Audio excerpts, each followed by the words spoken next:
Like, subscribe and share Tree Fanfiction audiobook channel for next part.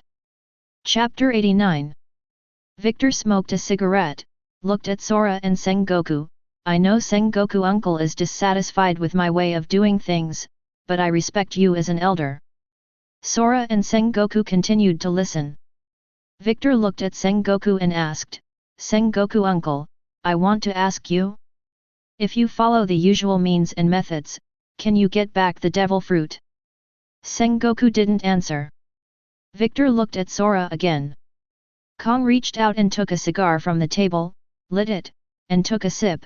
I know what you want to say, indeed, you were very successful this time, but not every time will be so smooth. Victor said first, follow the rules and procedures, at least you won't make mistakes, right? Kong hummed, fortunately, the evidence for this incident is convincing, otherwise it will have a bad impact. I understand, I understand. Victor chuckled, Marine and world government need to save face. Sora and Sengoku stopped talking. Victor got devil fruit back. What else can they say? Okay, since this matter has been resolved, let's do it. The report on this matter will be given to you in 2 days. Victor was not aggressive either. After he finished speaking, he got up and left. Seeing the back of Victor leaving, Sora had a smile on his face, while Sengoku had a sullen face. I really never thought that you would have a competitor. Sora said to Sengoku with a smile. Sengoku was silent. Sora continued, however, don't worry about it, it's still up to the 5 elders to decide. Yet. Sengoku nodded. At this time, Sora burned the report on the table and threw it into the ashtray. This thing cannot be kept. Marine still has to face. Internal discord can only be verbal. The holy land of Marie joys, the city of Pangu, among the powers. 5 elders are looking at the report. The report was handed in by CP0, and the content was about the robbery of devil fruit. How Victor and Sengoku handle this? Victor knows how to be flexible, and he is also very bold in employing people. Sengoku is as steady as ever, and everything follows the rules. The 2 generations have completely different styles of doing things. Isn't this funny? Sengoku is getting serious too. Competition is always good, and they both understand who can ultimately decide who the marshal will be. The 5 elders gossiped. They are under 1 person and above 10,000 people. And what they have to do every day is to maintain the world order and rule for IM. As for the martial battle within Marine. In fact, 5 elders already has someone in mind. Sengoku and Victor are very obedient. However, the 5 elders prefer people who play by the rules. Moreover, Sengoku is actively contributing to maintain the order of the world. Not long ago, Sengoku had proposed the Wuhei plan to Sora. By recruiting pirates, use pirates to deal with pirates. 5 elders thinks the plan is feasible. Sabayati Archipelago. Tetsalo changed into a crisp suit, put on shiny leather shoes, and pomaded his hair. Although his age and his current attire seemed a bit strange, Tezalo always felt very majestic when he walked. He joined the Wild Wolf gang and became one of them. It can be considered a big man. Hey! At this time, someone suddenly shouted at Tezalo. Tetsalo looked back. I saw a few members of the Wild Wolf gang coming over. Of course, these members are now Tezalo's eldest brother. Tetsalo straightened up immediately. There are also rules in the Wild Wolf gang, and they also talk about seniority. Tezalo is still just a rookie in the Wild Wolf gang, he must bow respectfully to any senior. Otherwise, what awaits him will be a brutal beating. Where's the money? When a leader spoke, he was already reaching into Tezalo's pocket. Tezalo hurriedly pressed his pocket. This is the money to be handed over to Brother Tony. If he doesn't hand over the money, he will die. Brother Tony will definitely punish him. Tony is a fart. The boss raised his hand and slapped Tezalo across the face. This slap blinded Tezalo, his ears were buzzing, and his tinnitus continued. The leader's subordinates quickly came up, not only took all the money from Tizalo's pocket, but also kicked Tizalo several times. Each kick hit Tizalo hard in the stomach. The leather shoes are sharp, like the head of a gun. Tezalo gritted his teeth, his face turned red, he curled up like a boiled shrimp. He didn't dare to resist, because the more he resisted, the worse he would be beaten. Even so, he was beaten until he became incontinent. Go and have another drink. The leader was extremely proud, and walked to the opposite bar with his men. When the passers-by saw Tizalo, they covered their mouths and noses, with disgust and contempt on their faces. They bypassed Tizalo, and they had no sympathy for Tizalo. In their eyes, Tizalo deserved it and deserved it. Big brother, are you okay? At this time, a little girl ran to Tizalo. Tizalo was lying on the ground on his back, looking at the girl's face, he was about to shake his head. However, before Tizalo could speak, a woman walked over quickly, took the girl away, and said to her, Vina, stay away from that kind of person in the future. Tezulo stood up in embarrassment, and there was an unknown evil fire in his heart. However, he had to endure. He believes that there will always be a day of success. So, Tezalo went to his boss Tony. Tony is only a grassroots leader in the Wild Wolf Gang. The way for the Wild Wolf Gang to make money is to rely on extortion, as well as collecting protection fees. Gang members collect money every day, and 80% of the money they receive must be handed over to their elder brother. Tony saw Tizalo being beaten, but didn't ask why. Have you received the money? Tezalo replied, I met brother Jimmy on the road. They stopped me, beat me, and took away the money. Boom. As soon as Tezalo finished speaking, he was kicked out by Tony. You idiot, if he doesn't rob others, why does he rob you? Tony yelled at Tezalo. Tezalo felt extremely wronged. He is also depressed. I'm running out of time. Tony glanced at the clock on the wall, then took out a dagger from his waist and threw it to Tezalo, go to the street to find some money and come back. The so-called change of money is stealing money. Tezalo looked at the dagger in front of him, not daring to take it. Tony walked up to Tezalo, raised his foot and stepped on Tezalo's face hard. Tezalo's face was stuck in the mud. Extremely humiliating. If you don't get back today's money before 8 o'clock, then you will die. Tony picked up the dagger and cut a gash just below Tezalo's eyebrow. Blood flowed into Tezalo's eyes. Fear and anger filled Tezalo's heart. He doesn't understand why the whole world is against him. He obviously worked very hard. Chapter 90. Tezalo returned to the small, damp house, where he sat curled up in a corner. He is reflecting on himself, and at the same time, he is also looking for a correct path. There is no doubt that Tezalo believes in his earning power. He is eloquent and knows how to read words and expressions. He can easily make money just by setting up a stall. However, just making money is not enough. Without strength, people will still be bullied. He needs strength, not only to protect himself, but also to change his destiny. Just how to become stronger. If you continue to stay in the Wild Wolf Gang, you will definitely have no future. Marine Ford, Naval Headquarters. Connor came to Victor, and he said to Victor, Senior, Bart from the Wild Wolf Gang has reported to you that according to your suggestion, he has recently repaired Tezalo severely. Yet. Victor responded. These things are under his arrangement. Now the underground forces on the Sabayati archipelago must learn to kneel and lick Victor.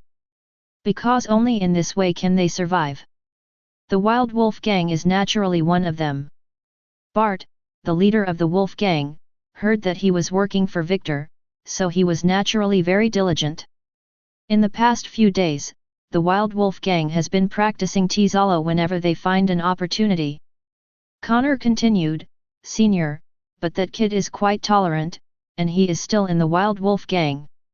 Connor originally had no expectations for Tezalo. However, Connor sent someone to pay attention, and Tizalo really could bear it. He's looking for opportunities. Victor said while reading the newspaper, the more you can endure, the more you can do great things. Yet, Connor agrees with Victor. At this time, the radio in the office rang. All Commodore and above generals, please come to the war room. All Commodore and above generals, please come to the war room. All Commodore and above generals, please come to the war room. After hearing the announcement, Victor stood up and patted Connor. I'll let you keep an eye on that kid. As long as he doesn't die, leave him alone. Yes. Connor replied seriously. Victor took right to the war room with a cigarette in his mouth. War room. Sora, Sengoku, Garp and others are all in the meeting room. It's so lively today. Victor glanced out of the corner of his eye and found that Akainu was also in the conference room. Akainu has recently been promoted again. Actually rose to Rear Admiral. The speed is still very fast. Sure enough, he either had a background, or he was ruthless and obedient. Only these two types of people can be promoted quickly in the headquarters. Victor sat across from Sengoku.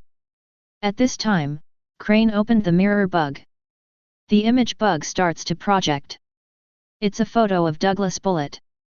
You all know how menacing this guy is, and since Roger died, he's even crazier. Kong said to the crowd. After hearing Sora's words, the generals in the conference room nodded collectively. Bullet is known as the heir of the devil, and his strength is even close to that of Roger.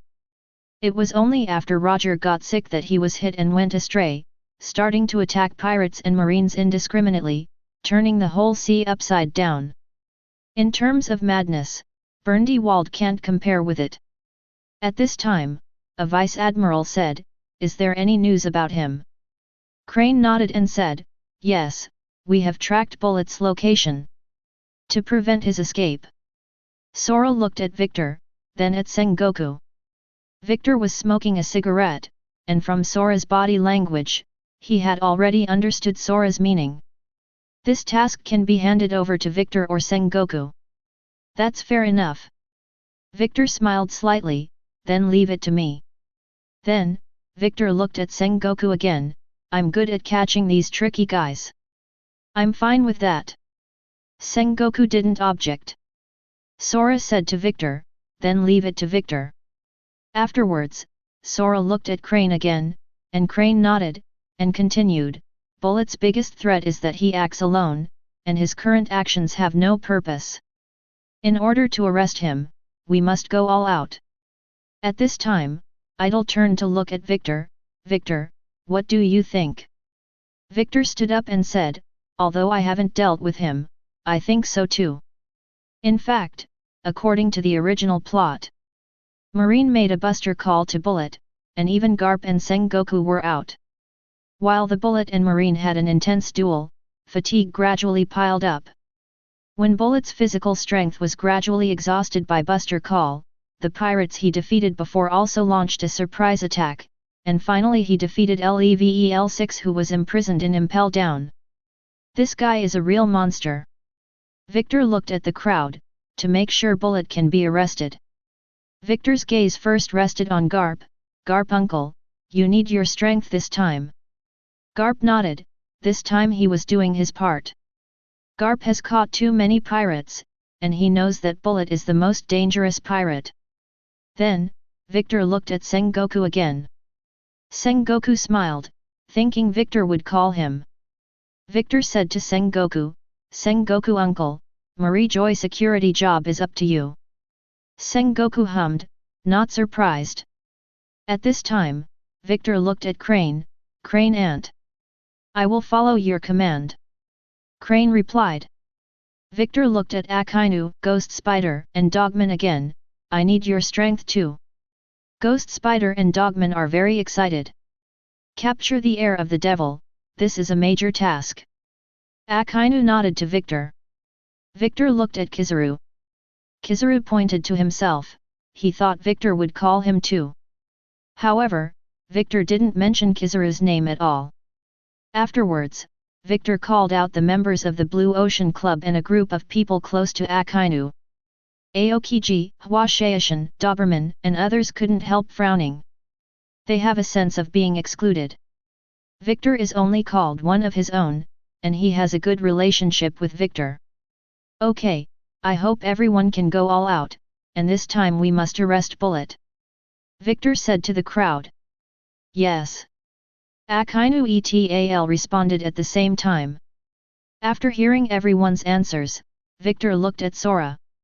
Sora nodded. The meeting is over, you leave immediately. Yes. Victor replied, then got up and left the meeting room. Right, and others immediately followed behind Victor. Akainu, Ghost Spider, Dogman, and others also left. After they left, 2/3 of the people were still sitting in the war room. These people are the doves of the headquarters, and they are all excluded. Sengoku frowned. Victor made it so obvious. Openly divide factions and form cliques. Chapter 91. New World, a deserted island. This island is similar to Little Garden, an island where ancient creatures exist. There are dinosaurs with a height of 100 meters and pterosaurs with a wingspan of tens of meters on the island. In addition, there are rare poisonous insects, which carry deadly viruses. Even the water contains ancient bacteria. Once a person is infected, the chance of survival is less than 1%. This is definitely not a habitable island.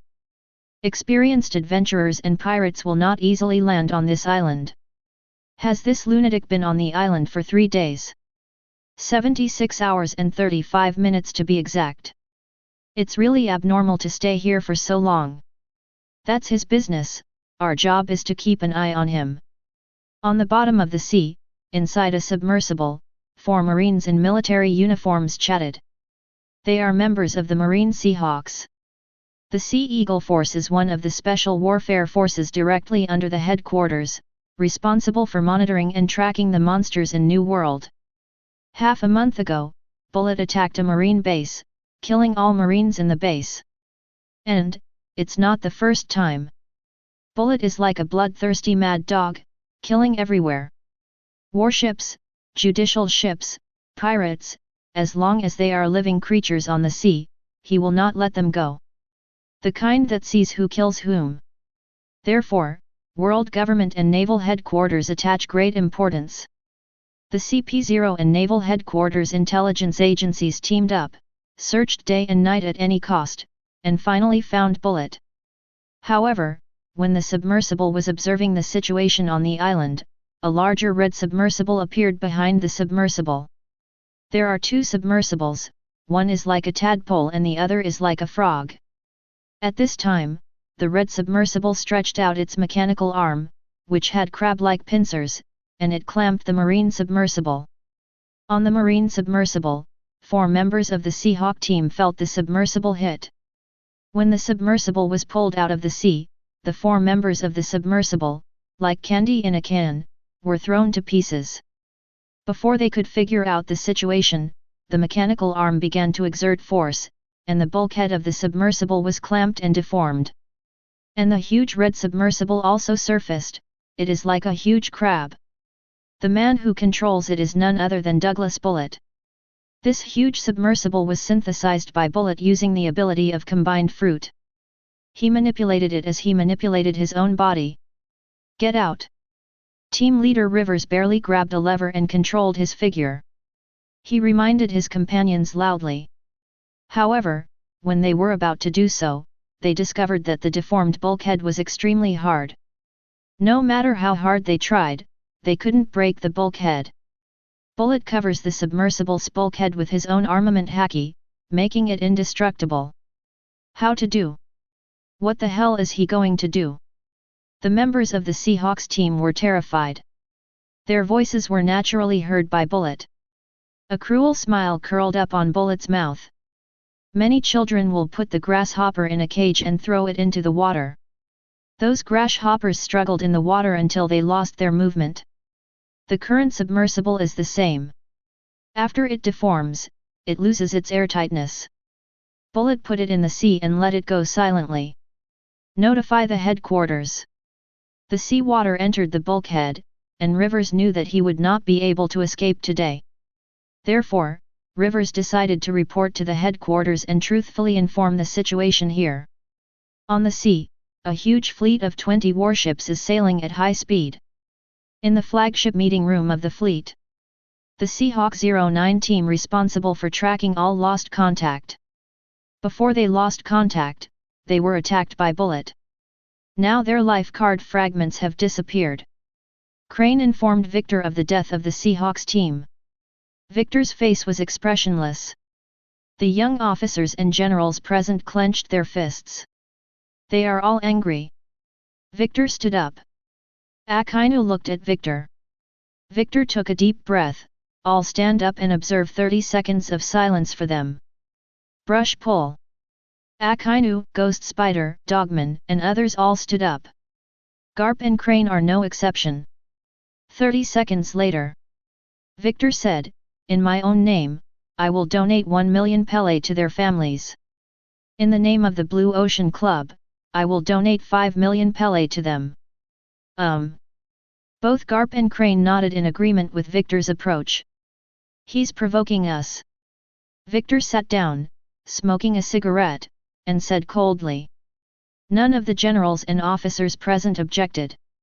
Those monsters in New World, they are being watched by us, and they are happy to be watched, because they know that Marine always has a way to watch them, and they are conceited enough to do whatever they want under our watch.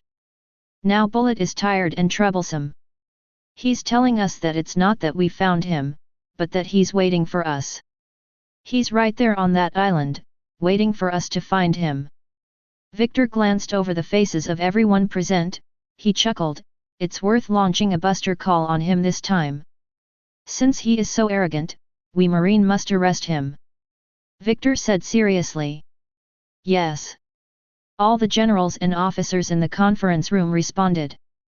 The sky was overcast and the sea was pitch black. At this moment, the entire deserted island was silent. All creatures disappeared. As if it had been cleaned by someone, the entire island was lifeless. Not even a bug. At this time, Marine's fleet appeared on the distant sea. 20 warships lined up. Victor stood on the bow of the ship, holding binoculars, and looked towards the island. Now, Bullet sat cross-legged on the central peak of the island, surrounded by leftover dinosaur bones. He ate and drank enough, waiting for Marine to arrive. This guy is too arrogant. Master Victor, let me rush to the island. Master Victor, please entrust me with the Vanguard mission. Victor's subordinates are all scrambling to be the first. Grabbing the bullet is a big deal. Moreover, Victor supervised the battle himself. Of course they have to perform well. Ghost Spider and Dogman looked at Victor one after another, eager to try. Victor put down the binoculars, a smile curled up on his lips. Victor said to Akainu, "Sakazuki, you guys come first. Get ready." Akainu gave an order, and Ghost Spider and Dogman were ready to rush to the deserted island. Fire! 20 warships in Marine fired at the same time, and hundreds of shells flew towards Bullet like raindrops. After several rounds of shelling, Ghost Spider, Dogman, and others took their subordinates and rushed to the deserted island at the fastest speed. However, just as they landed on the deserted island, blockhouses were suddenly erected on the deserted island. Black barrels protruded from the bunker. Blah blah. The bullets from the machine gun began to fire, and Marines fell in rows. Desert island? This is just the appearance. In fact, the entire desert island has been transformed by Bullet. He turned the deserted island into a battlefield. He's a one-man army, determined to defeat Marine here. Indeed, Roger's death caused him great mental trauma. He must find something to do. It's really exciting to single out Marine alone. He can't wait. As long as Marine dares to come here, he will use blood and fire to make this place his own paradise. Chapter 92. The blockhouse that suddenly popped up from the ground broke through the ground like mushrooms after a spring rain. They appeared so quickly that Marine didn't have time to react. The Marines who were shot fell down in rows, like cutting wheat. Clouds of blood mist floated on the beach, like the other shore flowers blooming on Huangchuan Road. Hateful! The ghost spider jumped up, and the knife in his hand slashed at the bunker. There was a flash of cold light, and the sword was cut in 2 steps. A row of bunkers was cut diagonally. However, Marine did not breathe a sigh of relief. I saw that the bunker that had been cut off was wrapped in red light and merged again. This time it was a giant mechanical arm that was fused. Don't wait for the ghost spider to attack it again. The ground trembled again. Countless turrets crawled out of the mud. The ghost spider just swung a sickle and smashed one of the bombs into the air. At this moment, another shell roared. He immediately dodged sideways. Bang! A deafening explosion resounded through the sky, and the entire beach trembled. Countless gravel splashed and smoke billowed, completely covering the ghost spider's figure. These bunkers, like the undead, keep rising from the ground. Marine finally realized the problem. It's useless to attack them, bullet must be dealt with. Crane said to Victor. Victor hummed, then looked at Akainu. Akainu, still wearing a hoodie under his military uniform, jumped up and charged Bullet on the moonwalk. At this time, Bullet is controlling the turret and robotic arm on the beach. Like the tentacles of an octopus, the mechanical arm danced at will, sweeping away the Marine on the beach. And Bullet's body at this time also merged with the soil slope below him. Great eruption! Akainu blasted Bullet with a blow that was dozens of times larger than the slope of the earth, a huge lava fist made of lava. Boom! I saw the earth slope was smashed, magma splashed, black smoke covered the sky, like a scene of doomsday. The smoke dissipated and Akainu stood where he was. After the smoke cleared, Bullet patted his chest. As if just a little dust fell on it. Glancing out of the corner of Bullet's eyes, a sneer curled up from the corner of his mouth, while his muscles bulged like an ancient giant. Seeing this, Sakazuki leaped high. Then, his feet hit the ground hard, and his body slammed forward, hitting Bullet like a cannonball. Boom! Accompanied by earth-shattering explosions, the ground under Bullet's feet exploded. I saw a dark red magma pool under Akainu's feet. The blow just now was like a volcanic explosion. Bullet was also blown out. The corners of Akainu's mouth raised slightly, revealing a wicked smile. He jumped quickly, drew a graceful arc in the air, and rushed towards Bullet. Akainu stretched out his right arm, grabbing Bullet's chest. Dark Hound! The magma claws emitting black smoke wanted to pierce Bullet's heart with one move. At this moment, a dazzling red light lit up on Bullet's body, and immediately after, the ground behind him opened up and turned into a sharp spear. The spear was like a dragon, piercing Akainu's heart. Lava erupted from Akainu's body, forming a protective shield that resisted the attack from the spear point. Boom! The magma claw was also avoided by Bullet and hit the beach, leaving a deep hole. You're amazing! Bullet grinned, then turned around, continued to manipulate the mechanical arm on the ground, and rushed towards Akainu. Akainu was silent. Now he is reticent. Bullet didn't mind either, continuing to manipulate the robotic arm. At this moment, Akainu's eyes shrank suddenly, and he felt a gust of wind blowing around him. He quickly dodged sideways, but was still a step too late, and Bullet's side leg grazed his left shoulder. Blood gushed out immediately. Akainu gritted his teeth, clenched his fist with his right hand, and swung fiercely in that direction. Bullet twisted his body, changed his figure in an instant, and narrowly avoided Akainu's fist. Akainu's blow failed, and his body swayed again, throwing himself at Bullet's chest. Bullet's body, shifting position again, dodges Akainu's lunge. Bullet's movements are very agile, he landed on the beach after a few flips in the air.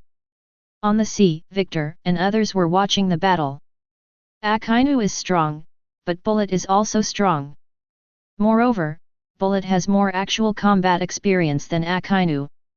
In hand-to-hand combat, Bullet has the upper hand in technique. Sakazuki is too impatient. At this time, the crane murmured. Fighting between the strong is not a one move to determine the outcome. Akainu wants to kill enemies too much. However, Bullet is a warrior who has emerged from the dead, and has richer experience in life and death. Want to kill Bullet in an instant? That is obviously unrealistic. The best way is to consume. Use up Bullet's stamina and defeat him when Bullet is exhausted. In the original plot, Sengoku used this method to arrest Bullet. Dark red magma burst out from Akainu's body. Akainu chased after him again. This time, he didn't change his tactics and still didn't want to give Bullet any chance. Akainu raised his leg directly, his right leg turned into hot magma, and kicked Bullet's lower abdomen hard. Bullet raised his hand to block the kick. However, the attack was not over yet. In the next second, Akainu's left hand shot out again. No matter how fast Bullet is, it can't compare to the moment when the volcano explodes. This time, Bullet didn't block, but tilted his head away from Akainu's claws. Only, Akainu kicked again. Bullet couldn't dodge and got kicked directly. Boom! His body flew back and fell heavily on the beach. Kicked! Marine exclaimed. Blood spilled from the corner of Bullet's mouth. As expected of you. Victor watched from afar. Akainu is indeed inferior to Kizaru and even Aokiji in terms of skill. This is also caused by character. However, it is also easy to understand that Akainu is iron-blooded and likes to head-to-head. Just let you dodge, then he will speed up until he can't dodge. But Bullet wiped the corner of his mouth and showed a smirk, then let's have a good time. Not only did he not have any signs of decline, but he became more and more bloodthirsty. Akainu rushed forward with a lunge, accumulating power with his right fist, and he wanted to use a heavier punch. However, Bullet wasn't about to hide. Instead, he rushed towards Akainu. Akainu snorted coldly, and his right fist slammed towards Bullet. Bullet's right fist turned black in an instant. Not only that, his eyes shone red, the whole space trembled, and the stones on the ground were shattered and turned into dust, dissipating in the air. The sight, and the way Bullet is now, makes Garp frown. He remembered someone. Conqueror's Haki winding. Chapter 93. Conqueror's Haki, originally a 1 in a million qualification, has very few owners. Conqueror's Haki winding is a skill that can only be mastered by top experts.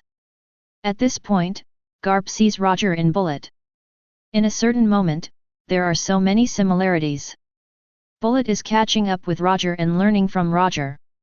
Roger was his target. The dark red lightning, like substance, wrapped around Bullet's fist and blasted heavily towards the lava volcano. Boom! With a loud noise, the volcano exploded. The whole world is surrounded by flames, as if the end is coming. Bullet is also submerged in lava. If it was an ordinary person, there would be no suspense after this punch. The high temperature of the magma would be enough to burn a person into charcoal. However, Bullet is no ordinary man. Both Bullet and Akainu maintain a punching stance. At this moment, Akainu and Bullet remained motionless. Garpunkel, Crane Ant, you all go and help.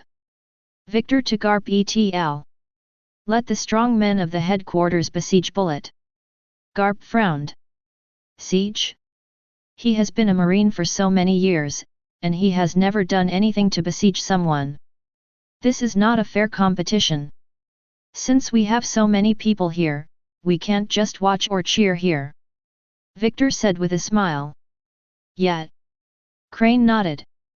Bullet is very strong. If Akainu alone wants to decide the winner in a short period of time, it will definitely not be possible. Of course, I can also take action, but I am the commander of this mission. Victor said it as a matter of course. In Buster Call, there is no reason for the coach to take action. That's too cheap. Crane jumped up and rushed to the battlefield on Moonwalk. Then, Rodney and others behind Victor also stepped on Moonwalk and left the warship. Victor went on to say, "Let's all go and experience it. There are not many opportunities to fight against the strong." Yes. More Marines leave the warship. Garp frowned, looking at Victor. Victor said to Garp, "For the top players, the number still has an advantage. Too many people consume their strength." Garp didn't answer. Victor went on to say, "Garp uncle, if you could have used so many troops to surround Roger, Roger might have been arrested 10 years ago." Garp crossed his arms over his chest, a little upset. "In this regard, you just don't have the Sengoku uncle to see through." Victor started complaining about Sengoku. Every time Garp hunts down Roger, he only relies on a very small number of elite combat forces. In contrast to Sengoku, it is omnipotent. Not only will Marines be used, but pirates will also be used. In short, as long as he can use it and make the mission successful, he will do whatever it takes. Garp didn't want to hear from Victor anymore. He suddenly found Victor annoyed.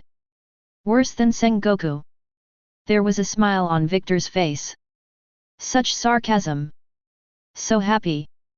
Afterwards, Victor turned his gaze back to the battlefield. Rodney's fists wrapped around Armament Haki, who slammed a hard punch into Bullet's back.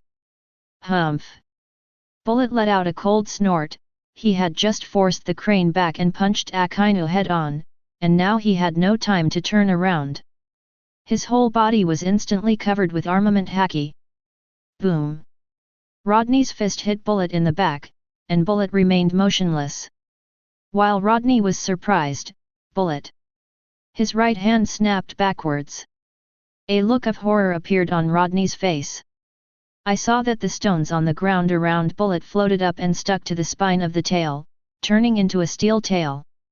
An iron tail wrapped around Armament Haki. Rodney had never heard of this kind of warfare, let alone seen it. The iron tail flung out and slammed into Rodney's chest. Rodney put his hands in front of him, trying to block the blow. However, the disparity in strength is huge. Blood sprayed. Puff!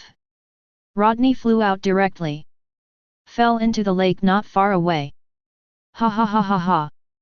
Bullet laughed maniacally, enjoying Rodney's miserable state. Humph! Rodney roared and stood up from the lake. Is this the gap? The gap with the top powerhouse. The fighting spirit in Rodney's eyes made Bullet very satisfied, but Bullet couldn't care about him anymore. Crane's right foot kicked hard, and the toe of the pitch-black shoe precisely kicked Bullet's waist. Bullet felt a stabbing pain in his stomach. What? With a roar, Bullet tried to grab the Crane's ankles. However, Crane's reaction was quick, and after she dodged flexibly, she spotted Akainu out of the corner of her eye. Akainu was already behind Bullet. Sneak attack. Unlike Garp, Akainu, Victor, and Sengoku have somewhat similar personalities. As long as you can win, it doesn't matter if you sneak attack. Crane hurriedly avoided to avoid being accidentally injured by Akainu.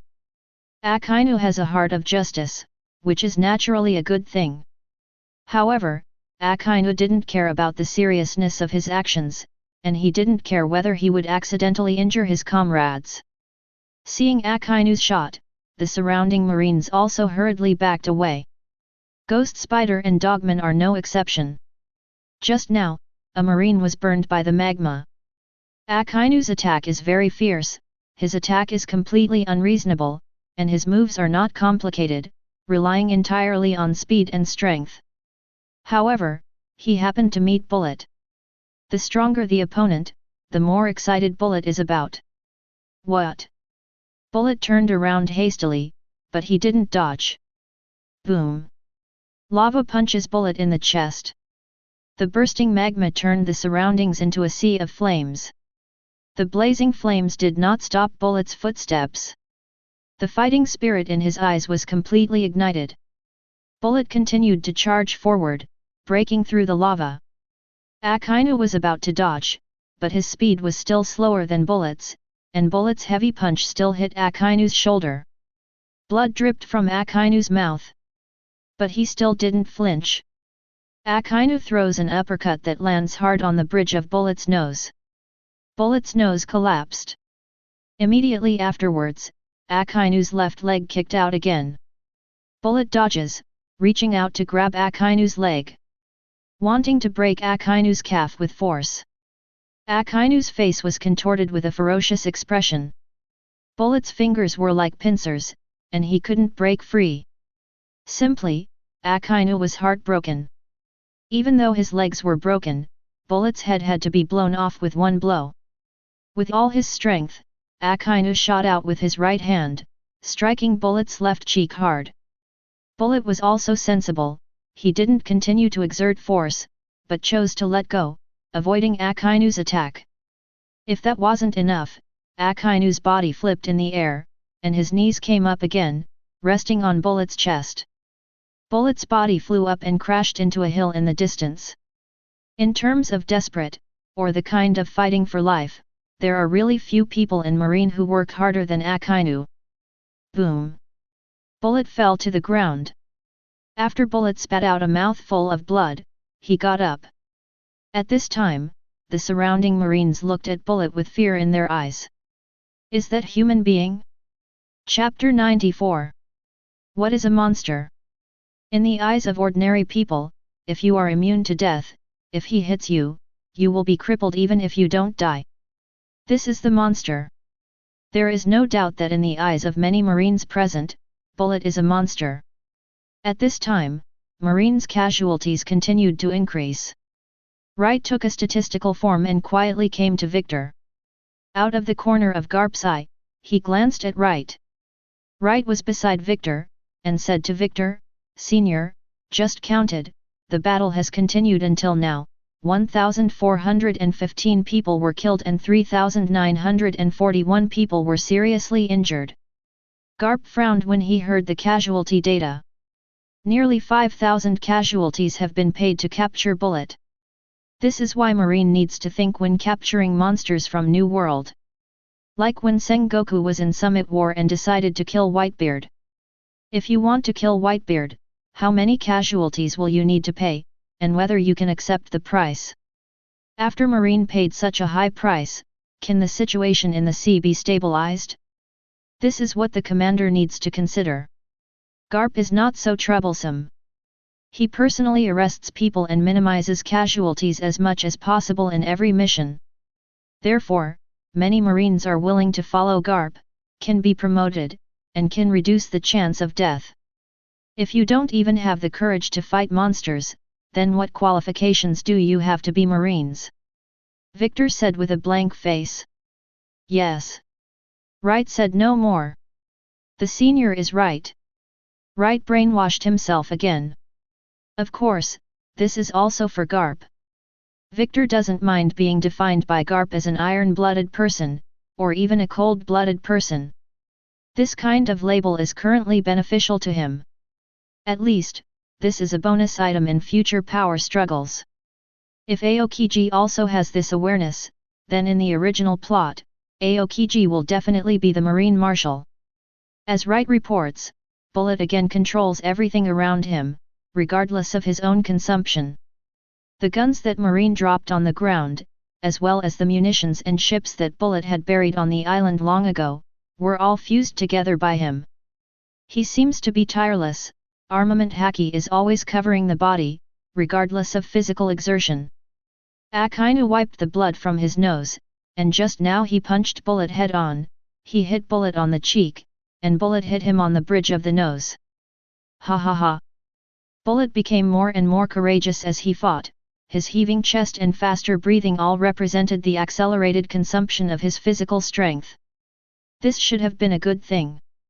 According to the understanding of normal people, as long as one enters this state, the defeat will happen sooner or later. Garpunkel, how many people do you think will need to be sacrificed to defeat him if this continues? At this time, Victor suddenly spoke. Garp frowned, but didn't answer. Victor continued, if you had taken action from the beginning, the casualties would have been much less, maybe there would not have been 5,000 casualties. Garp gritted his teeth, displeased to hear this. Does Victor mean to shift the responsibility for Marine's casualties to him? As the commander of Buster Call. Anyway, take responsibility. Victor continued, you think it's impossible to win with so many people besieging him, but a group of us can't be here and watch you single-handedly. What's more, young people need the opportunity to fight in real combat, and they can't do anything, let us do it. The more Garp listened, the more he frowned. Victor seemed to be on the moral high ground. He is obviously a junior, but he is teaching him. Victor said, this is only for Bullet. If you face Whitebeard in the future, I mean, if you continue to watch the game like this, Marine will not be killed or injured. I really can't win that guy. Although it is a hypothesis, in the original plot, Garp and others paddled in the Summit War, causing Marine's casualties to increase. This is a fact. Of course, if you can just watch these young people lose their precious lives. Enough. Garp can't listen anymore. Victor is more annoying than Tang Seng. Moral kidnapping? This is the CPU him. Don't be angry, I didn't mean to blame you, you are an elder, getting old, this kind of battle should be taken by me, but I am the commander now. Before Victor finished speaking, Garp jumped up and stepped into the battlefield on Moonwalk. Wright and the others were dumbfounded. The senior is awesome. Sir Victor is amazing. This is unbearable. Victor smiled, then sat back in his chair, smoking a cigarette, and continued watching the battle. He is not afraid of high casualties. When the subordinates die, they will recruit again. As for his money, now is the time to use it. After the war, he was still able to win people's hearts after he was given enough pensions. And, as long as he continues to take care of the families of the fallen, he's still the most worthy commander in the Marine to follow. Under Victor's comment, Garp stepped on Moonwalk and rushed into the battlefield suddenly. Boom! Garp fell from a height and landed on Bullet with one blow. Bullet jumped up, dodging Garp's attack. Boom! In the eyes of everyone, Garp blasted a large pit with a diameter of more than 100 meters on the ground. Dust filled the air, and the entire island shook for 3 seconds. Garp couldn't take a single blow, so he immediately shaved and disappeared into the pit. Bullet's speed was also very fast, and Garp was suddenly pulled away by a distance of 100 meters. Bullet was no stranger to Garp. They used to deal with Garp a lot on Roger's ship. Every time Garp ran after Roger, sometimes Roger would fight Garp if he didn't want to run away. After the fight, Roger continued to run, regardless of the outcome. In this way, you run and chase, like a house-playing game where officers and soldiers catch thieves. Still, Garp is really strong. There is no doubt about it.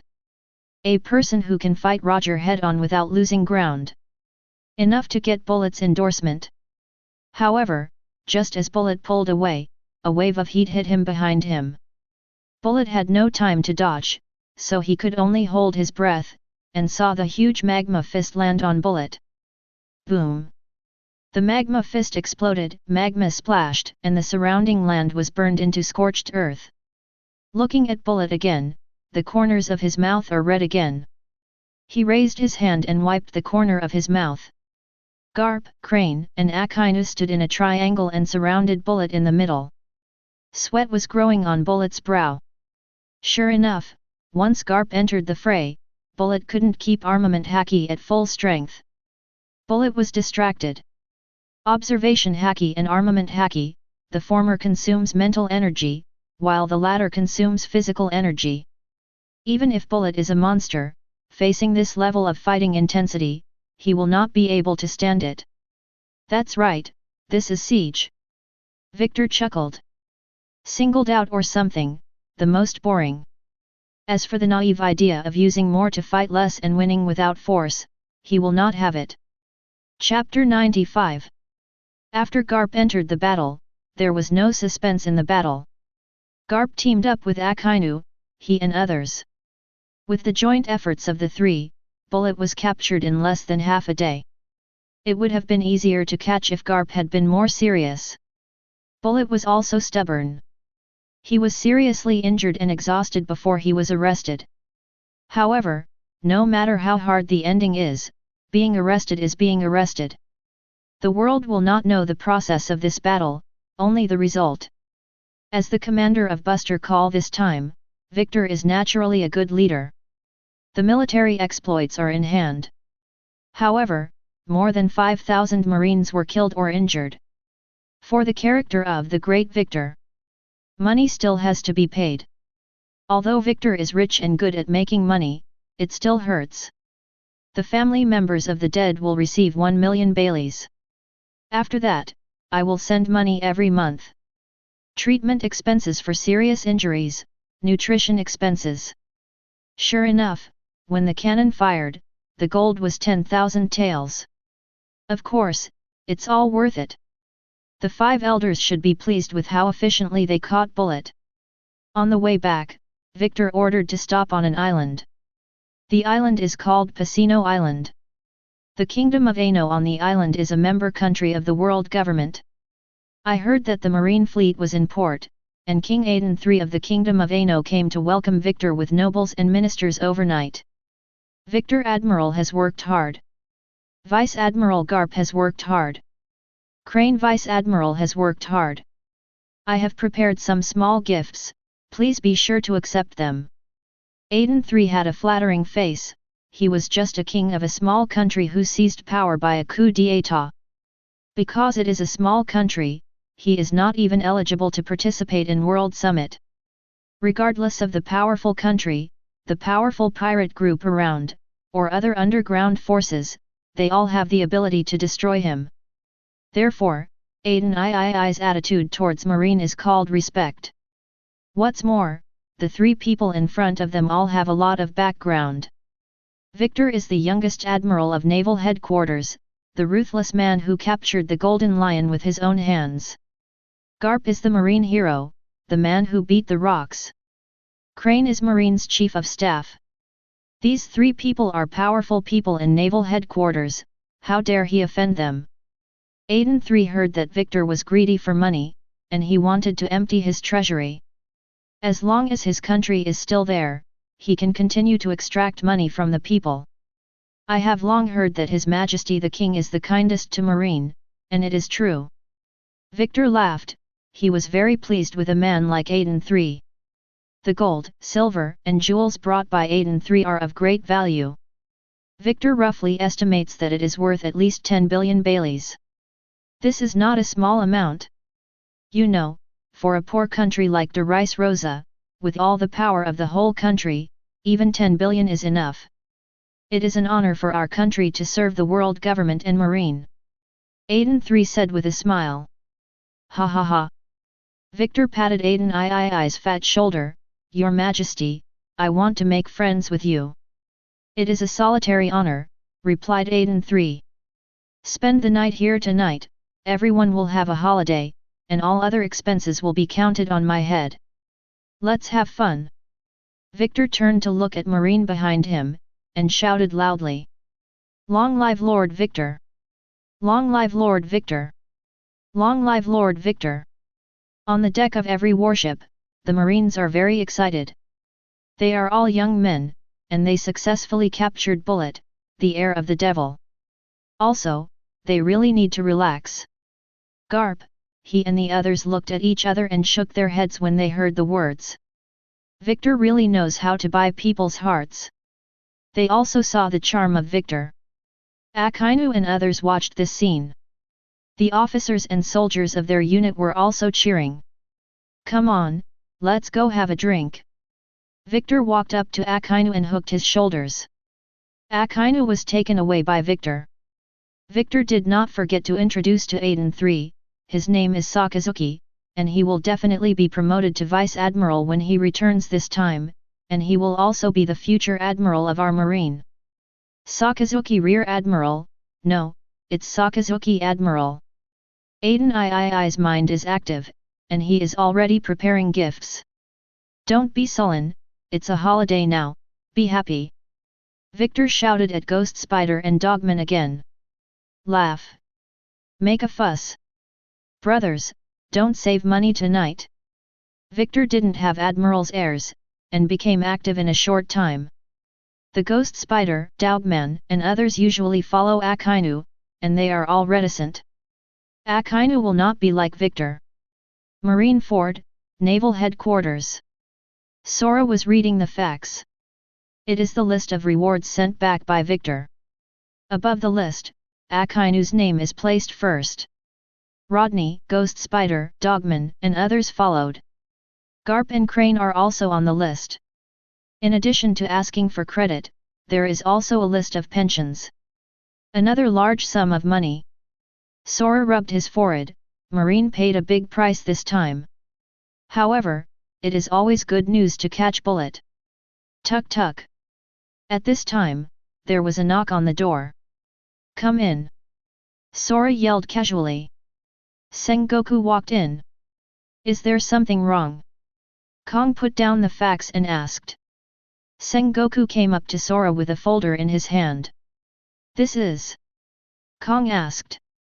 Putting down the folder, Sengoku explained, in order to curb the rise of pirates, I came up with a Tekkai plan. Woo-hi! Kong opened the folder curiously. After seeing the contents, Sora contracted in pain, and the shock could not be concealed on his face. This idea is too exaggerated. Sengoku explained, in the next few years, or even 10 years, it will reach the peak of the pirate era, and countless big pirates and great heroes will swarm up.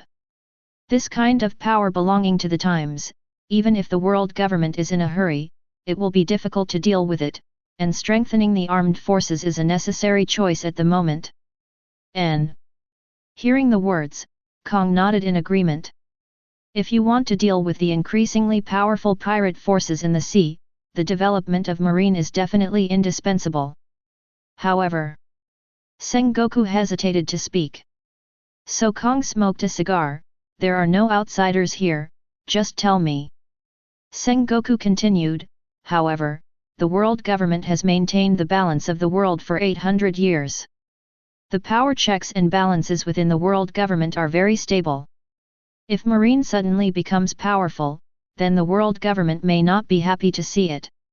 Kong smiled slightly, and there was a bitterness in this smile. Sora and Sengoku both understand marine. The power of the pirates is growing, and marine just needs to meet the growth. However, marine insisted on keeping the original system. Why? The world government will not let the marine family dominate. Balance. Balance of power. This is the truth about power. In the original plot, Sengoku also likes to play with balance. He balances the sea with the justice of the ruler of the world. The same is true for the world government, which balances the world. I'll give the 5 elders a suggestion and I'm sure they'll take it. Empty said. Chapter 96. The next morning, fly to the Holy Land Marie Joyce. Pangu City, inside the Room of Power. Sora has handed over Sengoku's advice to the 5 elders. After the 5 elders finished watching, they all showed surprised but satisfied expressions on their faces. The Wuhei plan is indeed a very good plan. Win over pirates, deal with pirates. Not only weakened the strength of the pirates, but also strengthened their own strength. Although Shishibukai were recruited, treating them was like treating toilets. Use it when it is useful, and kick it away when it is useless. Moreover, instead of strengthening marine and leaving hidden dangers to the rule of the world government, it is better to recruit pirates at a very small price. With little hesitation, the 5 elders glanced at each other, and they each nodded, approving the plan. 5 elders said to Kong, "We can start to execute." Yes. Sora nodded, and was about to turn around and leave. At this time, 5 elders stopped Sora. If you were to choose the successor of the marshal now, who would you choose? After hearing the question from 5 elders, Sora replied without thinking, they are all suitable. Well, you go back. 5 elders didn't ask the bottom line. Kong turned and left. 5 elders looked at Kong Li's back, they glanced at each other, and there were smiles on their faces. Kong is a qualified commander. During his tenure, Marine managed well and played a positive role in stabilizing the rule of the world government. Moreover, Sora is absolutely obedient to the 5 elders and will not disobey the 5 elders' orders. This is why the 5 elders chose him as the field marshal and will make him the commander-in-chief of the armed forces in the future. It's just the wave of the new era that has brought about uncontrollable changes. 5 elders still needs to continue to watch. When Kong left Pangu City, he contacted Sengoku with a phone bug. Holding the phone bug, Kong said, 5 elders has been approved, and the Wuhai project can begin. Mimicking Sengoku's expression, the phone bug replies, I'm going to contact them now. The they in Sengoku's mouth are his chosen Shishibukai candidates. Bullet was imprisoned in Impel Down, Akainu was promoted to Vice Admiral, Ghost Spider and others were also promoted, and Buster Call came to an end. Victor's life also returned to normal. The only difference is that there is an extra task to arrest O'Hara scholars. As a time traveler, Victor knows the cause and effect. O'Hara scholars committed their own deaths and wanted to uncover the historical truth, which touched the pain point of celestial dragons. Naturally, the celestial dragons won't let them go.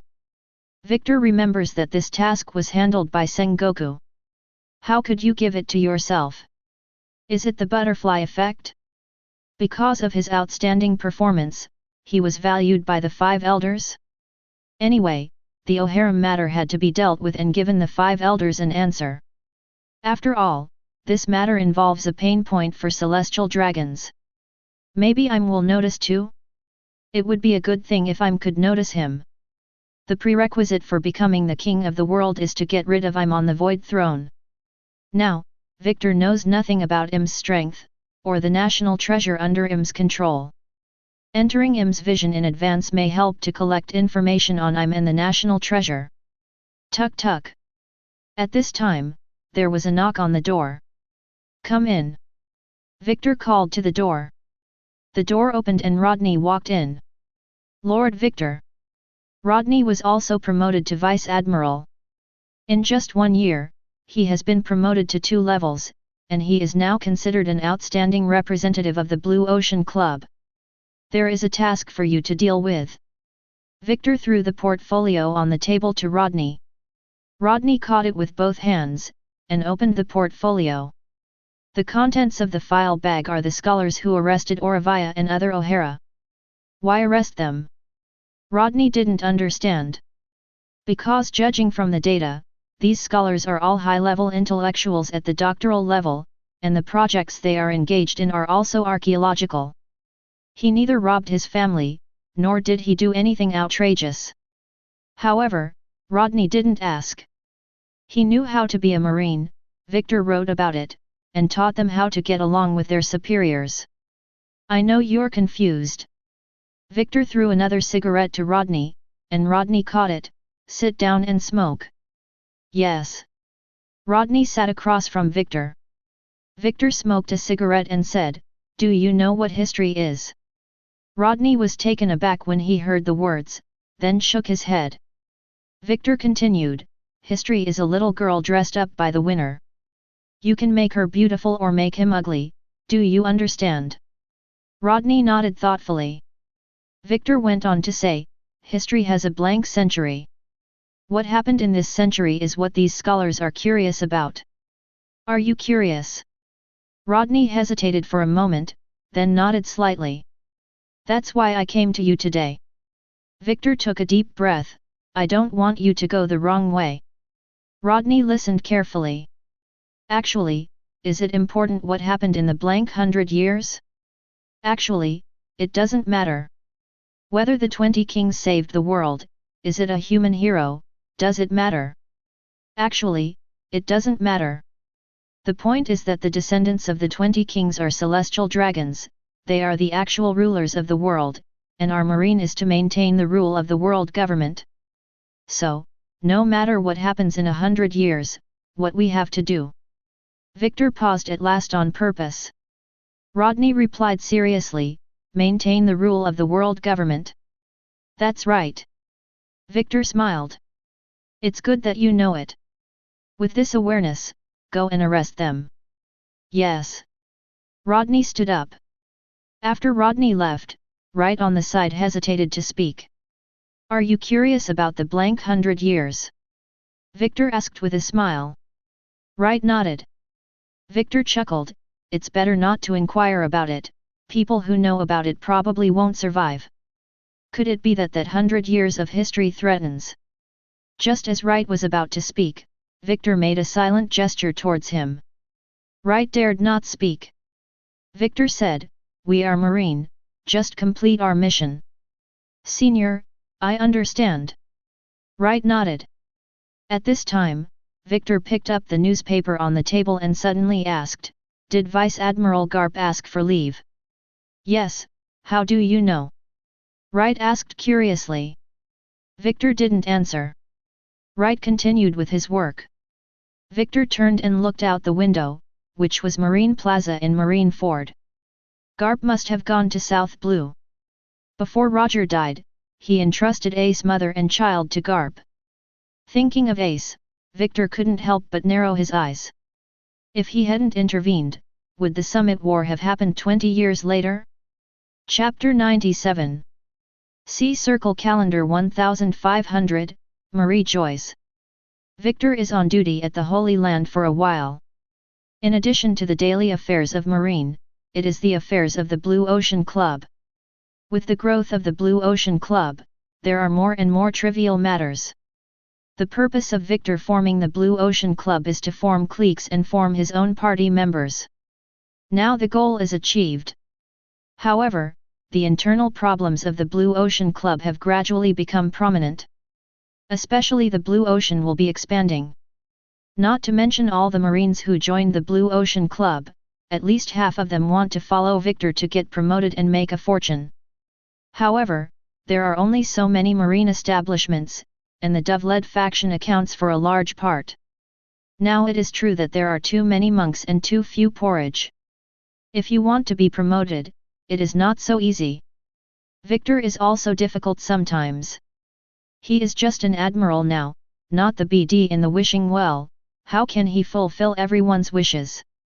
However, in the final analysis, there is still a lack of someone who can manage things. It would be easy if someone could help him manage the Blue Ocean Club. A tool is missing. Victor is also thinking about candidates recently. Fortunately, the contradictions and problems have not been highlighted at present, otherwise Victor would be even more busy. Wright came to Victor with a blonde young officer. Felix, I heard that a girl is pursuing you recently. Victor said to the blonde officer with a smile. The blonde officer is called Felix, and he is one of the officers trained by the Blue Ocean Club. He was in the same class as Aokiji. Currently, Aokiji has been promoted to Vice Admiral. Under Victor's training, Felix also rose to the rank of Commodore. There is no problem in upgrading to Vice Admiral in the future. Yes, she is a gentle girl, but I have already rejected her. Felix said calmly. His purpose of joining the Blue Ocean Club is to purify the sea and eliminate all pirates. Now that pirates are getting more and more rampant, how can he have the heart to fall in love? What a ruthless kid! Victor smoked a cigarette and said with a smile, how is Haki doing? Felix replied, thank you for your concern, senior. Now you have mastered the armed color and knowledge color, but more practice is needed. They all graduated from the military academy, so Felix and the others directly called Victor the senior in private. This makes the relationship closer. Victor nodded, then patted the box next to his desk. Felix looked at the box, which was just the right size to hold a devil fruit. Here you are. Victor gave the devil fruit to Felix. Felix took the devil fruit. This is the bird fruit, the form of the ape-eating eagle. It is very suitable for you and can also make up for your physical strength. Victor said. After hearing Victor's words, Felix's body trembled. Felix and Aokiji are in the same class. The reason why they are relatively mediocre in the same class is that their physical fitness is not good.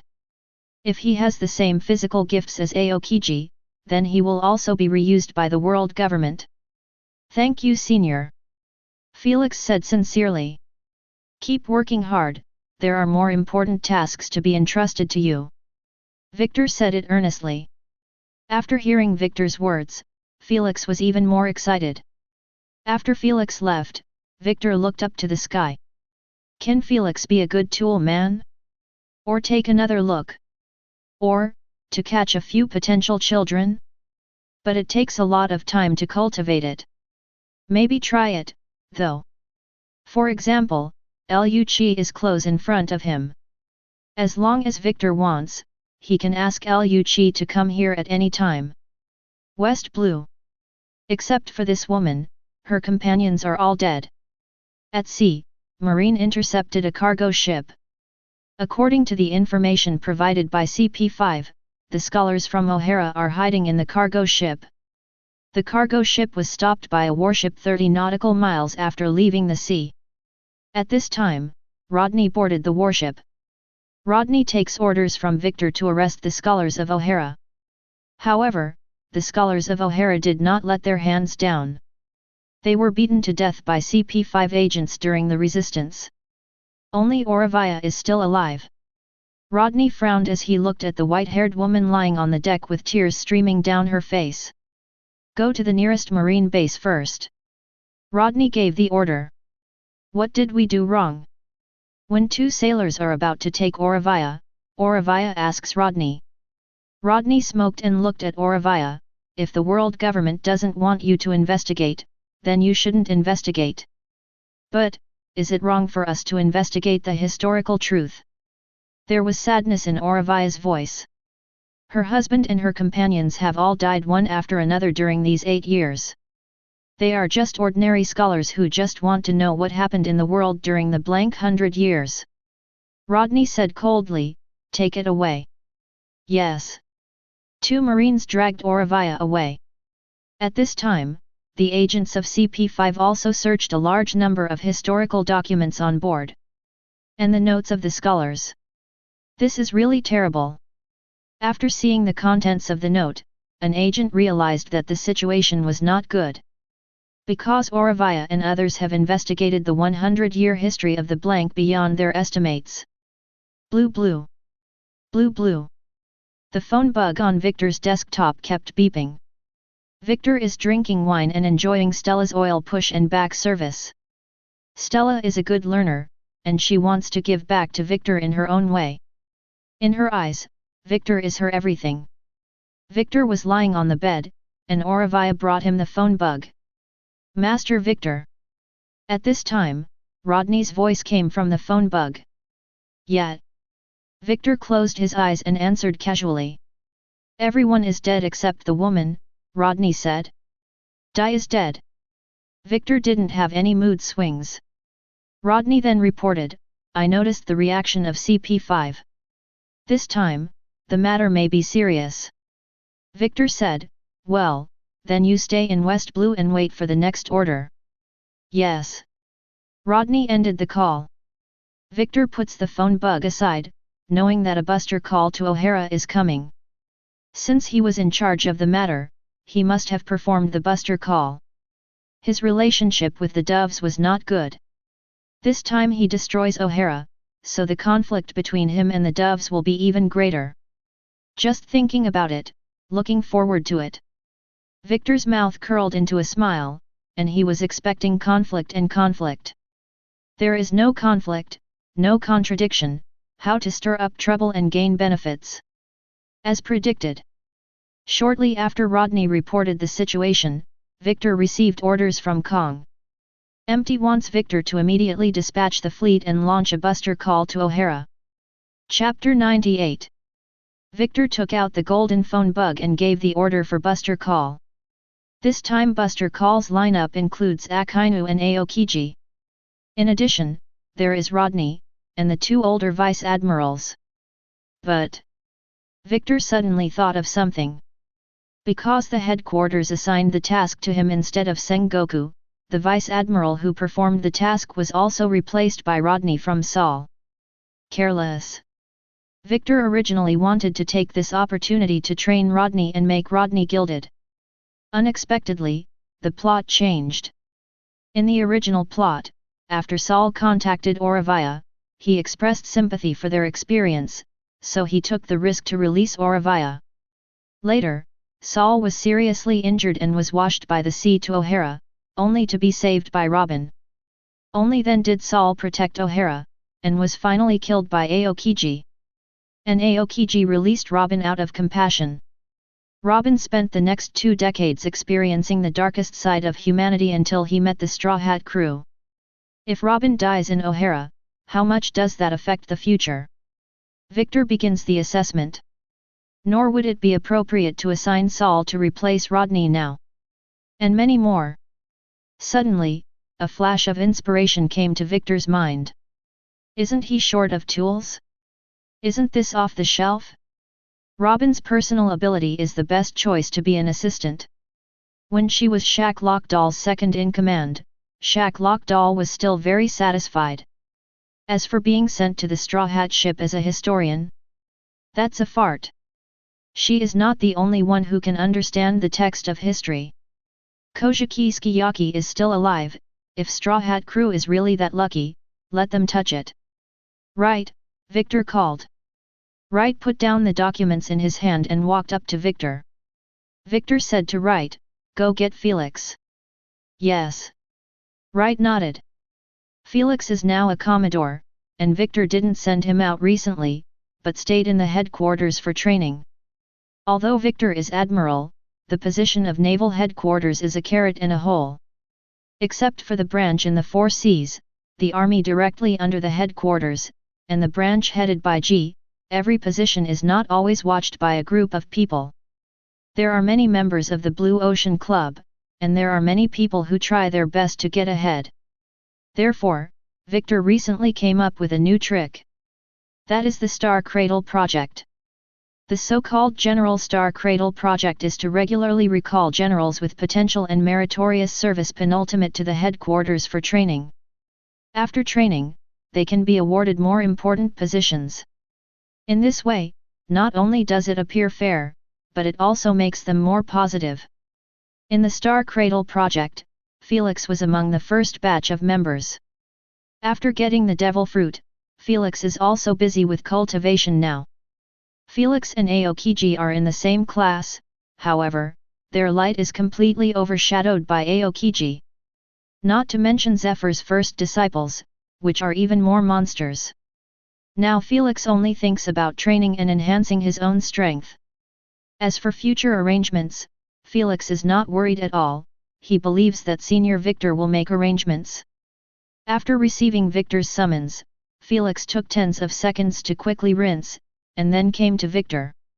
At this point, there are only 2 people in the office, Victor and Felix. Victor said to Felix, "Now there is a task for you." "Senior, please tell me." Felix said to Victor. "I'm going to O'Hara for you, and bring someone back. This matter must be kept secret, and no one else may know." Felix nodded seriously. Since it was a confidential mission, he naturally didn't dare to be careless. Victor said, "Go to O'Hara, find a kid named Nico Robin, and bring her back." "Yes." Felix turned and left. O'Hara is a very famous place in West Blue. Because it has the largest number of scholars and the largest library in the world, the Tree of Omniscience. Today, as usual, Robin is doing chores at home. Using the power of flower fruit, Robin gets all the chores done in no time.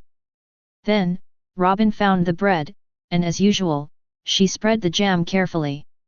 "Don't spread too much jam, or my aunt will be angry." After dinner, Robin wants to go to the beach. She often goes to the beach alone. Usually no one would go there, it was a paradise for her to play alone. You will not be discriminated against by other children, and you will not be isolated by town residents. Stepping on the ice-cold, soft beach, let the waves rush to the soles of your feet. At this moment, she was completely relaxed physically and mentally. However, Robin didn't notice that there was a big bird in the sky following her. As soon as Robin came to the beach, the big bird in the sky swooped down. Robin was covered in the shadow of the big bird. She turned and looked up. I saw a huge eagle about to pounce on her. Scared, Robin ran away. However, how could she outrun the eagle? The eagle landed in front of Robin, and transformed under Robin's astonished gaze. It's people! Next, Robin's eyes went black, and she was knocked out by the man. 2 days later. Off the coast of O'Hara, 5 vice admirals, 10 rear admirals, and a fleet of 10 warships are ready.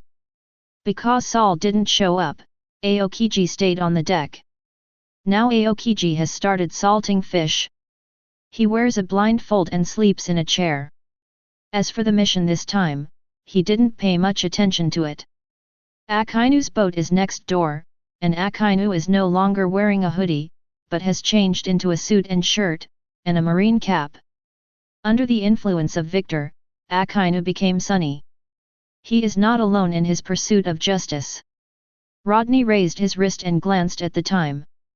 He was waiting for an order from Lord Victor. At the same time, agents of CP5 have boarded O'Hara. The agents sprinted down the street, scaring residents to take cover on the side of the road. Spandane was humming. After completing today's task, he has the capital to be promoted again. Not to mention, he had his back against Victor. With Victor Admiral covering him, what is he afraid of? Arrest all the scholars and take away all suspicious items. Spandane's mission is to find out the progress of O'Hara's research.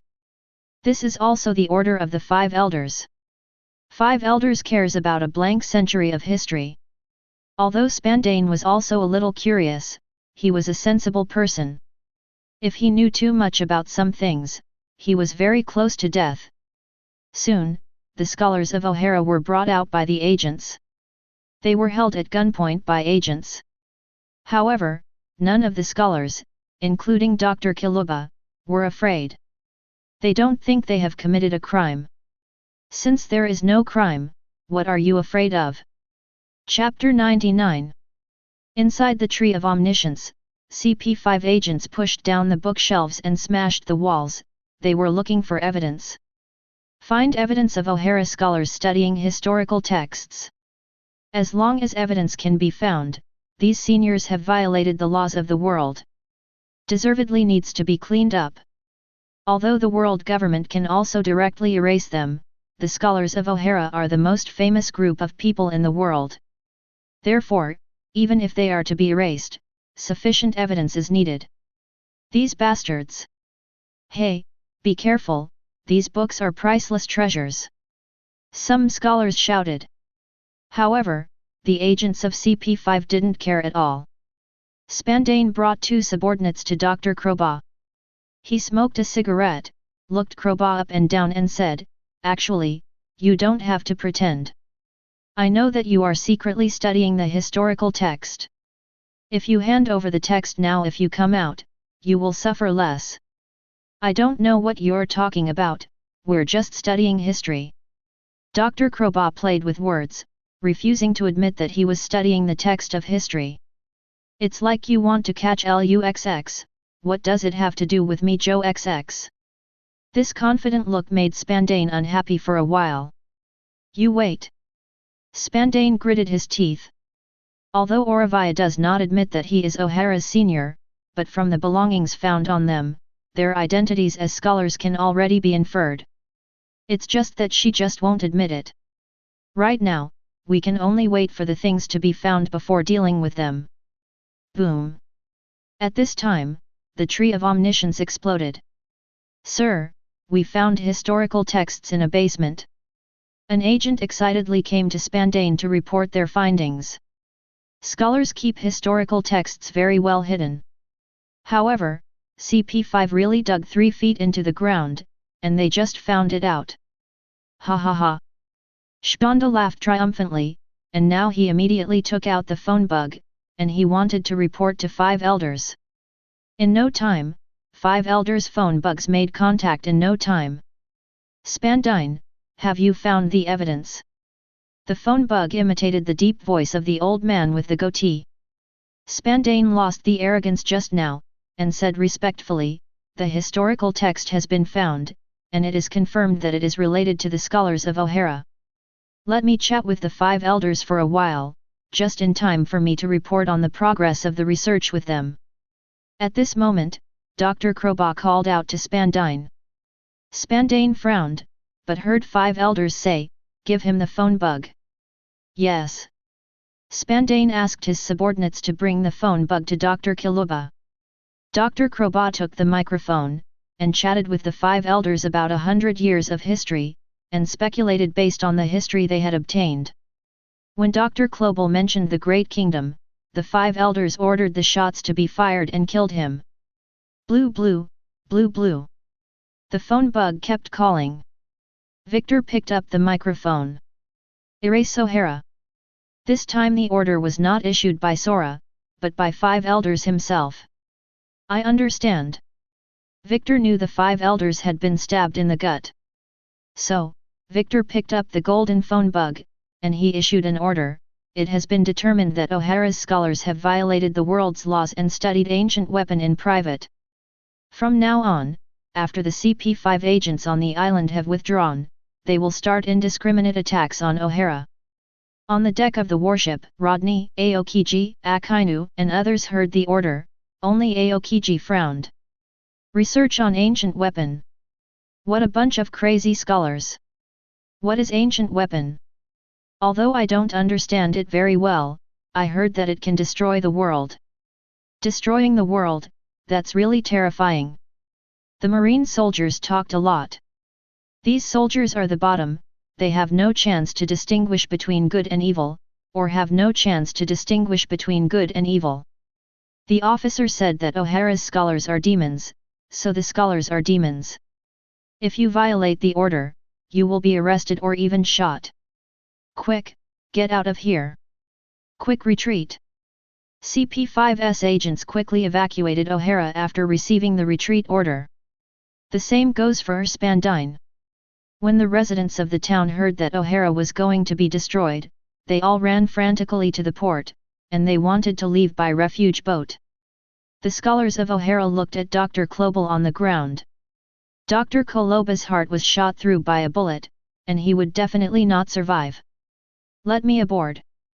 Don't squeeze, let me go up first. On the pier, the residents of O'Hara are scrambling to get out of O'Hara. Only the scholars of O'Hara did not go anywhere. Aokiji picked up the binoculars and looked at the scene in the distance. Watch people scramble to board the refuge boat. As long as you can board the refuge boat, you can avoid the buster call. Just then, Victor's voice sounded again. In order to avoid scholars pretending to be ordinary residents, it is better to kill 1,000 mistakes than to let one go. When Victor's voice reached Aokiji's ears, his pupils constricted. So that the world will not be destroyed by ancient weapon. For justice. As soon as Victor finished speaking, Aokiji heard the sound of shelling.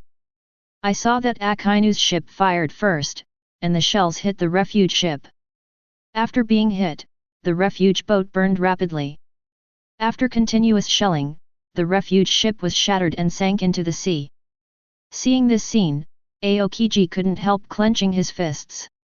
Victor, Akainu. These two guys. Is this their justice? As Aokiji gritted his teeth and suppressed his anger, the cannonball flew towards the Tree of Omniscience. Immediately after the shell hit, it burst into flames. As the fire blazed, engulfing scholars trying to salvage the books. The Tree of Omniscience, one of the world's most important treasures. Starting today, it will be erased from the world. Aokiji gripped the side of the boat with both hands, there was nothing he could do about it. Can only watch helplessly, but cannot change. Where is this place? When Robin woke up, he found himself locked in the room. The room is locked. However, with her ability, she could still find a chance to unlock it. Click. The door lock was opened. Robin pretended not to wake up. She was going to launch a sneak attack with her ability when the other party was not prepared. Stella walked in pushing the dining cart. "Haven't you woken up yet? Didn't Felix Commodore say he would wake up at this point?" Stella muttered, then left the dining car, turned and left. The door was gently closed, and Robin rolled over from the bed. She went to the dining car and lifted the silver cover.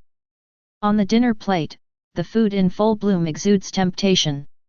Robin couldn't help but picked up the fork, inserted a piece of steak, and put it in his mouth. The meat was very tender and tasted great. It was simply the most delicious food she had ever eaten. "You're awake." Robin just took a bite, and when she was about to take a second bite, a man's voice came into her ears. Chapter 100. Who's talking? Robin was taken aback. She was pretending to be asleep just now, and now she was stealing food. After being discovered, she was naturally nervous. In this strange environment, she was terrified. Later, Robin found the surveillance phone bug in the room. It's been watching her. Is it talking to itself? Although Robin became a doctor at the age of 8, she is only a child and has not seen much in the world. Of course, it has never seen the monitoring phone bug. Such a big snail? Still talking? As Robin observes, Victor watches her from across the room. "It's not a good boy to waste food," Victor said. After listening to Victor's words, Robin looked at the food in the food truck for a while. "They are really alluring. But if you are doubting my identity, then there is no need. You are just a child. Even if you are sold, you must be full to have the strength to escape. Am I right?" After listening to Victor's words, Robin began to eat food seriously. The food is really delicious. She picked up a piece of cake. The fruit on it was so rich and so sweet that Robin couldn't bear to put it down. She wiped it gently with her little hand, and took a bite. This feeling is so wonderful. Robin has never eaten such a delicious cake. Are such delicious cakes themselves in heaven? She had seen people in the small town eating it through the window, but she didn't expect it to be so delicious. After Robin finished eating, Stella opened the door again, and she said to Robin, "Please follow me." Led by Stella, Robin came to Victor's study. Pushing open the door, Robin saw Victor. Words such as tall, handsome, and majestic can all be used on Victor. He was wearing a black robe, with a cold expression on his face, looking difficult to get close to. "This man. It looks terrible. Sit down." Victor pointed to the sofa. Robin nodded and walked over. After she sat down, she looked at the proud man in front of her and asked, "You arrested me, what am I going to do?" "No need to do anything," Victor replied indifferently. Such a simple answer stunned Robin. "Don't need to do anything?" Robin thought she was going to be taken into slavery, because she'd heard of things like this, where the townspeople would scare children into keeping them from running away lest they be caught by the slave ships. At this time, under the instruction of Victor, Stella took out a piece of paper. The paper is full of words. "The content recorded on this paper is the most detailed thing I know, please take a look," Victor said. Taking the paper, Robin looked down carefully. The above content is very short, only a few dozen lines. "Your father is dead and your mother is alive, her name is Nicole Oravia." Victor begins to tell about Oravia. Robin listened carefully, listening to what happened to the scholars of Oravia and O'Hara. At this moment, Victor gestures to Stella, who lowers the curtain and turns off the lights. Then, the scene of O'Hara being destroyed by Buster Call began to play. During this process, Robin saw Dr. Crowbar being shot, the Tree of Omniscience being destroyed, and even the refuge ship was destroyed. For a split second, Robin felt heartache. This is a very sad story. After the broadcast ended, Victor continued to speak. I have investigated and found out that the reason why O'Hara was destroyed by Buster Call is because you violated the laws of the world and studied history privately. After hearing this, Robin was stunned. She still didn't understand what crime they had committed. We obviously didn't hurt anyone. Dr. Kiluba said that history belongs to all mankind. We need to understand the blank 100 years of history. Your aunt doesn't allow you to add more jam. What if you add more jam? Victor asked Robin. She would get angry and would scold me. Robin replied. The world government prohibits investigating history, and you violated it, so the world government is angry. I say that, can you understand? Victor said calmly. After Robin listened. Suddenly there was silence. She didn't expect this to happen. She thought it was just a normal academic research, but she didn't expect it to be so serious. Where's my mother? Robin asked after he realized it, looking at Victor. Should be publicly executed, the world government has branded her a demon. Victor replied. After hearing this, Robin was completely dumbfounded. She didn't expect that it would be like this. However, Robin is still very smart. She looked at Victor. What about me? I am also a doctor, and I also participated in the research of the historical text. Victor smiled, then made a cigarette clamping gesture. Stella put the cigarette in Victor's hand and lit it. In the smog, Victor said to Robin, your mother must be dying, and you and I will find you a new identity and let you stay by my side. Why? Robin didn't understand why Victor wanted to keep her. Because, Victor said, you're a good candidate. I don't understand. Robin asked, looking at Victor. Victor chuckled. He didn't need Robin to understand. If you can be obedient and be an obedient boy, then maybe I can help you see your mother for the last time. Victor's words made Robin stunned. Want to see her? Victor asked. Robin nodded, tears streaming from his eyes at the same time. Now follow Stella, she will teach you some manners. After Victor finished speaking, he asked Stella to take Robin out of the study. After leaving the study, Robin looked at Stella beside her, and she said, can he really help me meet my mother? Of course. Stella replied with a look of admiration, Master Victor is omnipotent. But can he save my mother? After Robin finished speaking, he shook his head again. Upon hearing this, Stella said a little angrily, please cherish everything Sir Victor has done for you, and then dedicate everything to repay his gift to you. Robin froze for a moment, she stopped talking, she felt Stella was angry. Stella took Robin to the maid's room, and she wanted to teach Robin obedience and the skills of serving Lord Victor. Of course, this is also what Victor wants, so that Robin will learn to obey under the influence of his ears and eyes, and be trained to be the tool man he wants. Besides, she has a lot to learn. Victor will teach her too. The game of raising Robin has begun. Chapter 101. Auravia is not a big shot like Roger. Her public execution therefore received little attention. The world government only publicly disclosed this incident, defining O'Hara scholars as demons. Ordinary people are easily fooled. For ordinary people, they just join in the fun and talk more. Even if someone raises doubts, they can really compete against the authority of the world government. Therefore, the destruction of O'Hara will not be mentioned any time soon. Auravia's execution is scheduled for a month later. Victor finds Felix. Felix came to Victor. Senior, what's the matter? Felix asks Victor. Victor smoked a cigarette expressionlessly, and said, how much do you know about Nico Robin? Felix replied, her mother violated the laws of the world and secretly researched ancient weapons in an attempt to destroy the world. She is now a prisoner on death row. Having said that, Felix glanced at Victor secretly, Senior, you take Nico Robin in. He was worried that Robin would cause trouble. What do you think I intend to take her in? Victor asked Felix back. Felix shook his head, I don't understand either.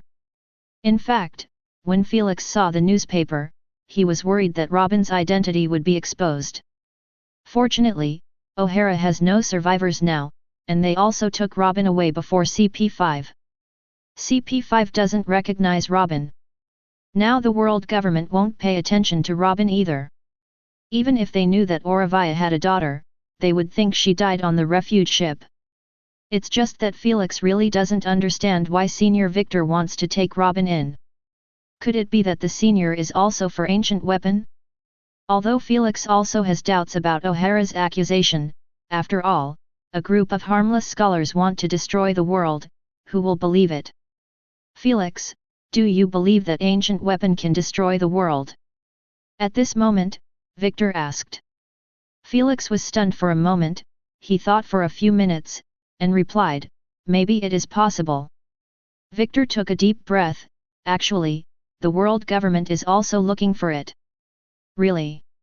Felix was surprised when he heard this. Instead of answering directly, Victor asked Felix, can guns kill people? Okay. Felix nodded. If it was a kid with a gun, would you be scared? Victor asked next. Felix shook his head. The gun was in the child's hand. There was a possibility of misfire, but it could not threaten him. If the gun is in the hands of a pirate, will you be afraid? After hearing Victor's words, Felix nodded. Pirates know how to use guns, and pirates are enemies. Would you be afraid if the gun was in my hand? Victor continued to ask. Felix shook his head vigorously. At this point, he understood the meaning behind Victor's question. Ancient weapon is the same. It's just a more powerful weapon. The problem is who owns it. In the hands of the evil party, it can destroy the world, but if it is in our hands, it can help us eliminate pirates and eliminate evil. Victor said, coming to Felix's side, this task is very important, 5 elders attaches great importance to it, don't let me down. Mission. Felix stretched his body. He didn't expect to have anything to do with the 5 elders. I didn't expect Victor to value him so much. There are some things that I can't tell you right now. It involves a lot of people, and there are many undercover agents in our department. Once Robin's existence is leaked, the consequences will be disastrous. Anyway. Victor patted Felix on the shoulder hard, from now on, you will officially become the commander of the Knight and be responsible for guarding the princess until we find the ancient weapon. This is not just about whether or not the pirates can be eliminated. If the Revolutionary Army and the pirates find the ancient weapon ahead of time, it will be a real disaster. Victor's words startled Felix into a cold sweat. At the same time, he also felt the mission on his shoulders. And Senior Victor's trust in him. How dare you entrust him with such an important task? Remember, this is a secret. Only you and I know it in this world. No third person is allowed to know Robin's identity. Victor said seriously. Yes. Felix replied earnestly. Even if he died, he could not reveal Robin's identity. If the pirates and the Revolutionary Army learned of Robin's existence, the consequences would be disastrous. For the world, for peace, for justice. Felix is duty-bound and duty-bound. Well, it's good that you know. After Victor finished speaking, let Felix go back first. After Felix leaves, Victor calls for Robin. Robin followed Stella to the door, and Stella left first. Robin walked into the study, and respectfully called, Master Victor. Stella taught you well, and you are very adaptable. Victor said to Robin. Robin remained standing as a maid. It's just that her eyes are red, obviously from crying. Victor said, have you read today's newspaper? Robin nodded. In a month, her mother would be publicly executed. When looking at the photos of Auravia, she would think of the scene when her mother abandoned her when she was 2 years old and went to sea to find the text of history. She missed her mother so much, but she never expected to see her executed before she met her face. How uncomfortable Robin felt, only she knew. Victor said, want to see her? Robin nodded. Victor said, "Come here." Robin obediently came to Victor's side. Victor raised his hand and stroked Robin's head lightly, like petting a cat. "Laugh," Victor said again. Robin didn't know how to smile, especially now, she couldn't. "Stella should have told you," Victor said to Robin. "You must listen to Master Victor, and you must do what Master Victor ordered," Robin replied. She has now been repeatedly brainwashed by Stella. "Being stuck by the CPU all day long, I have to dedicate everything to Mr. Victor. Find a way to laugh, no matter how difficult it is, this is a test for you. Until I am satisfied," Victor said seriously. After hearing what Victor said, Robin started to try to laugh out loud, and she even used her hands to grin her mouth to force a smile. Victor sipped his tea and watched Robin perform. It's a taming process. Get Robin used to following orders. In this way, Robin will grow into a qualified tool person. After half an hour, Victor still hasn't stopped. Robin was still trying to put on a smile that would please Lord Victor as much as possible. Until there was a knock at the door. "Come in," Victor called. Connor walked in, he glanced at Robin first, then pressed against Victor's ear, and whispered, "Senior, he killed someone." Chapter 102. Victor asked Robin to go out to find Stella first. "Killed? You're making rapid progress," Victor thought in his heart, but on the surface he was very calm. Tizalo is an important tool man he cultivated. Will continue to provide money to Victor in the future. Otherwise, the current money-making model would not be easy to raise a huge army. And Tizalo's transformation from a low-level young man to a hero did not happen overnight. He needs to go through more pain and trials, to hone his body, mind, and will, in order to meet Victor's expectations. When Victor listened to Connor's report, Tetsalo had killed his boss and succeeded in taking over. He is now a cadre of the Wild Wolf gang. Now he needs to build up his prestige, and at the same time collect money to make him even stronger. Not far away, some young men were trembling. They witnessed Tizalo kill the elder brother, and they were all afraid that Tizalo would do something to them. "These idiots!" Tizalo sneered, showing no mercy to them. In the Wild Wolf gang, he hated others to lie to him the most, and these little gangsters had lied to him before, so Tizalo didn't mind killing a few people first. His eyes swept over everyone, and then slowly landed on a woman, who was a beautiful woman. She is one of the properties of the Wild Wolf gang, a high-quality product that has just been abducted. She will work in the nightclub of the Wolf gang and be squeezed out of money by the Wolf gang. There was a grin on the corner of Tezuolo's mouth. "Since you dare to lie to me, you must be prepared to die." After speaking, he walked towards those minions step by step. Seeing Tizalo's cold eyes, the woman trembled with fright. She wanted to run, but she couldn't move at all. At this time, a man next to him rushed up and shouted, "Tizalo, don't mess around." "Ha ha ha ha, what a stupid boy." Tezuolo smiled disdainfully, grabbed the man's neck with one hand, lifted him up easily and threw him to the ground. The man struggled for a while, then passed out. Tizalo continued to walk towards the rest of the minions, and those people ran away one after another, but before they had walked a few steps, Tizalo grabbed them back again. Soon, the whole street fell silent. The woman's legs were so frightened that she kept backing away, her face was as pale as paper, and her lips were trembling. Tezuolo walked up to the woman, knelt down, looked at her frightened look, and raised the corners of his mouth slightly. "Not bad, she is a rare beauty, but don't worry, I am different from those scumbags." Tizalo smiled triumphantly. He wouldn't use women to make money. In that case, it would be no different from selling Stella's beasts. Soon after, Tizalo brought a group of people to the door of the nightclub.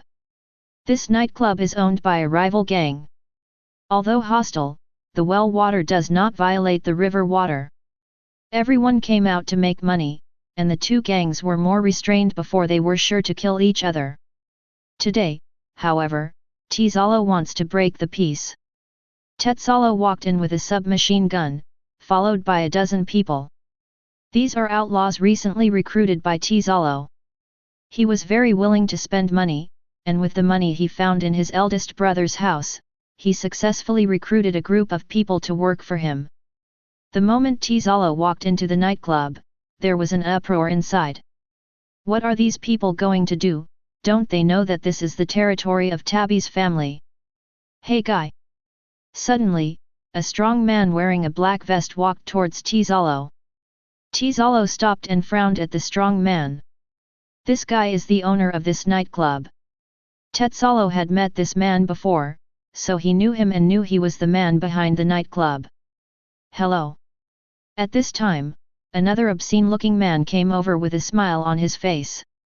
He was Tabby's cousin and was in charge of watching the scene. Occasionally, a non-sighted foreigner would come here to make trouble, and he would settle it. However, Tizalo didn't talk nonsense with them at all. He raised his gun and shot at the two people continuously. Boom! Boom! Boom! 3 gunshots knocked the 2 guys down immediately. The 2 guys were lying on the ground howling. The guests around screamed. Tizalo snorted coldly, "Tabby, get out and die." After he finished speaking, there was another commotion around him. At this time, a slender young man came down the stairs. The man appeared to be in his 20s, tall, fair-skinned, with blonde hair in a shawl. His demeanor looked a bit feminine, like a nobleman. This man is Tabby, the boss of the Tabby family. Who are you? Tabby walked down the stairs, staring at Tizalo sullenly. Do you want to die? Tizalo ignored Tabby and fired at Tabby. Tabby reacted quickly and dodged immediately. However, just as Tizalo's madness started, he threw the prepared bomb directly at Tabby and the others, killing more than a dozen people on the spot. Among these people, half are Tabby's subordinates, and the remaining half are ordinary people. Ah! Help! Tabby and the others screamed and fled in all directions. Tizalo looked at the group of fleeing people indifferently, and said coldly, "Tabby, get out." Tabby's face was pale and bloodless, but he still managed to stand up. Tizalo sneered, grabbed Tabby's hair, and threw him against the wall. Tabby cried out in pain. "A hole! I'm going to kill you!" Ah! Tabby was in pain and kept struggling. He wanted to resist, but Tizalo held his head tightly and kept hitting the wall. Every time he punched, he could hear the sound of bones breaking. Tabby felt his head rumbling, his eardrums buzzing, and he felt stars popping out of his eyes. This situation lasted for half a minute. At this time, the surrounding guests left one after another, leaving only Tizalo and Tabby. "BD BD!" Tabby screamed in pain, but he couldn't change the situation at all. Tetsalo stood up slowly, holding Tabby's collar in one hand, and took out a pack of cigarettes with the other hand, lit it and smoked. Amidst the smog, Tizalo's expression became more and more ferocious, looking like a ghost. "I want you dead!" Tizalo growled. Tabby was caught by Tizalo and had difficulty breathing, his cheeks were flushed, his eyes turned white, and he felt that he was about to die. Cough cough cough cough. Tabby coughed violently, and his lungs were burning. Suddenly, Tizalo punched him in the chest, and for a moment, Tabby felt as if his internal organs had been displaced. Tabby opened his mouth to speak, but couldn't at all. "You." Before Tabby finished speaking, his eyes suddenly widened and his pupils shrank, staring at Tizalo. Because, he saw that Tizalo was holding a knife and stabbed himself in the abdomen with a knife, and blood flowed down the blade. "You." Tabby's eyes widened, full of resignation. There was a gurgling sound in his throat. Tetsalo took out the knife, wiped his hands, and said lightly, "This is a good deal, I accept it." Plop! With a muffled sound, Tizalo kicked Tabby's body away. "Raid Tabby's family, go straight to the dragon, and kill Tabby. The madness has just begun tonight." Just like the violence when he killed Tabby, Tizalo knows that if he wants to gain power, he must be ruthless, and killing people is like killing chickens. In this world, the weak prey on the strong, and the strong are respected. Only those with absolute power will be respected and worshipped, while those without strength are only worthy of being bullied and trampled on. When Tizalo killed Tabby, he was just announcing his strength to the whole city, and at the same time was deterring everyone. He wants everyone to know that he is a ruthless man. After finishing all this, Tetsalo turned around and walked out of the bar. Tizalo's back looked unusually lonely, like a bloodthirsty wolf. The night wind blew his clothes, and he carried a strong murderous aura, which made people tremble with fear. Chapter 103. People always grow, especially when they crave change. Tizalo's growth is in line with Victor's expectations. In fact, Victor doesn't need Tizalo to be loyal to him, he just needs to control Tizalo and let him make money for himself. It also turns out that Victor's proof is correct. Free-range dogs are more energetic than caged dogs. Tetsalo, unaware of his life, has been controlled by Victor, who becomes cruel and begins to learn to use violence for more profit. Because he has tasted the sweetness from it, he believes that this path is correct. Victor continued to arrange for Connor to watch Tizalo. West Blue, Penal Prison. This is West Blue's largest prison, housing extremely dangerous criminals. For example, the Revolutionary Army trying to overthrow the world government. Oravaya is locked in the deepest part of the prison. There are cells for prisoners on death row and life sentences. Bang! At this time, the door of the cell was opened, and the jailer asked Oravaya. "Say, Miss Oravaya, a lord wants to see you." "Who?" Oravaya asked. "You'll understand when you see him," said the jailer, leading Oravaya out of the cell. Soon, the jailer led Oravaya to the top floor of the prison, and Oravaya met them in the interrogation room. The man was wearing Marine's military uniform and sunglasses, with a grim expression on his face, and he didn't even look at Oravaya. Next to the man stood a girl. The girl looked at Oravaya, tears welling up in her eyes. Although the mother and daughter hadn't seen each other for many years, Oravaya guessed Robin's identity. Her heart skipped a beat, thinking that the world government was going to use her daughter to threaten her. How despicable! However, in order not to implicate her daughter, she decided not to recognize Robin. "Miss Oravaya, sit down and talk," Victor said. Oravaya sat down. At this time, Stella served 2 cups of coffee, one was placed in front of Oravaya, and the other was placed in front of Robin. "You guys have time for a cup of coffee," Victor said to Robin.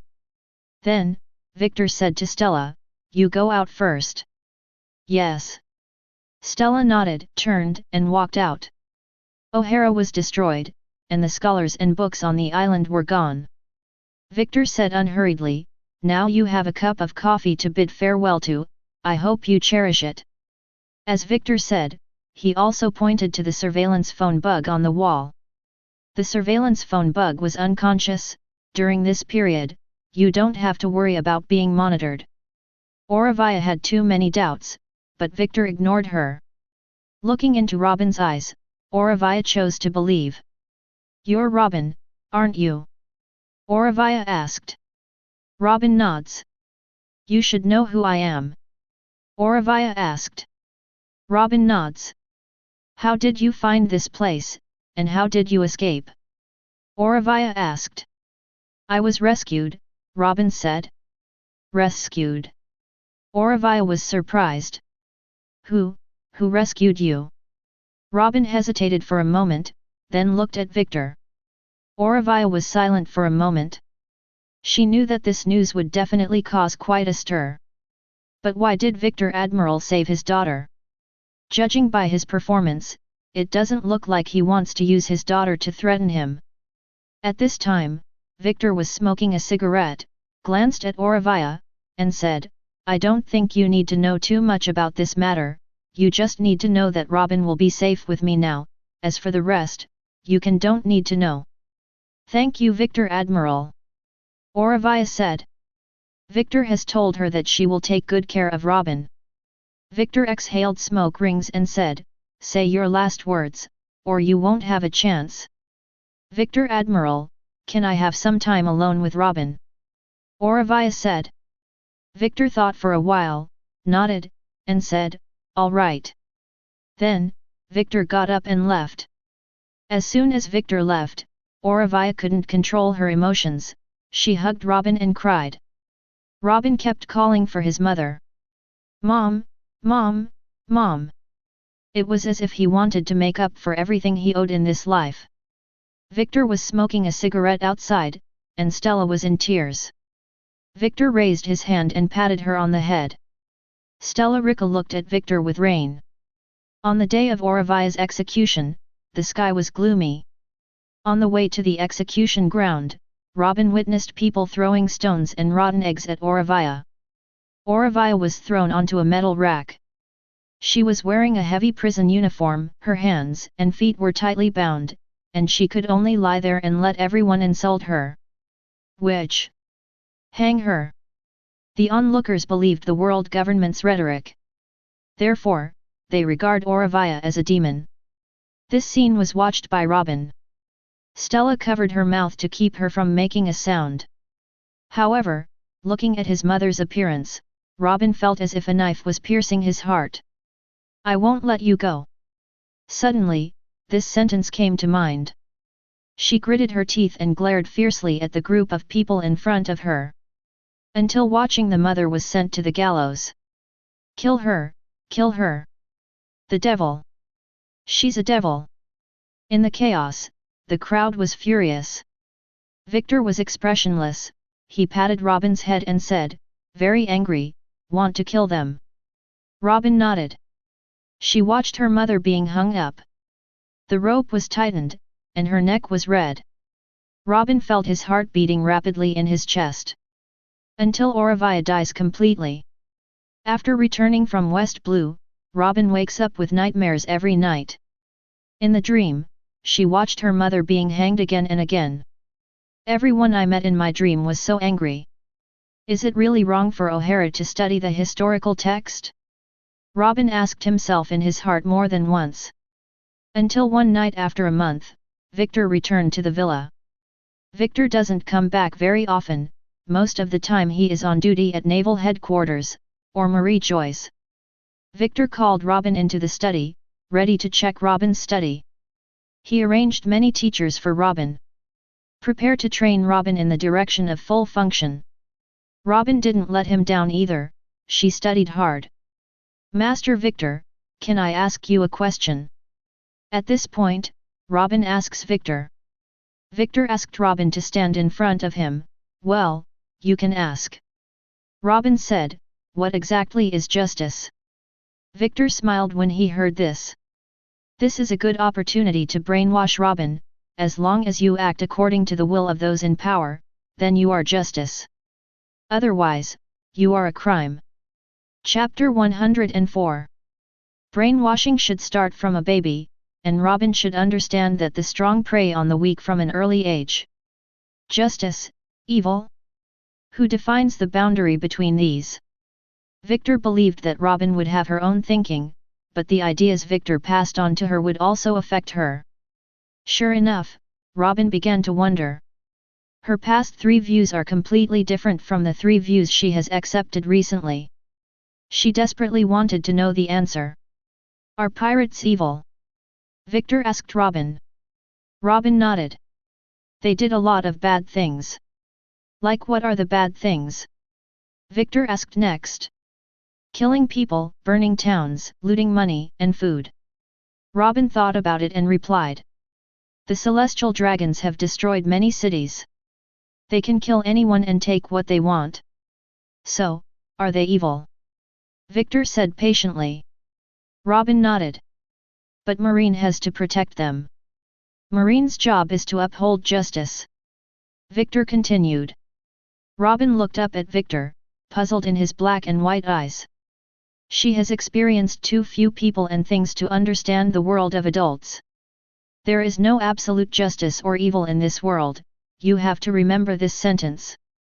Victor rubbed Robin's face, which he found amusing.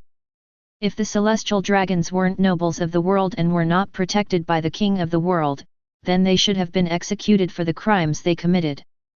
The existence of the celestial dragons is trampling on justice. Victor said without hesitation. At the same time, he also introduced the concept of the king of the world.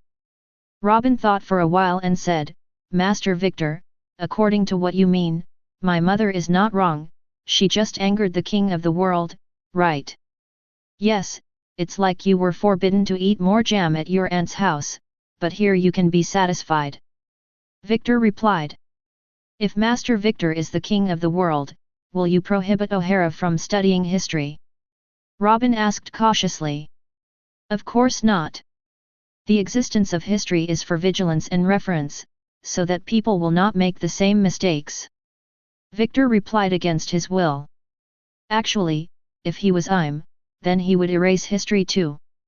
After all, it took disgraceful means to seize the world. And history is a little girl who can be dressed up by anyone, written by the victors. It would be nice for the loser not to be discredited, let alone hope for glory. It would be nice if Master Victor was the king of the world. Robin thought to himself. In C Circle Calendar 1500, the first half of the year was relatively smooth. At least for Marine, there were no big events in the first half of the year.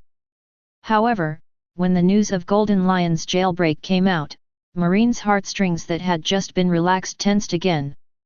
What? Golden Lion is jailbroken? Impossible. How so? Escape from Impel Down, how is that possible? Naval headquarters, almost everyone is talking about it. A military meeting was held empty. This military meeting is special, even Zephyr is invited. Golden Lion escaped from prison. With his character, he will definitely take revenge on Marine. Sora is most worried about the upcoming revenge. Sengoku, Zephyr, Garp and others all looked serious, they knew that Sora was not alarmist. Victor smoked a cigarette and glanced at Aokiji, but Aokiji was not asleep, and after seeing Victor looking at him, he also looked at Victor. So. Victor took a deep breath, what should I do? Sengoku was silent for a moment, then suddenly said, I propose that Marine withdraw from New World temporarily.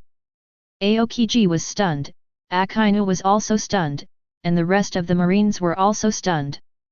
Exit New World. The Ghost Spider exclaimed. Sengoku Admiral, is it a little exaggerated to quit New World because of a Golden Lion? Not only Ghost Spider, Hua Shaishin was also puzzled. Yes, Sengoku Admiral. If the Golden Lion is really strong as you said, then we should send troops to destroy him instead of avoiding it. Sengoku Admiral, I think it's wrong to quit New World and make the world think we're afraid of pirates. Ghost Spider, Hua Shaishin and others retorted one after another. They all believed that the Golden Lion's strength should not be underestimated, but it was definitely not terrifying, let alone make the entire Marine fear. I think it's more than that. While everyone was arguing endlessly, Sora suddenly said, this is an order from the higher UPS of the world government. The official level crushes people to death. What's more, is it from the top of the world government? Victor is a time traveler, and his perspective on the world is naturally different from that of Akainu and others. Akainu and others were very angry. Marine unexpectedly withdrew from New World, preparing to give New World to pirates. Doesn't this just allow pirates to develop in New World? Although Akainu and others were angry, they didn't say anything. And they also know that they are not the decision makers of the world government. At this time, Kong looked at Victor, the task of arresting the Golden Lion will be entrusted to you. Victor nodded, this is not an easy task. At this time, Sora looked at Zephyr again, you should also pay attention to safety. Kong worried that the Golden Lion would retaliate against Marine and attack Marine's warships. Especially military students are more vulnerable to attacks. Zephyr nodded, I'll be careful. Golden Lion is worthy of being a legendary pirate, he alone is enough to threaten Marine. Sengoku and I are going to Pangu City for a meeting, and I will leave the meeting here to you. Sora finished speaking to Victor, turned and left. Sengoku followed suit. This scene makes people imagine. Did the five elders choose Sengoku? After Sora and Sengoku left, Victor came to Zephyr and the others. He looked at the crowd. Everyone, what should we do next? Go find the Golden Lion. At this time, the ghost spider stood up. Golden Lion's men heard that he escaped from prison, and they will definitely join him. Then leave it to you. Victor gave the task to the ghost spider. Ghost spider stood up. Yes. In order to prevent the Golden Lion's revenge, it is necessary to strengthen vigilance. In addition, their respective families must also be taken care of. If conditions permit, let them move to Marineford town. As for the cost of the process, the department will reimburse them. In addition, if you need to send a warship to pick it up, please register your name, and the headquarters will send a fleet to escort it. Victor's words were naturally very thoughtful. Only Zephyr was dejected. The pain of losing his family let him know how terrible the pirate's revenge is. It is easy to hide the open gun, but it is difficult to defend against the hidden arrow. At this time, Victor then said to Akainu, although New World needs to be withdrawn, the G1 branch still needs to stay behind. You can go to the G1 branch. Hearing this, Akainu nodded slightly to Victor. He has no problem with Victor's arrangement. Chapter 105. After Golden Lion escaped from Impel Down, instead of seeking revenge on Marine immediately, he chose to hide, and he found a village to recuperate. Although he managed to escape from Impel Down, it was at the cost of his 2 legs. Now replacing his 2 legs are Sakuragi and Kyuju. Although there are substitutes, there is too much blood loss and it takes time to adapt. Therefore, the wise choice is to rest. Victor, just wait for me. The Golden Lion is in the village, cursing Victor viciously. He didn't expect to fall into Victor's hands. Still, Victor is really strong. Golden Lion also intends to revenge on Victor. 2 months later. New World, Helatofo Island. The Moby DK, and 3 miniature versions of the Moby DK are parked in the bay. How did you escape? On Moby DK's deck, Whitebeard frowned, looking at the Golden Lion in amazement. After seeing Whitebeard, Golden Lion smiled and said, Whitebeard, now you are the overlord of the era. After hearing what Golden Lion said, Whitebeard ignored him, but asked, what the hell are you thinking? Whitebeard and Golden Lion are old acquaintances, both former members of the Rocks Pirates. Therefore, Whitebeard is aware of the Golden Lion. Whitebeard wants family, Golden Lion wants power. Now, what the Golden Lion meant was to cede power to Whitebeard. I need a little time to prepare, Golden Lion said to Whitebeard. What are you going to prepare? Whitebeard asked warily. Golden Lion said viciously, I will make him pay for the pain that guy left me. That guy? Whitebeard thought for a moment, then said, you mean Victor? Yes. Golden Lion touched his knee, that insidious and despicable guy. It can make you suffer, that guy is really amazing. Whitebeard knew the strength and scheming of the Golden Lion. It is not an easy task to capture the Golden Lion alive. In short, I will disappear for a while, and during the time I am away, the sea will be temporarily handed over to you. Golden Lion stood up. He didn't want to stay for dinner, and of course, Whitebeard didn't think to ask him to stay. Whitebeard ignored the Golden Lion. As Whitebeard watched, the Golden Lion took to the sky and quickly disappeared. Marco looked in the direction the Golden Lion was away from. Dad, what does Shiki want to do? Whitebeard shook his head. How do I know what he thinks, but it must not be a good thing. Since Golden Lion escaped from prison, Marine has been tracking Golden Lion's remnants everywhere, trying to find out the whereabouts of Golden Lion through them. However, Golden Lion has not been linked with the old department. Rumor has it that Golden Lion and Whitebeard met. As for where it went, no one knows. However, no one cares about the Golden Lion anymore. Because Marine gave up more bases in New World, as for where it went, no one knows. However, no one cares about the Golden Lion anymore. Because Marine gave up New World, the pirates fought more fiercely for the territory of New World. Everywhere in the New World is at war, and there is killing everywhere. Whitebeard is in the era of great pirates. Those pirates who lost their territory in battle, those pirates who lost their companions, and those pirates who wanted to hug their thighs all came to join Whitebeard one after another. The strength and power of the Whitebeard pirates are growing. Even though Whitebeard didn't want to dominate, his sons pushed him step by step towards the position of supremacy. In this process, the Bigo pirate group and Beasts pirates are also growing.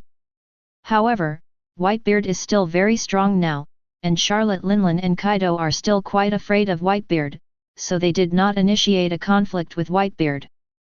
Shortly after Akainu arrived at the G1 branch, Victor recommended him to be the commander of the G1 branch. Ghost Spider, Dogman, and others also have important arrangements, and their subordinates have also been promoted. In the eyes of Ghost Spider and Dogman et.al., Victor is a nice guy. Although Victor's reputation is not very good and he has a lot of black history in the past, they are now friends. Who doesn't like their friends? In comparison, Victor really values love and righteousness. Akainu's psychology is the same as Ghost Spider and Dogman. At naval headquarters, he was also one of the less likable guys. If it wasn't for Victor, he really wouldn't have anyone walking by his side. Marine Ford, Naval Headquarters. Victor is smoking a cigarette in the office while reading today's paper. At this moment, the phone on the desk rang. Victor picked up the microphone. "Victor, come to my office." The phone bug mimicked Sora's voice. Victor put down the phone bug, got up and walked into the empty office. In the empty office, Victor sat down and reached for the dessert on the table. Sora glanced and said, "It's from Garp. He is really laid back. If I had known I would not be promoted to Admiral, it would be so comfortable to be a Vice Admiral," Victor said while eating. Kong didn't take Victor's words seriously. He said, "There is something you need to deal with recently." "Me?" Victor said suspiciously, "But I still want to hunt down the Golden Lion. That guy's whereabouts are unknown now, and he is probably preparing a new conspiracy somewhere." Kong also knew Golden Lion quite well. Although the Golden Lion is arrogant, he also knows how to forbear. Now that the Golden Lion is completely missing, it's not so scary. At least not Marine's primary enemy right now. "Tell me, what do you need me to do?" Victor asked nothing. Kong said to Victor, "You also know the Wuhei plan?" "Yeah." Victor nodded. The heir said to Victor, "Before the Wuhei plan starts, the world government needs to show a round of force. Let me go out for a walk?" Victor asked. "In 2 days, a cruise ship will leave Marie Joyce and embark on a journey around the world," Kong said. Victor frowned. "Could it be that you want me to?" Kong said, "Angela Titian is also on the boat, he asked you to accompany him by name." Victor smiled and said, "Well, after all, our Marine Admiral's other identity is the private army of celestial dragons. It's good that you understand." After Kong finished speaking, he asked Victor to go back and prepare. Sengoku walked by just as Victor was leaving the office. Victor greeted Sengoku and saw Sengoku enter the empty office. "Old people still love Sengoku," Victor muttered. He smiled coldly, but accepted it frankly. Sengoku is so much older than him, far above him in combat achievements and experience. Moreover, Sengoku is more stable. All things considered, 5 elders currently prefers Sengoku. However, it doesn't matter, the current Marine Admiral position is enough. What's more, this time I will accompany celestial dragons on a trip, and I can bring back a few children with potential by the way. Chapter 106. Marie Joyce. Chartina Palace, this is the Victor Admiral I told you about. Angelotti-san introduces Victor in front of a female celestial dragons. This female celestial dragons is about 40 years old, her eyes are small, slender, and long, and the tip of the eyes is slightly raised towards the temples, although the eyeballs are not black, there are often dots in the dark grey pupils when looking forward. Sparks burst out, but the whites of the eyes glow with blue flashes, the eyelashes are not long but dense and black, with single eyelids, and the eyes seem to be surrounded by clouds, hazy, unfathomable, mysterious and alluring. Chartina looked at Victor, smiled slightly and said, Angelotti has mentioned you more than once, you are an excellent and loyal warrior. Your Highness, I appreciate it. Victor replied. Angela Titian, I still have to accompany Ada Palace. After finishing speaking, Xia Erdena turned around and left. Hearing this, Victor gained a deeper understanding of this trip around the world. This time around the world is definitely not a trip for a few celestial dragons. To be precise, there must be people that celestial dragons value in this round-the-world journey. Although they are both celestial dragons, they seem to have the same status, but there must be people with respected status among them. Victor had an idea in his mind, and he planned to use some words from Angela Dessen. Sure enough, there are quite a few celestial dragons participating in the global tour this time. Including Angelotti-san, there are 16 celestial dragons in total. There are men, women, and children. In addition to celestial dragons, the guards carried by celestial dragons also include CP0, maids, and slaves. The number adds up to more than 2,000 people. Fortunately, the means of transportation is a cruise ship. Otherwise, ordinary boats really can't hold so many people. Marine even dispatched 10 warships to escort. Buster Call is also the scale of 10 warships. These 10 warships are dispatched together and can destroy any country at any time. Major, do the world's nobles travel on such a large scale every time they travel? I don't know, it's my first time participating.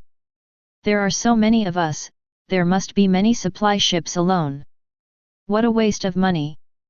The nobles of the world don't care about money.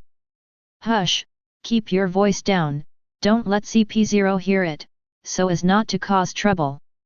In the midst of many discussions, a tall and beautiful woman in a white suit jacket walked onto the bridge. She was wearing a light blue long-sleeved shirt and black tights, which perfectly outlined her figure. A pair of casual shorts of the same color were worn on the slender and straight legs. The woman came to Victor's side. Angelina. The woman took the initiative to greet Victor. Victor. Seeing the other party voluntarily reported his name, Victor also greeted him. This mission is very special. Angelina said to Victor. Victor didn't rush to answer. In short, I hope there will be no accidents, otherwise, you will be in big trouble. Angelina spoke frightening words in a soft tone. It's a threat. Victor nodded when he heard this, as long as I'm here, there won't be any accidents. I hope so. Angelina turned and left. At this time, the CP0s that Angelina brought were all respectful to her. Victor knew that the world government would select talented orphans from all over the world and train them to become CPS. Among them, the most talented people will be cultivated into Marine Admiral, or the Shield of Celestial Dragons. These people even have the ability to be Marine Marshals. This graceful-looking woman may be the Shield in CP0. Victor smiled slightly. It seems that this time the escort mission came right. Victor doesn't know much about the celestial dragons so far. I only know that the nobles of the world are not just descendants of the 19 kings. For example, joining the royal family of the world government also has the opportunity to become a world noble. This time I took this opportunity to learn more about them. The first stop is to the town of Rog in the East Blue. 10 warships escorted the surrounding area to ensure the safety of the cruise ship. The sailing speed of the cruise ship is not fast, ensuring the comfort and stability of the sailing process. If the cruise ship shakes violently, all crew members and their families on board will become slaves. Accompanying you is like accompanying a tiger. Victor noticed that the sailors on the ship were tense, afraid that something might go wrong. Victor smoked a cigarette and looked at the children of celestial dragons playing below. 2 celestial dragons' children ride their respective slaves and are playing a game of horseback riding. Several female celestial dragons were watching the slaves fight, smiling and covering their mouths from time to time. Even the celestial dragons, who are looking at the scenery, are riding slaves. They would sit on slaves wherever they could keep their feet off the ground. At this moment, Victor turned around, and his eyes fell on Chartina Palace. I saw that Chartina Palace was accompanying a woman. The woman was beautiful, with a graceful figure and fair skin. However, it was the woman's eyes that caught Victor's attention. She has eagle eyes. If ordinary people look at it, they will tremble and fear. Looking around, Angelina also accompanied her outside the palace of Shultina, protecting the woman's safety at all times. There was a calculation in Victor's heart. This woman is no ordinary celestial dragons. Just her eyes are like Im's eyes. Is it Im? Although Im's gender cannot be determined, Victor prefers to believe that Im is a man. Of course, even if the woman in front of her is not Im, her eyes are so similar to Im. This means that her relationship with Im is not shallow. How to approach her? Victor wants to seize the throne of the king of the world. 4 things need to be done. The first thing is to obtain the military power of Marine. The second thing is to get ancient weapon. The third thing is to know the strength of Im and the national treasure of celestial dragons. The first 2 things are easier. Only the third one is difficult. Even if the first 2 things are achieved, if the third one is not completed, then he will not be able to become the king of the world. Because the national treasure of the celestial dragons has the power to erase anyone at any time. This is why Victor wants to be a marine. Only by continuing to be a marine can he have a chance to get close to Im. While Victor was thinking, the woman looked at Victor. The moment his eyes met, Victor didn't shrink back immediately, but bowed his head very politely like a gentleman. The woman looked at Victor with a little more curiosity in her eyes. Because anyone who looks at her will panic. Victor is neither humble nor overbearing, an exception. Chapter 107. The woman looked away, and then returned to the cabin. Chartina Palace accompanied the woman back to the cabin. From appearing to leaving, the sense of oppression that women bring to people is completely different. Wright and the others were obviously flustered. They seemed very small in front of the woman.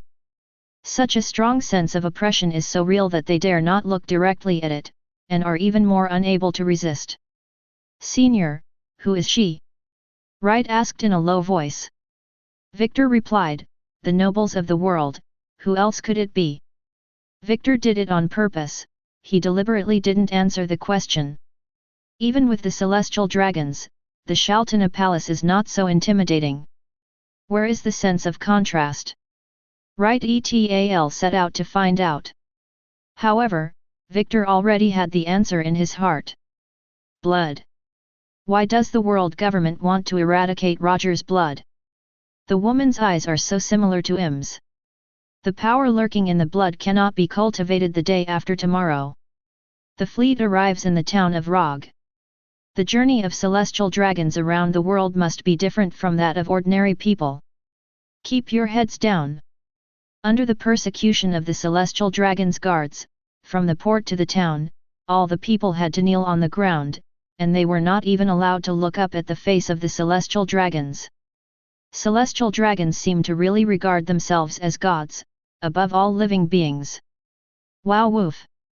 At this time, a black dog ran out from the crowd. It was calling not far away. Its call disturbed the celestial dragons. Behind it, a girl ran out, trying to drag the dog back. 2 guards of celestial dragons in armor immediately raised their axes and beheaded the black dog and the child.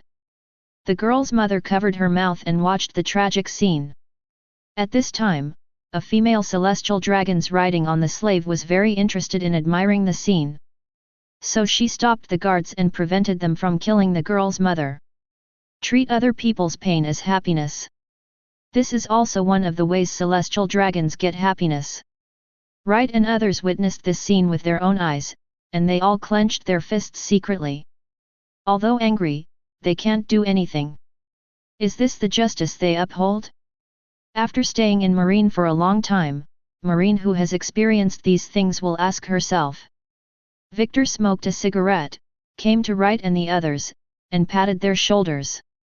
Someone is watching you, be careful. Victor reminded Wright and the others, and then he looked at CP0 not far away. Next, Victor walked up to a CP0. Don't keep staring at my men, they are all young men. Victor said beside this CP0. The task of CP0 is not only to defend the nobles of the world, but at the same time, they are also responsible for dealing with the crisis. Any crisis that would threaten the celestial dragons, they will be resolved in advance. There must be no hostile crowd around celestial dragons. Victor Admiral, let's hope they don't have a second. For the performance of Wright and others just now, they can all be shot or turned into slaves. Hee. Victor raised his hand and patted CP0 on the back. My subordinate, I will take care of it myself, don't bother you. After finishing speaking, Victor left. Wright et al. Noticed that Victor and CP0 were communicating in private. At this time, Victor came back, and he said in Wright's ear, learn, no matter where you are, remember that you are just a soldier, and don't bring any emotions to work. Yes, Senior, I will remember. Wright nodded. This time, I will help you settle it. If you encounter a difficult problem next time, it will be troublesome. After Victor finished speaking, he walked forward naturally, and he walked to Angela Titian, talking and laughing with Angela Titian. If it were Sengoku, he might not dare to talk to CP0 like that. Because CP0 is behind celestial dragons. But Victor is different, behind him are celestial dragons. Therefore, when facing CP0, you can speak harder. The celestial dragons are in the town of Rog for 3 days. Every time they travel, they will make the town jump. The people fell to their knees on the ground in panic. This kind of atmosphere is only available when the pirates come. Those who were too late to kneel were executed by the guards of celestial dragons. Celestial dragons enjoy the Ichiraku fun. Residents of Rog finally breathed a sigh of relief when the cruise ship left Rog 3 days later. Not long after the cruise ship started, it encountered a ship on the way. This is an ordinary passenger ship.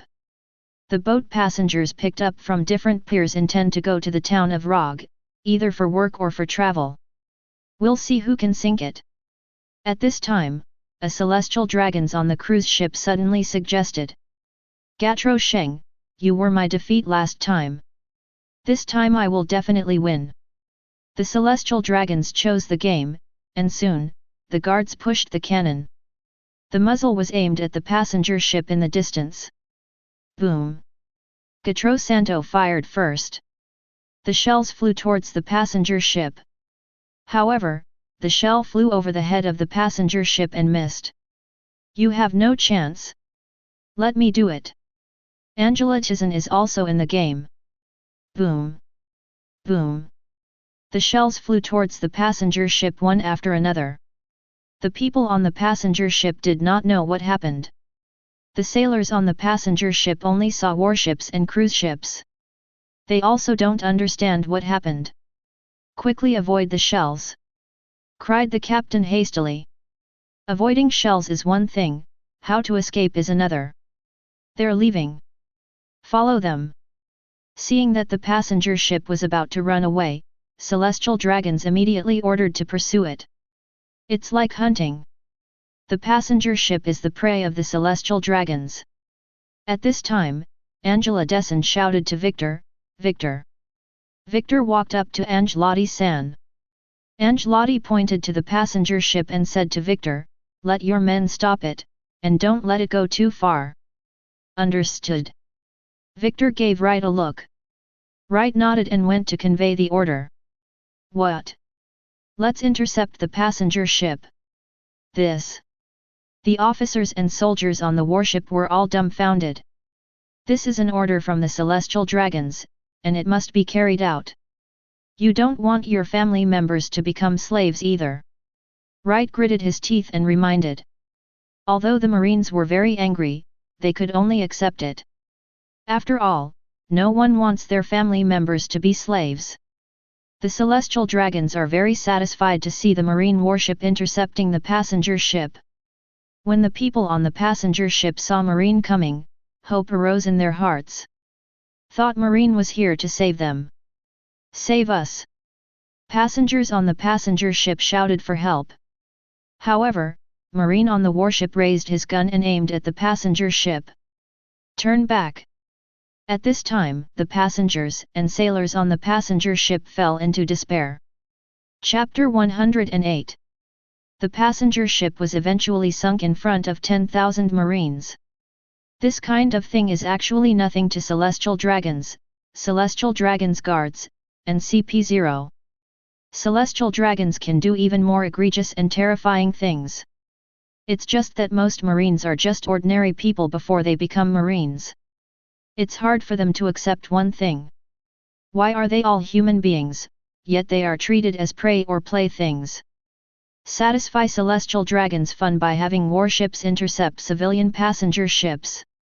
Very angry, very unwilling. But, so what? It's not the first day that this kind of thing happens. Which of the Marines' top management doesn't know, but who dares to take care of it, and who can take care of it? Celestial Dragons have supreme privileges. He is a descendant of God. Oppressive rule.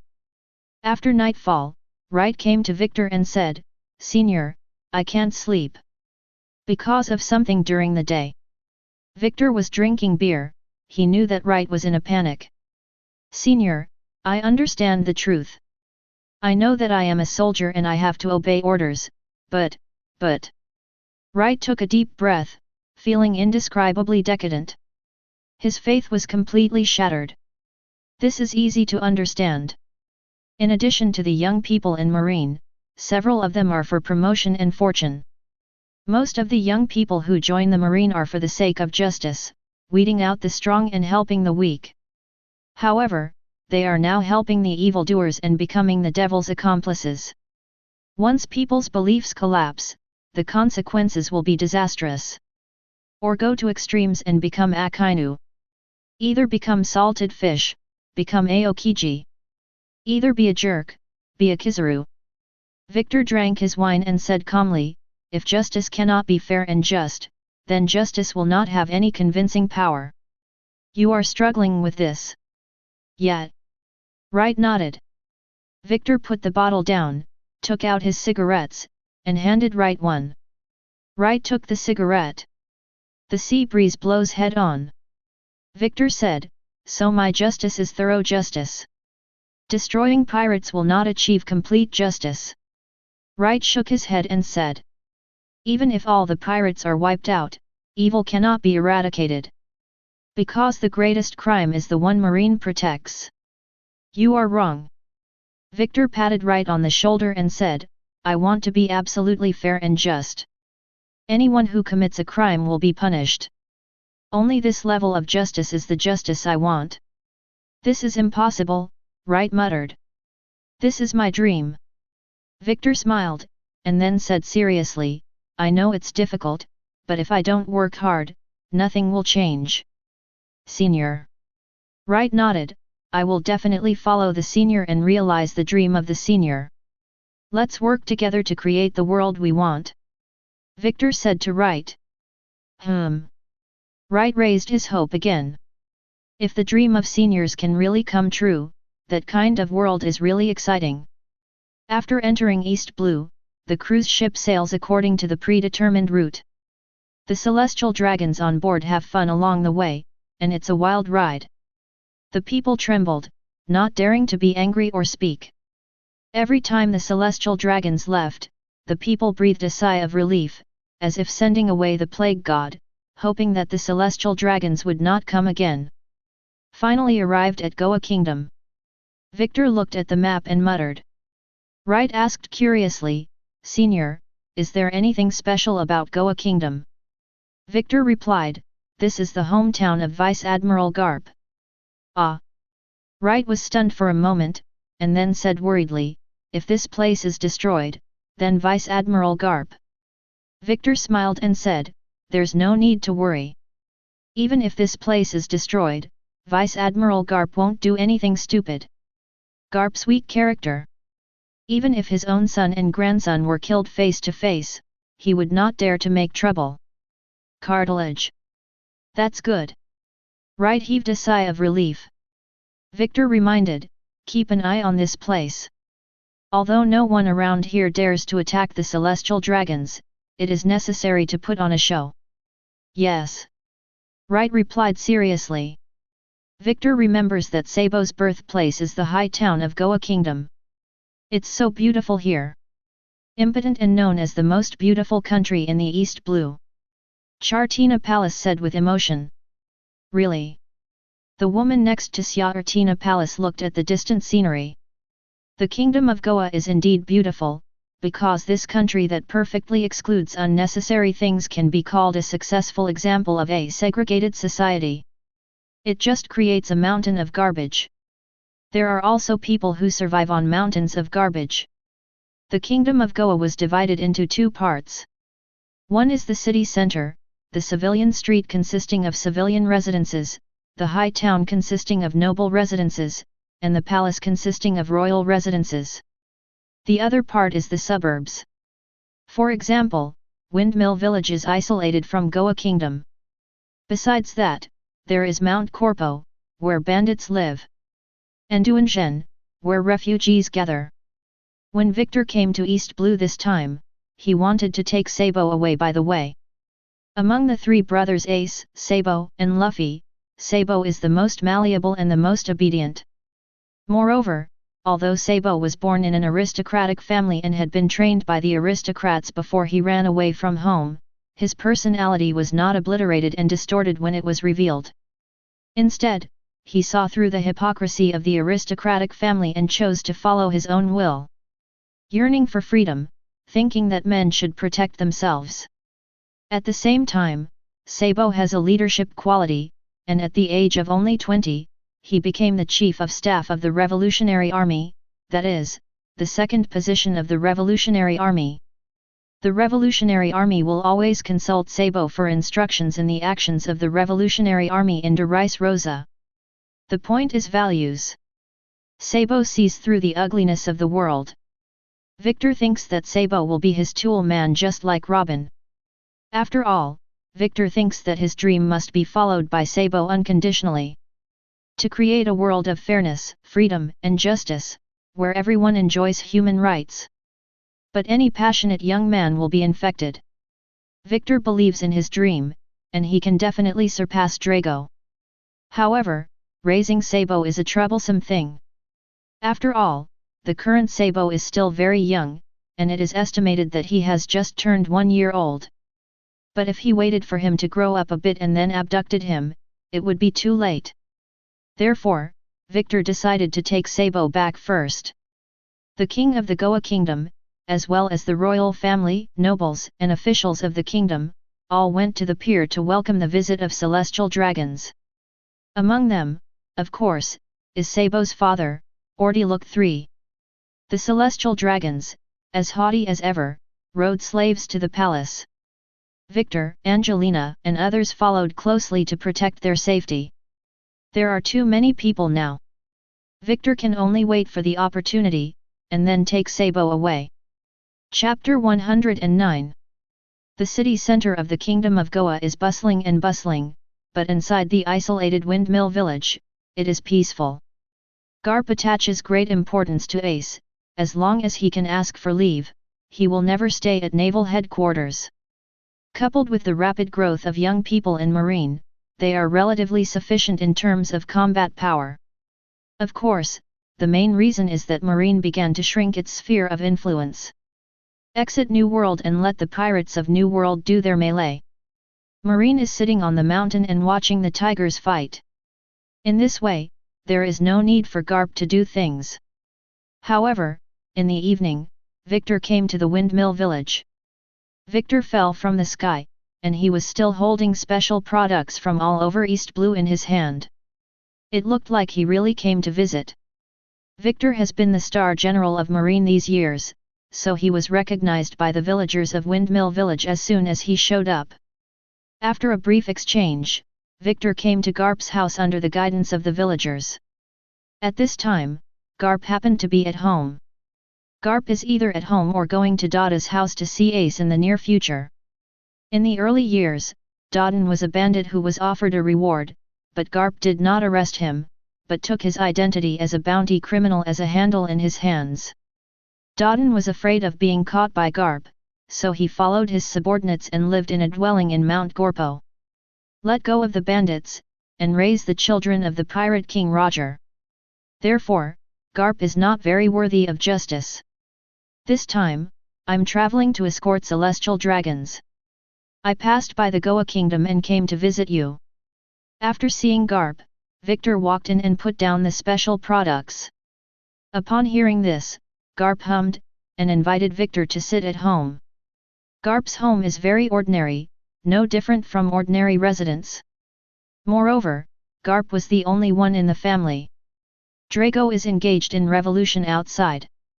As for Luffy's mother, she should not be with Drago yet. Garp uncle, I've brought pickles. At this time, a girl walked into Garp's house.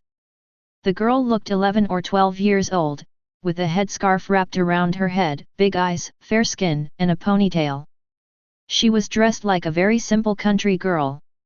When the girl saw Victor, she was a little surprised and said in surprise, "You are Victor Admiral." Victor also recognized the girl. Garp said with a smile, "Makina, help me prepare some appetizers."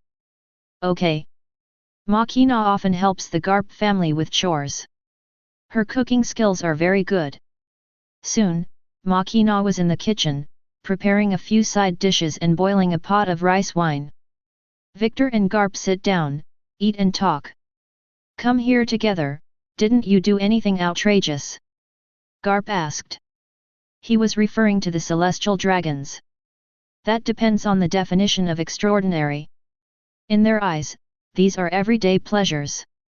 Victor said calmly. Yet. Garp nodded, he didn't ask much, nor was he very angry, he just muttered a few words.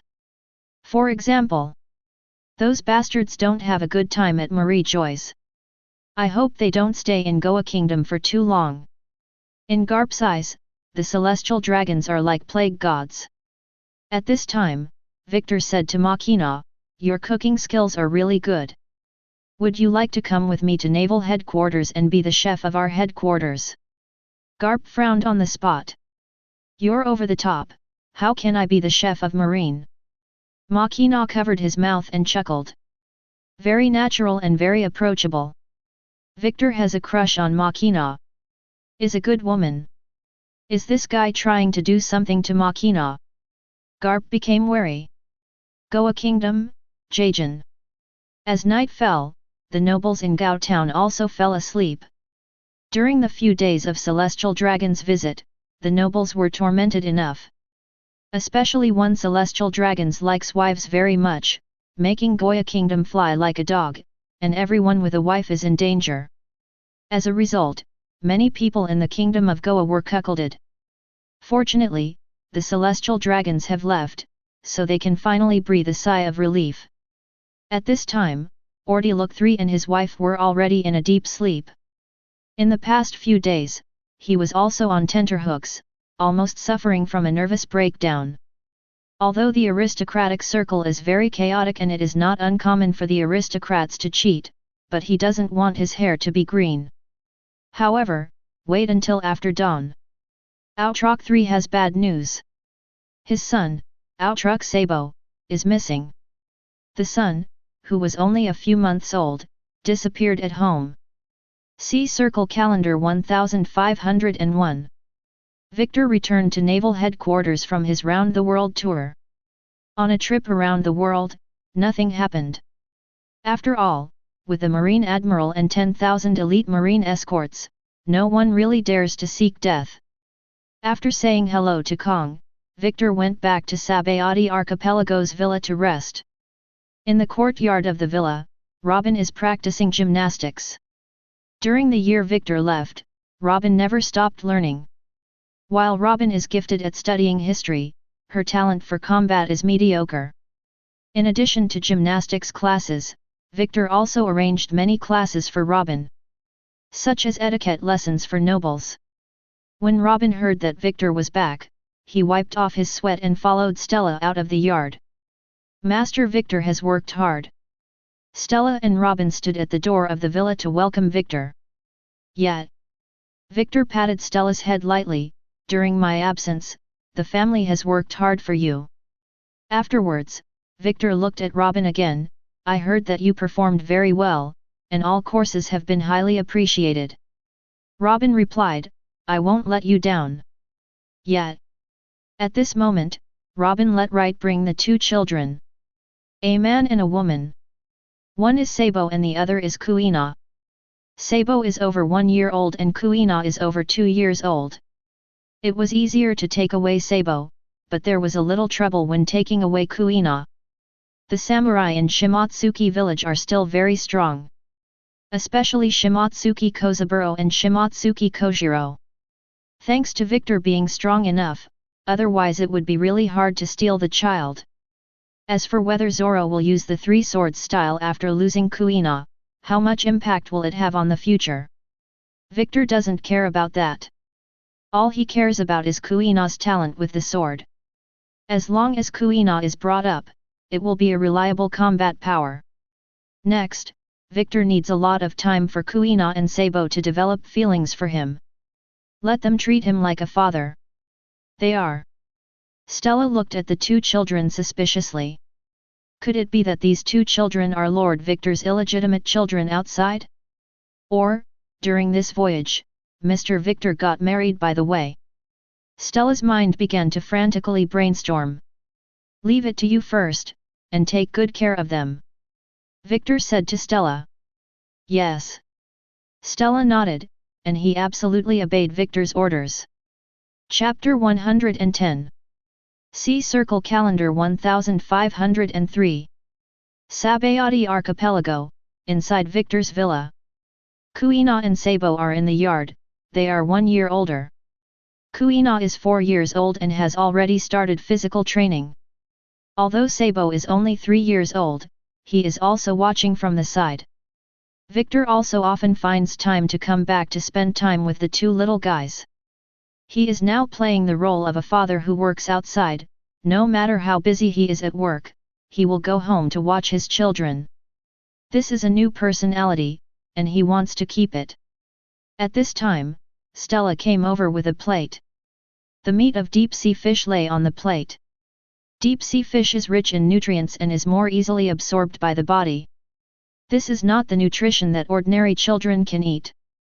Therefore, Stella always thought that Victor was very good to the children. Come over and eat.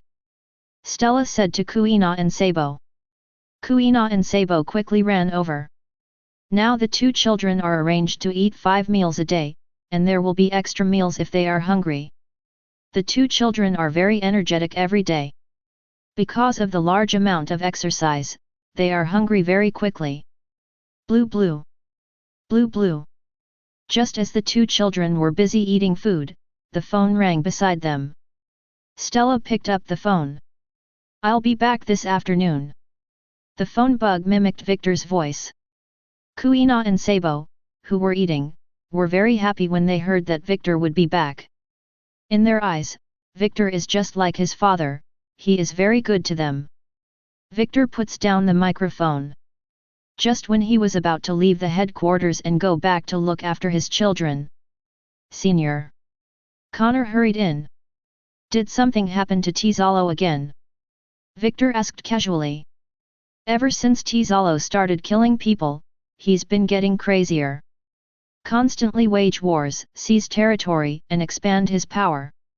Especially last year, Tizalo not only owned casinos and nightclubs, but also started smuggling arms. That's not true. Connor came to Victor and said, there are 3 people you want in the human trafficking market. The underground world of the current Sabayati archipelago has been decided by Victor. Any force that wants to survive in the Sabayati archipelago must look at Victor's face. Including human trafficking. Victor called Hancock by name. Stop Hancock early before he gets picked off by the celestial dragons. As for Hancock's iconic devil fruit, that's not too hard to get your hands on. Victor can find a solution to Angela Dessen. The population auction is also very interesting. After learning the names of the 3 Hancock sisters, I contacted Victor immediately. Send them all to the villa. Victor said to Connor. Yes. Connor nodded. After Victor explained, he just walked out of the office. At this moment, Victor saw Aokiji, who had just come up the stairs and was going to Sengoku's office. Victor sees Aokiji, and Aokiji sees Victor. However, Aokiji didn't say hello to Victor, he just walked past Victor. It's as if Victor is an unrelated stranger. Over the past few years, Victor has been placing his henchmen in the headquarters. People from the Blue Ocean Society and the Akainu faction were reused by Victor. For this reason, the conflict between Victor and Sengoku was also put on the table. Of course, Aokiji doesn't want to get involved in the martial battle between Victor and Sengoku. However, even if Aokiji doesn't fight, Sengoku wants to use Aokiji. Aokiji is Zephyr's most trusted disciple. Now the young generals of naval headquarters are almost all disciples of Zephyr. Win over Aokiji, you can also get Zephyr's favor. It is also easier for Sengoku to fight for the position of marshal. Naturally, Sengoku also allowed Aokiji to accumulate a lot of credit in the process of using Aokiji. Victor needn't guess, Sengoku wants to make Aokiji Admiral now. If you don't want to be a Marine, then leave the Marine, no one is forcing you. Victor stopped and said with his back to Aokiji. Aokiji didn't stop and kept walking. If you want to continue to be a Marine, then work hard. In addition, if you want to make a change, you need to pay a price. After Victor finished speaking, he walked towards the elevator. Aokiji stopped when the elevator opened. Aokiji is not stupid, he understands Victor's hints. It's easy to say. The already decayed Marine, how can it be changed? Aokiji smiled self-deprecatingly, and entered Sengoku's office. His current work for Marine is just work, not passion, just completing tasks. When Victor returned to the villa, as soon as he reached the gate, Kuina and Sabo ran up. Victor crouched down and held the 2 children in his arms.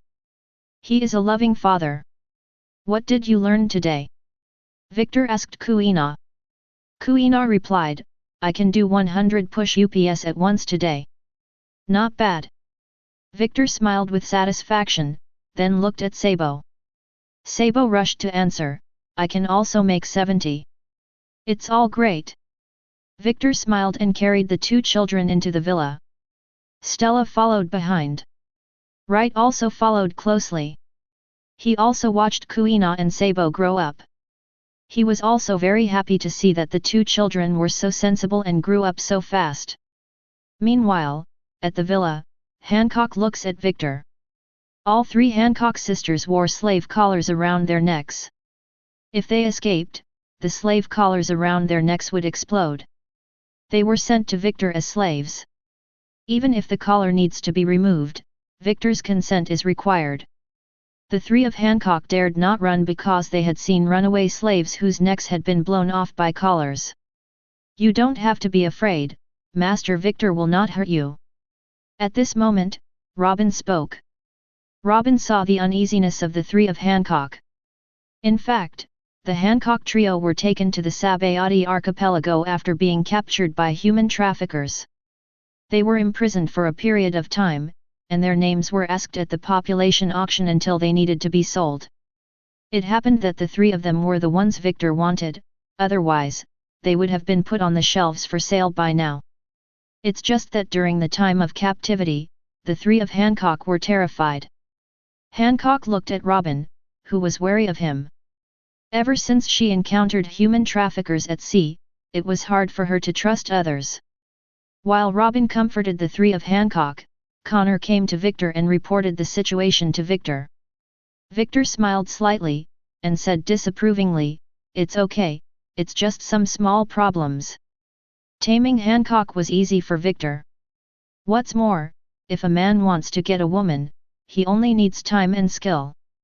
After all, time makes love. Isn't Robin's attitude towards Victor already full of trust? Chapter 111. Victor looked at Hancock, then walked towards her. The three Hancock sisters huddled in a corner, shivering. They are now terrified of anyone, especially men. "Robin, I leave them to you." At this time, Victor said to Robin. "Me?" Robin said suspiciously. "Be nice." Victor rubbed Robin's head. Robin nodded, humming slightly. "Don't take off their collars until they get used to life here," Victor said. At this time, Victor added, "If they escape outside and are captured by bad guys, it will be troublesome." Stella nodded, she thought Victor was right. The three Hancock children are so lucky to have met Victor. Otherwise, the current situation of the three of them would be absolutely horrible. "Okay, let's take them to rest," Victor said to Robin and others. Robin brought the three Hancock sisters to the restaurant. Stella prepared food for the three of Hancock. They sat at the dining table, looked at the food in front of them, but did not move. The three of them are like pets who have just changed homes and have not yet adapted to the current environment. After all, going from hell to heaven still requires a process of adaptation. Robin saw what the third of them was thinking, so she took the lead in eating a piece of cake from Hancock's plate. Seeing this, the three of Hancock also picked up their forks and began to eat. It's just that Robin ate elegantly, but when the three of them ate, they had no image at all. So delicious! There are such delicious things in the world. The reason why the three of Hancock left Daughter Island was because they were full of curiosity about the outside world. The clothes outside, the food outside, the scenery outside. So everything cut off by the sea. For all three of them, it was new and mysterious. "Master Victor is a good man, don't worry about him hurting you," Stella said softly. "You have to remember that there are many bad people in this world. If you hadn't met Mr. Victor, then your fate would be so miserable." Stella went on to tell the fate of the slaves. Stella was also born as a slave. The story she is telling now is not about the three sisters of CPU Hancock. However, the effect is very good. At least the three Hancock sisters realized one thing. They'd better stay at Victor's villa right now. Because it will be safe here. There is clean food, no one will force them, let alone whip them. A nice lobby. A nice lobby is established by the world government, which is a nominal court, as long as people brought to a nice lobby must be identified as prisoners. Prisoners are escorted through the empty courthouse until they come to a cold, massive iron gate, the Gate of Justice, through which prisoners usually pass and never come back. It is ironic at times to use the nice lobby as a symbol of absolute justice for the world government. But power is justice, and the truth of the world is only in the hands of absolute power. Victor has nothing against the darkness of a nice lobby. Today, Victor came to find the Spandine dignitary. Since his stellar exploits in the O'Hara incident, Spandine has risen through the ranks. Spandine is now the commander of CP9. When Spandine heard that Victor was coming, he immediately assembled all the troops on the nice lobby.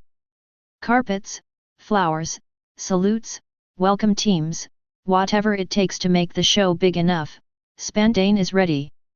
Salute. A nice lobby, 10,000 Marine soldiers saluted at the same time. Then, the salute was fired, and the scene was particularly spectacular. "Victor Admiral, I have prepared the show, wine and food, please watch and eat," Spandine said obsequiously. Victor touched Robin's head, and said to Spandine, after the O'Hara incident, your talent has been affirmed by the 5 elders. Robin looked at Spandine. This is one of her enemies?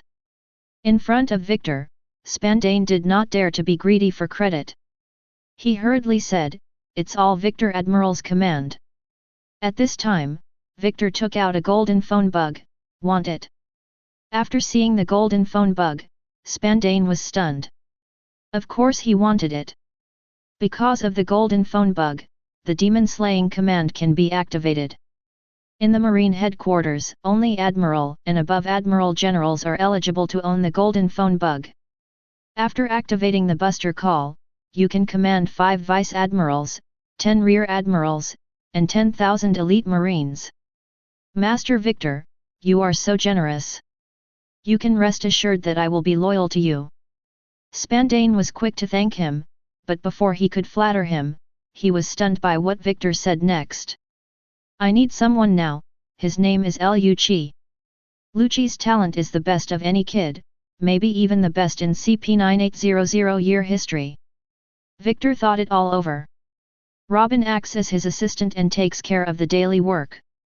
Hancock becomes a Shishibukai, and recruits pirates as a Shishibukai. Lucci's task is to collect intelligence for Victor and complete special shady tasks. Sabo would make an excellent battlefield commander.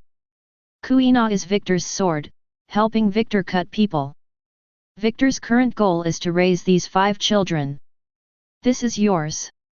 At this time, Victor handed the golden phone bug to Spandine. Then, Brian said casually, I heard that Oimo and Guy of the Giant Soldiers Pirates are guarding the gate of Nice lobby. Spandine's heart was depressed. Just poach a potential stock. However, Victor also poached Oimo and Guy West. Isn't there a lot of titans in naval headquarters? Why come to Nice lobby to poach people? Victor said to Spandine, I have something to do recently, and I want to ask them for help. Spandine said, no problem, it's their pleasure. Do it well, I believe you will do a lot. After Victor finished speaking, he handed the golden phone bug to Spandine. After Spandine got the golden phone bug, he immediately smiled. Losing 2 titans, and 1 Lucci is nothing? He's got the golden phone bug now. With the help of Marine Admiral, he can do whatever he wants now. Throw it with plums, and return it with peaches.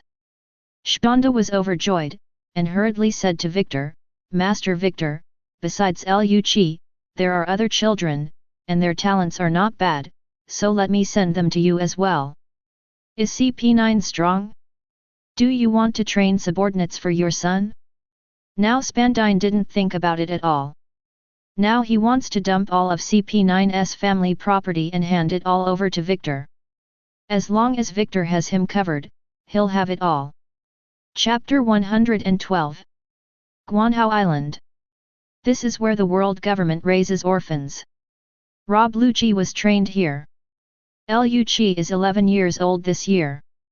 He has been selected by CP9 and can enter CP9 at any time. However, considering that he is still too young, Spandine is not in a hurry to transfer him to CP9.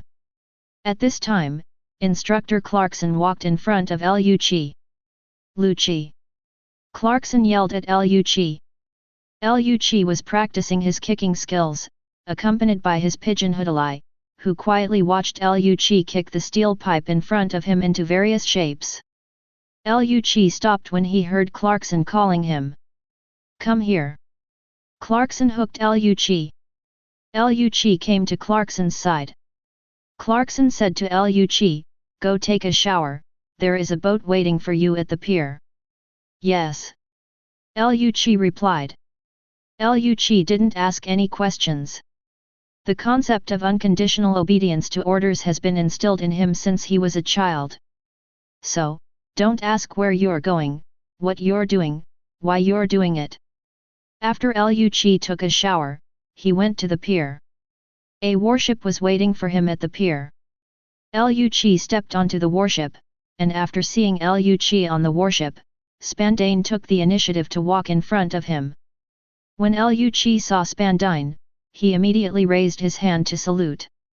Liu Qi, you are lucky, Victor Admiral has taken a fancy to you, and you must perform well when you are next to Victor Admiral. Spandine said to Liu Qi. Liu Qi listened expressionlessly. Sabayati Archipelago, Victor's villa. Liu Qi followed behind Spandine and walked into the villa. The yard of the villa is huge. In the yard, several children are exercising. From their attitude, Liu Qi can see how focused they are. It's not even inferior to the children who practiced on Guanhao Island. However, the most powerful one is the girl with jet black long hair combed in G hairstyle. Robin, the three sisters Hancock and others also noticed Liu Qi. Liu Qi is wearing a black hat. Highly recognizable. Soon, Liu Qi followed Spandine to the study of the villa. Victor is in the study. Master Victor, the man has already brought it. Spandine smiled obsequiously. Come and sit. Victor said, pointing to Spandine. Spandine walked over and sat beside Victor. At this time, Stella brought 2 cups of black tea and a small plate of pastries. Victor looked at Liu Qi, the eyes are very sharp. Liu Qi was watched by Victor, his expression was numb. Since childhood, he has been accepting the eyes of others. The adults always looked at him with the word satisfaction. Victor is no exception. Victor said to Liu Qi, from today on, you will stay with me. Liu Qi remained expressionless and did not answer. Shpanda was a little angry, and was afraid that Victor would be angry, so he immediately reminded Liu Qi, listen to Master Victor. Yes. Liu Qi replied. You have trained him well. Victor said with satisfaction, okay, if there is nothing else, you can go back first. Yes, yes. Spandine smiled, and left the study.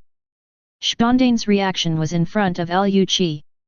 His instructor Clarkson was also docile in front of Spandine. This proves Victor's authority over Spandine. Stella, take this child to eat first. Victor said. Yes. After Stella finished speaking, she looked at Liu Qi. Go and eat. Victor said to Liu Qi. Yes. Liu Qi followed behind Stella.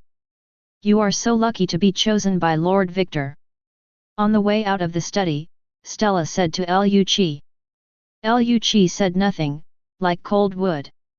However, Stella didn't take it seriously, and Robin and Hancock didn't speak when they came here.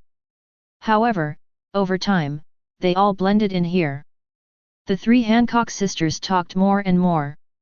Now the 3 Hancock sisters are able to communicate normally with Robin and others. Victor is very satisfied with their performance. I also appreciate Stella more. Stella loves being complimented by Victor.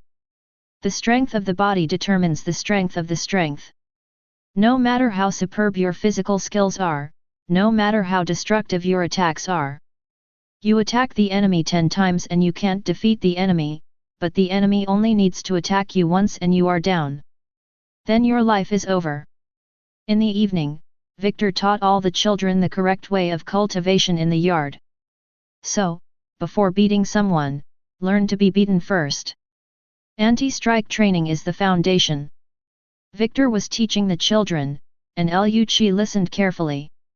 The ideas taught by Victor are different from those taught by instructor.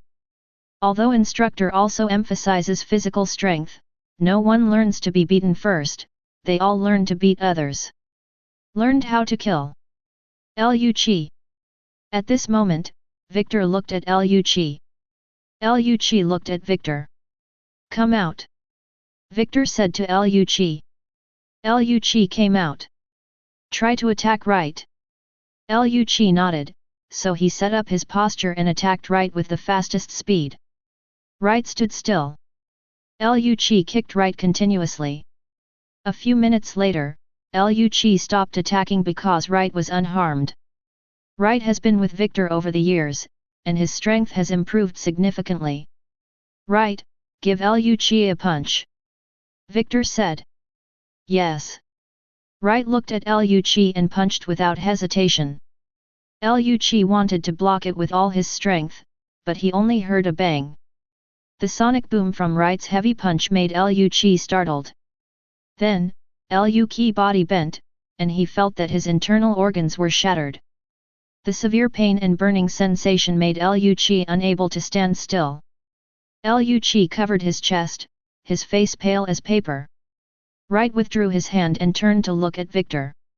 Liu Qi fell to the ground, bleeding from the corner of his mouth, his breath was like a thread. Victor glanced at Liu Qi, and then said, "Go to recuperate, you still have a long way to go. Today this is just an appetizer," making Liu Qi realize how weak he is. Liu Qi was carried down for treatment. Wright said to Victor, "Senior, did I strike too hard?" "Heavy." Victor smiled, and patted Wright on the shoulder, You still need to practice more, otherwise the gap with Connor will get farther and farther." "Really?" Wright was startled. "Yeah." Victor nodded. Although both Wright and Connor are his assistants, and both of them are classmates, they also have a competitive relationship. After all, Marine is a place where strength speaks. At the same time, Wright is also worried that a newcomer will surpass him. He worries that he will be replaced by someone else.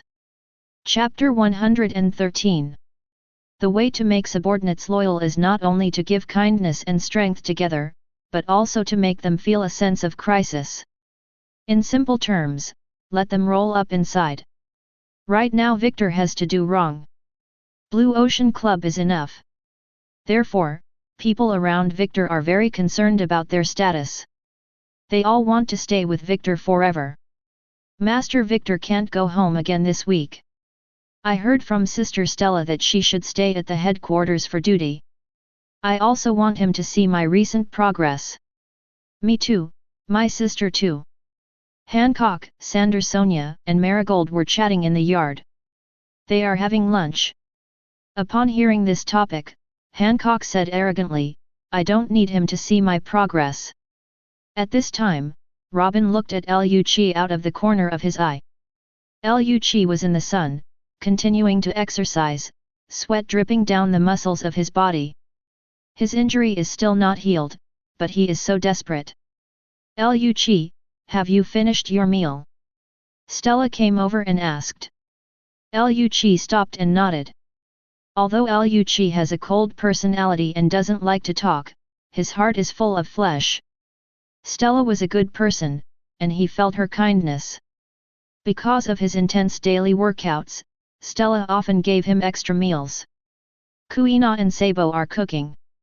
Sabo has a big bowl, and Kuina has a bigger bowl. Because Victor once told Kuina that after eating and practicing, you can have stronger muscles and bones, and you will be stronger in the future. Kuina has a competitive heart in her bones. Women are no less competitive than men. Moreover, Kuina also hopes that Lord Victor can praise her more. Marine Ford, Naval Headquarters. Victor stretched. He hated the shift. Still have fun doing Vice Admiral. Of course, this idea only existed for a while, and soon disappeared. Tuk tuk. At this time, someone knocked on the door. "Come in." Victor called out casually. I saw a CP0 agent walk in, and he came to Victor. "What's the matter?" Victor asked casually. "This is what Angela Dessen asked me to give to you." Agent CP0 hands Victor a box. Victor takes the box. When the box was opened, it was a sweet fruit. "Yeah." Victor nodded and said, "Thank your highness for me." Agent CP0 turns and leaves. Wright glanced at it, and he recognized it as a sweet fruit. "Senior, what do you need it for?" Wright asked curiously. Victor prefers Zoan devil fruit. Not too cold for paramecia. Of course it is of great use. Victor said with a smile. Sweet fruit goes best with Hancock. Only Hancock's beauty can exert the power of sweet fruit. Someone else, like Blackbeard? Imagine Blackbeard using Marrow Mellow and a kiss gun. Just thinking about it gives people nightmares. Oh. Right, still didn't understand, but didn't ask again. Tuk tuk. At this time, the office door rang again. Come in. Victor shouted while putting away the sweet fruit. The office door opened. Senior. Connor walked up to Victor and whispered in his ear, Senior, Tizalo wants to see you. That's right. Victor chuckled, exactly, I want to meet him too. During this period of time, Tizalo became more powerful. In Sabayati Archipelago, he has made a lot of money by opening casinos, nightclubs, and smuggling arms. After that, he began to try his best to buy people's hearts. There are not only dozens of his subordinates, but hundreds of them. Today, Tizalo is also a figure in the underground world of the Sabayati Archipelago. But as Tizalo grew in power, he finally hit a wall. Or to put it another way, it is the bottleneck. With his current development method, it is difficult to break through the current scale. Because if you want to continue to expand the scale, you need a background. Tizalo went from a gangster on the street to his current position step by step. Although it is very inspirational and not easy, the backstage is not easy to find. The background that can be bought with money is not reliable at all. Tizalo now understands what a value exchange is. If he can't bring enough value to these big shots, then these big shots would naturally not cooperate with him. So Tizalo thought of someone. That big man is now the god of the Sabayati Archipelago. God of the underworld. Everyone is afraid of him. That is Victor. The only man to sweep the Sabayati Archipelago. So, Tetsualito broke the relationship and wanted to see Victor. Of course, Tetsualo didn't go to Stella, he didn't want to rely on Stella's help. Night fell. Tizalo opened a gold bar in the prime location of the commercial street. The bar can only be described as ultimate luxury. All the furnishings inside are unique in the world, and each decoration is worth more than 10 million shells. Profit. And also trained a group of exclusive beautiful bartenders, they accompany the guests to drink, dance and chat throughout the whole process, and answer emotional questions for customers. Moreover, because the privacy is very strong, the staff of the world government often come here. Either bring your own female companion, or keep a beautiful sommelier here. In short, you can have a good time here. However, tonight's gold bar is hosting a distinguished guest. Tetsualo was waiting at the door early. The current Tetsualo is no longer a low-level gangster in a suit and leather shoes. Tizalo began to wear Zhongyang, the pink suit and leather shoes, coupled with the gold jewelry on his body, really attracted everyone's attention. Tizalo stood at the door, naturally attracting the attention of passers-by. They were all curious as to what kind of big shot made Tizalo wait at the door in person. You know, Tizalo has been a man of the moment recently, annexing the territory of several gangs in succession. Currently in the limelight. In the expectant eyes of everyone, a car stopped at the door. Tetsualo came to the door himself and opened it for Victor. He was respectful, like an ordinary waiter. Such a low profile made everyone dumbfounded. Because according to the rumors, Tizalo is a murderer without blinking an eye, and he is also rebellious, and his temper is even more unpredictable. The consequence of angering Tizalo is often to die on the street. Under the gaze of everyone, a leather shoe got out of the car. Immediately afterwards, Victor appeared in front of everyone. Although Victor didn't wear a military uniform and also wore sunglasses, his appearance and momentum couldn't be hidden. Passers-by on the road recognized Victor at a glance. It's Victor Admiral. Oh my god! Tizalo's backer is Victor Admiral. Chapter 114.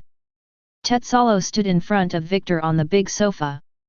With his feet up and a cigar in his hand, Victor looked at Tizalo jokingly, and said calmly, "Everyone on this street now knows that I am your backer."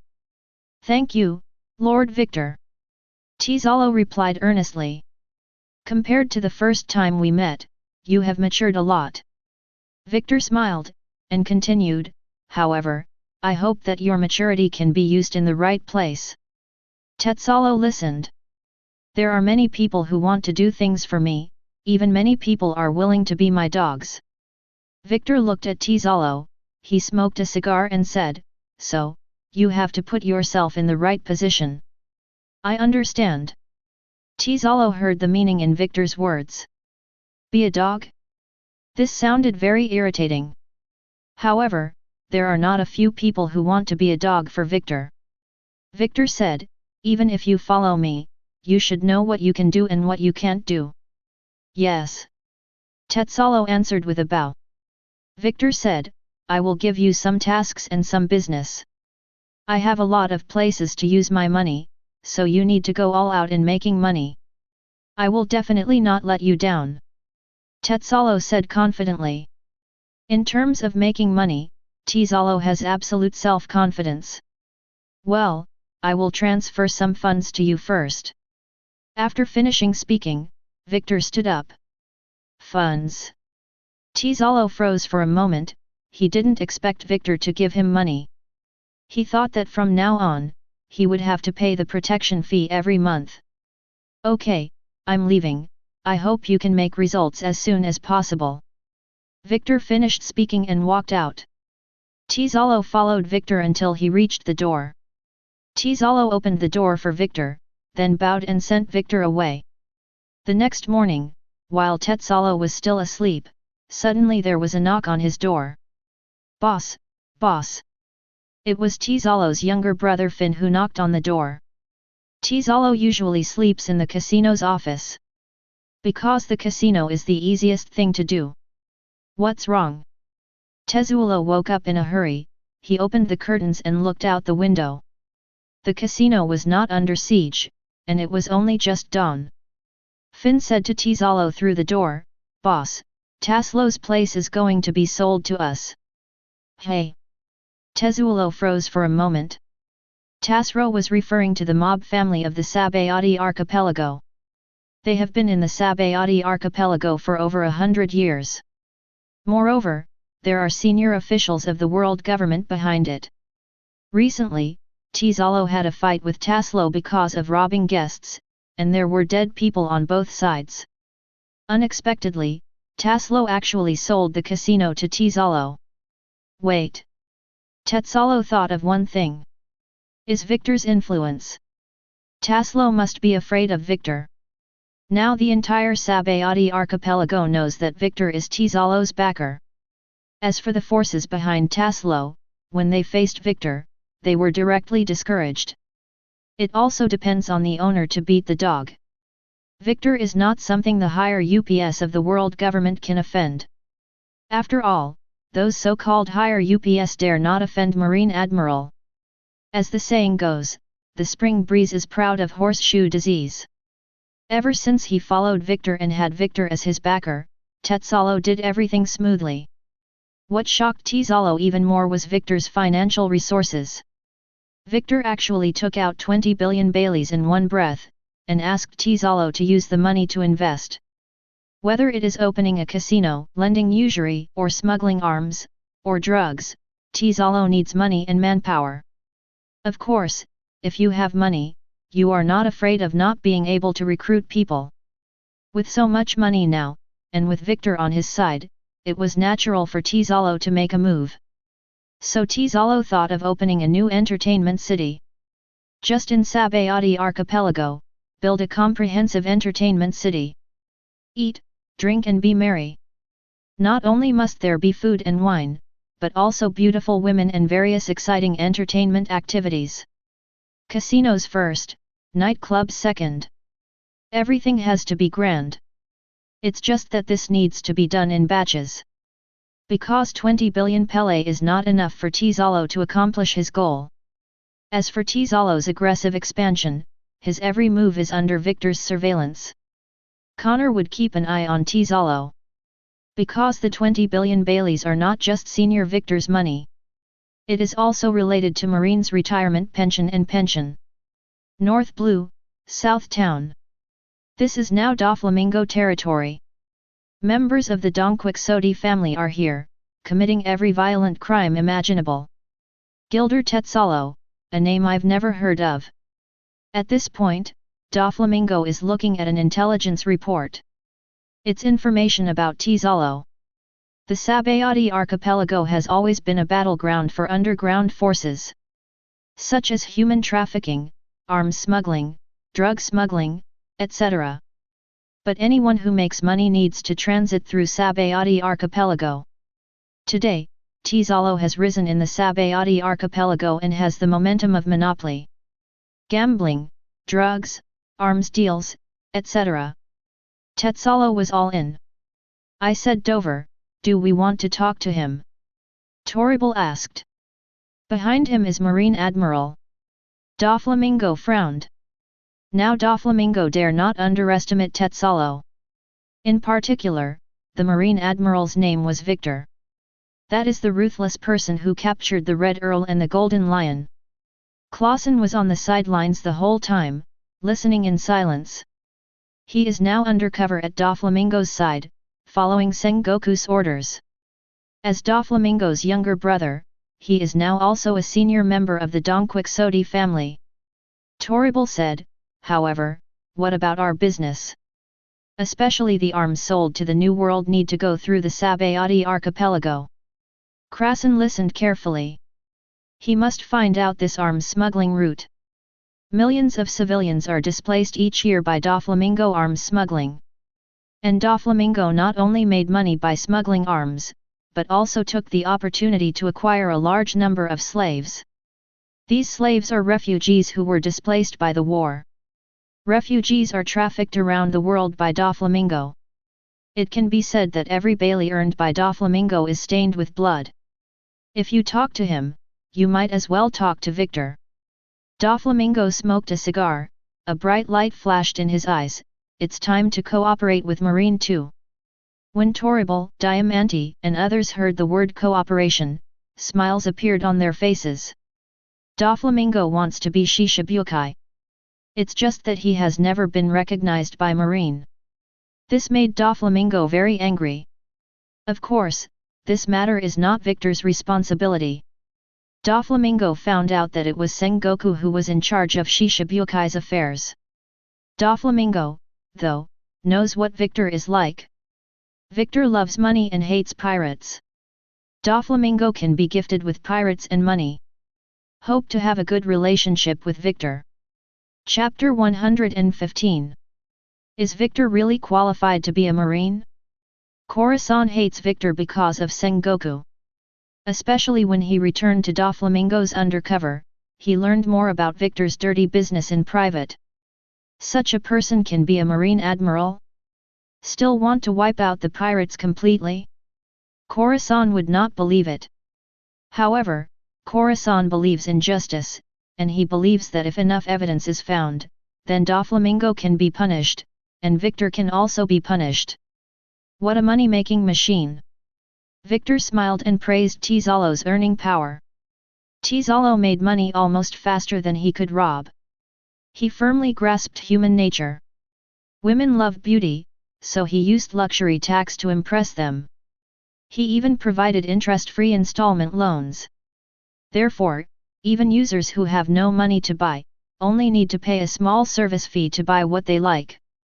Women have a strong desire to consume. Now that they have a platform for consumption and money, they naturally go shopping. I have to praise Tetzalo, this brain is really good. In addition, pornography, gambling, and drugs are also arranged for men. The casinos and nightclubs opened by Tetzalo in the Sabayati archipelago are all overcrowded, violently sucking money every day. Moreover, the casino prohibits thousands of dollars, and only draws a service fee of 5. In addition, the casino also provides low-interest loan services. If you have no money, you can borrow money to continue gambling. The more you borrow, the higher the interest. Victor is satisfied, however, he thought of Marine. If Marine is also involved in pornography, gambling, and drugs. Victor squinted his eyes, this matter had to be prevented before it happened, and he needed to find time to customize the issue of military discipline. See Circle Calendar 1505. In January, the climate in Winter Island gets colder and colder. On the sea in winter, there are almost no ships, except for sporadic patrol boats and pirate ships. Only seabirds and dolphins are left. On a small island, a small pier is moored with many goods. Cargo piled up like a mountain. There are seagulls passing by, flapping their wings, and setting off dust all over the sky. A boat slowly docked. The moment the freighter docked, dozens of men in black suddenly poured out on the deck. The leader was a man, wearing a black windbreaker and sunglasses, with a slender figure and a sharp-edged face, looking handsome and extraordinary. The man stepped onto the freighter, stood on the top floor, and looked down at his feet. Around the freighter, there were 3 other ships side by side, and each ship was guarded by hundreds of men in black. They all held guns in their hands. The man looked around, looked at a room, his eyes fell on a window, and his lips parted slightly. "Where are people?" As soon as he finished speaking, a man appeared behind him. "Phew phew phew phew." Doflamingo appeared behind the man. "Sure enough, you are someone who wants to do great things." Tetsalo turned to look at Doflamingo. "Where's the goods?" "The goods are available, and the quality is better." Doflamingo was smoking a cigar, and under his signal, soon, a group of people came to the pier carrying the boxes. Doflamingo pointed to those boxes. "These are all our commodities, which can make you a lot of money." Tetsalo opened the box. The boxes contained ammunition and drugs.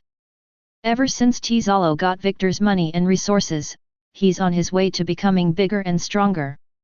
Just suddenly, his supply was cut off. After investigation, Tetsalo learned that Doflamingo was behind the scenes. Doflamingo invites Tetsalo to come to Winter Island to meet.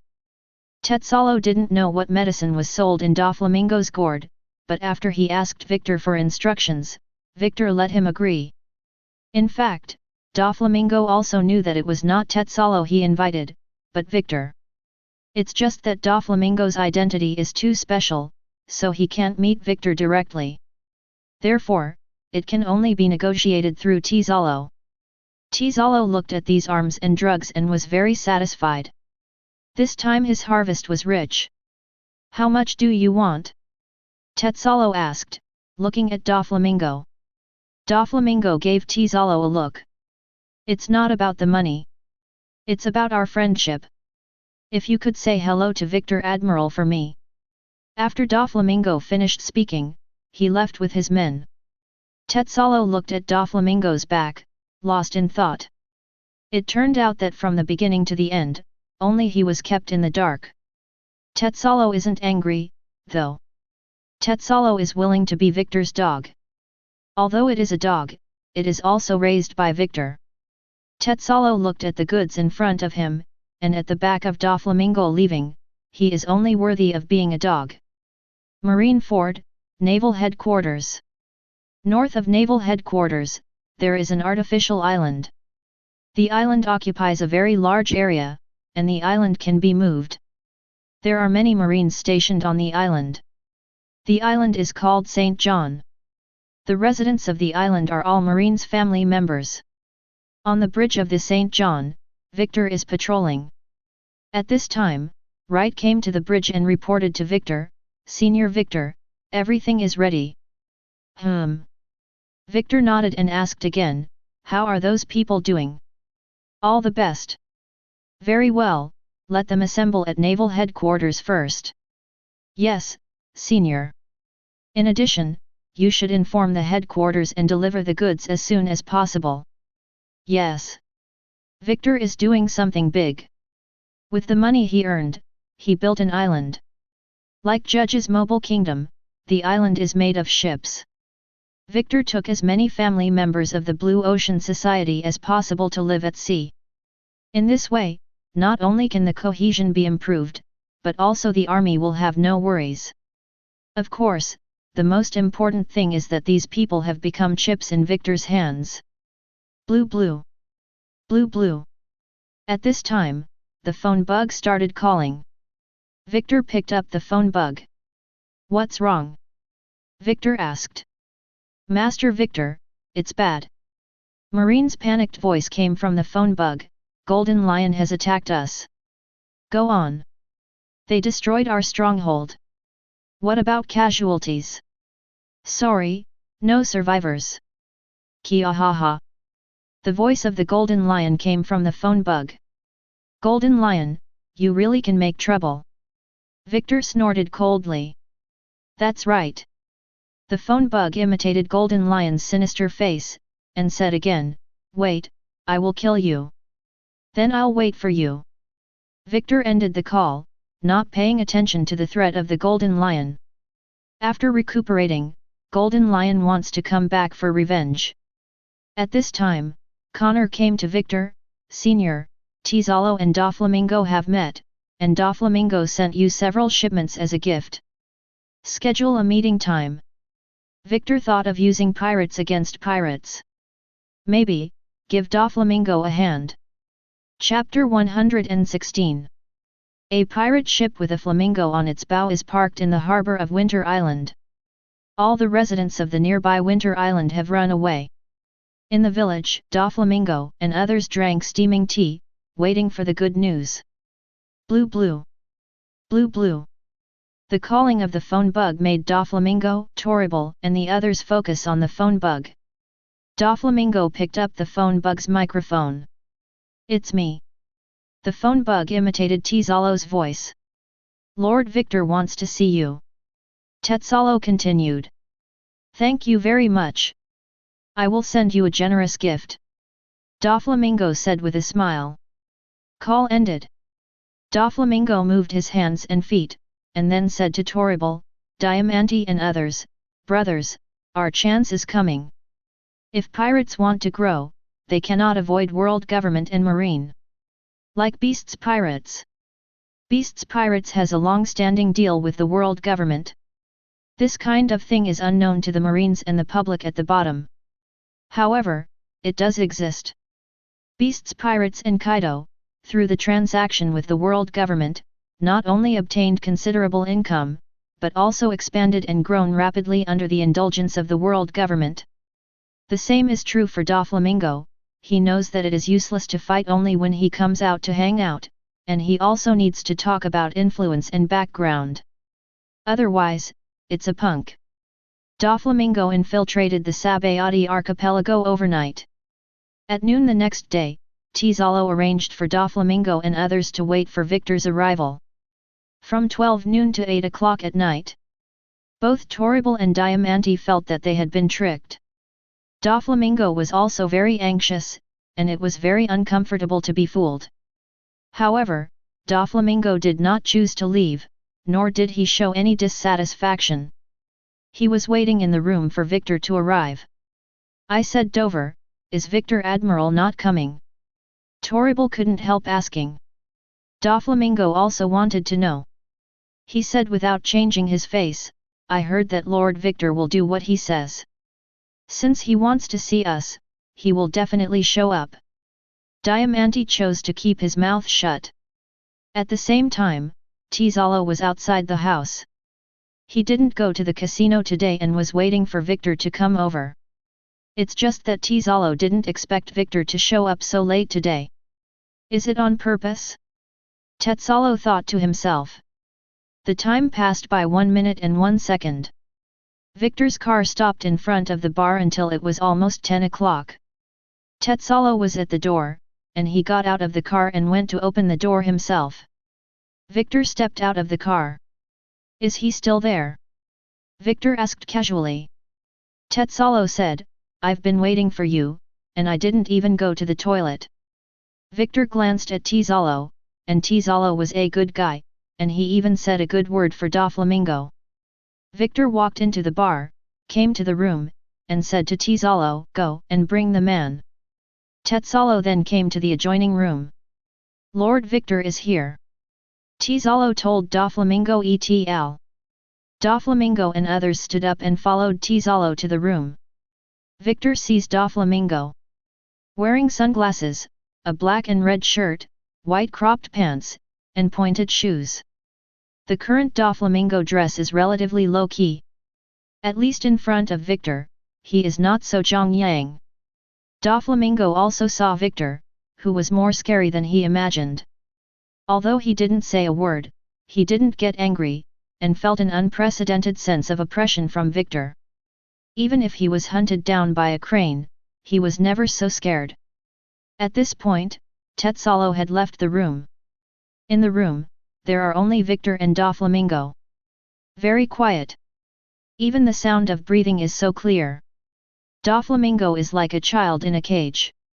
And the beast beside him is the king of beasts. The sense of nervousness that if he is not careful, he will die in Huangchuan, he is about to suffocate. The Golden Lion came back and attacked a fort in Marine, you know that. At this time, Victor said to Doflamingo. After hearing Victor's words, Doflamingo was thinking about how to answer. Victor said, "You're undercover agent in the Marine, forget it, I'm too lazy to clean him up." When Victor mentioned the word undercover, Doflamingo's expression changed drastically. How does Victor know who is undercover?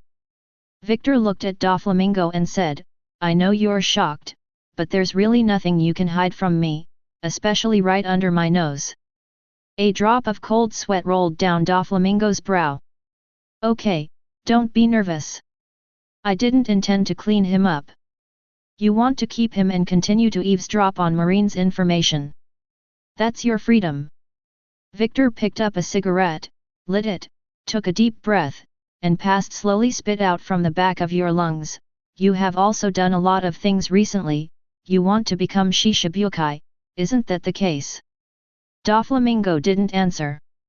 Victor went on to say, "Just say what you want, what's the shame? After all, Shaklok Dar has become a Shishibukai, but..." Victor smiled slightly and said, "He's also a fool, it's not good to go to anyone, go to Whitebeard." After hearing Victor's words, Doflamingo had a feeling that he had no secrets in front of Victor. Victor said, "I can recommend you to become a Shishibukai, and you can also rely on your identity as a Shishibukai to do who and what you want to do, but there is no such thing as a white pie in the sky." "I'd do anything for you," Doflamingo replied. Victor chuckled, "Activate your intelligence network in the underground world and help me find the Golden Lion." "I will do my best," Doflamingo said. "Well, if you play well, you can get everything you want." After Victor finished speaking, he waved his hand and let Doflamingo go out. Doflamingo breathed a sigh of relief and was about to leave. Victor stopped him again. "I want the golden fruit, you help me find it." Victor to Doflamingo. In the original plot, the golden fruit was found by Doflamingo and used as an auction gimmick. As a result, Tetsalo snatched the golden fruit. The Golden Emperor without the golden fruit has no soul. "I'll definitely bring it to you," Doflamingo said. After Doflamingo left the room, he breathed a sigh of relief. "I said Dover, are you okay?" Toribel asked hastily. Doflamingo shook his head. In fact, his shirt was already dripping. "He's all wet now. It's like being fished out of a water tank." Doflamingo gritted his teeth and said, "Use all our channels to find the Golden Lion." Chapter 117. Senior, I don't understand why Doflamingo was sent to find the Golden Lion. After Doflamingo left, Wright was in a daze. He really didn't understand. With Marine's intelligence network, do you still need Doflamingo's help? Hearing this, Victor smiled and said, "Wright, have you ever raised a dog?" Wright shook his head, "I never liked cats and dogs since I was a child." Victor smoked a cigarette and said, "When raising a dog, you need to maintain a dog for interaction, such as throwing a frisbee, and the fat dog will pick it up. The dog will not only pick up the frisbee, but also put it in front of you, as if to say, 'Master, I have completed the task.'" After hearing what Victor said, Wright still didn't understand. "At this time, you have to reward it, you have to praise it for being such a good dog, and then throw the frisbee out." Victor said with a smile, if you continue like this a few times, the relationship between you and the dog will become closer and closer. Right thought about it after listening. Doflamingo is a dog, let him do something, he will come to you to claim credit after he finishes, then reward him, praise him, let him continue to do things. Victor's words made Right enlightened. Doflamingo immediately tapped into his channels and started looking for the golden lion. It has to be admitted that Doflamingo has operated underground forces for many years, and his influence has penetrated all over the world. I said Dover, we have checked the black markets in various places, and there is no news of golden lion. Days later, Toribel spoke to Doflamingo. Afraid of being found out by the marine? So be extra careful. Diamante spoke his mind. Even if golden lion is careful, he still needs to purchase supplies. Doflamingo said with a sullen face, unless. Unless what? Toribel and others asked. Unless he controls a country, Doflamingo said.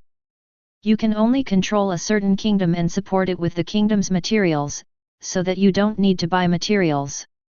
I said Dover, even if Golden Lion controls a certain country, but don't forget his ability, it will be very difficult for Marines to catch him.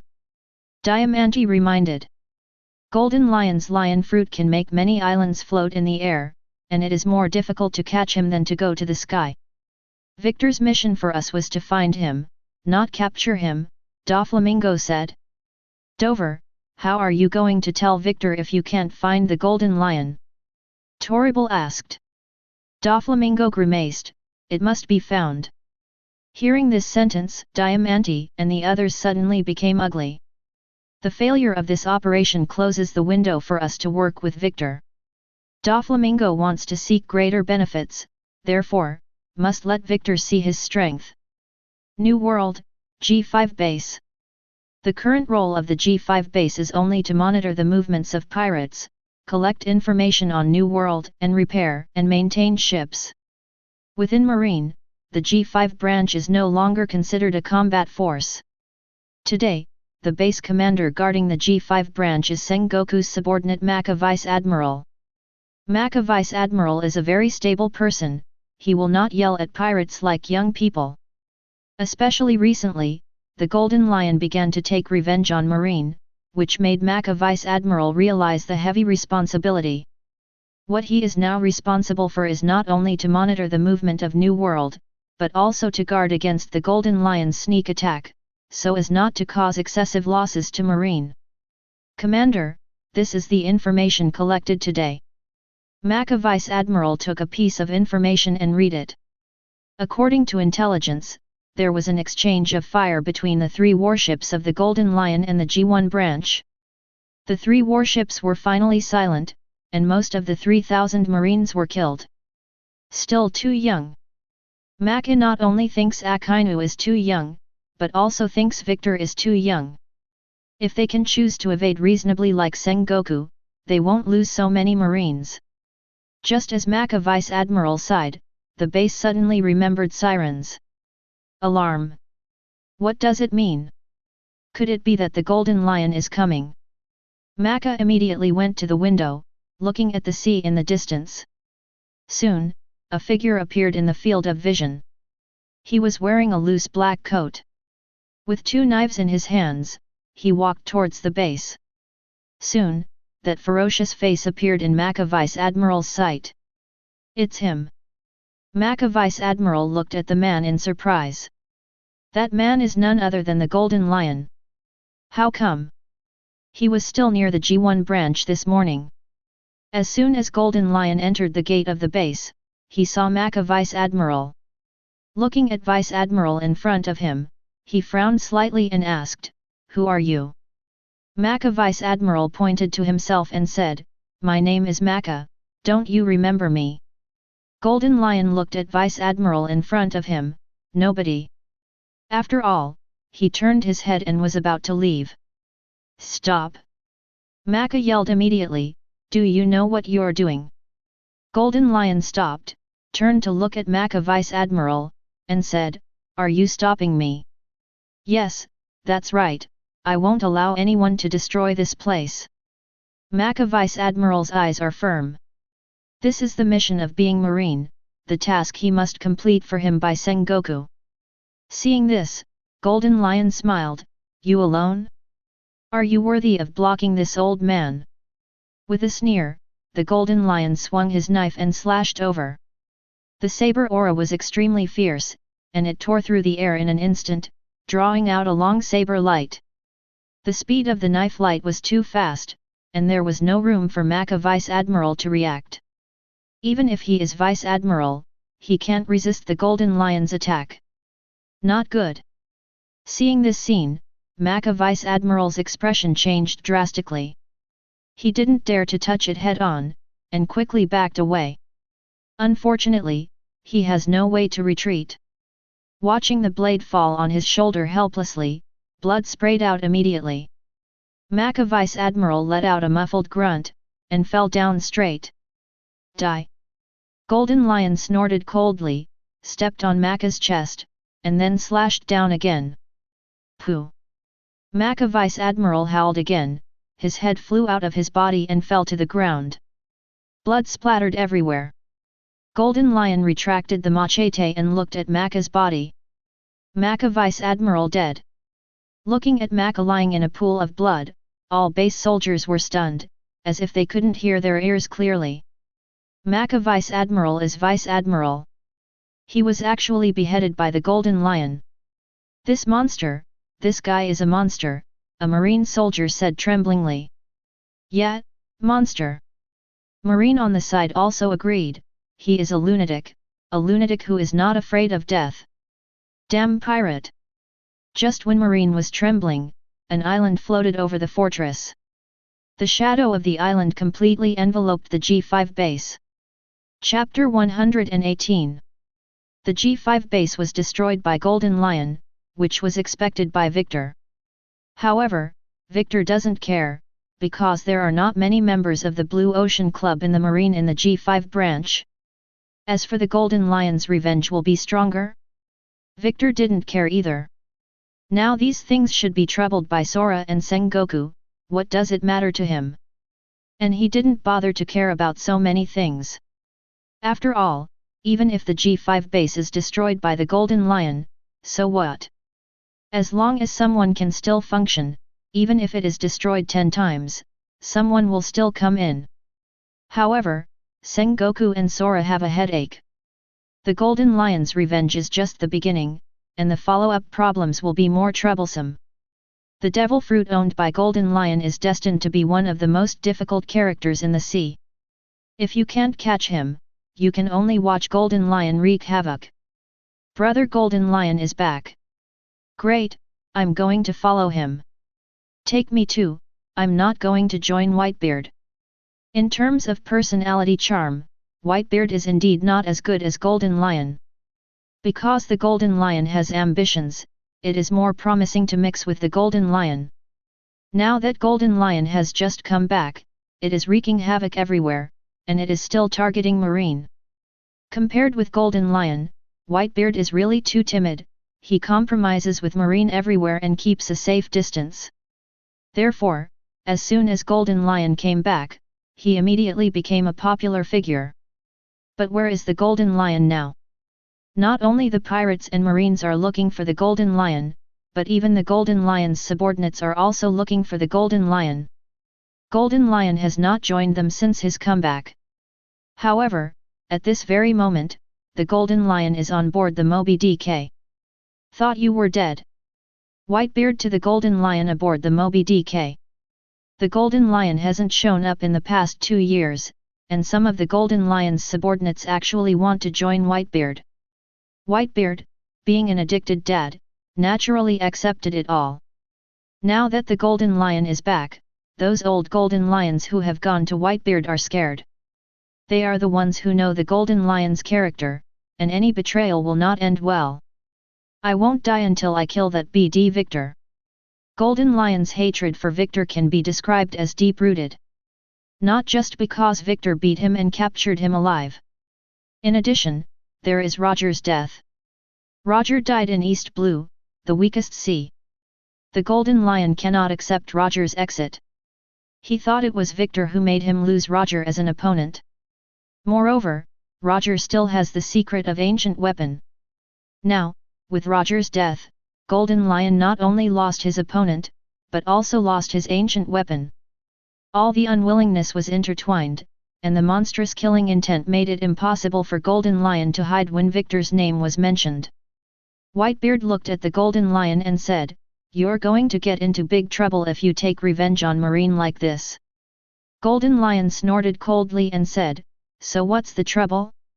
Anyway, I don't feel good about it and they don't think about it. I'm going to send those damn bastards to hell and let them say hello to Roger for me." Whitebeard sighed and didn't continue to dissuade. He knew that it would be useless to persuade him.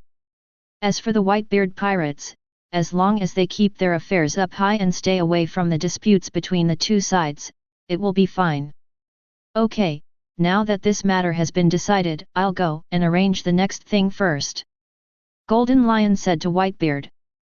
Whitebeard nodded, understanding. The Whitebeard pirates are one of the 4 major forces in the New World, and their existence is a trouble in itself. Now, the Golden Lion is back, which is actually a good thing for the White group. Golden Lion flew into the sky and disappeared. At this time, Marco came to Whitebeard and asked in confusion, "Dad, what is Golden Lion going to do? We have been monitored by Marine. If he came to us, Marine will definitely strengthen the surveillance." Whitebeard replied. His heart is like a mirror now. Golden Lion wants to draw attention to Whitebeard. Whitebeard wasn't willing to cooperate either. So, Whitebeard decided to hide with his sons. Because of the Golden Lion, Victor hasn't been back to the villa for many days. In the courtyard of the villa, Hancock and Liu Qi are discussing gymnastics. Although Hancock is a girl, she is not inferior to men in terms of skill, strength, and speed. Facing the continuous whip kicks, Liu Qi retreated steadily. Hancock did not give up, and kept chasing after him. After 2 hours have passed. Wow! Back! Liu Qi was forced to the corner and suddenly shouted. Hancock was taken aback, and when he and she were taken aback, Liu Qi launched a sneak attack. A side kick hit her in the stomach, trying to kick her to the ground. Hancock, however, has nothing to do with it. Hancock actually raised his knee and blocked the kick. Humph, it's really good. Liu Qi was surprised. Hancock rushed forward with a stride, punching Liu Qi on the head with his fist. Liu Qi leaned back and avoided this move. Hancock kicked out again, and Liu Qi dodged again, but at this moment, Liu Qi felt a sudden sharp pain in his ankle. Hancock's feet are so hard. It's like a steel plate. Okay, it's over. At this time, Victor's voice came to everyone's ears, bringing them back to their senses, and they looked at Victor with awe in their eyes. Lord Victor! Everyone said in unison, their voices were uniform, without the slightest sloppiness. Equals, V equals comma plus number. Victor waved his hand, indicating that there is no need to be too polite, and then continued. Your training tasks today are completed, I will give you the highest score based on the tasks you completed, and then award you the rewards. Your cultivation has also reached the bottleneck state, as long as you work hard, you will soon be able to break through the shackles and reach a higher level. However, you still need to continue to work hard, because here with us, there is no limit to cultivation, only the higher you go, the more difficult it is to cultivate. What you have to do is to keep moving forward and constantly improve yourself. After hearing Victor's words, everyone nodded to express their understanding. Next, Connor will arrange tasks for you. After finishing speaking, Victor looked at Connor beside him, and then left. And everyone looked at Connor, waiting for the task Connor said. After a while, Connor said, Everyone, let me explain the task specifications and related matters to you. Victor called Robin into the office while Hancock and Lucci were listening to the mission. Robin is getting better and better. Although his body skills are still average, they are much better than in the original plot. However, what Victor cares about is not Robin's strength, but her ability to handle affairs. So, Victor said to Robin, I need you to do one thing. Tell everyone that ancient weapon exists in the capital of Seven Waters. Chapter 119. Robin tilted his head, thinking about Victor's words. To tell everyone? How should she announce this matter? Do you want to shout on the street with a loudspeaker? Or is it posting notices all over the street? This is a problem for you, you have to learn to solve it. Victor stroked Robin's head, he believed that with Robin's ingenuity, he could solve this matter. Robin thought about it, then nodded. She'll figure it out. Well, Felix will help you too. Victor said to Robin. Yet. Robin turned to leave. Felix Rear Admiral is a solid guy, Robin thinks so. After Robin left the study, he found Felix. Felix has stayed with Robin all these years, and his job is to protect Robin. Of course, you can also take the opportunity to practice with Victor. Without work, coupled with the development of devil fruit, the effect of Felix's practice is very obvious.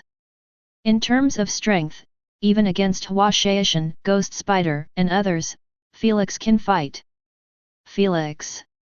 At this time, Robin shouted in the yard. Then, a figure fell from the second floor. It was Felix. Felix was wearing a military uniform with a knife at his waist. Is something wrong? Felix asked Robin. Robin said, I want to go to the capital of Seven Waters. Does Lord Victor know about this? Felix asked with a frown. It's Felix's job to take care of Robin and keep her safe. Unlike the others, Felix knows Robin's identity. Robin's identity is very special and sensitive. In Felix's view, it's better not to appear in the public eye as much as possible. Master Victor has arranged a mission for me, and I need to go to the capital of Seven Waters. Robin said to Felix. Really? Felix thought for a moment, he knew Robin wouldn't lie to him. According to his observation of Robin these years, Robin is a good boy. Then let's go. Felix then turned into a vulture-eating ape and flew Robin into the sky. Sister, where is Robin going? Sander Sonia asked Hancock. Hancock shook his head, I don't know. It's time to go on a secret mission. At this time, Victor came to them, patted the heads of the three of them and said. What? The three of Hancock were taken aback when they heard this. Liu Qi not far away also frowned slightly. If you want to carry out a secret mission, then he is the most suitable candidate. Why didn't Lord Victor send them? Just when the three were puzzled, Victor said, you still have a lot to learn. Could it be that we can't be alone? Hancock was a little upset. Children, there is always a competitive spirit. There will be opportunities in the future. Victor smiled and left. I'll prove myself, Hancock said with a pout. Robin was walking in the capital of Seven Waters, and both she and Felix changed into casual clothes. The two of them walked down the street like tourists. Because of Felix, Robin went to many places, including bars, hotels, casinos, and so on. Felix was with her. Robin is like a curious baby, listening to people talking about something. For example, a certain pirate group was arrested by Marine. For example, which fortress in Marine was attacked by pirates? Or a riot in any country. In short, the more confined the place, the more explosive the content of the chat. Among them are complaints about world government. We civilians can't even decide our own destiny. Yet. Look at me, I can't even find a wife, and now I have nothing. Oh, I wish this kind of life would end soon. Robin listened all day and heard a lot of interesting things. This is the intelligence gathering class. Robin thought for a while, then looked at Felix and said, Felix, why did Master Victor choose the capital of Seven Waters? Felix thought for a while and said, Master Victor will never do things that are not sure, since he will let you come to the capital of Seven Waters, it means. Before Felix could finish speaking, Robin smiled and said, it means that the ancient weapon may be in the capital of 7 waters. Yet. Felix nodded, agreeing with Robin. So what are you going to do? Felix asked Robin. Robin thought for a while and said, this is a highly confidential matter. If you tell it directly, no one may believe it. Felix thought it made sense. Robin went on to say, agents from the world government are also looking for ancient weapons, and we can use them. Felix smiled slightly and said, it's all up to you. Robin asked Felix to find Marine and asked Marine to pretend to be an agent of the world government. Agents in black suits moved in a hurry. The appearance of these people naturally attracted the attention of the public. What are world government agents doing? Look carefully, you must find that thing. If it falls into the hands of pirates, it will be dangerous. The information that the fake agents inadvertently leaked was quickly obtained by interested people. Soon, the intelligence network in the underground world began to spread the news. New World. There are several unknown islands floating in the sky. There are several palaces on the island, and around the palaces are people who are working. These people were all arrested. Under the surveillance of the flying pirates, they worked day and night. At this time, Golden Lion's subordinates just got a piece of news. Boss, there is news about ancient weapon. A pirate came to the side of the Golden Lion. This pirate is called Grace, and he recently joined the Golden Lion. At this moment, Golden Lion is reading a newspaper. What news? Golden Lion asked casually. Grace replied, it's about ancient weapon. Ancient weapon? Golden Lion froze for a moment. The Golden Lion has always wanted the ancient weapon. Not only the Golden Lion, most of the members of the Rocks pirate group want to get the ancient weapon. Because you can become the king of the world if you get the ancient weapon. At least they think so. What about the reliability of the news? Golden Lion asked with a frown. Agents from the world government have appeared in the capital of 7 waters. They are looking for an important thing. Grace replied. After hearing Grace's answer, Golden Lion narrowed his eyes and said, in this case, it might be true. Although Golden Lion only wants to take revenge on Marine at the moment, it doesn't affect his acquisition of ancient weapon. If you can get the ancient weapon, you can kill all the Marines. Let's go, the capital of 7 waters. Golden Lion grinned grinningly. Chapter 120. Victor deliberately released the ancient weapon in the capital of 7 waters, and its real purpose was to attract the Golden Lion. Now the Golden Lion wants revenge. However, if the ancient weapon can be obtained, the matter of revenge can be postponed.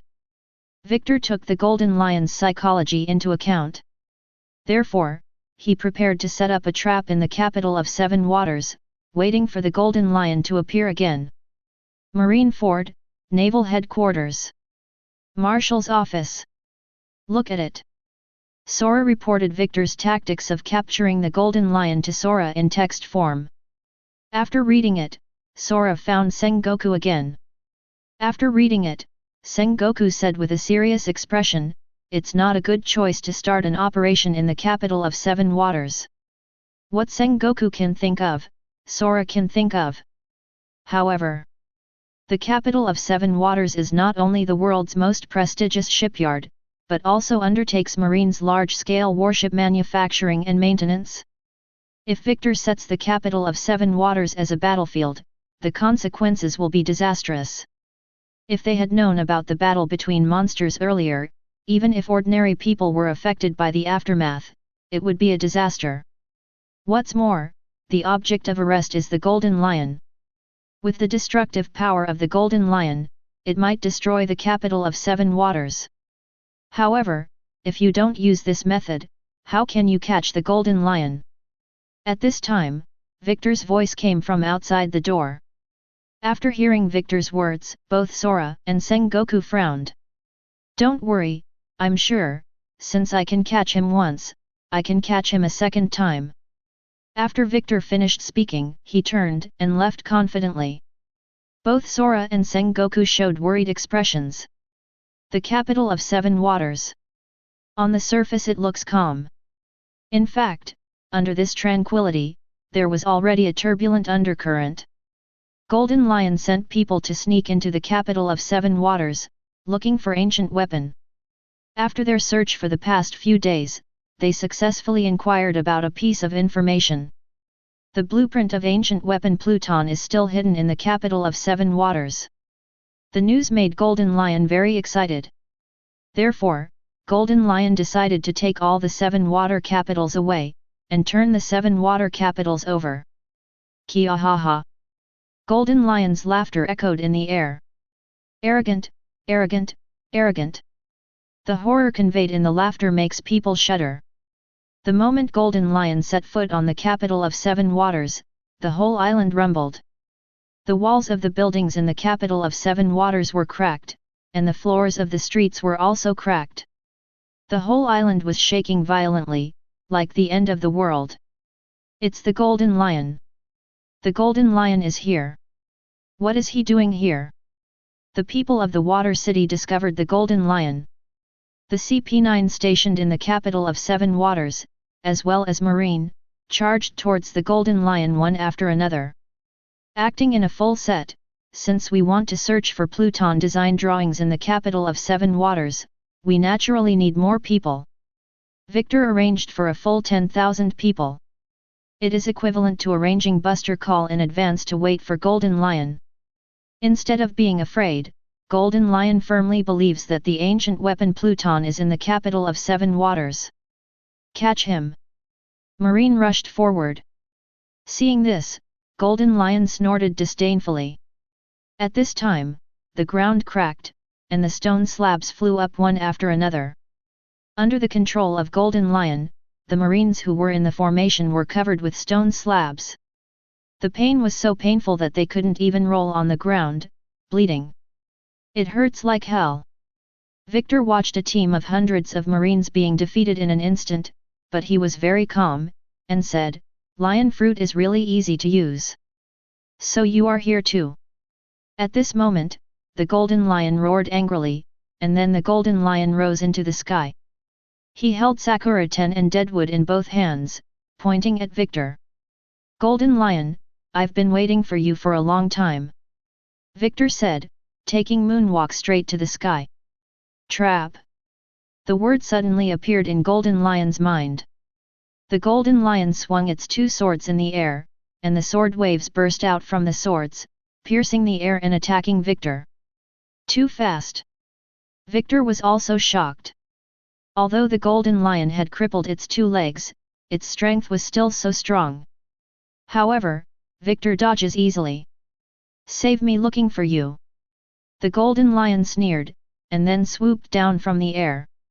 As the lion swooped down, Vic moved on foot, as if dancing with the wind. The posture is very elegant. Hurricane Fist. Victor threw a punch at the Golden Lion. The Titan can control the wind, and the force of the hurricane blasted towards the Golden Lion under Victor's control. At this time, the Golden Lion also swung a knife and slashed at Victor. Boom! Jianbo and Xuanfeng collided fiercely, and both of them were wrapped in armament haki. So in this collision, not only was there a piercing friction sound, but sparks were even splashed in the air. However, after this punch, both felt the strength of the other. "Do you know? I need to beat you here. In front of the whole world. It's the perfect stage." After Victor finished speaking, he immediately threw hundreds of punches at Golden Lion. Bang! Bang! Bang! Densely packed, like fists of raindrops, because the speed is too fast, most people can only whizzed by the black wind. Golden Lion didn't carry it hard, his body floated backwards like a kite. Thunderblade. At this time, two swords formed by the condensed lightning appeared in Victor's hands. Knife against knife. Immediately, Victor stepped on the wind and rushed towards the Golden Lion. Golden Lion didn't hide either, and confronted him head-on. "You are fast, I am faster than you. Under the shadow of sword, light, and sword, it is the most brutal and suffocating fight. In the fierce slashing with the two knives, the cheeks of both sides were cut, and the blood flowed profusely. So fast. Felix stared blankly. Felix knew that Victor was very strong, but every time he watched Victor fight, his blood boiled. At the same time, the image bug that had already been installed on the roof of the city hall broadcast the battle between Victor and the Golden Lion to the world. Victor fights the Golden Lion again. Although Victor captured the Golden Lion alive once, but that was only the result. Now Victor wants to show the world what he can do. Let all Marines see who is the strongest Marine. As Victor said, it's a stage. Victor's own stage. Lion, Thousand Slice Valley. Golden Lion instantly unleashed a large number of sword waves, attacking Victor. Victor jumped back. Although Victor avoided it, swaths of houses were cut open. The cut house, like a felled tree, slipped down and collapsed. Pieces of buildings collapsed, causing a very strong visual effect. Make ordinary people truly aware of the mighty Yamato horror of the Golden Lion. Lion Majesty Earth coiling. Golden Lion missed a blow, and the famous sword in his hand swung towards the ground, and thousands of houses and thousands of meters of ground floated up. The entire capital of Seven Waters seemed to be hit by the doomsday. The people screamed and wailed, and fled in all directions. Chapter 121. Seeing is believing. It's hard to know just how powerful Victor is based on hearsay. It is even more difficult to understand how terrifying a monster's destructive power is. Now, Victor will use today's battle to show everything to the world. Under the comments of tens of millions of people, Victor transformed. Victor transformed into a titan over 30 meters tall. At the same time, under the control of the Golden Lion, the floating houses and soil layers formed a lion hundreds of meters long. The lion opened its jaws wide and rushed towards Victor. Victor faced the lion and threw a punch. Armament Haki is poured into the lion, from the inside out. Instantly the lion was blown to pieces. This is not over yet. Victor grabbed the void with his left hand, gathering the power of thunder in the air again. The Spear of Zeus. Immediately, Storm Pike was thrown out and flew towards the Golden Lion.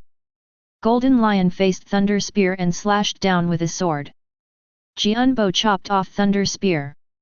However, Victor once again harnessed the gust of wind, throwing the condensed Thunder Spears with his left and right hands, and each throwing spear attack would shorten the distance between him and the Golden Lion. Golden Lion knew that after Victor's transformation, his speed and strength were greatly improved. Therefore, Golden Lion did not choose to go head-to-head. He tilted his body slightly, avoiding the Thunder Spear, and continued to charge forward. He will not be timid in the face of Victor. The strong don't flinch. The Golden Lion's actions made Victor smile with satisfaction. Very good. You can go die. With a roar, Victor became irritable. The tattoo on his body turned fiery red, and flames were burning in his eyes. With a roar, he controlled the power of the flames and punched continuously. Punch after punch, move after move. Golden Lion kept dodging. But the more he dodged, the crazier Victor's attacks became.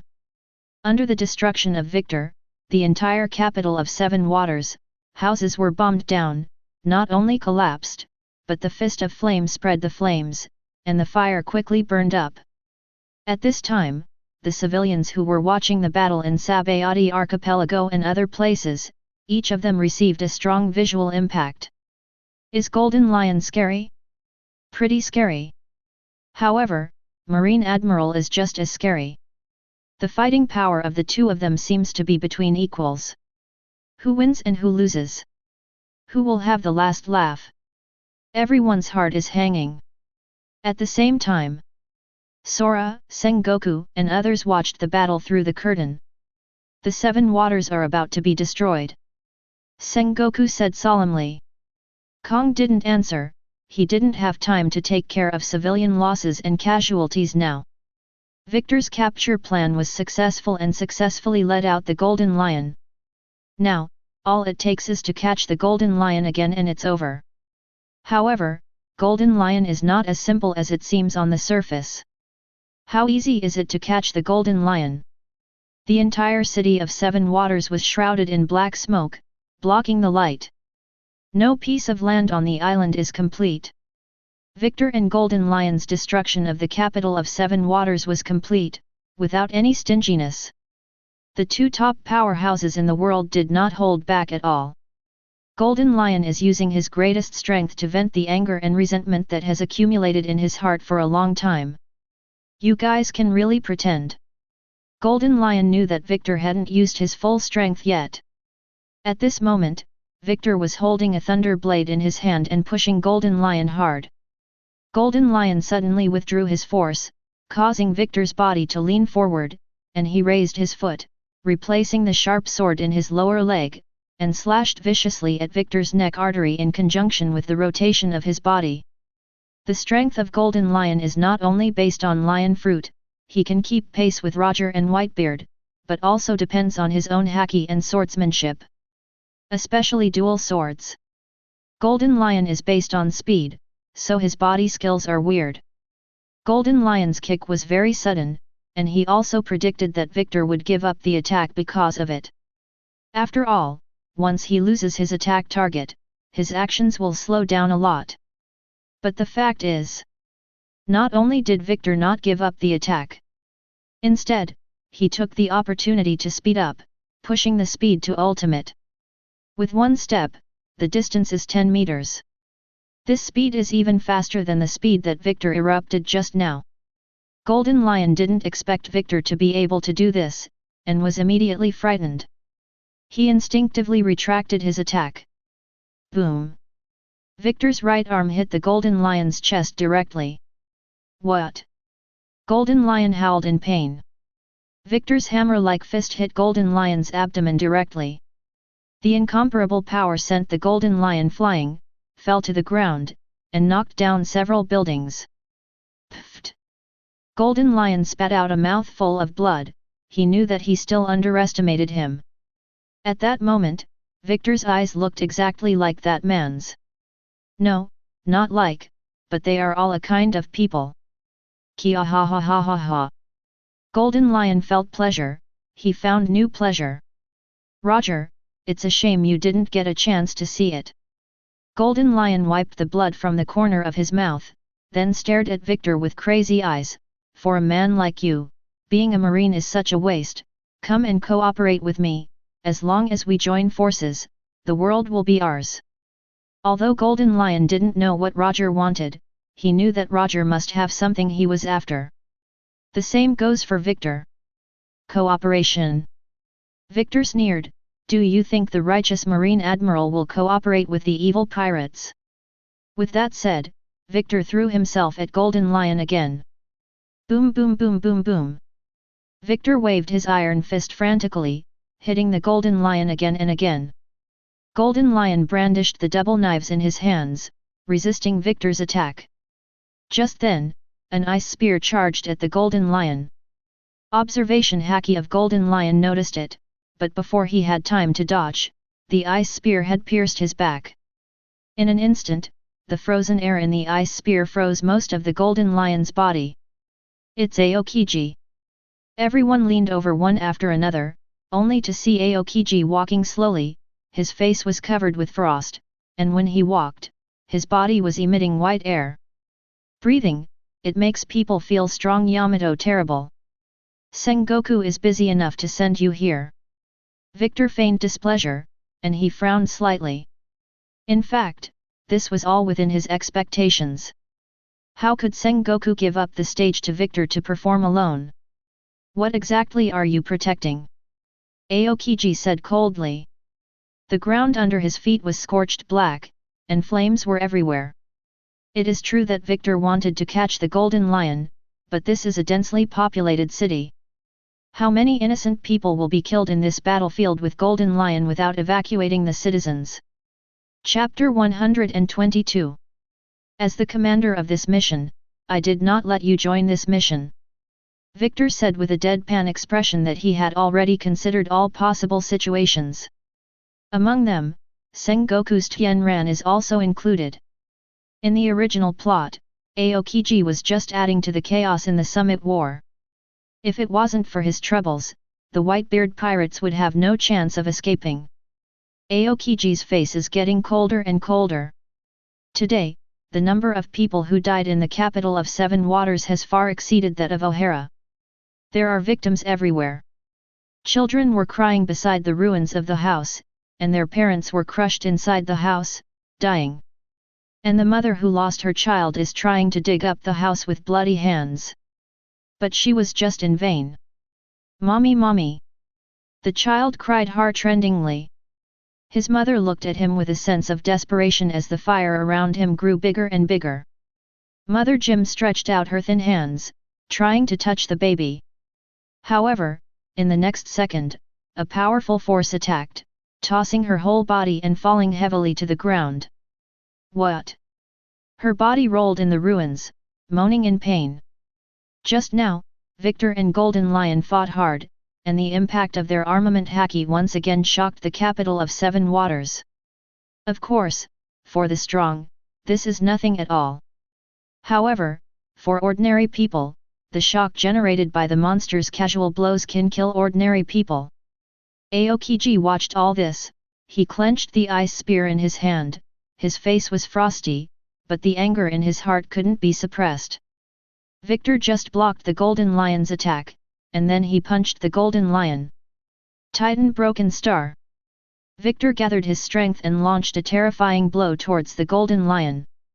This punch seemed to have the power to destroy the world, comparable to a supernova explosion. Boom! The fist blasted into the ground, and the terrifying energy exploded deep in the ground. With Victor as the center, gravel splashed everywhere, hitting all around one after another. Like a meteorite hit. The resulting shock wave killed thousands of people. Not only that, Yujin has not retreated, and the whole city is still shaking. This made the already devastated city worse. At this time, buildings with higher altitudes in the city were shaken, and the buildings slipped. Seeing this, Aokiji raised his hand immediately, and saw that Aokiji condensed the freezing air into an ice bird, and the ice bird flew towards the sliding building.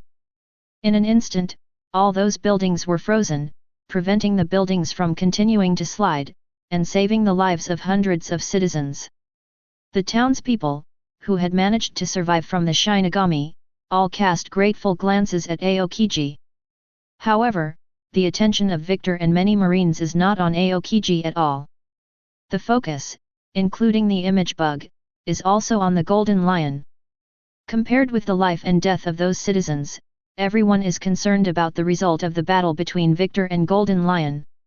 Even though the Golden Lion defended with armament haki, it was still thrown 500 or 600 meters away. In the end, its body crashed into dozens of houses in a row before it barely stopped. The smoke dissipated and the dust settled. Damn it! Golden Lion gritted his teeth and wiped the blood from the corner of his mouth. He hated this passive feeling. Just being attacked from behind by Aokiji, the ice spear frostbitten part of Golden Lion's blood vessels, and now half of his body is numb. Against Victor in this situation, it seems very passive. However, the Golden Lion discovered one thing. Aokiji seemed to have no intention of continuing to siege him. And, Aokiji is still helping ordinary people. What a stupid guy! An idea flashed through Golden Lion's mind. Since Aokiji wants to save people, let him save enough. Lion Majesty, Earth Coiling. Golden Lion raised his hands, and the surrounding buildings and formations flew up again, forming a giant lion in the air. At the same time, Golden Lion moved quickly by himself, and had already moved to a crowded place. He's going to get more people into the fight, keeping Aokiji too busy saving people to mob him. Victor noticed Golden Lion's thoughts, he snorted coldly, and then he whispered.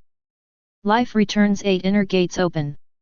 As Victor's breathing changes, his eyes completely change. Sharp, like a sharp knife out of its sheath. At this time, Victor consumes body energy through overloading to increase attack power and speed. Victor wanted to end the fight. Golden Lion has seen Victor use this trick before. He grinned and said, "You Marines have always been so despicable, you always like to fight with more and fight with less. Last time you were a kid playing with fire, this time you are playing with ice." Victor said disapprovingly, "Yes, we Marine just like to beat more people than others. Are you not convinced? A person like you is not worthy of being the old man's opponent." Golden Lion wants to defeat Victor, because Victor has the same aura as Roger. Golden Lion believes that Victor will not be weaker than Roger. However, today's battle is unfair.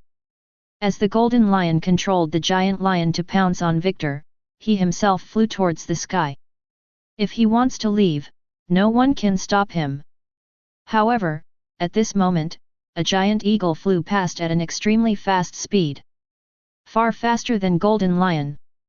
A man stands on the back of the giant eagle. His appearance, the Golden Lion will not forget. It is Akainu. Akainu is an ambush arranged by Victor. If the Golden Lion wants to run away, he's in charge of the interception. At this moment, Felix carried Akainu into the sky. Akainu blasted Dark Hound at Golden Lion. Black and grey sharp claws spurted out, attacking the Golden Lion's cheek. Golden Lion's pupils constricted while twisting his body, dodging Akainu's successive attacks as he rolled in the air. However, his frost-bitten half of his body still limited his mobility. Finally, Akainu's sharp claws hit the Golden Lion's chest. Although Golden Lion blocked his chest with a knife. However, Golden Lion was blasted back to the ground. Boom! There was another loud bang, and the Golden Lion was blasted into the formation. Hateful! Golden Lion gritted his teeth, blood spilled from the corner of his mouth. Just as he was gnashing his teeth, he heard Victor's roar. 6 styles. Titan Genesis Nova. I saw Victor floating in the air, his whole body was covered with thunder, and behind him, dark clouds were densely covered, and the thunder and lightning came out of the dark clouds, turning into thunder snakes and being captured by Victor. Next, Victor wrapped armament Haki around the razor, and the 2 razors were fused together. It contains terrifying energy, as if it can open up the world. Tsitsizi. Under everyone's gaze, a huge purple-red thunderball condensed in Victor's hand. In the thunderball, the 2 thunder snakes were still swimming. Die! Boom! Victor blasted towards the Golden Lion directly below. Seeing this, Golden Lion knew that he couldn't dodge in time, so he could only block it hard. Armament Haki with twin swords wrapped around. Lion Thousand Blades Slash. The Golden Lion roared angrily, and slashed at Victor hastily. The blade split the thunderball and landed on Victor's shoulder. At the same time, razor poured into Golden Lion through the blade. Chapter 123. Raiden and Haki intertwined, destroying the Golden Lion's body from the inside. This time, the Golden Lion fell again.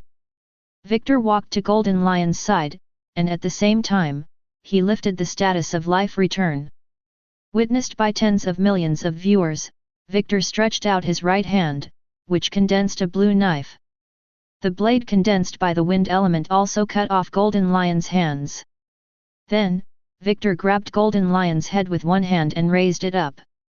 This scene is declaring the complete defeat of Golden Lion. The current Golden Lion has lost both hands and legs, and is no different from a disabled person. Long live Lord Victor! Long live Lord Victor! Long live Lord Victor! Long live Lord Victor! Long live Lord Victor! At this time, on the warships around the capital of 7 Waters, the Marines shouted loudly, cheered, and celebrated the victory. Through the live broadcast, people all over the world also saw this scene. Then, people all over the place also started to cheer.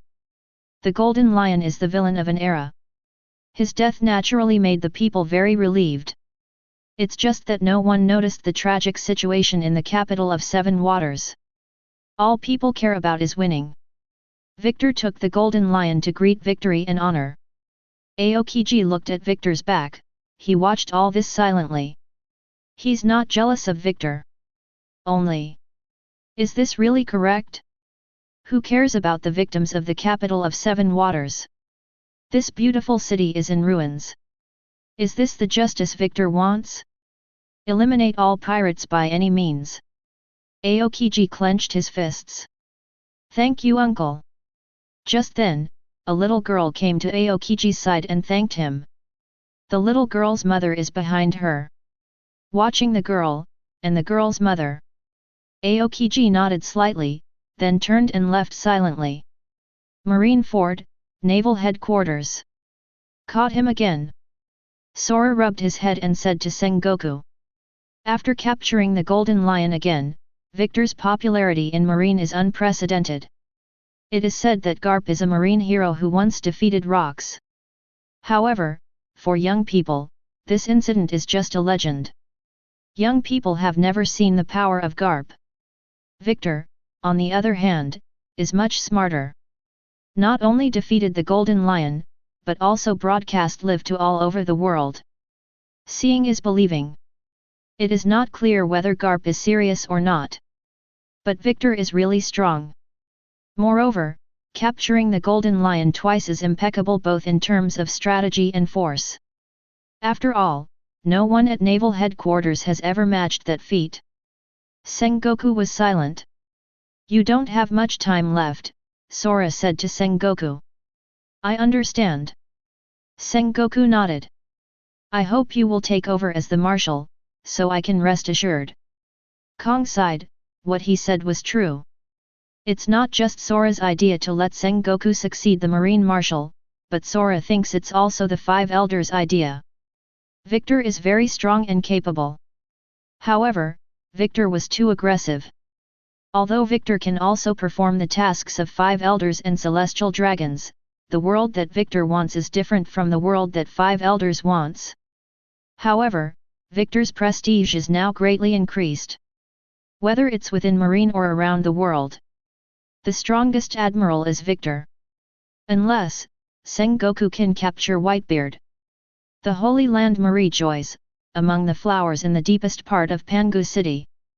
At this moment, the Five Elders were kneeling on the ground, bowing their heads. In the entire rejoices, the only person who can make them behave like this is I'm, the King of the world. The Five Elders act as puppets, the Tames who control the world. However, this does not mean that I'm has nothing to do every day. Nothing that happens in the world can escape Im's eyes. Includes Victor and the Golden Lion fight. He's a fun guy. M said suddenly. The him in Im's mouth refers to Victor. Five Elders heard the words, lowered their heads and made eye contact. It is said that accompanying a king is like accompanying a tiger. Five Elders is no exception. They always try to figure out Im's thoughts, and avoid saying wrong things, which will make I'm unhappy. However, if there are more people like him in Marine, can you manage it? M continued. The Five Elders were shocked when they heard this. Does Master I'm mean to get rid of Victor? The thought came to Five Elders' mind. Don't deal with him for now. I'm saw what Five Elders was thinking, and he said unhurriedly, I also want to see how crazy he can go. Yes. The Five Elders answered in unison. The paper delivery bird flew all over the world. The news that Golden Lion was captured for the second time spread like snowflakes. Soon, the whole world knew that the Golden Lion had been captured alive again by Victor. And, not only captured alive, Victor also disabled both of the Golden Lion's hands. The Golden Lion who lost his arms and legs is almost like a cripple. Compared with the previous Marines, Victor's approach is indeed a bit cruel. At least Sengoku, Garp, Zephyr, etc. will not do such a thing. Moby DK aboard. Whitebeard frowned after reading the contents of the newspaper. Daddy, Shiki's gone, Marco said to Whitebeard. It is already a miracle that Golden Lion can escape from Impel Down. Although he lost 2 legs, his popularity has not diminished but increased. because the Golden Lion is the only one who can escape from impel down. However, Golden Lion really met fate's nemesis. When he was caught again by Victor, the era of the Golden Lion was over. Even if Golden Lion can break out of prison for the second time, not many people are willing to follow him. What's more, after being defeated for the second time, can Golden Lion make a comeback? Yet. Whitebeard nodded, agreeing with Marco. There has never been a lack of ambitious people in the sea, but in the end, they will either be buried in the sea, or be eliminated by the times, and disappear from then on. Let's stay away from that lunatic in the future. Yet, he actually chose to arrest people in the capital of Seven Waters. The death toll in the capital of Seven Waters exceeds 500,000, and the number of injured is countless. Jaws and others were discussing. Below the front page, there is also the current situation of the capital of Seven Waters. It was horrible. At this moment, Teach looked at the photo of Victor in the newspaper, eating a Sakura peach pie, and murmured, "What a dangerous guy." At the same time, New World Cake Island, Wano Kuni and many other places were also discussing this matter. Victor's madness made the monsters in New World feel threatened. Chapter 124. East Blue, a small island called Talon. The island has just been attacked by pirates. Bodies littered the island from the beach to the town. There are civilians and there are pirates. In a house that burned down to nothing but the yard, Shanks and Yasopp were grilling meat. Pirate corpses were piled up all around the yard. On the neck of the corpse, there were uniform knife wounds, which were fatal. There are even angry expressions on the faces of these pirates. They witnessed the strength of the monster. Instantly kill their strength. Shanks looked at the newspaper, his expression serious. Yasopp noticed Shanks' anomaly, and he hurriedly asked, "What's wrong?" Still staring at the newspaper, Shanks said, "He sure is crazy." Who? Since Shanks kidnapped Yasopp from the house, it was the first time that Yasopp saw Shanks read the newspaper so seriously. Shanks said seriously, "Marine Admiral Black Horse." "Xian Ma, I know him, what happened to him?" Yasopp asked curiously. Although Yasopp usually doesn't care about current affairs news, Victor is really famous. After all, the great pirate Golden Lion and the Red Earl were all captured alive by Victor. Shanks replied, "He's got the Golden Lion again." "Caught it again?" Yasopp was stunned. "Look at this picture." Shanks handed the newspaper to Yasopp. Yasopp was about to read the headlines when Shanks said, "See below." Only then did Yasopp look down. When he saw the photo below, there was a line of numbers behind it. Yasopp was stunned. The number of victims has exceeded 500,000. Moreover, a comparison photo of the capital of Seven Waters is also shown. The capital of Seven Waters before the war, and the capital of Seven Waters after the war. After the war, the capital of the Seven Waters was in a mess everywhere, and it had already changed beyond recognition. In order to catch the Golden Lion, he paid such a high price. Is Marine crazy? Yasopp was stunned, he couldn't believe what he saw. So, Mr. Roger is doing the right thing. Shanks drank and muttered to himself. At the cost of his life, Roger completely disrupted the order of the sea and tried to upset the world. There are some things that Shanks may not have understood in the past. However, gradually, he slowly understood. Maybe Roger is doing it wrong. However, this is the only way Roger can think of and implement it. Marine Ford, Naval Headquarters. Victor Admiral seized the Golden Lion again. It seems that the next marshal must be Victor Admiral. Although Sengoku Admiral has higher qualifications and good ability, Victor Admiral is really too dazzling. Master Victor is the future of Marine. Master Victor? UBD. You really joined the Blue Ocean Club. Golden Lion destroyed my hometown. I was really relieved to see Lord Victor cut off his arms. In Naval Headquarters, some mid-level and low-level military officers began to talk about the next marshal successor. However, this is also normal, because Sora is getting older and older, and a new term is just around the corner. I heard that Sakazuki Vice Admiral will be promoted to Admiral. Who said it? He helped Victor Admiral again this time. The last time I helped Victor Admiral, I promoted him to Vice Admiral. If you want to be promoted, it must be Kuzan Vice Admiral. Kuzan Vice Admiral also contributed this time and saved a lot of people. Even without the Kuzan Vice Admiral, Lord Victor can capture the Golden Lion. Without Kuzan Vice Admiral, more people would have died. Is it easy to catch the Golden Lion for nothing? Does a little cost mean more than 500,000 civilians? If you don't catch him, more people will die. How many brothers died during the escape from Golden Lion? We are Marines, and we have long been ready to sacrifice for justice, and they are civilians, innocent. As long as there are people, there will be debates, especially when each holds his own and brings his own point of view. Now Naval Headquarters, the radical Marine headed by the Blue Ocean Society, and the traditional Justice Dove Marine, the conflict between the two parties has been completely detonated by this incident. Although there is no level of incompatibility, it is normal to quarrel when meeting each other. There was nothing Sora could do about it. Can't hold it down. Victor's influence and appeal are expanding, both within Marine and around the world. At this time, Sora was in the office, talking with Victor and Sengoku. Kong said, "There is a promotion to Admiral, who do you want to recommend?" Victor smoked a cigarette and said with a smile, "Of course I recommend Sakazuki." Sora looked at Sengoku. "I recommend Kuzan," Sengoku said.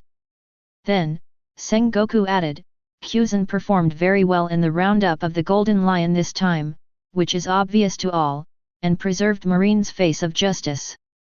The implication is that Marine's justice has been discredited by Victor.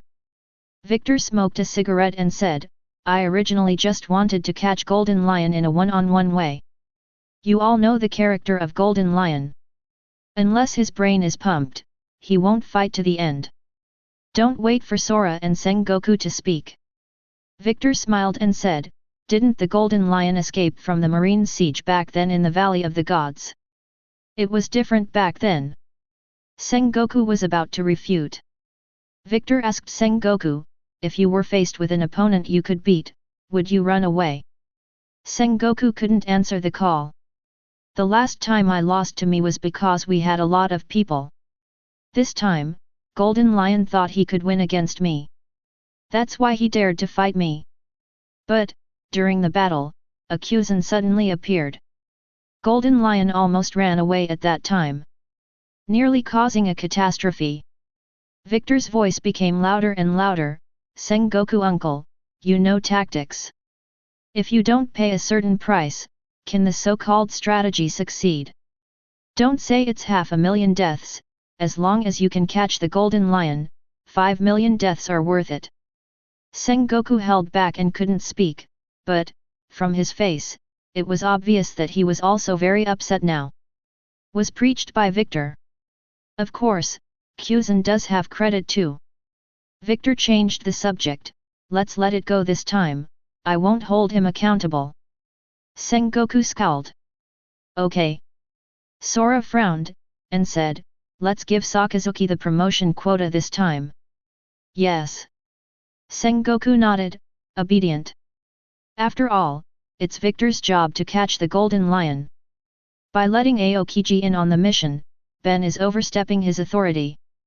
Victor was very happy to see Sengoku deflated, and he said politely, "Sengoku uncle, I'm just talking about the facts, I don't mean to target or criticize you, don't take it to heart." Chapter 125. Sabayati Archipelago, inside Victor's villa. Stella was busy preparing for a banquet. Today is the 7th day of catching the Golden Lion. Victor is going to invite Akainu and others to his home. Of course, in addition to Akainu, the senior generals of the Blue Ocean Club will also come. Fresh ingredients from all over the world are processed by the chef and turned into a series of delicacies. Among the busy chefs is Jessica, wife of Marine Rear Admiral Jonathan. Jessica is also very excited to be invited by Victor Admiral today. Up and down Marine, everyone is rumoring that Victor will be the next Marshal. Of course, even if Victor is not the Marshal now, Victor is now the future star of Marine. It seems that he is going to succeed Garp and become the new hero of Marine. Being invited by Victor will be helpful for Jonathan's future. Although Jonathan is now Rear Admiral, and is a good friend with Akainu Vice Admiral. But wouldn't it be better to get the attention of Victor Admiral? In addition to Jessica, many wives of generals also participated in it. The WAGs formed by the ladies are also very influential in naval headquarters. There are so many people today. Hancock sat on the roof, watching the busy women below. They're all here to flatter Lord Victor. Hancock chuckled, and took the freshly fried squid skewers, one bite at a time. Really fragrant. Same goes for Sander, Sonia and Marigold.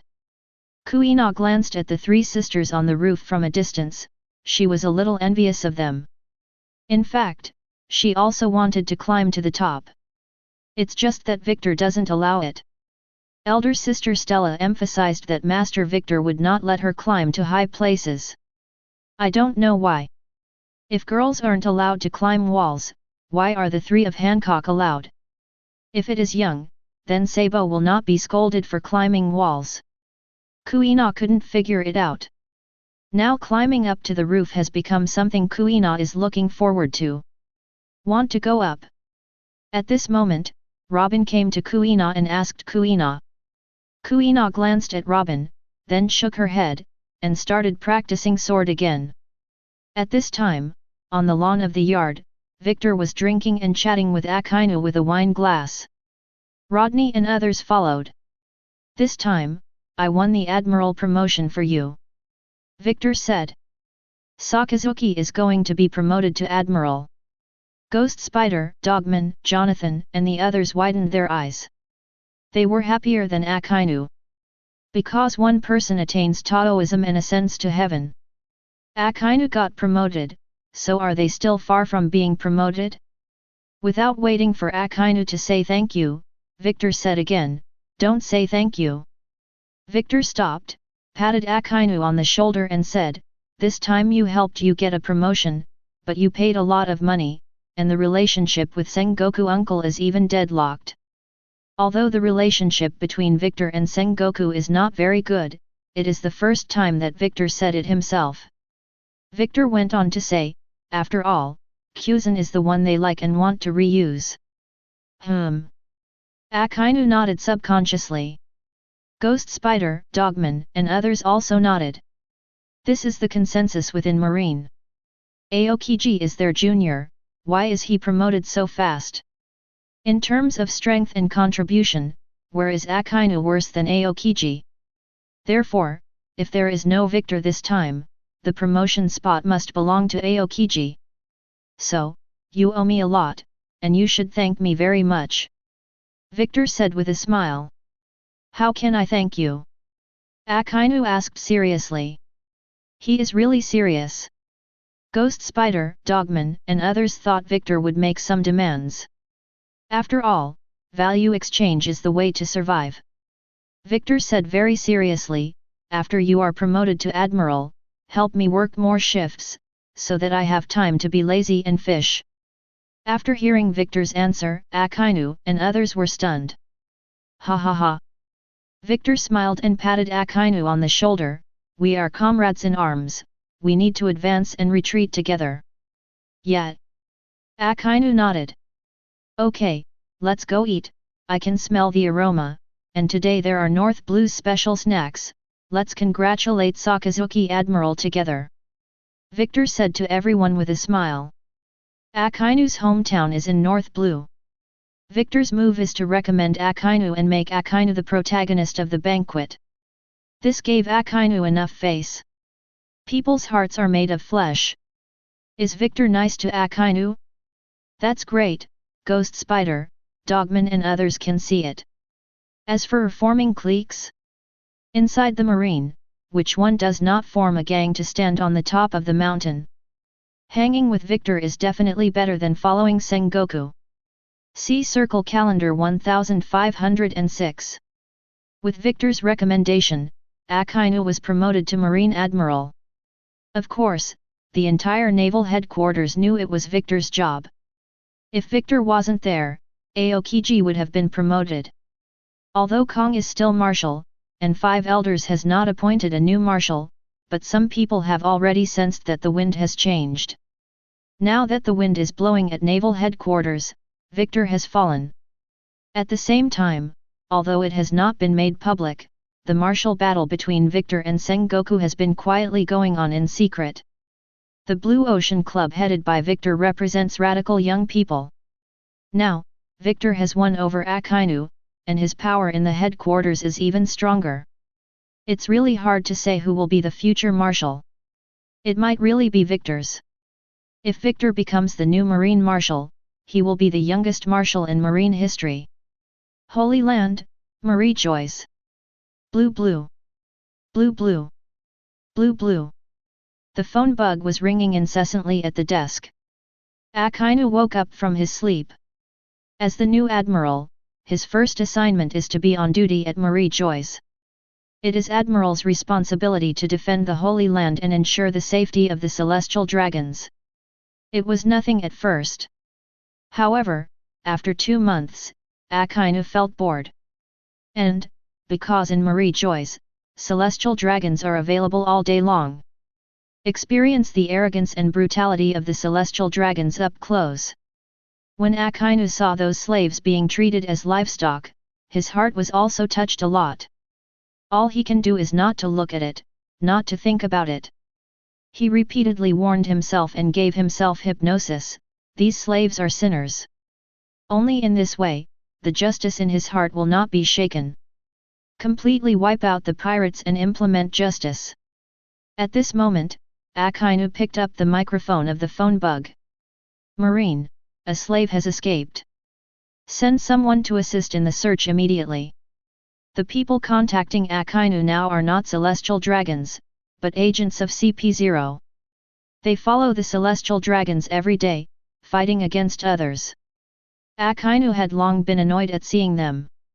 However, he must cooperate. Because that's Admiral's job too. The slave is a murloc with a turban on his head, thick curly hair, a wide mouth, a beard and a little stubble on his upper lip. Chapter 126. The murloc who escaped was Fisher Tiger. Although Akainu's days on duty at Marie Joyce are relatively short, there have been more than one incident in which slaves escaped. What can Akainu do in such a situation? You can only send people to search around. Anyway, slaves can't escape. Unless they can fly, climb, and jump off the Red Road. However, Marine soldiers searched for a day and a night, but failed to find Tiger. Maybe jump off. However, jumping from such a high place is basically dead. Maybe he couldn't bear to be a slave anymore, so he committed suicide?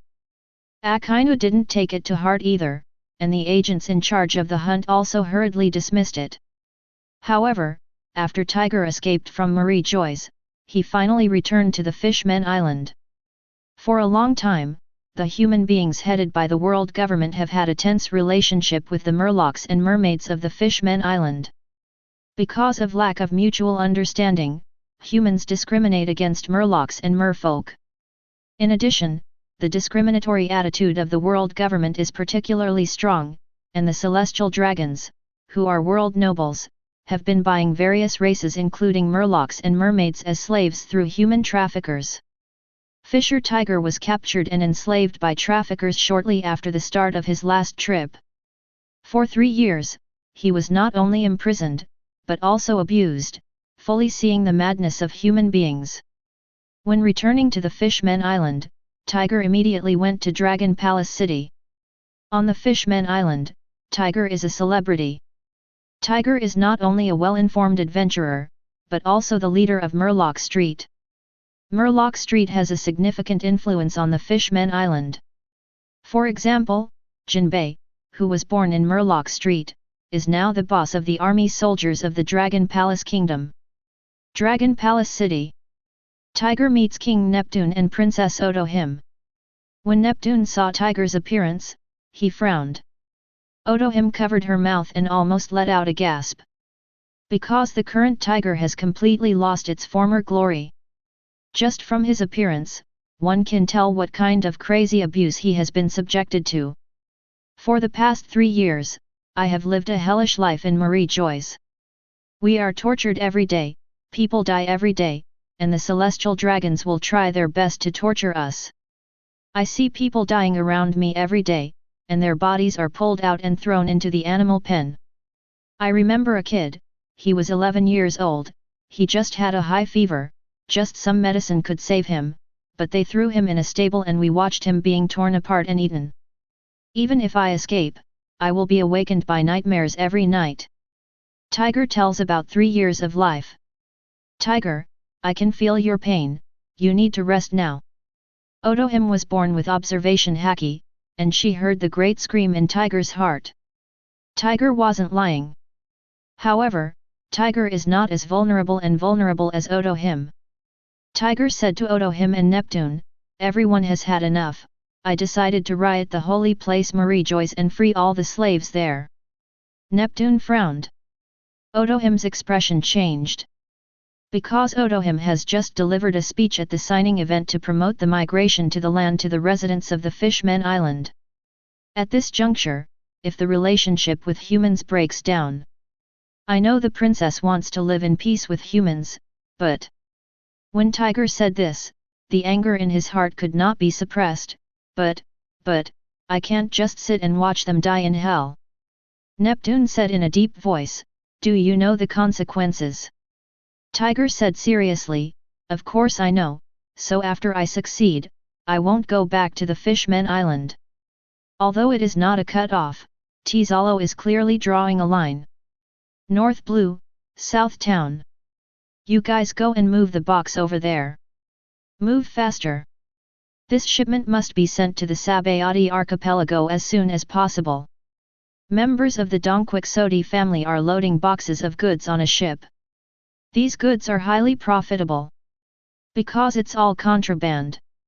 Ever since Doflamingo got Victor's lap, his business has been booming. Sure enough, hugging the thigh is the kingly way. At this moment, Trafalgar Law was watching from afar. He wants to stay here. All the orphans in North Blue want to stay here. This is one big family. BABY5 and Buffalo walked towards Luo not far away, and they came to play tricks on Luo again. Because Luo suffers from white lead disease, he is really weak. At this time, Clausen pushed open the door and stood in the corridor watching the minions who were loading and unloading the goods. This shipment was sent to Sabayati archipelago. It's from Tizalo. Tetzalo is Victor's man. Only, Clausen has no proof. If there is any evidence, then he can definitely bring down Victor. I said Dover, are we really going to give it to Victor? Toribel was holding a box in his hand, and he was a little bit reluctant. We can get more, Doflamingo said with a laugh.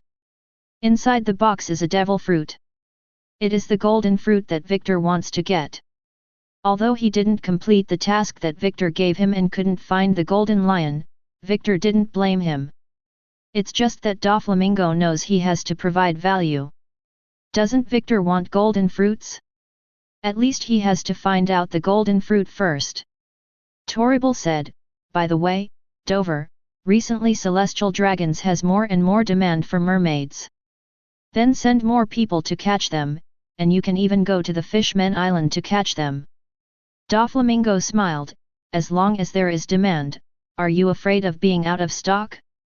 As a professional human trafficker, Doflamingo has many ways to help Celestial Dragons catch the mermaid. For example, go directly to the island to rob people. Although the Fishmen Island is Whitebeard's territory, Doflamingo is not afraid of it. As long as he doesn't reveal his identity, can Whitebeard still find him? The world is undercurrent, but it doesn't affect Victor. With Akainu on duty for him, Victor is much freer. Sengoku likes to make troubles in the headquarters, so let him make troubles, Victor chooses to go home, and he has to make plans for the future. Sabayati Archipelago. There are several more children in Victor's family. These children were chosen by Liu Qi himself, such as Keiku, Khalifa, and so on. Keiku, Khalifa, and others are practicing on Guangzhou Island, and everyone has a foundation. Coupled with Victor's cultivation method, they will all have good growth. Victor is going to incorporate these children into the marine, and he himself has set up a secret army, Anbu. Liu Qi will be the head of Anbu. And Anbu only obeys orders from Victor alone. In Victor's conception, Anbu's ostensible mission is to reconnaissance the enemy's situation and assassination. In fact, the most important task is to do some dirty work for Victor. Due to the nature of the mission, all information of Anbu members is kept confidential. In addition, when Anbu moves, he needs to wear a mask. Victor creates zodiac masks. Liu Qi code name is Tiger. Chapter 127. Sabayati Archipelago, inside Victor's villa. Doflamingo came to Victor in person with a gift. Victor Admiral, here's what you want. After Doflamingo finished speaking, Toribal behind him handed over the box containing devil fruit. Doflamingo himself opened it to reveal the devil fruit inside. A golden devil fruit. Paramecia golden fruit. Well, the efficiency is pretty good. Victor smiled when he saw it. Right stepped forward and accepted the gift. Victor Admiral, something about Shishibukai. At this time, Doflamingo mentioned Shishibukai, and he now needs Shishabukai's identity, as well as privileges. Victor chuckled and said, your influence is not enough, even if I arrange you to be Shishibukai, those monsters will not take you seriously. Hearing this, Doflamingo maintained a smile on the surface, but felt a little unhappy in his heart. I thought that by handing in the golden fruit, I could get the identity of Shishibukai by the way. After all, Victor had promised him that as long as he could complete the task, he could get everything he wanted. Victor seemed to see through Doflamingo's mind. He smoked a cigar and said with a smile, don't worry, I promise to give it to you, you just wait, if I don't want to give it to you, there is no use in worrying. Yes. Doflamingo forced a smile. Okay, let's go back. Victor waved Doflamingo away with a wave of his hand. After Doflamingo left, Victor said to Wright, go and get Tetsalo. Yes. Wright nodded. Soon, Tetsalo arrived at the villa. As long as Victor summons him, Tezalo will always put down all the work in hand immediately. Just like a dog. When the dog hears the owner's call, no matter whether it is playing or not, it will always return to the owner at the first time. Tetsalo came to Victor. Victor said to Tezalo, the business is going well recently. Tetsalo replied, the turnover of casinos has increased by 5 times, and entertainment venues other than casinos have also increased by more than 2 times. The loan business has the fastest growth rate, and it has increased by 20 times. The growth rate of human trafficking also more than double. Tezalo is like a few treasures, reporting the recent performance growth. Pornography, drug gambling, arms smuggling, usury. These are the main sources of revenue. In addition, Tezalo also intends to engage in other projects to generate income. In short, make as much money as possible. Tezalo is indeed talented in making money, and he never tires of it. Well, you did a good job. Victor expressed his satisfaction, and then, Victor patted the box on the table. This is your reward. Victor said to Tezalo.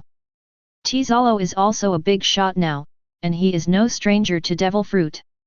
But what devil fruit will Victor reward him with? Tetsalo was curious about this. Under Tezalo's expectant eyes, Victor opened the box. The moment the box was opened, Tezalo was attracted by the golden devil fruit. It's what suits you best, and it will be your favorite. Victor said to Tezalo with a smile. Tezalo nodded subconsciously. He fell in love with it the first time he saw it. This may be love at first sight. Victor said, it's a good thing to make money, but you also need to have strength. Weak people can't keep wealth and power. Yes. Tizalo replied. At this time, Victor said to Tizalo, by the way, I will let Robin come to you for an internship for a while. When Tizalo heard this, he was expressionless on the surface, but he was thinking in his heart. Could it be that Victor doubted him and planned to train someone to replace him? Victor said, you don't have to be suspicious, I really need to train an assistant, but it's not for you to be an assistant. Tizalo breathed a sigh of relief when he heard this. Being able to retain power is the most important thing. Victor saw Tizalo's reaction, and he was satisfied. This means he has successfully tamed Tizalo. Tamed the dog. See Circle Calendar 1507. Holy Land, Marie Joyce. As usual, in the middle of the night, Marine, who was in charge of guarding the holy place, wanted to doze off. In fact, it doesn't matter if you doze off while fishing. After all, it's so late, and no celestial dragons will be in or out at this time. As for the chiefs, they don't know how to check posts. However, under the cover of night, a man was climbing the almost straight and smooth red line. The man who climbed the red line was none other than Tiger. Tiger made a lot of preparations for tonight's action. Tiger unexpectedly came to the Holy Land Marie Joyce. He is very familiar with this place. So he soon found the shed where the slaves were kept. A new girl came in yesterday, she is really beautiful. It is indeed a stunner. I heard that she is a dancer. Unfortunately, his father owed a lot of gambling debts and sold her to pay off the debts. It would be wonderful to sleep with her for one night. Don't think about it, can this kind of good thing be your turn? At this time, the two guards were smoking and chatting. When a man chats, money, power and S*X cannot be avoided. At night, all I can think about is my lower body. They didn't even notice that a man approached quietly. Tiger clasped the two guards tightly, and then quickly shot, grabbed their necks with his hands, and killed them both. After killing the two guards, Tiger continued killing until the door opened and the slaves were freed. Some of the slaves knew Tiger, and when they saw Tiger let them out, they were naturally grateful to Tiger. But Tiger knew that this was the beginning. If you want to free the slaves, you have to make a big fuss tonight. Otherwise, it would be difficult to escape from Marie Joyce. Sabayati Archipelago. Stella fell asleep in Victor's arms. Victor has no feelings for Stella. It's just that one day I saw Stella in a maid outfit, bending over to clean, which was very attractive. So, let Stella sleep with her. That's all. Blue blue. Blue blue. At this time, the phone bug rang suddenly. Victor picked up the microphone. Master Victor, I'm Dino, it's not good, something serious happened. A marine's terrified voice came from the phone bug. Victor couldn't help frowning upon hearing this. The person who is reporting to Victor is an officer in Marie Joyce, now also in the rank of Vice Admiral. Dino joined the Blue Ocean Club the year before last. Before joining, he was already a Rear Admiral. It's just that I stayed in the position of Rear Admiral for a little while. Had Victor not been promoted, he would have retired with the rank of Rear Admiral for sure. What's wrong? Victor asked, frowning. The man in charge of guarding Marie Joyce is Akainu. Are there things that Akainu can't solve? Wait, it seems that there are. Chapter 128. A name came to Victor's mind. Fisher Tiger. Victor remembers Tiger climbing up the red line and making a fuss at Marie Joyce.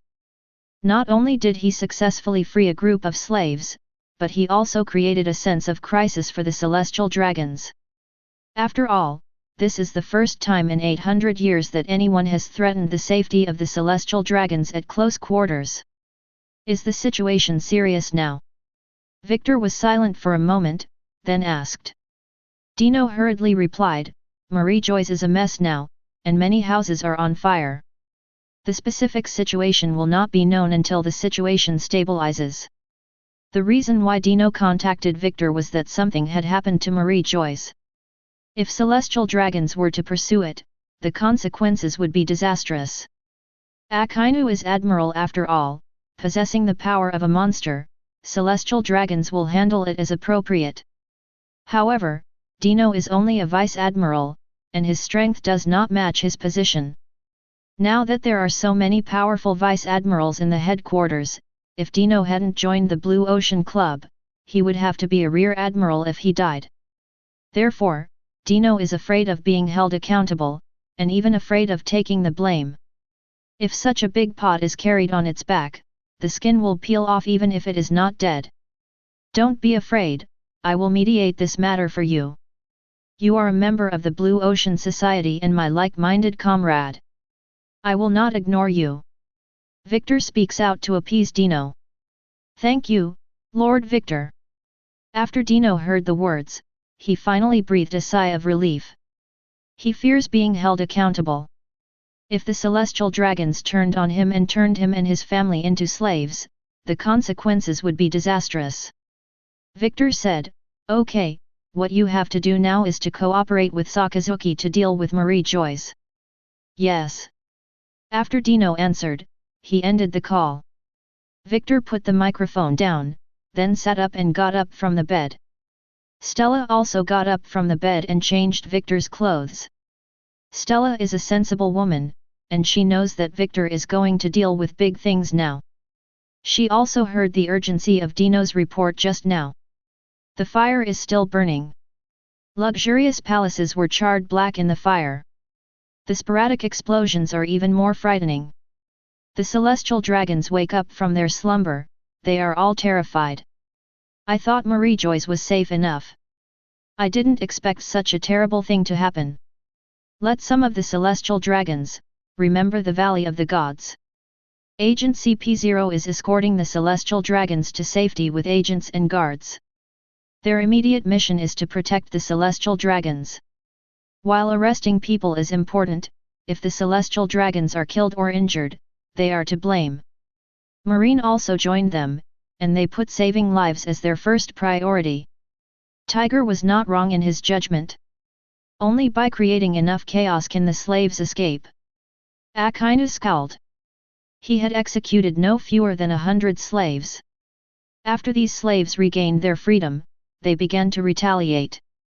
They set fires everywhere, snatched the weapons of the guards and attacked them. Is the subject of sanction. Ah! Celestial dragons screamed. Mommy, mommy! The crying of the child is also endless. Idiot, save people first. At this point, a CP0 agent yelled at Akainu. He didn't save Akainu any face at all. Akainu frowned. Blue blue. Blue blue. Suddenly, the phone bug in Akainu's arms rang. It's Victor. Akainu picked up the microphone. Victor asked, "What's going on now?" Akainu replied, "Rescuing people and putting out fires." Victor said, "The safety of celestial dragons comes first, everything else is secondary, understand?" Akainu froze for a moment, then hummed. Just when he was dazed, Akainu thought of the capital of Seven Waters. Citizens and quests of the capital of Seven Waters. However, the thought flashed by. Akainu will not ask stupid questions, for example, he will not ask Victor why the citizens of the Seven Waters are not important. Akainu is not the first day as a marine. He knows the difference. Marie Joyce in the middle of the night is full of fiery red. The fire in the complex is still not effectively contained. It is impossible to control the fire with the help of non-fire-fighting professional guards alone. Of course, so does Marine. The knives and guns in Marine's hands are not fire extinguishers, and they can only use the most primitive methods to participate in extinguishing the fire. As for Akainu, he can only stare now. Akainu is not Aokiji, and his lava fruit is useless in a fire. At this time, Victor rode the wind and came to Marie Joyce. Victor transformed into a titan in front of everyone. Then, the tattoo on Victor's back turned blue. The water element in the air condenses into a large water ball above Marie-Joy's under Victor's control. The water sphere grows larger and gradually covers the Marie-Joy's complex. Finally, the water polo fell slowly, like a layer of blue blanket, covering it. After the water blanket was put down, the flames were extinguished and white smoke billowed from the house.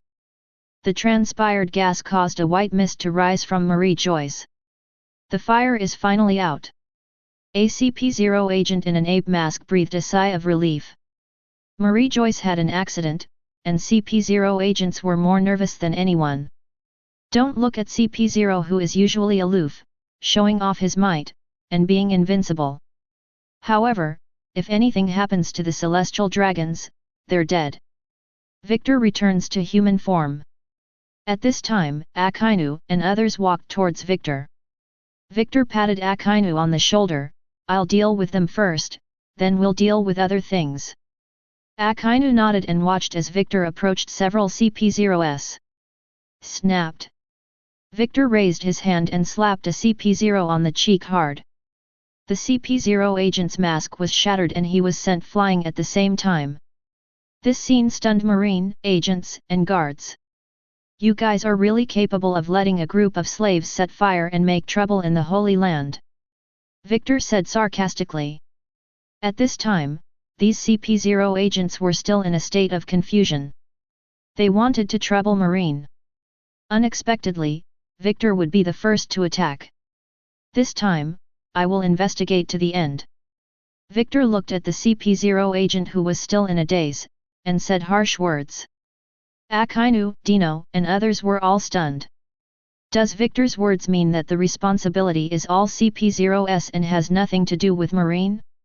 At this time, Victor shouted behind him, Dino Vice Admiral. Dino Vice Admiral immediately ran over and stood up straight to salute. Victor said, block all the passages. In addition, check the identities of these guys. I suspect that slaves have mixed in. Yes. After Dino answered, he arranged for Marine to do something. Chapter 129. Who put out the Marie-Joy's fire? It's Victor. As a result, Victor started to go crazy as soon as he arrived at Marie-Joy's. Give CP0 a hat first, and then start taking over Marie-Joy's. Of course, doing this kills 3 birds with 1 stone. First, Victor is here to gain favorability. Needless to say, the relationship between Victor and Angelotti-san. Also used to escort the celestial dragons on a trip around the world. Therefore, Victor's impression and reliability in the hearts of celestial dragons, needless to say. After this incident, I believe celestial dragons will trust him more. This helps Victor get closer to the celestial dragons and obtain the secrets of the celestial dragons. Second, Victor is here to help Akainu deal with the aftermath, which can strengthen the alliance relationship. Make Akainu owe the favor again. Third, Victor appears now, in the image of Marine's savior, to save Dino and others. If Victor hadn't come to rescue them, they might have been blamed. In short, this time is beneficial to Victor. As for the beaten CP0, Victor wanted to beat a few more. Seeing CP0 stunned in front of him. This feels so good. After intimidating several CP0 agents, Victor went to find Angela Desan. Angela Desan is currently Victor's backer. This time, in order to exonerate Marine, she still needs the help of Angelotti. Under the leadership of the guards, Victor quickly found Saint Angelotti. Angelotti was a little embarrassed. He was barefoot and without shoes. What happened tonight reminded Angelotti of the unpleasant memories of the past. This is also PTSD syndrome. When Victor came to Angelotti's heart finally settled down. Victor, you are finally here. A smile appeared on Angelotti's face, and his face, which was slightly pale just now, also recovered. Victor said with concern, Your Highness, are you all right? I came here as soon as I heard that the evil party attacked Marie-Joy's. Angelotti waved his hand to show that he was fine, and then asked, have those villains caught. Victor replied, I have ordered people to block all the passages, and started searching, and there will be results after dawn. Gritting her teeth, Angela Titian said, after catching those villains, they must be sentenced to death. Don't worry, Your Highness, we will not let them go. Victor said. Yet. Angela Titian breathed a sigh of relief. At this time, a guard reacted quickly, and he was busy lying on the ground as a chair. Angela Titian took the opportunity to sit down. Victor said, Your Highness, there are many doubts about the evil party's surprise attack on Marie Joyce. I want to chat with the CP0 chief and the guard captain who are on duty tonight to find out the enemy's infiltration route and prevent the same thing from happening again. There are also CP0 agents in Angelotti ST, as well as guards. After they heard Victor's words, their hearts tightened. These words are heartbreaking. Doesn't this imply that CP0 and the guards are negligent? Although CP0 is not managed by Angelotti-san, Angelotti-san is Celestial Dragons. As long as Angelotti says there is a problem with CP0 and the guards, the rest of the Celestial Dragons will also suspect and investigate. What's more, there are indeed many doubts tonight. How did the intruders enter Marie Joyce without anyone noticing? Do check it out. Well, I will leave this matter to you, and I will let them assist you in the investigation. Angela Titian didn't want to be surprised again. The same goes for the rest of the Celestial Dragons. No one wants such a thing to happen again. Therefore, after Angela Titian and the Celestial Dragons finished greeting, Victor had the right to investigate. The next day, it was just dawn. Including naval headquarters, and the surrounding branches of G2, G3, G4, G6, G8 and so on. All the Marines departed from the naval port to search for the suspects who attacked Marie Joyce last night. After Sora, Sengoku and others learned that Marie Joyce was attacked, they immediately thought of the Valley of the Gods. They were terrified. I am afraid that the Valley of Gods incident will repeat itself. I'm even more worried about this incident, which will involve Marine. Blue blue. Blue blue. At this time, the phone bug in front of Kong rang. Sora immediately picked up the microphone. The phone bug mimicked Victor's voice. I've figured it out. The attacker was the Murloc Fisher Tiger, a former slave. He climbed the Marie Joyce from the Red Line with his bare hands last night. When Victor said this, both Sora and Sengoku breathed a sigh of relief. Since they climbed up directly, they bypassed Marine's station, and Marine was exonerated this time. Therefore, Tiger enters Marie Joyce to wreak havoc, and CP0 and the guards on duty bear all responsibility. Of course, beating a dog also depends on the owner. Although Victor has obtained the right to investigate, how to deal with CP0 and the guards is the matter of Celestial Dragons. Victor went on to say, now you can arrest people, and you must bring Fisher Tiger back. I understand. Put down the microphone. Was Victor ordering them? Sora shook his head. Sengoku has already got Marine in motion. Been busy all night. Victor couldn't help yawning when he came out of the barracks. At this time, Akainu came over and handed Victor a cigarette. Victor took the cigarette and lit it for himself. Standing beside Victor, Akainu said, this time I've brought you into trouble again. You are my comrades in arms, they are my comrades, as they should be. Victor smoked a cigarette and said with a smile. Yet, Akainu was not hypocritical, this time he really owed another favor. Moreover, it is still a great favor. If Victor hadn't taken over and had a good relationship with Angelotti, he might have been blamed. At that time, the anger of Celestial Dragons will be transferred to him. Victor smiled and said, be patient, wait for the empty promotion, and someone will come to pick you up. One radish and one pit. Now wait for Kong to be promoted to free up the position of Marshal. Whether it is Sengoku or Victor, as long as someone fills the position of Marshal. Then a new Marine Admiral is needed. Yet. Akainu responded. Then watch over here first, I'm going to sleep, I'm really sleepy. After Victor finished speaking, he threw away the cigarette butt, and then found a barracks to sleep. When Victor entered the barracks, all the surrounding Marines stood up and saluted Victor. Although it is an iron camp and flowing soldiers, it does not apply to Marie Joyce. Under normal circumstances, the Marines stationed in Marie Joyce are only discharged and not rotated. They have been stationed in the Holy Land for a long time, and have seen too many Marines and guards dealt with. Something as big as it happened in Marie Joyce last night, someone must have suffered. Normally, Marine has a higher chance of being blamed.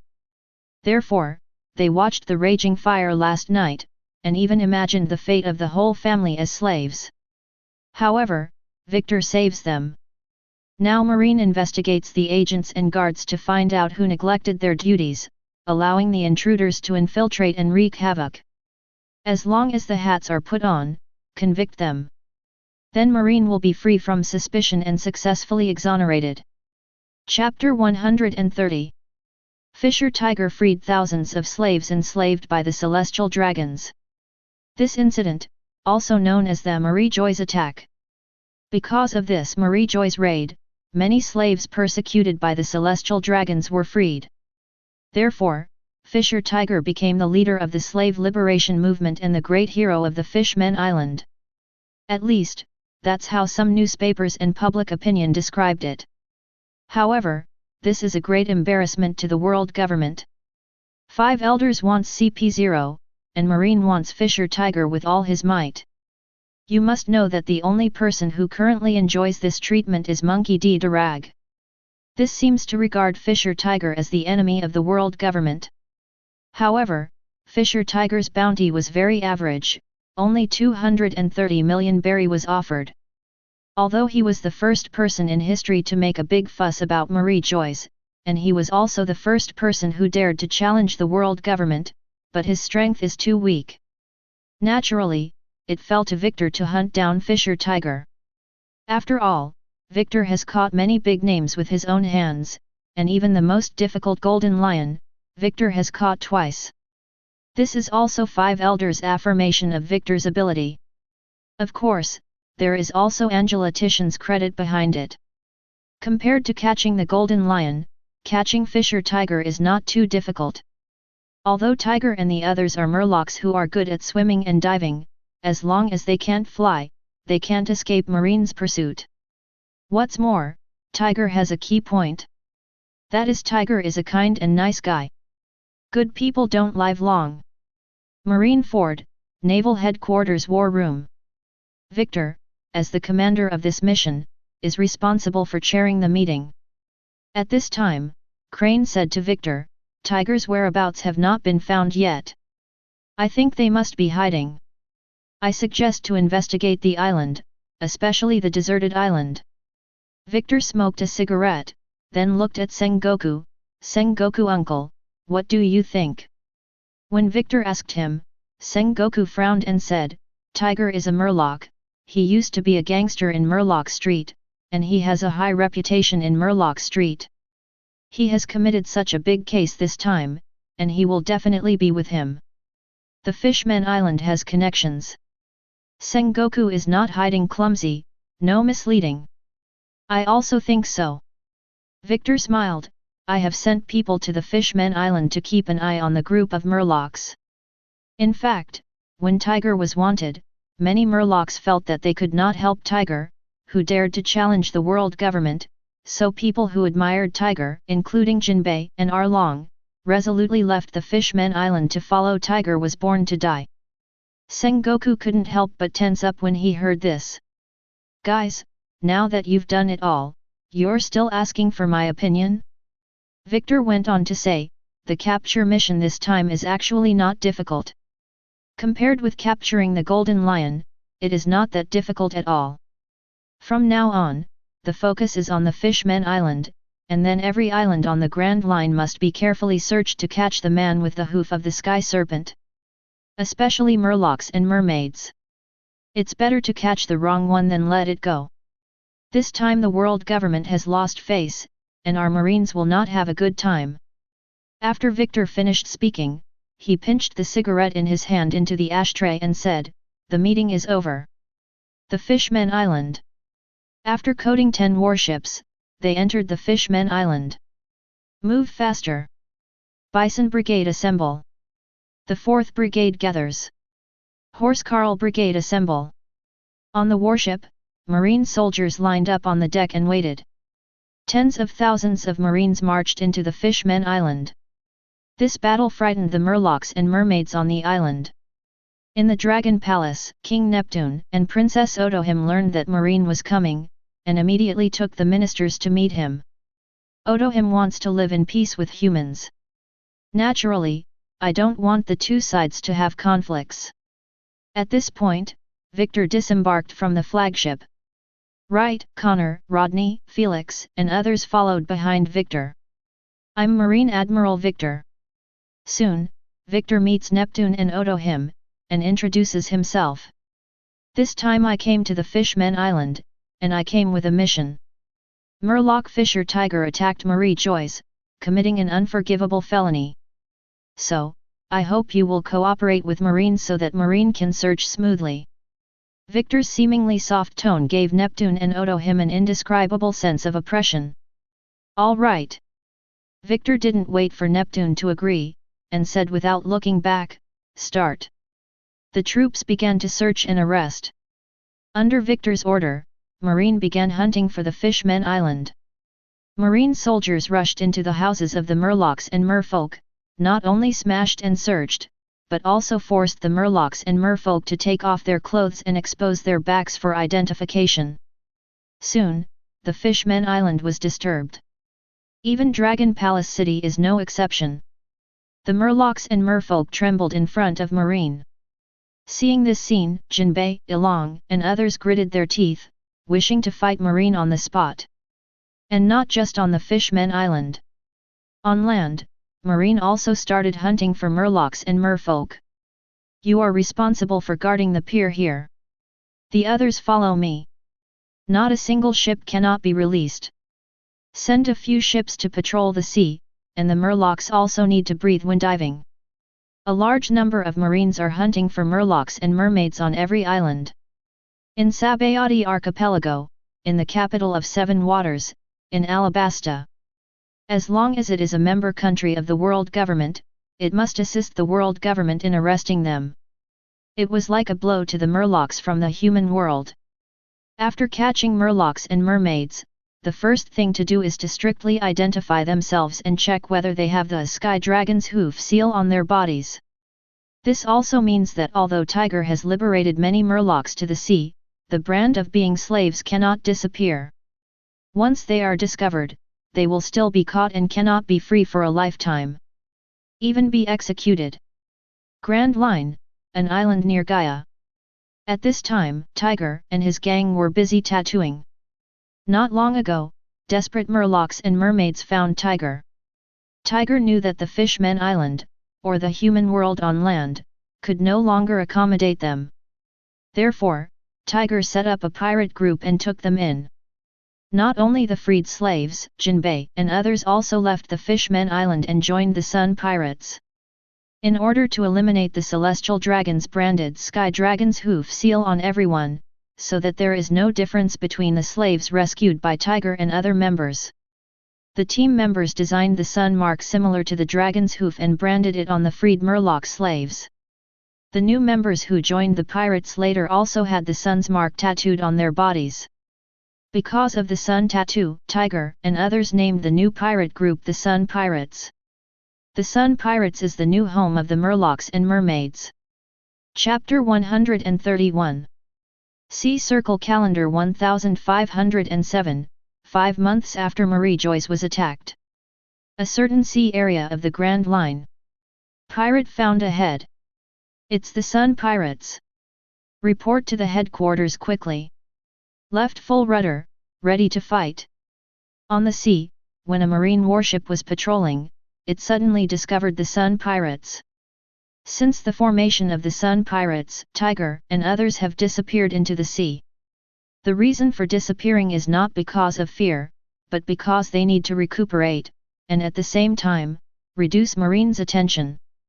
Sure enough, Marine still failed to find Tiger and others after 3 months. Therefore, Marine had to relax the pursuit. After all, to get the Marines of the Grand Line to participate in the hunt, the assistance of the countries of the world government is also required. This in itself is a large expense. The world government doesn't have that much money either. What's more, there are so many guys with bounties on the sea, and we can't waste all our energy on Tiger. However, today Marine discovered the Sun Pirates again. After a period of rest, the Sun Pirates are ready. They decided to use force to resist the world government, and to control violence with violence. The Sun Pirates also found Marine. However, they had no intention of fleeing. Because of such battles, there will be more and more in the future. Brothers, prepare to fight. Tiger stood at the bow and shouted loudly. Meanwhile, Marine on the warship can see Tiger with a telescope. Confirm that Fisher Tiger is on board. The captain of the warship, Colonel Fislow, held the binoculars and continued, report the situation here to Mr. Victor. Just as Philo finished speaking, there was only a loud bang. The warship seemed to be hit by something. The warship shook violently. What happened? Fislow yelled loudly.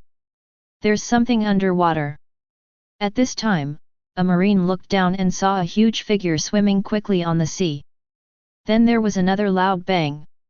After continuous impacts, the cabin of the warship began to leak. The bottom of the boat is leaking. It's over, the ship is sinking.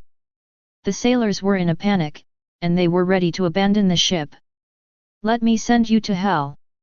On the bottom of the sea, the evil dragon thought fiercely, then jumped up with both feet, and rushed towards the warship with all his strength. Jinbei on the side also launched an attack. Tiger's attack worked well. Tiger is responsible for attracting Marine's attention, and then Jinbei, evil dragon, and others attack from underwater. Although the land is the human world, in the sea, the Murlocs and mermaids are the masters. The battle between the two sides took less than a few minutes from start to finish. The warship sank completely, and the Marine who fell into the water will soon be killed by the evil dragon and others. However, at this moment, Tiger came. Don't hurt them. At this time, Tiger shouted at the crowd. Then, Tiger shouted to the Marines, we will not kill anyone. Lost warship. Marine was dragged into the sea by the Murlocs without any ability to struggle or resist. Therefore, all that awaits them is death. However, Tiger's words were equivalent to giving them a chance to survive. Fislow's impression of Tiger is also much better. We won. With 0 casualties, Marine was defeated. The Murlocs and mermen began to celebrate and cheer. This victory doubled their confidence. Marine Ford, Naval Headquarters. Inside Victor Admiral's office. Wright walked in a hurry and said to Victor, Senior, Branch 160 has discovered the Sun Pirates, but they have lost contact now. Victor was not surprised when he heard the words. He said in a deep voice, it should be more ominous than ominous. Yet. Wright nodded. At this time, Victor smoked a cigarette and said, let's call for a meeting. Yes. Wright nodded. Soon, under the notice of Victor, Vice Admiral, Rear Admiral, Commodore, and Colonels in Naval Headquarters all gathered in the meeting room. This is a large conference room that can accommodate hundreds of people. Victor appeared in front of everyone while smoking a cigarette. He said in a serious tone, just now, Colonel Fislow of Branch 160 encountered Fisher Tiger and has lost contact. As soon as these words came out, everyone in the meeting room fell silent. The strength of the enemy is stronger than we expected, especially at sea. From now on, everyone, including the headquarters, must enter the first level of combat readiness and be ready to attack at any time. Victor continued. He is issuing combat orders to strengthen the hunt for Tiger and his gang. However, at this moment, the phone bug rang. Wright told Victor, Fislow is alive and Tiger didn't kill them. Victor was not surprised when he heard this. Who makes Tiger a good person? Pity. This world doesn't need good people. The Sun Pirates continued to gallop across the ocean. They fought fiercely with the marine who was chasing them, and the human pirates who tried to defeat them and became famous. Within a few months, Tiger and his group defeated multiple groups of enemies one after another. Moreover, in order to reduce the hatred value, Fisher Tiger pursued a peaceful policy during the voyage, asking the Sun Pirates not to harm humans for no reason, including the humans who fought them. Although Jinbei, Evil Dragon, and others did not understand, Tiger told them that the meaning of the Sun Pirates is liberation and freedom. Liberation? Free? Jinbei and the Evil Dragon did not understand such words. But who made Tiger the boss? They all respect Tiger. Tiger is what he says. Anyway, they have been winning now. Tuk tuk. There was a hasty knock on the door. Wright immediately got up and opened the door. At this time, 2 CP0 agents broke in. They walked into Victor's office, and one of the agents wearing a hammer mask said directly to Victor, "Why are Fisher Tiger and those dirty murlocs still active in the sea?" These words sounded like asking for a crime. However, it is also understandable. A few months ago, Victor pinned the blame on CP0, calling them negligent. Now that CP0 has seized the opportunity, it is natural to come for revenge. Has no one taught you manners? At this time, Victor put his feet on the table and said with a blank expression, "Victor, don't think that you can be unscrupulous if Angela Dean supports you." The wolf-headed agent came to Victor and tried to warn Victor. However, as soon as he finished speaking, Victor raised his hand and pointed his finger at Agent Wolfhead. Just a whoosh. A gas bomb grazed the edge of the wolf's head mask and scratched the cheek of the wolf's head agent. Blood dripped down. "If you don't understand, I'll teach you. Do you understand now?" Chapter 132. UBD. Agent Wolfface didn't expect Victor to do it. In Victor's office, Victor almost killed him. "Okay, now you can go." Victor waved his hand and said impatiently. The wolf-faced agent ran into a wall, but he didn't dare to be arrogant anymore. Together with his companions, he turned around and left. After the two left, Wright said to Victor, "Master Victor, do we need to regroup the troops and let the franchise countries cooperate with us?" In Wright's view, Fisher Tiger needs to be caught as soon as possible, otherwise, there is no way to make a deal with celestial dragons. Hearing this, Victor chuckled and said, "So many people were transferred before, and there was such a big commotion, what happened?" After hearing Victor's words, Wright asked, "So what to do with him?" Victor said, "Don't worry, I have a solution, give them some time now, let them experience the last madness." Yes. Wright nodded, he believed that Victor must have a way. See Circle Calendar 1508. The fact that Marie Joyce was attacked is no longer mentioned. However, Sun Pirates have had a bad reputation recently. I heard that the murlocs of the Sun Pirates like to eat children's livers. Not only that, I heard that many people have been killed. Humans, murlocs, and mermaids lack communication. Now, rumors are spreading everywhere, and the public opinion is even more unfavorable for the murlocs and merfolk. All humans start to fear murlocs and merfolk. In addition, murlocs are generally full of fangs, unlike good people, and they are even more frightening to humans. In the final analysis, human beings fear the unknown. A tamed liger is just a large cat in the eyes of humans. As the rumors of human beings being attacked increased. With the spread of rumors, let alone the Sun Pirates, it is difficult for even murlocs to gain a foothold. Because humans are afraid of murlocs, they are more cruel to them.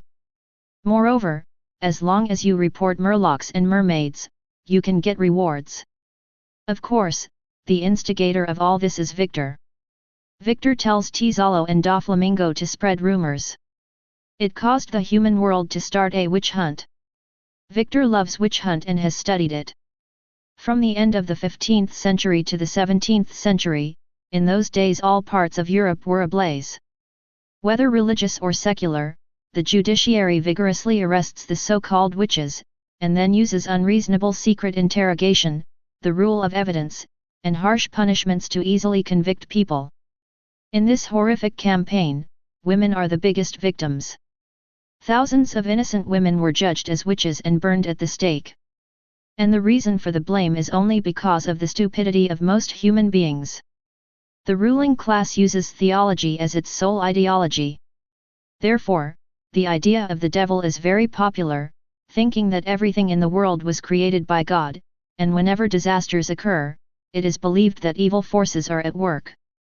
People violate social norms or religion, and are also thought to be possessed by demons or wizards themselves. Therefore, all mankind began to believe in this saying, as long as there is a disaster, or anyone needs to take the blame, they can blame the wizard. Of course, there are witch hunts in every era. Because with ideology, there is opposition. In the end, the Han and the thieves were at odds. Tarina Island. All the men on the island are fishing at sea. The women are busy in the fishing village. Their daily work is to mend fishing nets, take care of the elderly, and raise their offspring. This should have been an ordinary small fishing village. However, a child came to the fishing village. The child's name is Koala, and she is so dirty that no village child wants to get close to her. It was a man named Tucker who brought her back.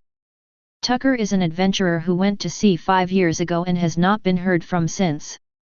I didn't expect to come back this time and bring back a girl. Like Koala, Tucker was also a slave. When Tiger freed the slaves, he escaped with Koala. Needless to say, the journey was difficult. While fleeing with Koala, Tucker was shot.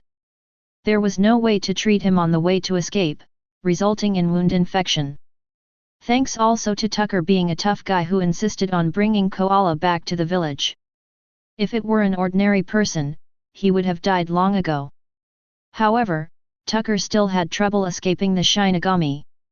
Days after bringing Koala back, Tucker died. Before his death, Tucker entrusted the villagers to take care of Koala. If possible, he hoped that they could take Koala back to his hometown of Fulcia Island. Evening. The golden afterglow sprinkled on the beach. Fishing boats loaded with catch. Old people, women, children are waiting on the beach. Koala is among them. Although she was entrusted to the people of the village, she was used to working. At this time, a pirate ship approached in the distance. It's a pirate. Hey! Everyone, run away! The villagers were terrified. The country they live in is a poor country that cannot afford the gold in the sky.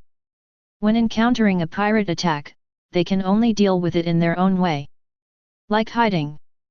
The village is in disarray. However, at this moment, another pirate ship came. 2 ships are chasing at sea. Suddenly, a pirate ship was overturned. A murloc emerges from the sea. The battle happened quickly and ended quickly. However, the fishermen on the beach have all run away. Only Koala sprained his ankle and couldn't move. At this time, the pirates began to land. However, when Koala saw the faces of the pirates, she was not so afraid. Koala. Is it Koala? It's really you. Tiger and his party passed by Talina Island, and they thought of Tucker, so they came to see it. Tucker, like Tiger, is an adventurer whose dream is to travel the world. Tucker took good care of Tiger when they were slaves together. Even, without Tucker, Tiger would have died long ago. Among the many slaves, Koala is a very inconspicuous existence. Tucker has been taking care of her. Because of Tucker's relationship, the relationship between Tiger and Koala is also good. Where's Tucker? Tiger asked Koala. Dead. Koala replied in a small voice. What? Tiger was surprised when he heard this. I was shot here to protect me, it was my fault. Koala said fearfully. As in Marie Joyce, fear of abuse when mistakes are made. After hearing Koala's answer, Tiger raised his hand and patted Koala's head lightly. He's a man, Tiger said of Koala. Koala looked at Tiger suspiciously. I remember that your hometown is on the island of Forsha. Tiger said to Carl. When they were slaves, they would talk about their past when they were resting. Hometown is a place that cannot be avoided.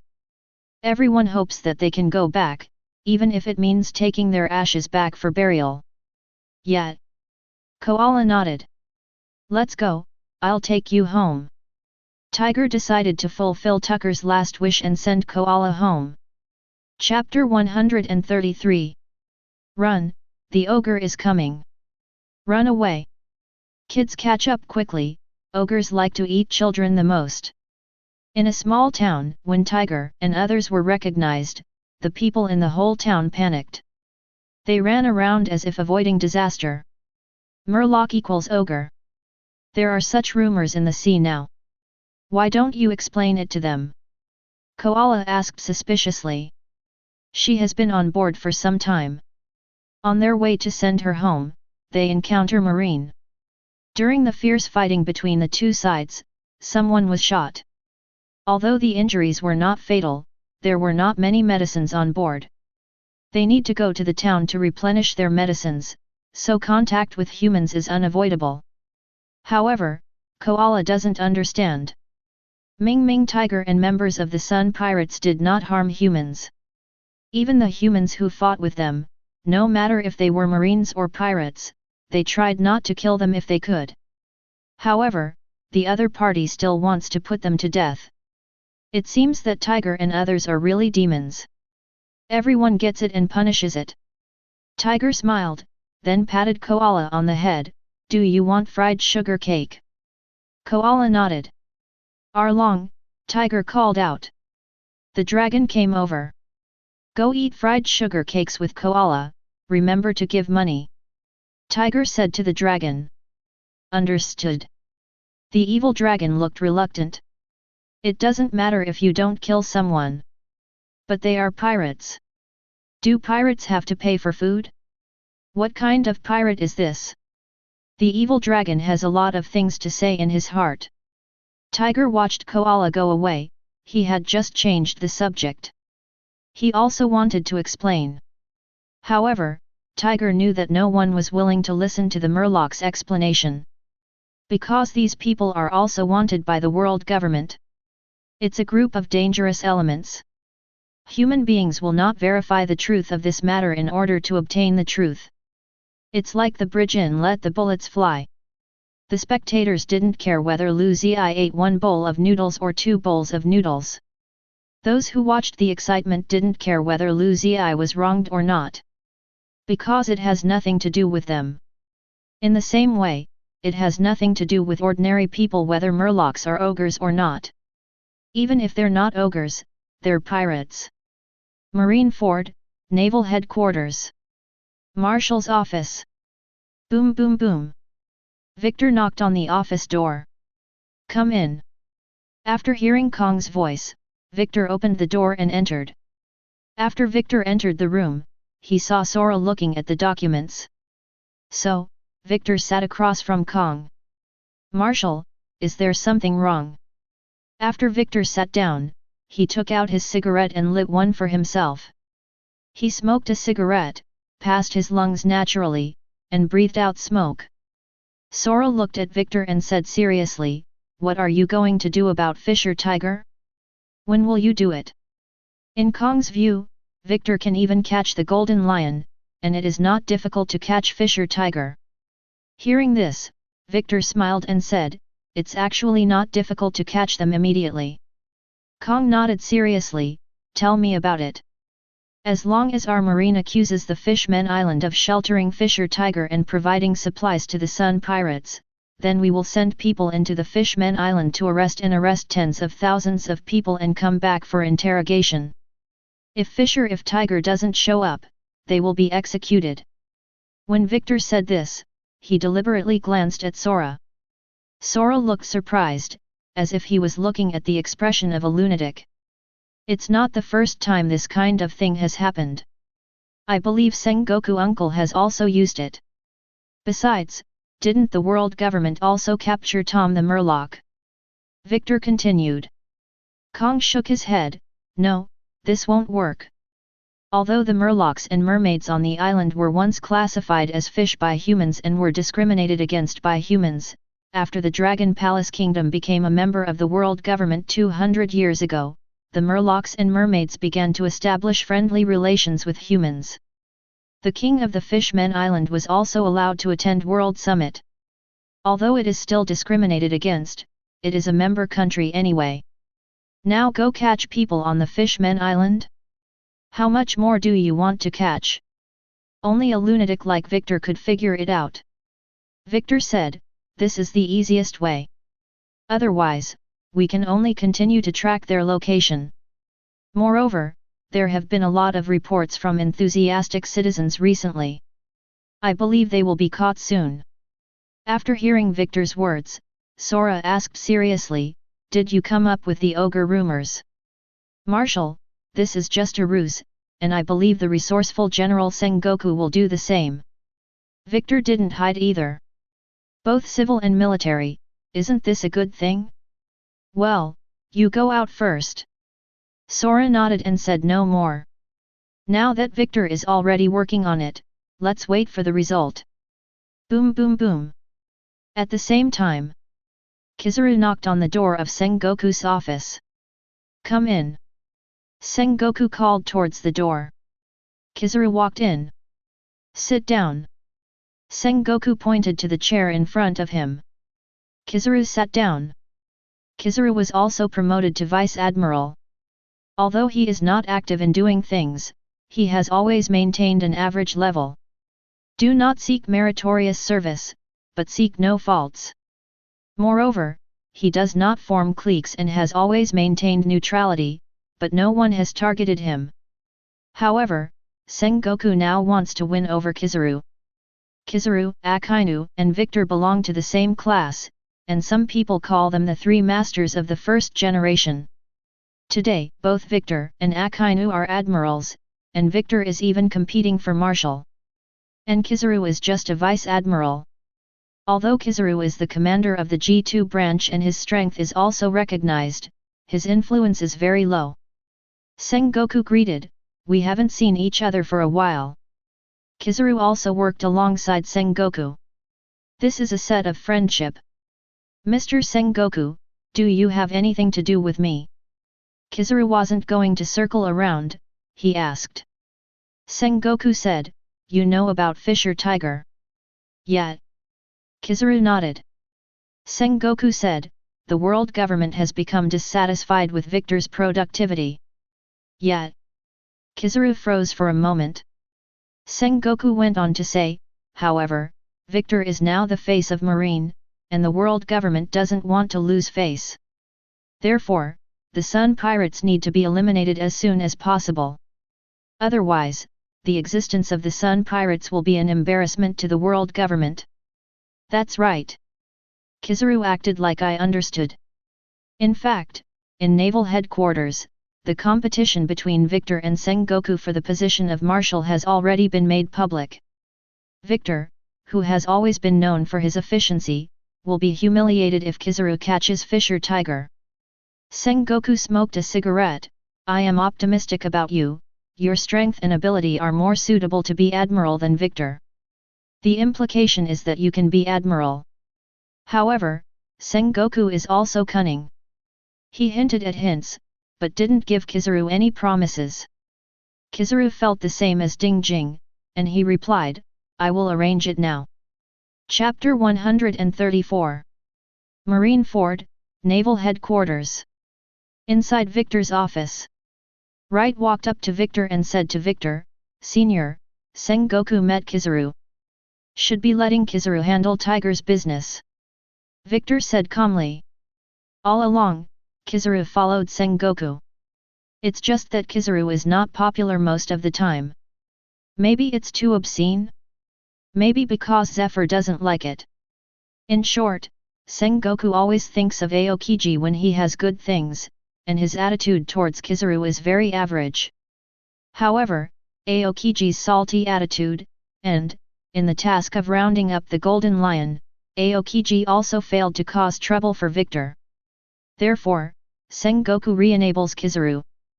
Kizaru is in the same class as Victor and Akainu, and is one of the 3 elites. Maybe enabling Kizaru will make a difference. In short, Sengoku has Sengoku's plans. See you soon. Victor disagrees. In case Kizaru gets ahead. Wright was a little worried. Victor asked back, do you think he can take the lead? This. Wright couldn't say it, he didn't know Kizaru very well. To be precise, Kizaru has been keeping a low profile in the headquarters, just completing tasks according to the orders of his superiors. Never complain about work. Assign any task and Kizaru will accept it and complete it. Therefore, most Marines are not very impressed with Kizaru, and do not understand his character and ability. It doesn't matter. Victor said disapprovingly, he is with me, there is no secret. Wright froze for a moment. G2 Branch Base, Commander's Office. After Kizaru returned to the office, he sent for Catalu Rear Admiral. Tuk tuk. Come in. Kizaru called towards the door. Catalu Rear Admiral walked in. Commander. Catalu Rear Admiral saluted Kizaru. Sit down. Kizaru pointed to the sofa beside him. After Catalu sat down, Kizaru gave Catalu all the intelligence and information Sengoku had given him. Catalu looked at the intelligence and messages, and said, isn't this the task of Victor Admiral? It's Victor's job to catch Fisher Tiger the fisherman. Inside Marine, this is no secret. Go and investigate. Kizaru did not explain why. Yes. Catalu accepted the order and was about to leave. Kizaru reminded, remember, you only need to investigate, you can't attack them, so as not to scare the snake. Yes. Catalu nodded, turned, and left. In the original plot, Kizaru sent Catalu Rear Admiral to investigate, but Catalu ignored Polisalino's order to attack the Sun Pirates, and finally ended up with the entire army wiped out. Catalu returned to the office, he did not rush to send someone to investigate, but picked up the phone bug. Blue blue. Blue blue. After a while. I am Catalu from the G2 branch, and I have an important feedback. Speak, Comrade Catalu. Kizaru accepted the mission to hunt down Fisher Tiger, and now send me to investigate, please make sure to report this to Victor Admiral. Well, I'll pass it on right away.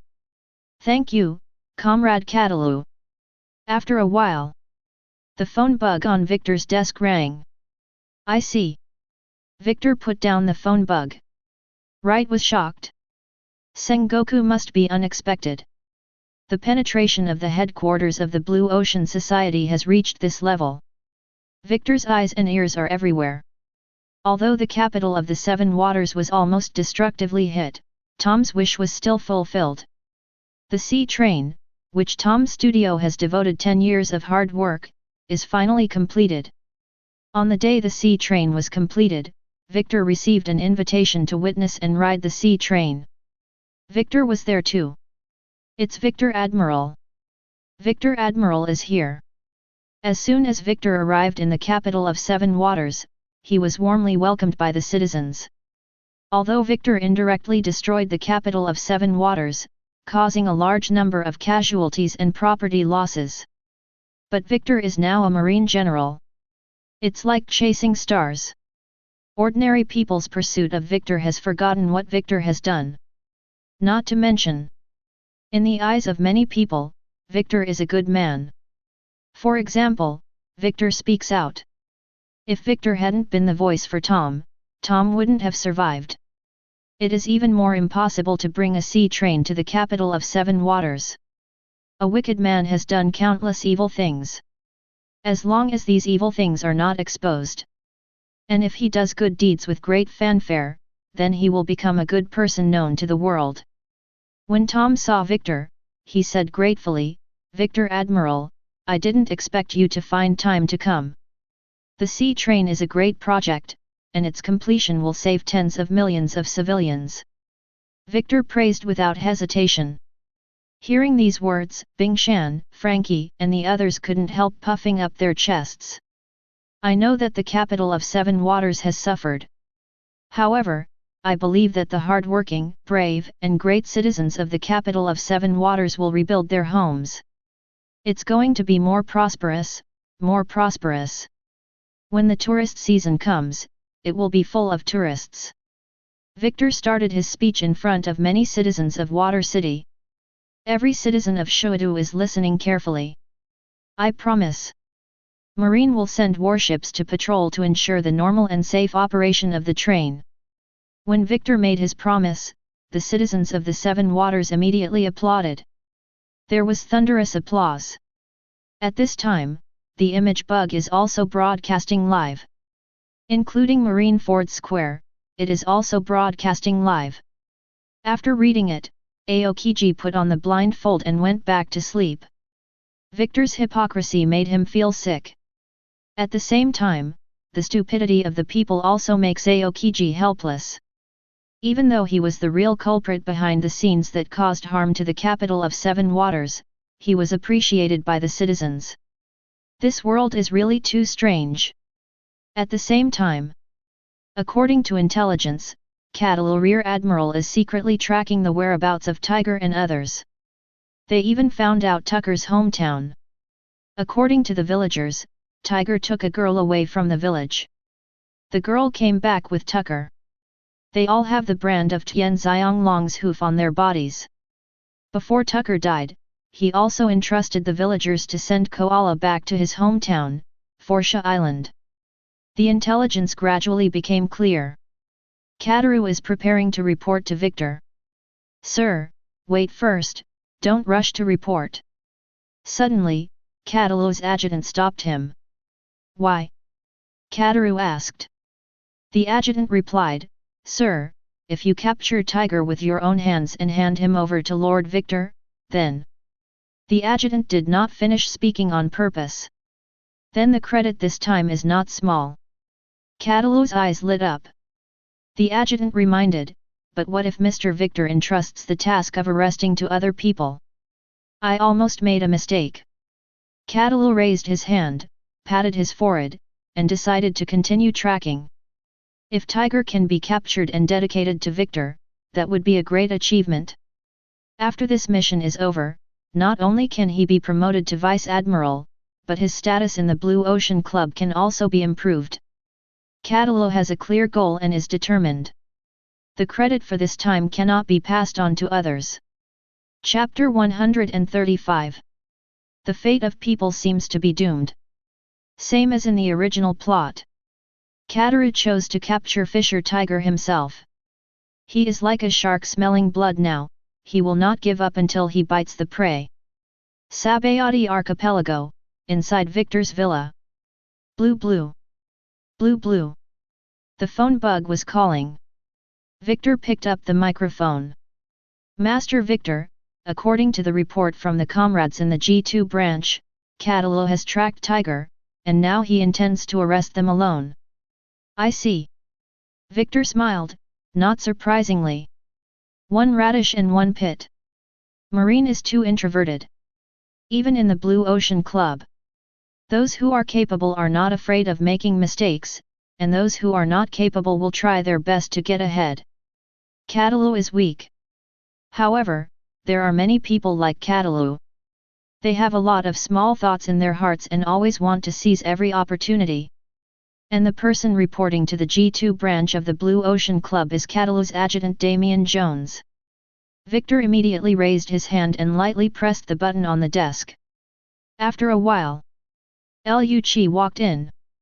Victor said to Liu Qi, there is something you need to do. Liu Qi was expressionless. Specific tasks, someone will tell you on the way. Victor smoked a cigarette, it may be a bit difficult, but you should be able to solve it. Yes. After Liu Qi finished speaking, he turned and left the study.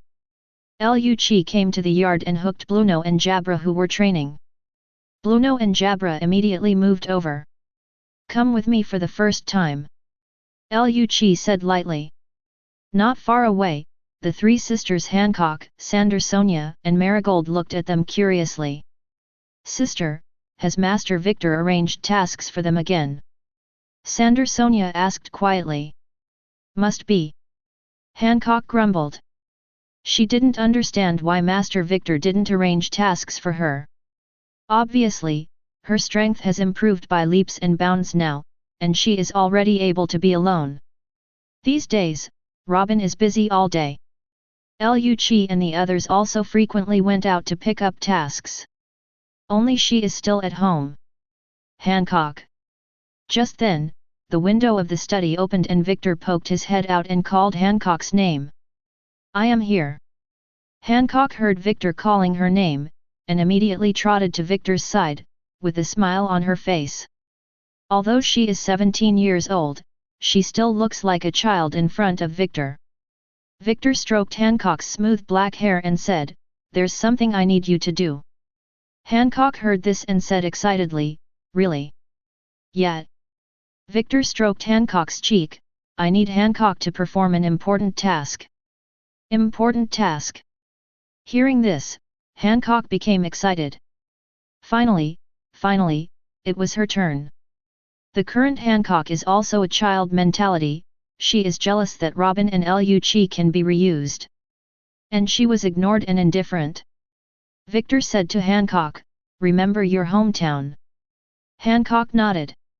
Her hometown is Daughter Island, a place with strong folk customs. Victor said, "I want you to go back there and become the emperor of the daughter country." Hey! Hancock was taken aback. Victor said, "Is Hancock confident to complete the task?" "Yeah."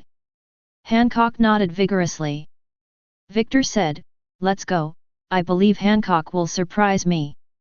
"I will definitely not disappoint Sir Victor." Hancock answered seriously. "Sister, are we really going back to Daughter Island?"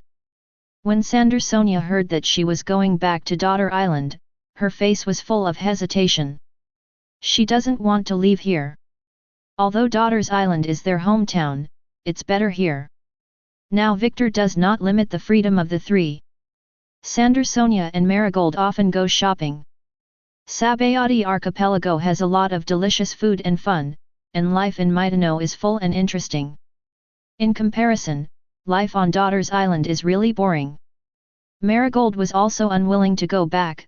"Sister, can you not go back?" "No." Hancock shook his head and said earnestly, "This is the task Mr. Victor gave us, and we must complete it."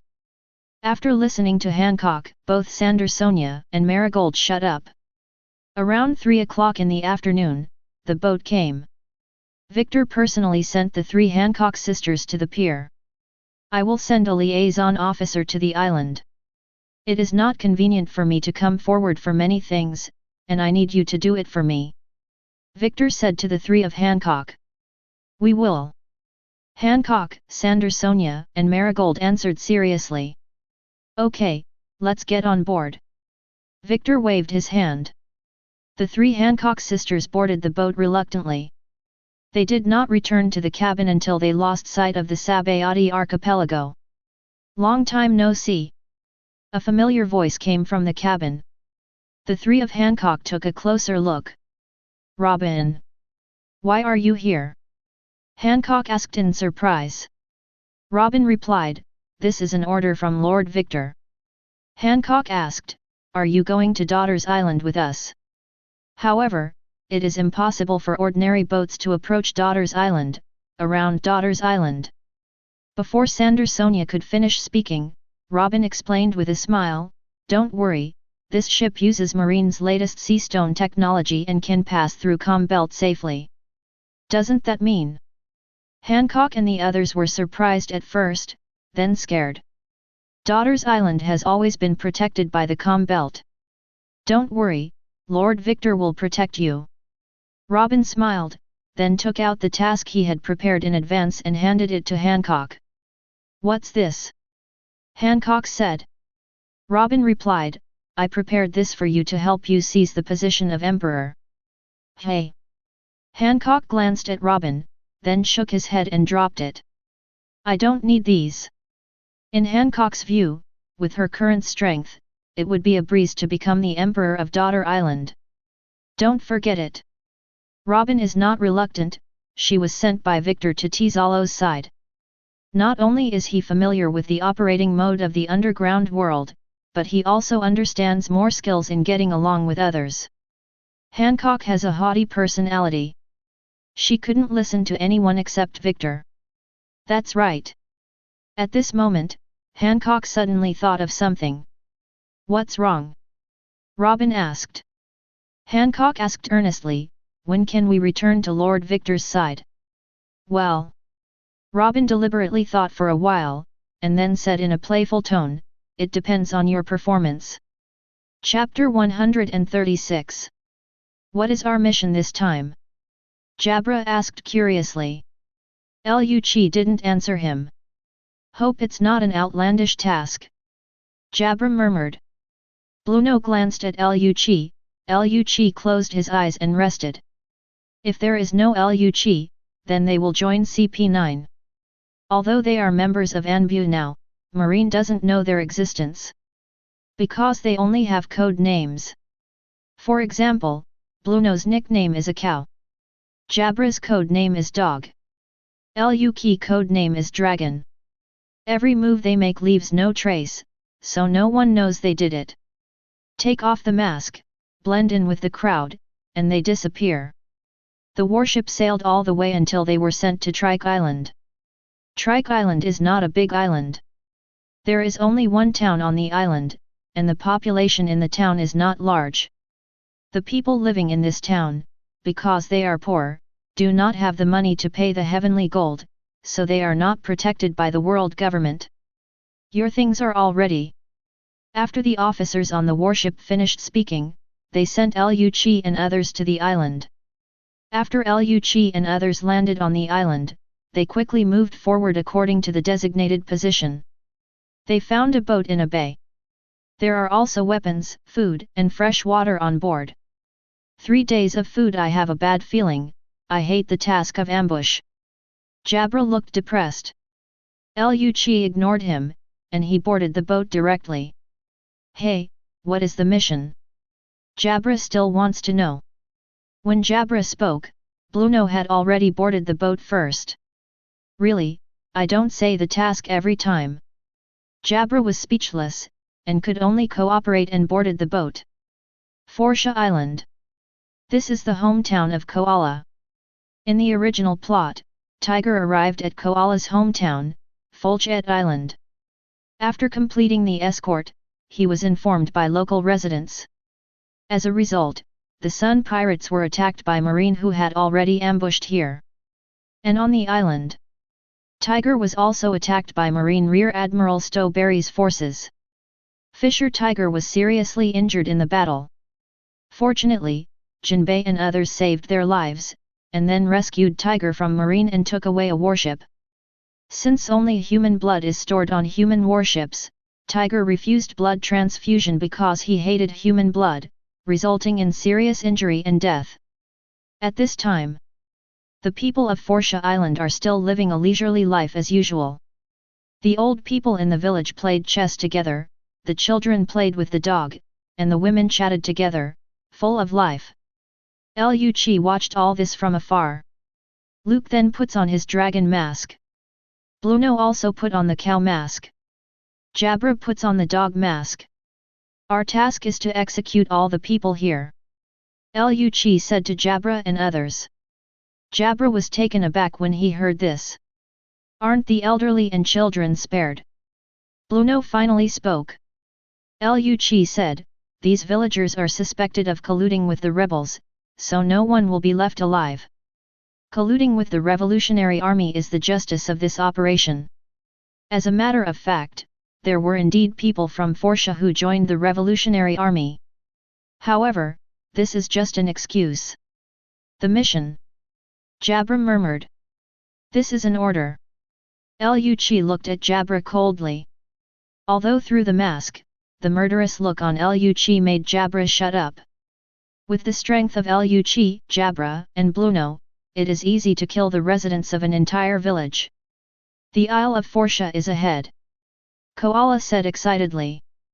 Koala's personality has improved a lot during the days he spent with Tiger and others. It's finally here. The dragon muttered brokenly. He didn't like living with humans. What's more, on the way to send Koala home, they were chased by Marine. However, although the opponent is Rear Admiral, his strength is average. Not only failed to catch them, but was also defeated by the Sun Pirates. However, this kind of life will be the norm in the future, and carrying Koala is a very troublesome thing. After all, during the battle, there is no energy to take care of Koala. Tiger and others got off the boat. As the saying goes, helping people to the end, sending Buddha to the west. Since you want to send Koala back to your hometown, it's not too far behind.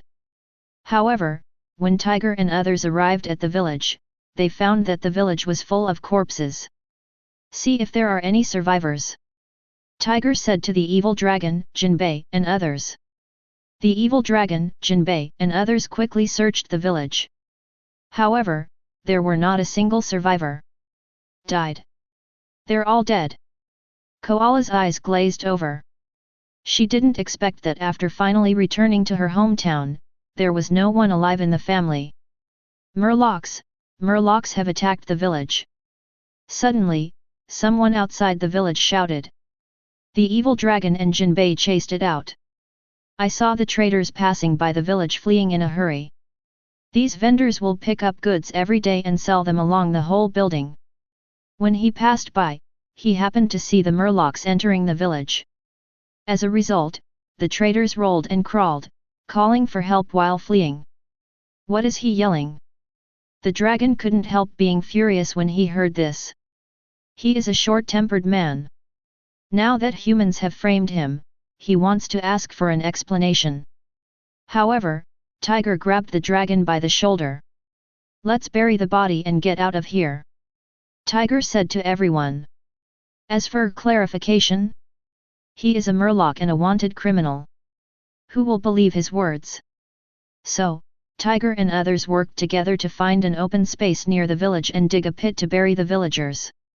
However, before Tiger and others buried them, they heard the sound of shelling. In the distance, Marine's warship is approaching the island. That's too late. Everyone retreat quickly.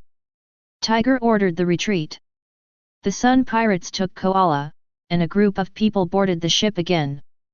Marine Ford, Naval Headquarters. Victor's office. Blue blue. Blue blue. The phone bug on the desk was beeping. Victor picked up the microphone. Master Victor, the Sun Pirates attacked a village on Falsha Island.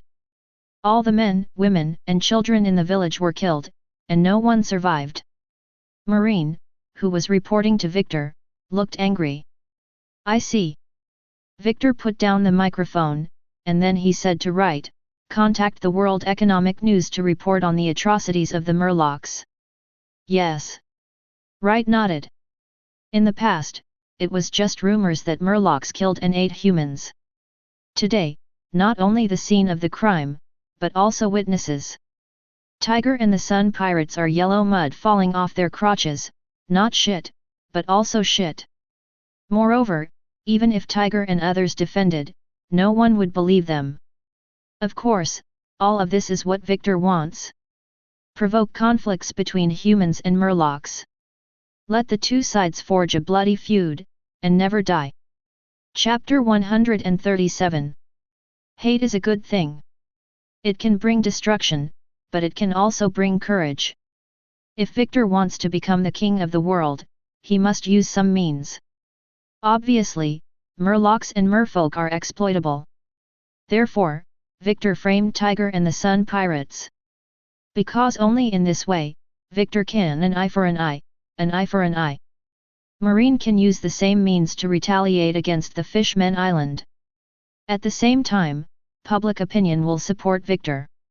After all, it was the Murlocs who attacked the elderly and children first. Only in this way can the name be justified. Under Victor's arrangement, the newspapers began to publicize the massacre of the village. Before Victor crossed over, some Western countries and media were good at making news. However, they will find some actors, and then they will find a director to set up the scene. Victor doesn't have time to find so many irrelevant people to film. The fewer people who know about it, the better.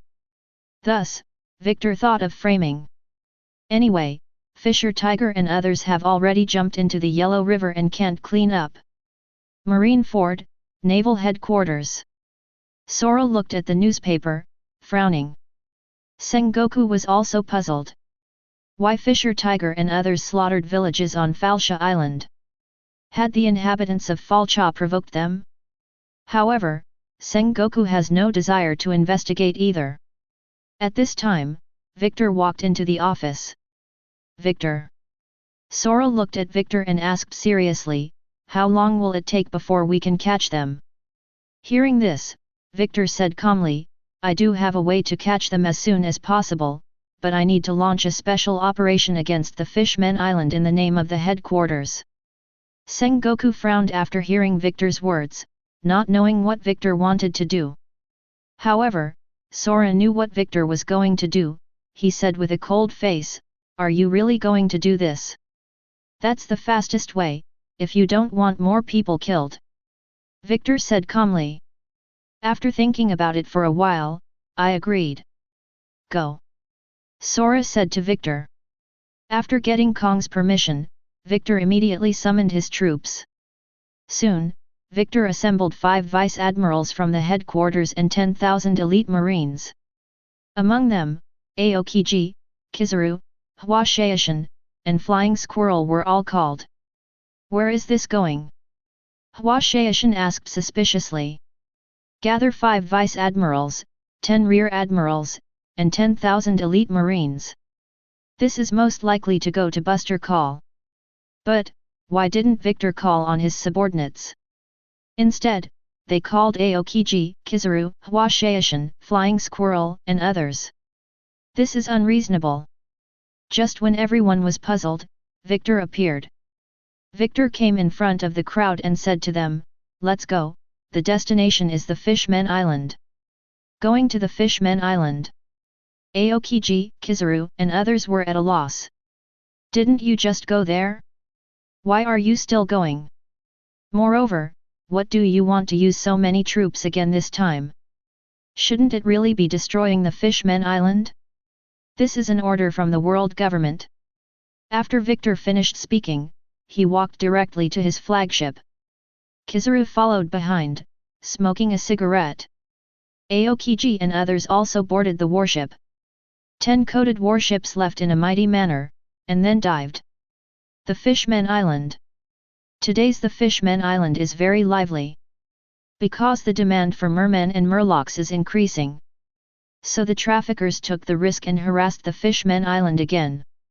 At this time, on the Fishmen Island, the murlocs and mermen were running around, none of them wanted to be caught. If caught by human traffickers, hell awaits them.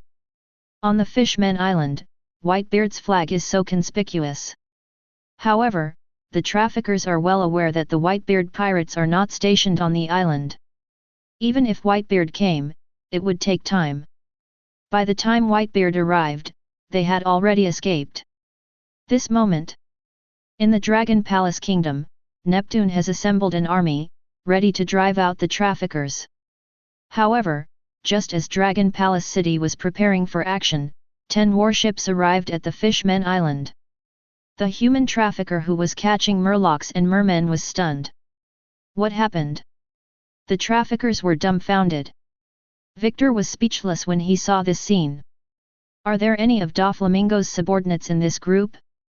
If anything, it can only be blamed on their bad luck, hitting the muzzle themselves. Arrest these people. Victor said with a blank face. Yes. Hwashaishin and the others responded in unison. Catch traffickers? This is an act of justice. Therefore, the subordinates of Huo Shaoshan and others are very active. Soon, the traffickers were chased by marine and fled everywhere. Some were even executed on the spot.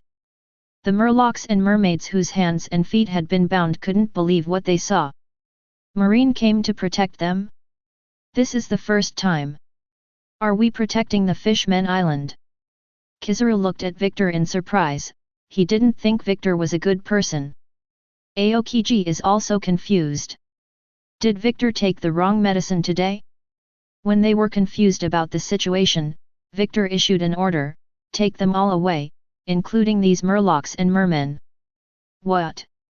Now Aokiji and Kizaru are confused. What are you going to do? Aokiji finally spoke. He wanted to ask clearly. Victor glanced at Aokiji and said calmly, they are secretly supporting Fisher Tiger, bringing harm to the continuity of the world. They? Are you sure?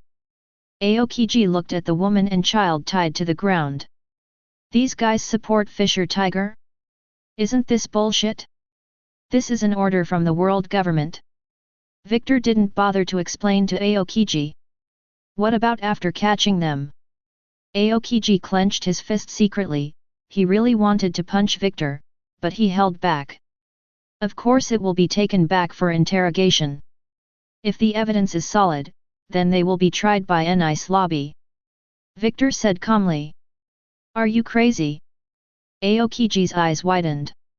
What the hell is the N-Ice lobby?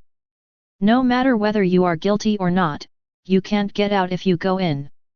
Either life imprisonment or the death penalty. Moreover, among those arrested, there were children a few years old. This is an order from the world government. Victor didn't bother to explain to Aokiji. If you don't understand, you can ask Sengoku. Aokiji clenched his fists, feeling a surge of anger in his heart.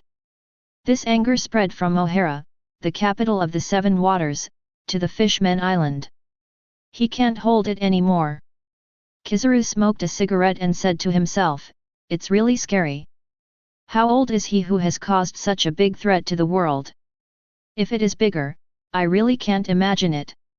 Victor smiled slightly and looked at Kizaru.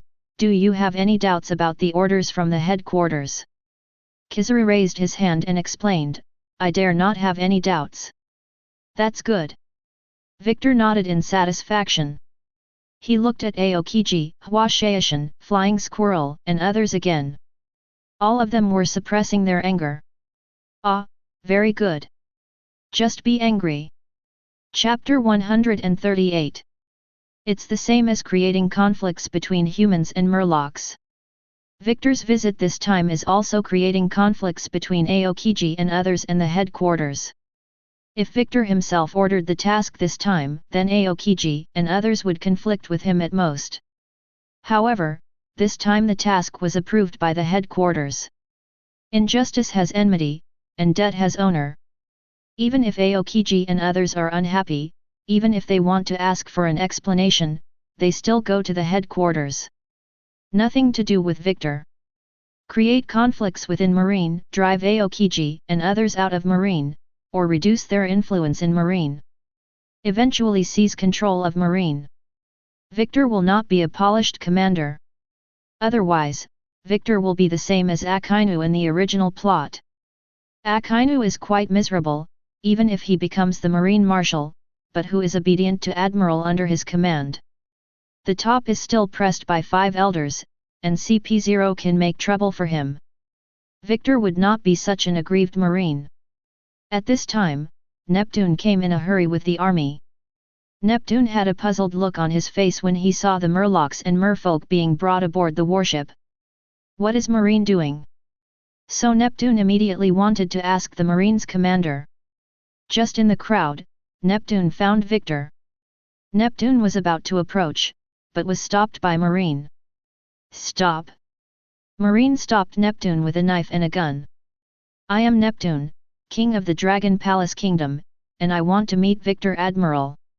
Neptune remained restrained, he said to the Marines. Let him come here. At this moment, Victor waved his hand towards this side. Instead of Victor walking over, he beckoned Neptune to come. This is very disrespectful to Neptune. This means that in Victor's eyes, Victor's status is much higher than that of Neptune. Neptune frowned and came to Victor. Neptune suppressed his anger. Victor Admiral, why did you arrest the people of my Dragon Palace city and put them on a warship? As the great knight of the sea, Neptune's strength is very strong. However, for his kingdom, for Odo him, he had to endure. Because he represents the Dragon Palace kingdom, if he dares to do something, it means that the Dragon Palace kingdom wants to attack the world government. Victor said calmly, the department has obtained conclusive evidence that the Fishman Island is secretly supporting Fisher Tiger, so these people need to be brought back for interrogation, and then handed over to an ice lobby for conviction. Neptune pointed at the dazed and frightened women and children. How do they support Tiger? Victor remained expressionless. You need to find the world government, or naval headquarters to explain. You. Neptune's forehead was throbbing with veins. Victor went on to say, take everyone away, we still have a lot to do. Aokiji, Kizaru, Hwashaishin, Flying Squirrel and others looked at Victor. Are you trying to violate military orders? Victor asked Aokiji and the others back, and at the same time, his hand behind his back clenched his fist. Maybe I have to teach these guys a lesson. Although they were very upset, Hwashaishin and others chose to carry out the task. If you violate the military order, the consequences will be serious. To rescue these innocent murlocs and mermaids, we also need to go to the headquarters to find a way. Marine Ford, Naval Headquarters. The captured murlocs and mermaids were held together in the fortress cell of the headquarters. Wait until the trial is over before being sent to an ice lobby for conviction. Of course, interrogation is just a process. Naturally, the work of interrogation will not be handed over to Aokiji and others. Victor handed over the work of the interrogation to Rodney and others, who were Victor's confidants. Naturally obeys Victor's orders completely. After Aokiji and others came back, they went to the empty office. In order to prevent the conflict from intensifying, Sengoku went to the office to mediate, trying to ease the conflict between the two parties. Inside the marshal's office, Aokiji's face was frosty, and he said coldly, we have conclusive evidence that those innocent murlocs and mermen colluded with Fisher Tiger. Kong was smoking a cigarette, exhaling smoke rings slowly. Women, children, are they also secretly supporting Tiger? What help can they provide Tiger? Aokiji continued to ask Sora. Instead of explaining, Sora told Aokiji, this is an order from the world government. Humans are afraid of murlocs. Therefore, when the photos of the murloc village were released, the human fear of the murloc was magnified. Plus Tiger's attack on Marie Joyce. Therefore, Kong is under a lot of pressure now. He must catch Tiger as soon as possible. Therefore, Empty chooses to accept Victor's suggestion. As for the world government, they will definitely accept Marine's application. They don't mind Marine going a little too far as long as they can catch Fisher Tiger as soon as possible. Sengoku glanced at Aokiji, then patted Aokiji on the shoulder, and said to them, you all come out with me, I have something to tell you. Aokiji and others don't want to go yet. I'll tell you everything. Sengoku to Aokiji et.al. Aokiji, Hwashaishin and the others exchanged glances before leaving the empty office. Inside Sengoku's office, Sengoku's goats are still eating file fragments. Sengoku sat on the sofa, and then said to Aokiji and others, you guys sit too.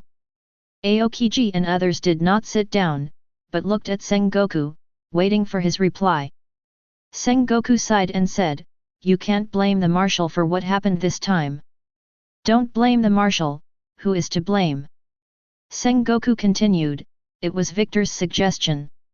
But the marshal accepted. Aokiji said. Sengoku wanted to expose who was behind it, but Aokiji wasn't stupid either. Victor's action was approved by Sora. Sengoku went on to say, it's true that Sora agreed, but there is no other way. Do you know about the massacre case not long ago? Sengoku asked Aokiji et.al. Aokiji nodded. Hua Shaishan, Flying Squirrel, and others also nodded. Then, Aokiji said, I don't believe Murloc Tiger would do such a thing, it's not in his character. Tiger once rescued a marine who fell into the water. The Sun Pirates are relatively restrained towards marines, pirates, and all humans who try to harm them. Try not to hurt humans. This is Aokiji's understanding of Tiger. Only, this time things were weird. Why did Tiger slaughter the village? There must be something else hidden in this. Aokiji wants to find out about this. Sengoku sighed and said, it doesn't matter if Tiger did it or not. What? Aokiji and others were taken aback when they heard this. Seeing that they didn't understand, Sengoku sighed secretly. Although Victor is very annoying, but in terms of mind and city government, Victor is really much better than them. Sengoku explained, this incident reminded the celestial dragons that Fisher Tiger hadn't caught it yet. The massacre of the village also gave the world government an excuse to have sufficient reasons to do something extreme. Decisions, even including the implementation of Buster Call to the Fishmen Island. Aokiji and the others couldn't help but widen their eyes when they heard this. Just as the world government made a Buster Call to O'Hara. As long as O'Hara is charged with a crime, and then in the name of protecting the world and human beings, the human world will unconditionally support the decision of the world government. Chapter 139. Sluster Island, Kingdom of Paris. This is a country full of statues. There are many rich and nobles who will customize statues for themselves here. Whether it's a bust, a full-length statue, or a giant statue standing in the square. The Kingdom of Paris can accept all orders. Carving statues is not only a technical job, but also requires a lot of labor. Especially giant statues. The process of transporting from the production workshop to the dock, and then to the dock for loading requires a lot of manpower. Therefore, the Kingdom of Paris buys a large number of slaves every year. Especially Murlocs, who are tall and far stronger than ordinary humans, are more popular here. We have to move faster. The Kingdom of Paris is a member country of the world government. As long as we attack here, the nearby marine will arrive within 3 hours. Tiger wants to liberate the compatriots in the Kingdom of Paris. Xiao Ba smiled and said, it only takes half an hour. The evil dragon snorted softly, even if marine comes, we can kill them all. Okay, didn't I say that? We should try to avoid direct conflict with marine. Tiger shook his head. Although he wasn't afraid to fight marine, the more frequently he fought marine, the more likely they were to be caught up by marine. Brothers, get ready for action. Jinbei said to everyone. Oh! The Sun Pirates responded in unison. Koala also raised his hand. At the same time, another group of people also came to Sluster Island. Their purpose, like the Sun Pirates, is to rescue the slaves here. This group of people is the Revolutionary Army. The leader in charge of this task is called Shino. Although Hino is only 20 years old, he is already a veteran with rich combat experience. Sino came to Sluster Island to investigate, and he believed that there was a revolutionary foundation here. The Kingdom of Paris is a typical slavery country. All work in this country depends on slaves. At the same time, the oppression of slaves by the citizens of the Kingdom of Paris has reached the point where both humans and gods are indignant. Therefore, as long as the slaves here can be liberated, a large number of young and middle-aged people can be absorbed into the Revolutionary Army. However, the kingdom has a mercenary army. This mercenary army has nearly 5,000 people, some of whom are wanted criminals, and their combat effectiveness is very strong. Plus the 30,000 strong royal army. It is not an easy task to liberate the slaves of the Kingdom of Paris. Pirate, the pirate is coming. Suddenly, an alarm sounded in the port. Boom! Boom! Boom! Artillery began to bombard the docks. Come on! The Murlocs got off the boat, and they rushed ashore, shouting. The Paris Kingdom army stationed at the pier was stunned. It never occurred to them that someone would launch a surprise attack during the day. It's the Sun Pirates! It's the man-eating Sun Pirates! Run, I don't want to be eaten! When they learned that it was the Sun Pirates, part of the Kingdom army threw down their weapons, turned around and fled. Although the cannibalism is just a rumor, most people are ignorant. They would rather believe that this group of murlocs cannibalize people than risk themselves to prove the truth of the news.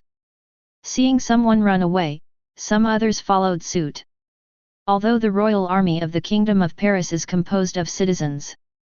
However, since joining the world government, the exterior has been protected by marine. Internally, there are also mercenaries to suppress slave riots. Therefore, the combat power of the Kingdom army is negligible, similar to a vase, which is not useful. These guys are too timid. The dragon held his saw blade and looked disdainfully at the fleeing foe. Okay, don't pay attention to them, go and rescue our compatriots. Tiger said to the dragon.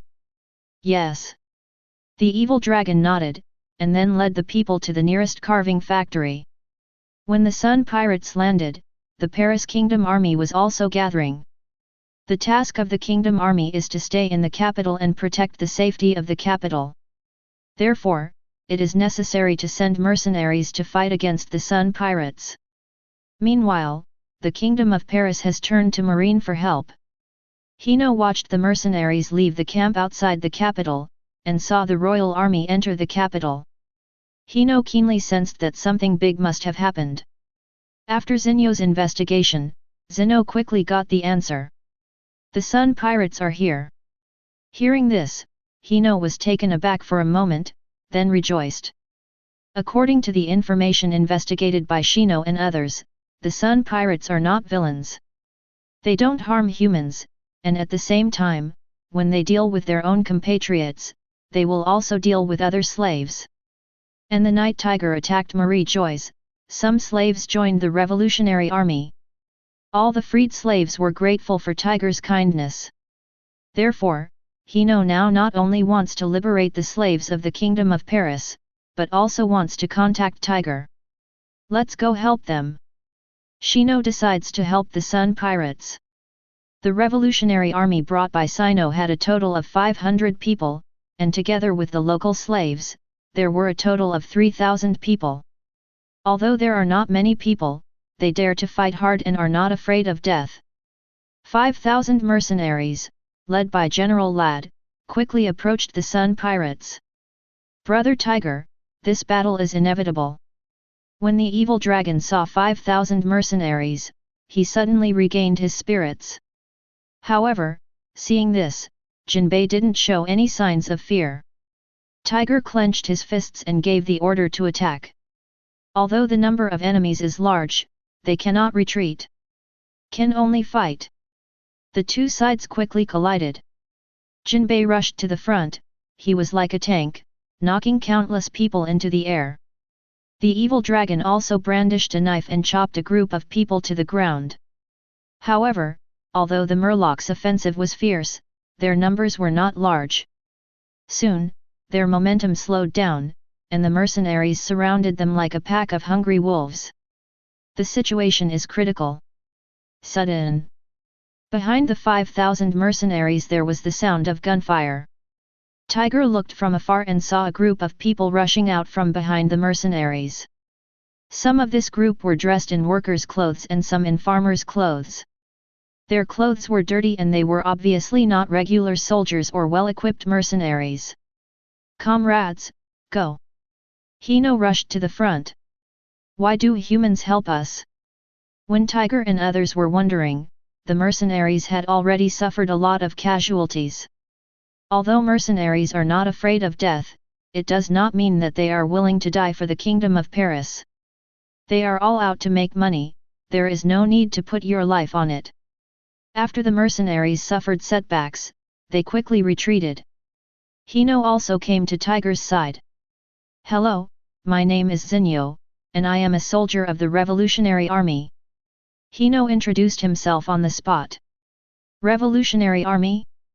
When Tiger was in a daze, suddenly, Xiao Ba ran over in panic. Xiao Ba still has a newspaper in his hand. The newspaper was found in the nobleman's room. The paper reads: the world government is going to publicly execute 10,000 murlocs in the Sabayati archipelago. Chapter 140. Zioba trotted all the way to Tiger. What's wrong? Zioba. Tiger looked at Xiao Ba suspiciously. Something happened, something happened.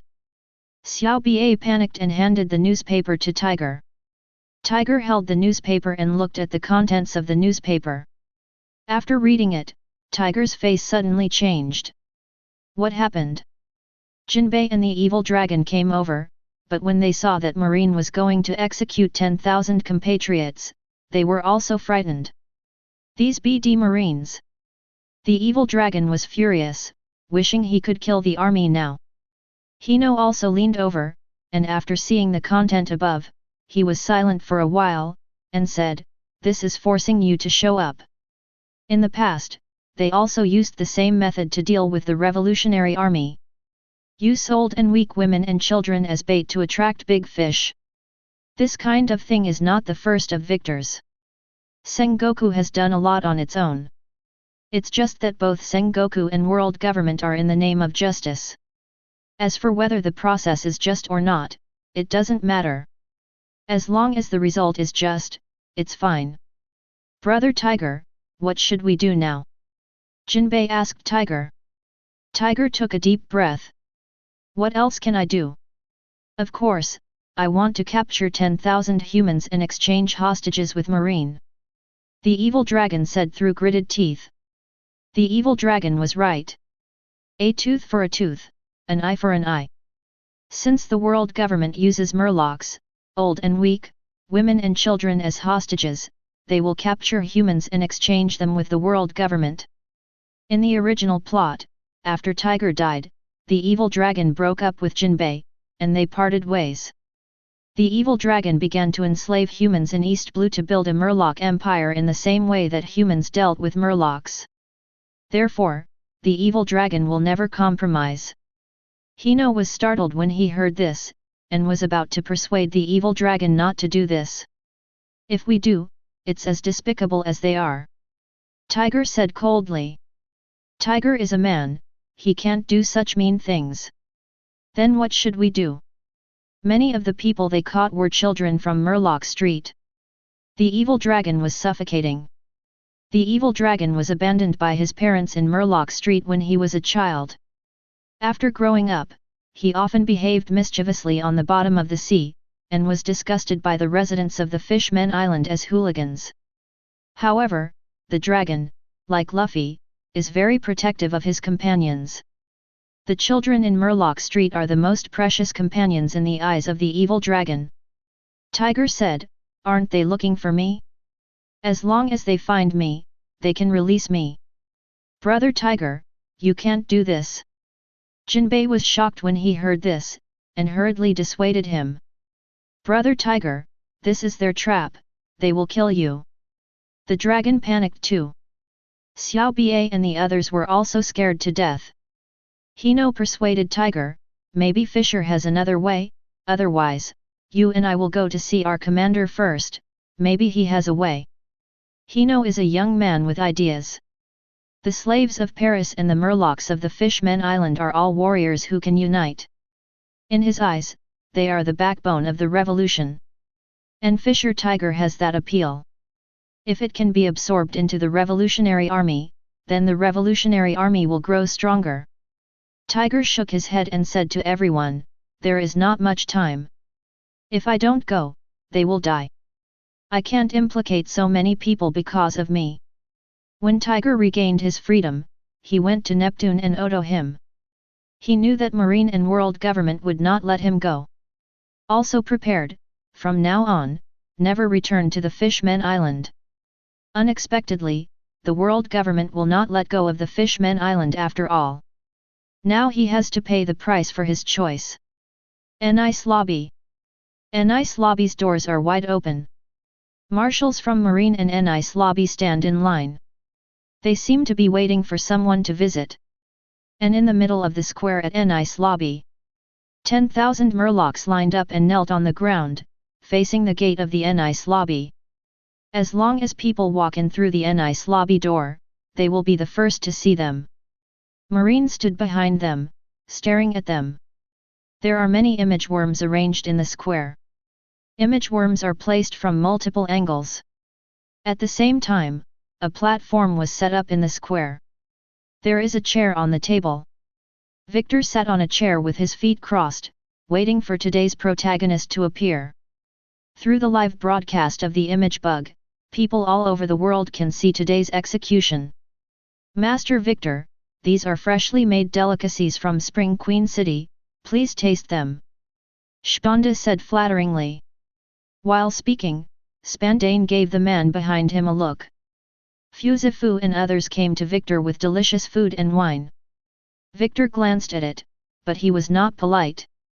There was still half an hour before the execution time, and he could wait while eating. Time passed by every minute and every second. At this time, the pirate ship of the Sun Pirates docked at Nice lobby. The Marines at the entrance of the Nice lobby saw the boat stop. Everyone was expressionless and did not move. It's like it's been rehearsed. Tiger stepped off the boat and walked to the Nice lobby. Under the gaze of tens of thousands of pairs of eyes, I came to the square step by step. Fisher Tiger. Brother Tiger is here. Boss Tiger. The Murlocs shouted Tiger's name in unison. Tiger remained expressionless and continued to move forward, knowing that he had no way out. He came to Victor step by step. He did show up. How courageous! Mom, did he really eat a lot of kids? In the square of Sabayati Archipelago, people watched Tiger on the screen and began to discuss. Victor looked at Tiger, then waved his hand and removed the table and the food and wine on it. Right, has the image bug ready? At this time, Spandane was still standing behind him, looking like a dog, pretending to be a tiger. Victor waved his hand. Before Spandane could react, Wright came behind Spandane and said, "Go down and wait." Oh. Spandane hurriedly walked down. After Spandane left, Wright also stepped aside and started aiming the mirror worm at Victor. At this time, although you have committed countless crimes and your crimes are unforgivable, you are a man who dared to surrender himself. Victor said calmly. Can you let them go? Tiger asked. Victor said, although they colluded with you, as the main criminal, since you choose to surrender, the world government will naturally deal with it lightly. On behalf of the world government, I can deal with them lightly. I hope you can keep your word. After Tiger finished speaking, he knelt down and waited for execution. At this moment, the Murlocs all looked at Tiger. Let's go, Victor said. At this time, two executioners came behind Tiger. The executioner held a sharp long knife in his hand, which could easily cut through the skin and muscle and pierce the internal organs. Now, in the name of justice, I impose the death penalty on the murderer who attacked the Holy Land. As Victor announced loudly, two long knives pierced Tiger's waist. At the moment when the blood splashed out, tears flowed from the eyes of the Murlocs around them involuntarily. Chapter 141. Fisher Tiger was publicly executed and his body dragged away. This matter is over for now. As for how it will ferment in the future? That depends on Victor's operation. Anyway, the seed of hatred has been planted, wait for it to take root and germinate, and then let it take root and germinate under specific timing and circumstances. Of course, Victor could even find a reason to launch a buster call on the Fishmen Island. It's just that the time is not yet ripe.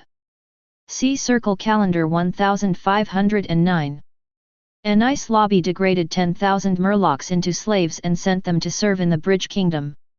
Although the death penalty was exempted, but he was turned into a slave and sent to the country of bridges, there was almost no good end.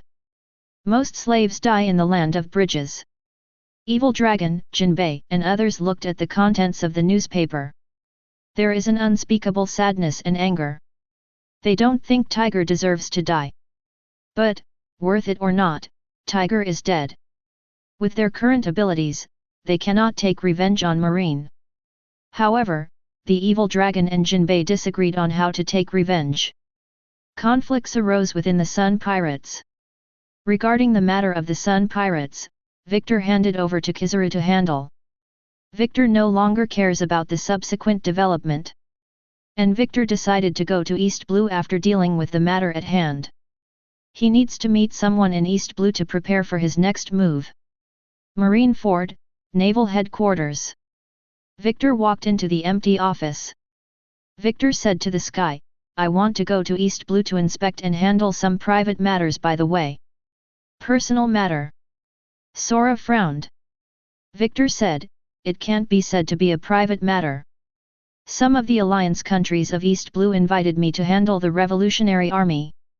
Revolutionary Army. Sora looked at Victor, thinking that this guy must be taking money again. Over the years, Victor has placed many people in the 4 seas. These people are turning a blind eye to the matter of making money from all over the world. Anyway, as long as the headquarters doesn't become a mess, Sora will bear it. How long will it be? Sora asked. Victor calculated, 1 year. 1 year? Will it take this long? Sora asked with a frown. 1 year at most, maybe not a year will come back. Victor said, and smiled again, anyway, there is still a year before your promotion. The implication is that the position of Marshal is still occupied for the time being, so I will wait first. Kong waved his hands, go early and come back early.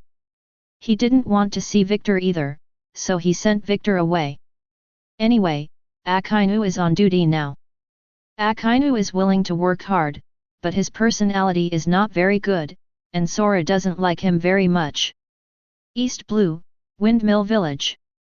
Victor went to East Blue to inspect the work in the name of inspection. Just happened to pass by Garp's house, and came to pay a special visit. Later, in the name of work, he rented a yard in the village to live in. Garp doesn't want Victor to meet Ace. Therefore, he told Dodden not to let Ace come back to the village. And Victor stayed at Garp's house and asked Makina to come and clean the yard every day. Phosphoo from CP9 escorted Devil Fruit to be robbed by Red Hair Pirates and is now in Impel Down. It seems that we will be able to meet here soon. Hancock also successfully became the Empress of 9 Snakes. Well, by the way, I recommend her to join Shishibukai. Victor smiled slightly, and burned the information Robin had compiled, and then he looked at Makina outside the yard. Makina's figure is bumpy, and it's getting more and more attractive. Feeling Victor's gaze, Makina blushed a little. Boom boom boom. At this time, there was a knock on the door outside the yard. When Makina walked to the gate of the courtyard, she opened the door and saw the appearance of the person coming. She opened her mouth involuntarily. God! Marine Admiral Victor is here. How dare he come back? Makina almost cried out. Although surprised, she shut up after seeing the man's gesture. The man came in and walked out of Victor's room. The aura of the strong cannot be hidden. From the inside out. Especially the heartbeat. Under the perception of Observation Haki. Plop, plop, plop, it was like thunder. Victor chuckled, come in. Yet. The man walked in silently. At this moment, Victor turned around and looked at the man. The man saw the smile on Victor's face. Victor pretended to be surprised, it's unbelievable to see you here, Monkey D. Darag. The man who came in was called the most dangerous criminal in the world. Garp's son, Luffy's father. Monkey D. Darag. Drago said calmly, you have made so many things, aren't you waiting for me here? Victor arrived in East Blue in the name of inspecting East Blue, and stayed in East Blue to arrest the Revolutionary Army under the pretext of assisting the Allied countries to maintain law and order. Moreover, Victor still made rumors that he stayed in Windmill Village. This is alluding to the Revolutionary Army. If Drago remains indifferent, then Victor will continue to arrest people until Drago appears. As expected of the Commander-in-Chief of the Revolutionary Army, I didn't waste so long waiting for you here. Victor said with a smile. Why deliberately target the Fishman Island? Does it have what you want? Darag asked straight to the point and asked. Drago thought he was calm enough. If it were other soldiers of the Revolutionary Army, they might have already done it now. After all, Victor was already on the blacklist of the Revolutionary Army for persecuting the Murlocs. It is the scourge that the revolution must get rid of. Victor said calmly, there are, moreover, you still have to get it. Darag frowned. He was thinking about what Victor had said. Must get something? What could it be? Darag's undercover agent in the world government did not provide any information in this regard. Seeing him thinking, a smile appeared on the corner of Victor's mouth. He needs the Revolutionary Army to associate with the Fishman Island. Suddenly, Victor disappeared. Victor and Darag were less than 20 meters apart. In the blink of an eye, Victor appeared in front of Drago with incredible speed. At this moment, Drago's right and left hands are pinched into the shape of dragon claws, and black haki is wrapped around his arms. Dragon Claw Fist. Darag's observation haki always locks on to Victor. At this time, he came first. A claw was aimed directly at Victor's fist. Boom! The blue stone slabs under the feet of Victor and Drago were all shattered by their vigor. The strength is not bad. Victor laughed, and then he let go. Darag frowned slightly. It's just that his hands are a little numb. This feeling is like an ordinary person hitting a big rock with his fist. Victor punches hard. You must know that Duo Lage practiced Dragon Claw Fist. He believed that the strength in his hands could be blocked by few people in the world, including his father Garp. Although Drago didn't use his full strength, how strong is Victor? Chapter 142. The work of arresting the Revolutionary Army will not be over for the time being. You can let them stop for a while to avoid being caught. After Victor finished speaking, he entered the room and closed the door. This is a eviction order. Drago turned and left. There is now a great mystery to be unraveled. Darag needs to contact Vegapunk to find out Victor's intentions through Vegapunk. What does Victor want from the Fishman Island? While it's a mystery for now, one thing is certain. Victor currently doesn't have much hostility towards the Revolutionary Army. This is good news for the Revolutionary Army. Kokoyaksi village. Not long ago, Marine just came by. Nakajao and Nami don't like Marine. Because these Marines are a bunch of human scum. Especially the Mouse Ensign. In the original plot, Colonel Mouse and the Dragon Gang are colluding together, and they are a shameless Marine scum who oppresses the people. Because he is often bribed by Arlong, he doesn't care about Arlong's rampant behavior in more than 20 East Blue villages. Although his strength is also very weak, and he can't control it, if relying on his strength, then Arlong can eliminate him just by moving his fingers. However, the mouse can't control it, but the Marine can. As long as he reports to the headquarters will naturally send someone to deal with it. The mice, however, did not do so. Not only that, but he did a lot of despicable things in the name of Marine. For example, he took people to clear the orange orchard, and dug up Nami's 100 million wealth hidden under the tree. Under the instigation of the evil dragon, he took away all the huge money that Nami had obtained through 8 years of hard work and shot and wounded Nyoki Jao, and then divided up the money with Arlong, which made Nami's 8 years of hard work all in vain. This is just a little bit inappropriate. However, the current mouse is still an ensign. The mouse is average, but dreams of becoming Vice Admiral. He has now joined the Blue Ocean Club and has become a member of the Blue Ocean Club. The Blue Ocean Club of Four Seas is completely different from the Blue Ocean Club of Grand Line. The members of the Blue Ocean Club of the Four Seas are all focused on making money. Extortion and extortion, trying every means to make money. Of course, not all of the money obtained was greedy, and most of it was donated to the foundation. Every member of the Blue Ocean Club knows that they are all making money for Mr. Victor. Every bailee obtained will become a bullet to fight crime, and a life-saving money for the families of disabled and killed Marines. The work is holy and great. Rats are good at it. Just for the villages in his jurisdiction, as well as the passing cargo ships and guest appearances, even fishermen who go fishing, he still needs to charge some protection fees for going out to sea. In short, he is not good at dealing with pirate mice, making money is his strong point. Every Marine who made money for Lord Victor, no, it was dedication, will be registered in the merit book, and then promoted according to the merit. You don't need to fight and kill, you can get promoted and make a fortune, why not do it? As soon as the mouse walked away, Nami made a face in his direction. The mouse was so greedy that he wanted to take an egg from a passing rooster. Nami, Nami! At this time, Nyoki-jo ran over. Nami turned his head away, Nyoki-jo shook the bottle in his hand. Smell it! Nyoki-jo opened the lid, handed over the bottle, and said to Nami. Nami sniffed it, and then her eyes lit up, it's honey. It's a condolence item from the 16th branch. Nyoki-jo said to Nami.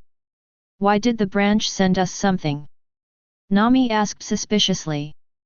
I heard that it was Victor Admiral who asked to improve the treatment of veterans. Not only honey, but also a bag of flour and olive oil, said Nakajo. Then we'll have honey cake tonight. Nami couldn't be happier. It's been so many years since you retired, and Marine still posts things. Jian looked at Belmel curiously. Belmel, Nami, and Nokigao are making honey cakes. Belmel said, I heard it was Victor Admiral. Victor Admiral was inspecting East Blue recently. Victor Admiral is really good. Jian muttered. After so many years, this is the first time I saw Marine send things to retired soldiers. In fact, the lives of Bell, Mel, and others are very ordinary, even a little poor. Because they need to pay a lot of fees. For example, when oranges are sold, a trade guarantee fee will be levied. Only the goods paid for can leave the port smoothly. Otherwise, it will be regarded as smuggling, or it will be labeled as colluding with the Revolutionary Army. Hearing that Jian praised Victor, Bell smiled and did not comment. After seeing Durag, Victor stayed in East Blue for a while. During this period, Victor sent a wave of benefits to all Marines in the name of Admiral. Whether you are an active military or a retired military, everyone has a share. Flour, honey, olive oil. Although it is not worth a lot of money, it is the best way to buy people's hearts. After all, saying something nice can make people over 90 happy. Giving some small gifts can make people above 99 gain a good impression. As for the remaining one, it is out of Victor's consideration. These people are like stones in a latrine, smelly and hard. Victor returns to Marie Joyce, taking Makina by the way. A hard-working and simple country girl, it is also great to stay with her as a beautiful cook. See Circle Calendar 1510. From winter to spring, everything grows. Marine Ford, Naval Headquarters. Victor's return early made Kong a little uncomfortable. Come back so soon, didn't you say it will take a year? Sora frowned, and it wasn't hard to see from his reaction that he didn't need Victor right now. Sora lived comfortably without Victor. There's still a lot of work ahead of me, so I'll be back when I'm done with East Blue. Victor sat opposite Kong, lit a cigarette, and replied. Must have picked up a lot more. Sora glanced at the jeweled ring on Victor's finger. A style never seen before. It is estimated to be a gift from the royal family of a country in East Blue. Kong hummed, and then asked, what happened to those condolences you sent out not long ago? Victor replied, it is my duty to let all Marines embrace new hope. Sora knew what Victor meant. This guy sent condolences to all Marines before he left. This is obviously buying people's hearts and seeking favor. Kong thought to himself, Victor thinks he can become a marshal. Okay, you go about your business. Sora said to Victor. Victor nodded, got up and left the office. After Victor left the empty office, he didn't go back to his own office, but came to Sengoku's office. Sengoku is busy working. However, it can be seen from Sengoku's expression that Sengoku has been haggard recently. Sengoku uncle, according to my informant's report, Doflamingo's younger brother is an undercover marine. Is he one of your people? Chapter 143. At the end of last year, Luchi reported two things. One thing is about OPOP fruit. The other thing is about Claudon being killed. Victor is a time traveler, he is well aware of the causal relationship between these two things. So, he's mentioning it now, purely to provoke Sengoku. Sure enough, Sengoku couldn't help clenching his fists when he heard about the Klassen-related matters. Victor is rubbing salt in the wound. Claudon is Sengoku's adopted son and his beloved Miko. Now the white-haired people send the black-haired people. Sengoku clenched his fists, his eyes were murderous, very sharp, like two sharp knives. Sengoku stared at Victor. Victor looked at Sengoku and said, Sengoku uncle, it seems that my guess is right, he is really your man. Sengoku said, that's right, he's my subordinate, and I sent him back to Doflamingo to go undercover. It's a pity, he must be a good marine. Victor put on a look of regret. Sengoku didn't want to see Victor pretending in front of him, he said, why did you mention him all of a sudden? Victor said, we also have undercover agents inside Marine. Well, there are. Sengoku said seriously. Victor went on to say, I'll find him. After speaking, Victor turned and left. Sengoku looked at Victor's back and couldn't help but fell into deep thought. Victor suddenly wants to find an undercover agent? What are you trying to do? See Circle Calendar 1510. Victor finally had time to go home after months of affairs piling up at headquarters. This is also Makina's first visit to Sabayati Archipelago. The Sabayati Archipelago is bustling. People come and go, and there are more people on one street than Makina has seen in his entire life. Makina sat in the car, looking around curiously. While Victor was on business, Makina helped in the cafeteria of the headquarters. She runs a tavern and specializes in East Blue-style pickles. The hot and sour pickles brought a different experience to the generals of naval headquarters. Victor also gave Makina a formal setup.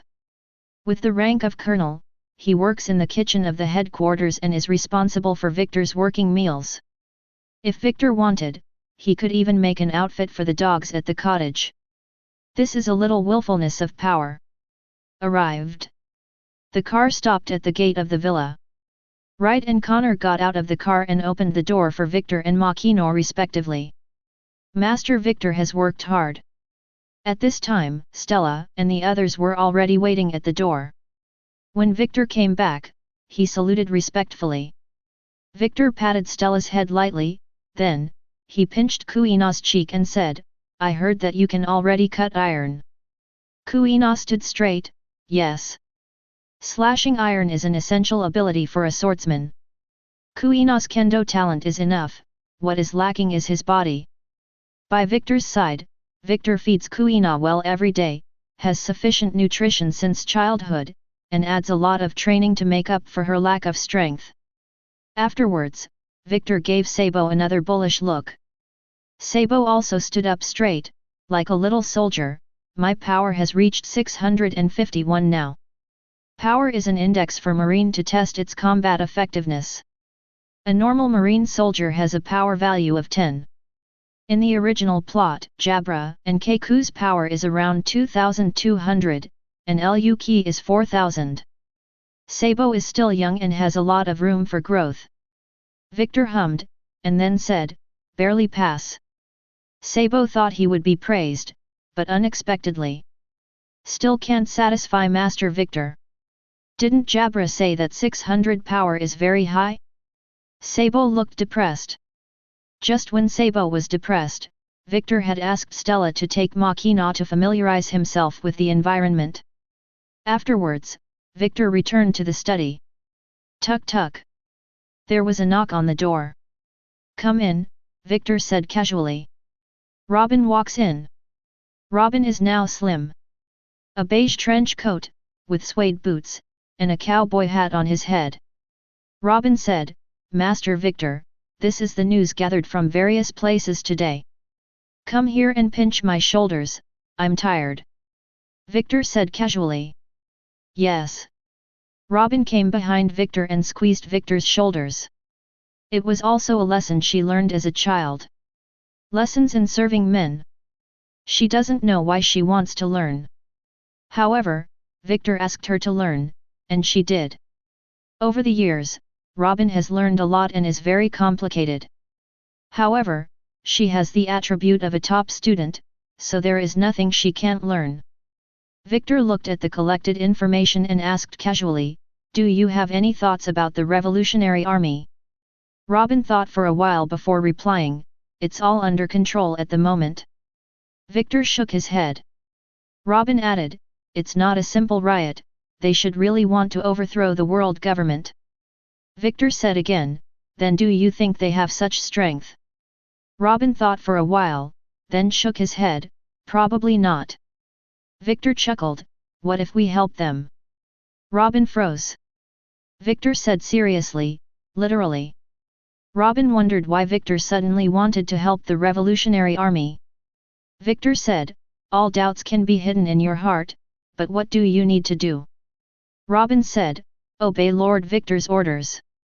Victor nodded in satisfaction, then smoked a cigarette, and said, You are responsible for this matter, find a way to help them, and this matter cannot be noticed by anyone, can it be done? Yes. Robin replied. Over the years, Robin studied with Tizalo according to Victor's request, and also went to the Dongquixote family as a special envoy, and thus began to come into contact with the underground world. Over the years of learning and experience accumulation, Robin has grown a lot. Robin learned the trick of cheating. By the way, how about Lu Key mission? Victor asked casually. Robin replied, According to your order, Lu Chi has sent people to undercover Wano Kuni and Cake Island respectively. In addition, Trafalgar Law has not been found yet. Yet. Victor took a deep breath, then waved his hand, Go out. Yes. Robin turned to go out. Robin just went out, and after a while, Connor walked in. Connor came to Victor and said, Master Victor, Tetsalo gave you a gift, and he said he wants you to open it yourself. Oh. Victor became a little interested, Take it here and have a look. Yes. Afterwards, Connor sent someone to bring in a large box. The box is big enough for one person. Victor could clearly hear the beating of the heart inside. It's a woman. This Tetsalo knows how to please Victor more and more. Victor sniffed lightly, and he could smell a woman's perfume. Open the box and have a look. It turned out to be her. Chapter 144. The woman in the box is stage actress Victoria Hindalai. She wore a black dress that showed off her perfect figure. And there was anxiety and despair in her eyes. In the original plot, when Hobuk was still a doctor, Xin Dualai went to receive treatment for her foot injury and sewed buttons for Hobuk, so Hobuk fell in love with her. She also gave Hobuk a trademark smile as she left the clinic. Hobuk was going to send her roses after her performance and wanted to express his love to her, but seeing that she already had a fiancé, he gave up. However, the beauty is unlucky. During a performance, Xin Dualai unfortunately fell from the stage and died. At this moment, Moria invites Hog back, intending to form an alliance with him, and on the condition that Sindali be resurrected. So Hobuk stole her body, and after transforming it for combat enhancement, Moria resurrected her. Victor looked at Xin Dualai. Now Xin Dualai is still a living beauty. There is indeed a temperament of a female star. At this time, Connor took out the gift list in the box, opened it, and said to Victor, "Senior, she is the maid given to you by Tizalo, and her fiancé owes a huge amount of money. A lot of the money owed was signed by her." "That's right." Victor glanced at the list, and then said, "It seems good to have a stage star as a maid." Connor smiled slightly. Xin Duolai is a beautiful woman and a female star. If it was him, then he would not refuse. It has to be said that Tizalo knows how to give gifts more and more now. "Okay, let Stella in and lead her out," Victor said. Connor nodded, and soon Stella entered the room and led Xin Duolai out.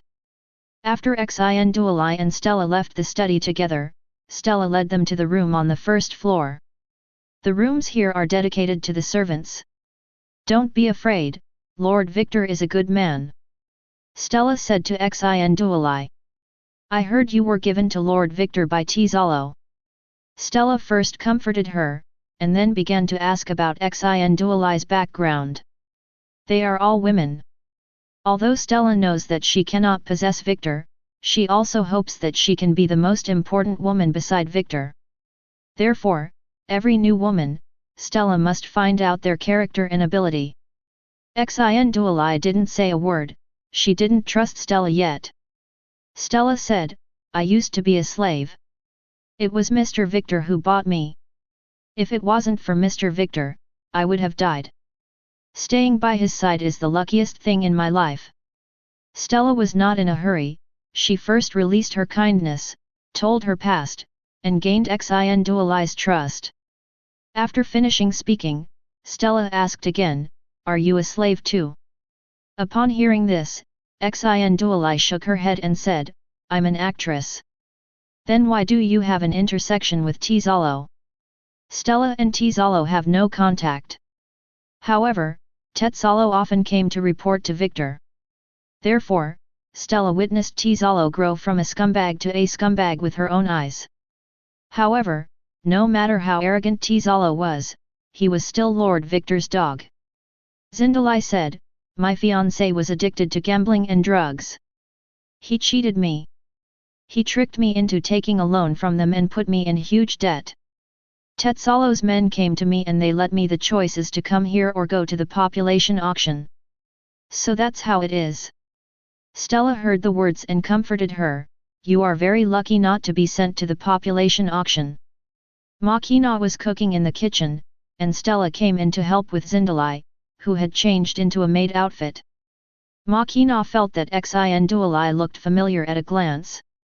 She seems to have seen it somewhere. Just for a while, I suddenly couldn't remember. "Miss Makina, is Master Victor's dinner ready?" At this time, Stella asked.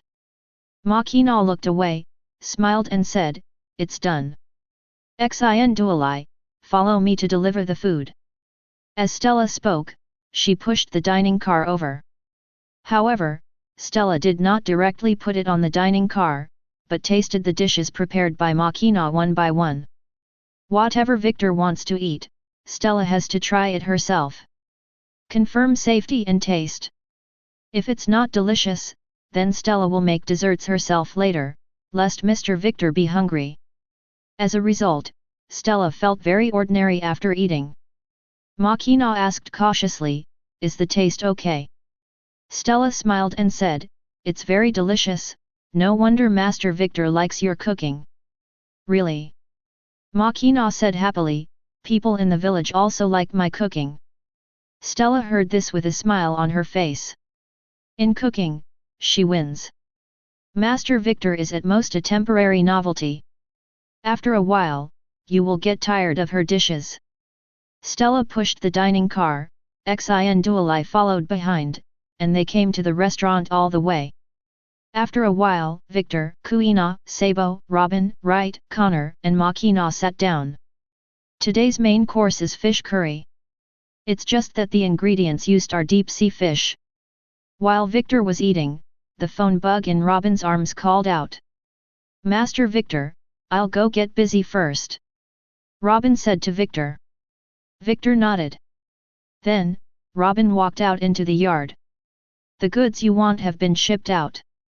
It was supposed to be sent to the kingdom of Siwa tonight, but they were attacked by a group of people on the way, and now the goods have been robbed. The phone bug imitated Torribal's voice. The current arms business is controlled by Victor. Doflamingo is in charge of production and shipping, while Robin is in touch with customers. Victor became the boss behind the scenes, lying down and making money.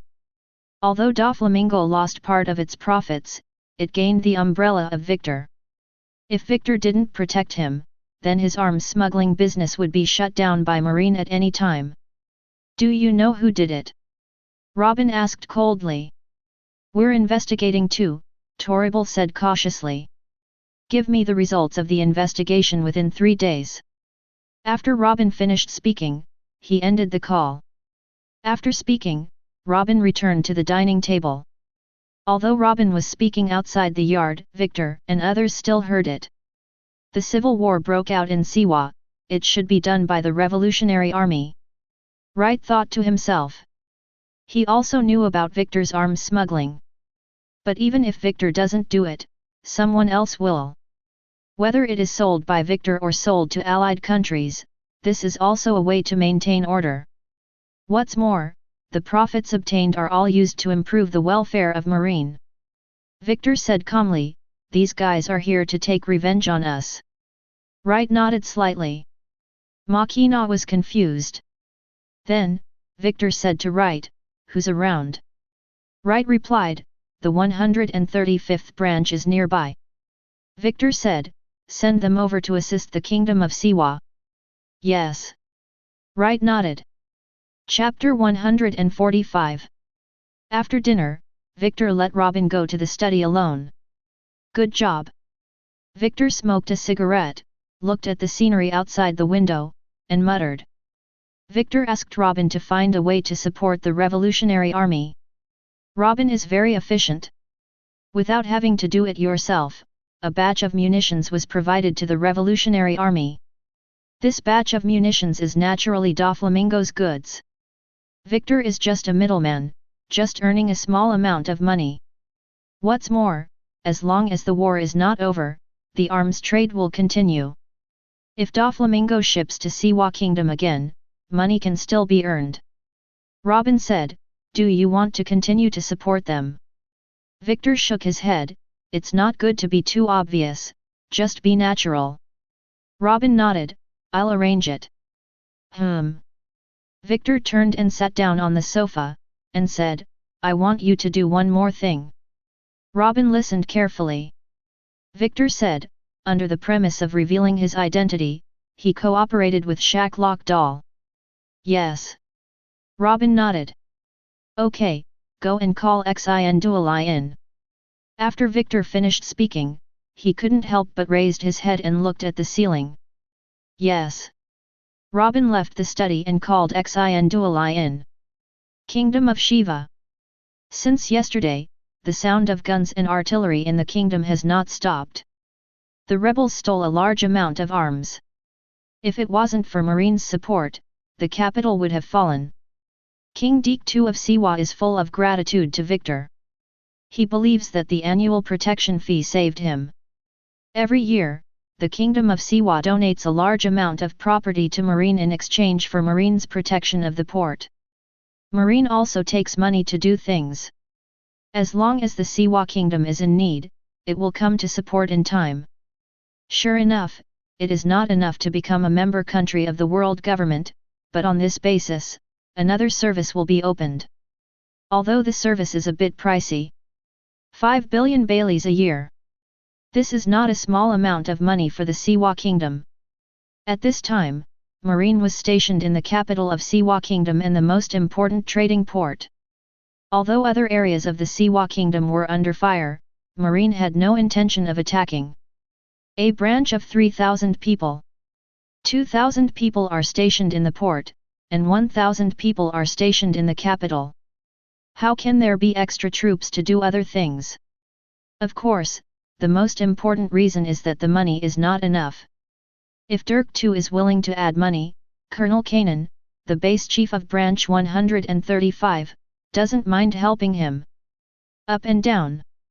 As long as it is in the name of hunting down pirates, Marine can treat the rebels as pirates. Colonel Kanan also believed that Lord Victor would understand him. Because Master Victor is short of money. We need to support so many people, and we need to pay benefits to so many people. If you don't want to find a way to make money, how can you do it? Report. Just as Kanan was humming and preparing to drink some wine, a sea soldier ran in. What's wrong? Kanan said impatiently. The sailor replied, someone wants to enter the port with Lord Victor's pass. A pass order. Kanan stretched out his hand and took the pass order from the sailor. Confirmation is signed and stamped by Victor. Afterwards, Kanan asked someone to send a fax to the headquarters for confirmation. After confirming that it was correct, Kanan let him go. Diamante led people into Radloff Harbor. The ammunition was snatched on the way into the port. The value of this batch of munitions is 7 billion berries, the cost is 2 billion berries, and the profit Doflamingo got is 2 billion berries, and the 3 billion berries are going to Victor. However, now that the ammunition has been robbed, it is equivalent to a loss of 2 billion baileys. At this time, Diamante met Colonel Kanan under the leadership of Marine. The superior asked me to assist you and provide you with help. At this time, Kanan said to Diamante. Before Diamante came, he had already put on a simple disguise. Therefore, Kanan has not yet recognized Diamante's identity. Thought Diamante was Tizalo's subordinate. I'm here to investigate the robbery of medicines. Diamante said, if necessary, we will notify Mr. Colonel. Yet. Kanan nodded and said, they're all a family, so go check it out. While collecting protection fees from the Siwa Kingdom, he sold arms to the Siwa Kingdom. Kanan admired Lord Victor's wisdom. Then trouble Mr. Colonel. Diamante left the camp smiling. Outside the camp, Senor is waiting for Diamante. Let's go, Diamante said. They are going to catch the rebels, interrogate them, and find out who leaked the news, which led to the robbing of the arms. See Circle Calendar 1510. Sunny. When Victor woke up, he alarmed Xi and Dualai beside him. As maids, it is their job to sleep with them. It was a little uncomfortable at first, but Xi and Dualai got used to it as the number of times increased. Master Victor, I'll help you get dressed. Xi and Dualai got up in a hurry and served Victor. Victor got dressed and went downstairs. In the yard, Kuina and Sabo got up early. Kuina gets up at 4 o'clock every day. Sabo is a little more aggressive. He gets up at 3:30 every day, and he has to practice at least half an hour more than Kuina every day. Victor looked at the children who were practicing for a while, and then went to the restaurant for breakfast. Newspapers are already on the dining table. Victor reads the newspaper while eating breakfast. At this time, Lu Chi came to Victor. Lu Chi came back this morning. When he came back, Victor was still sleeping, so he didn't bother Victor, but waited for Victor to wake up. The man brought it back. Lu Chi said to Victor. Victor said, bring it to the study. Yes. Lu Chi clapped his hands. Bluno and Jabra appeared in front of Victor with a child wearing a sheep's head mask. Makina and Zindalai looked at the masked boy curiously. Victor went into the study. Lu Chi and the others all left. Do you know who I am? At this time, Victor lit a cigarette, pointed to the tea in front of him, and signaled South Blue to have some. The boy nodded, then didn't even look at the tea. Victor said, now Doflamingo is my dog and he can help me make a lot of money. You want to kill him only if you get my permission. The boy clenched his fists. Hearing the name Doflamingo reminds him of that day. To save him, Krathon sacrificed himself and was killed by Doflamingo. Victor smiled, of course, if you can provide higher value than him, then you can also replace him. The boy replied, I'll prove it to you. Yet. Victor nodded in satisfaction, and then said, from today on, you can only live with a code name. There is no Trafalgar Law in this world anymore, you know. Chapter 146. Just get the power. As long as there is revenge on Doflamingo, Luo is willing to pay any price. Liu Qi took Luo to the yard where Keiku, Khalifa, and others practiced. In the past 2 years, Spandane has been very good, always sending someone to Victor. These children are good seedlings of CP9. Today, they are all part of Victor's personal army. Liu Qi. Suddenly, Sabo's voice came from behind. Liu Qi turned his head and looked at Sabo behind him. Is he new here? Sabo asked curiously. Yeah. Liu Qi nodded. It seems a little weak. Sabo muttered softly. Luo frowned. Sabo is obviously younger than him, but says he is weak? Is Sabo very powerful? At this time, Sabo had already turned his attention to Liu Qi. Practice with me for a while, I want to know if I have improved. The power value can be measured. However, the real strong need to go through the tempering of actual combat. Liu Qi shook his head and said, you are too weak, let Keiku accompany you. After speaking, Liu Qi turned and left. Am I still weak? Sabo had a downcast face, and then looked at Keiku who was giggling aside. What are you laughing at? I can beat you up. Sabo said angrily. Keiku is about the same age as Luo. Luo couldn't help frowning. At this time, Luo's gaze shifted to Kuina. I saw Kuina holding a 5-meter-long steel pipe covered with heavy objects, practicing sword swing. Luo's eyes widened, he was stunned. If you stay here, you can really become stronger. Luo clenched his fists and swore secretly that he must become stronger. Marine Ford, Naval Headquarters. The day of leaving office is getting closer. This is the consensus of all Marines. But it has not yet been announced who will take over. In terms of seniority, it must be Sengoku to take over. However, in terms of military merit and ability, Victor is no worse than Sengoku. And, as the future star of Marine, Victor has greater influence, both within Marine and around the world. Should Victor Admiral fight Sengoku Admiral? If it's really that easy, then Lord Victor is sure to win. Now it depends on who the top supports. Five Elders' attitude is not clear right now. Master Victor is more trusted by celestial dragons, don't forget this.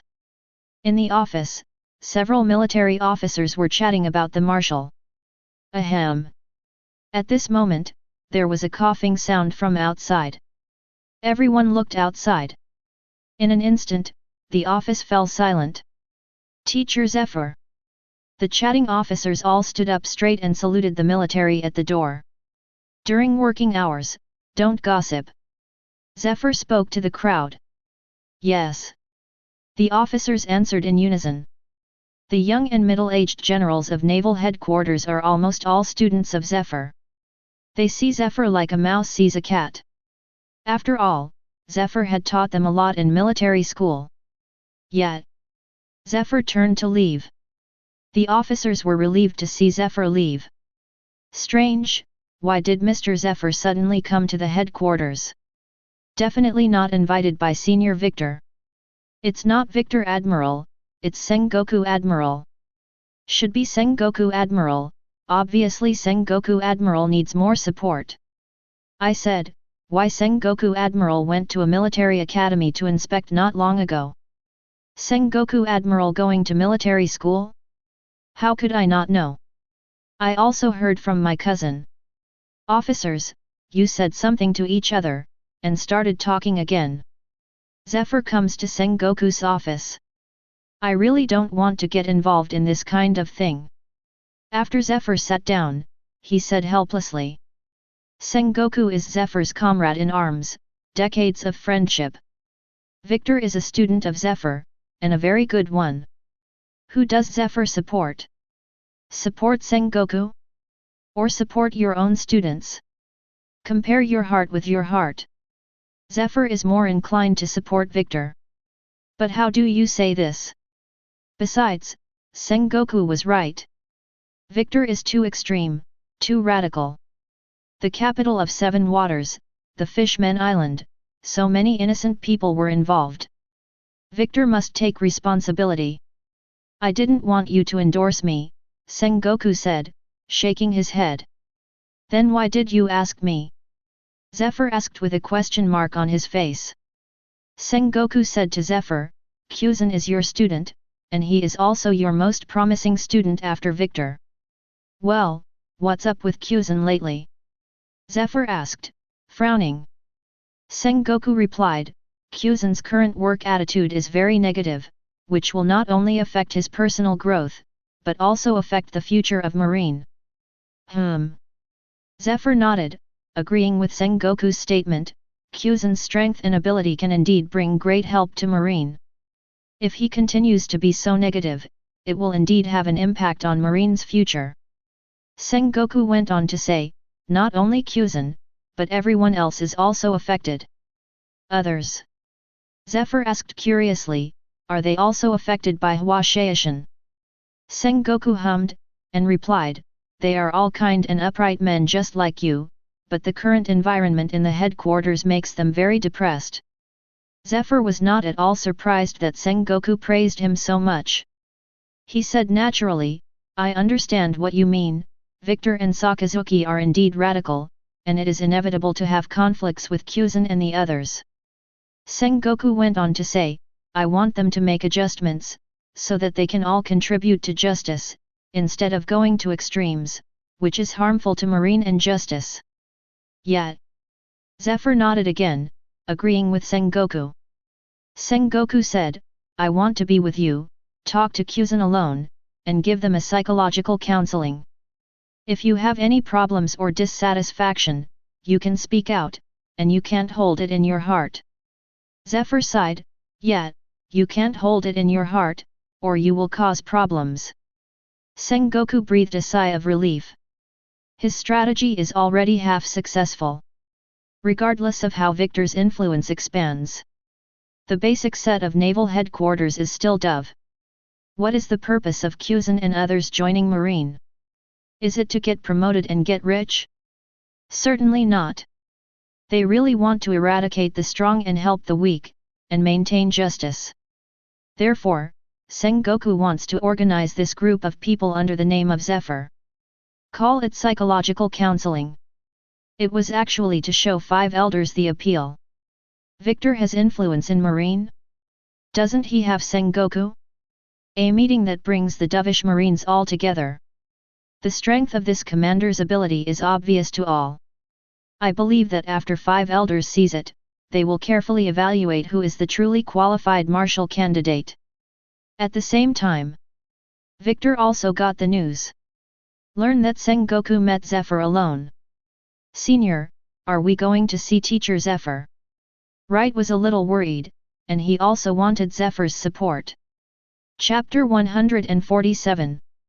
Victor smoked a cigarette and said calmly, do you think Mr. Zephyr's support can affect five elders' decision?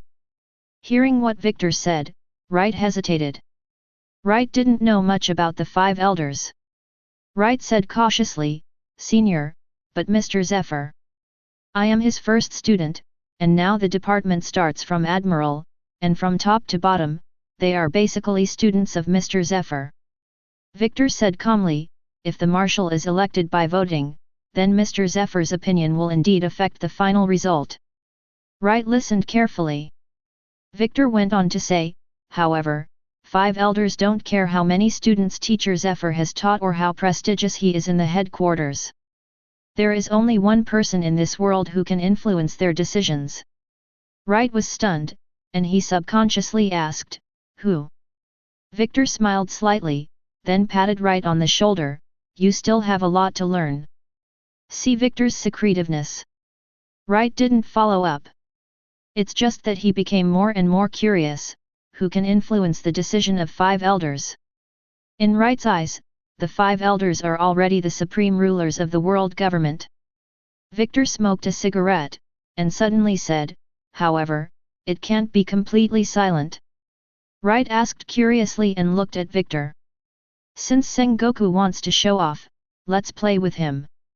Victor stuffed the cigarette in his hand into the ashtray and said, tell the members of the Blue Ocean Club that we will also hold an exchange meeting on the day of the Sengoku meeting.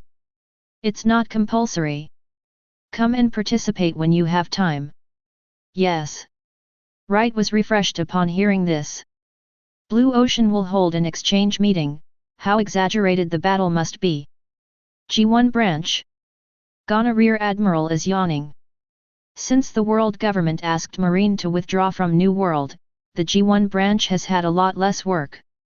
Patrol routes are fixed every day to ensure that ships from allied countries arrive at the Holy Land smoothly. Other than that, there is nothing to do. While Ghana's Rear Admiral was yawning, the fax machine buzzed. After Garner saw the fax, his eyes widened. Ghana is not only the Rear Admiral of the G1 branch, but also the clerk of the G1 branch of the Blue Ocean Club. Although the clerk's daily work is only to receive membership applications from new members, is responsible for receiving the tasks of Mr. Victor, and feedback members' requests. But in fact, Garner is the actual person in charge of the G1 branch of the Blue Ocean Club. Anyone who wants to report to Lord Victor needs to go through him. Master Victor is going to have an exchange meeting. Mr. Victor is going to hold an exchange meeting, and Garner is naturally going to attend. He wants to make a good impression on Mr. Victor and strive for promotion.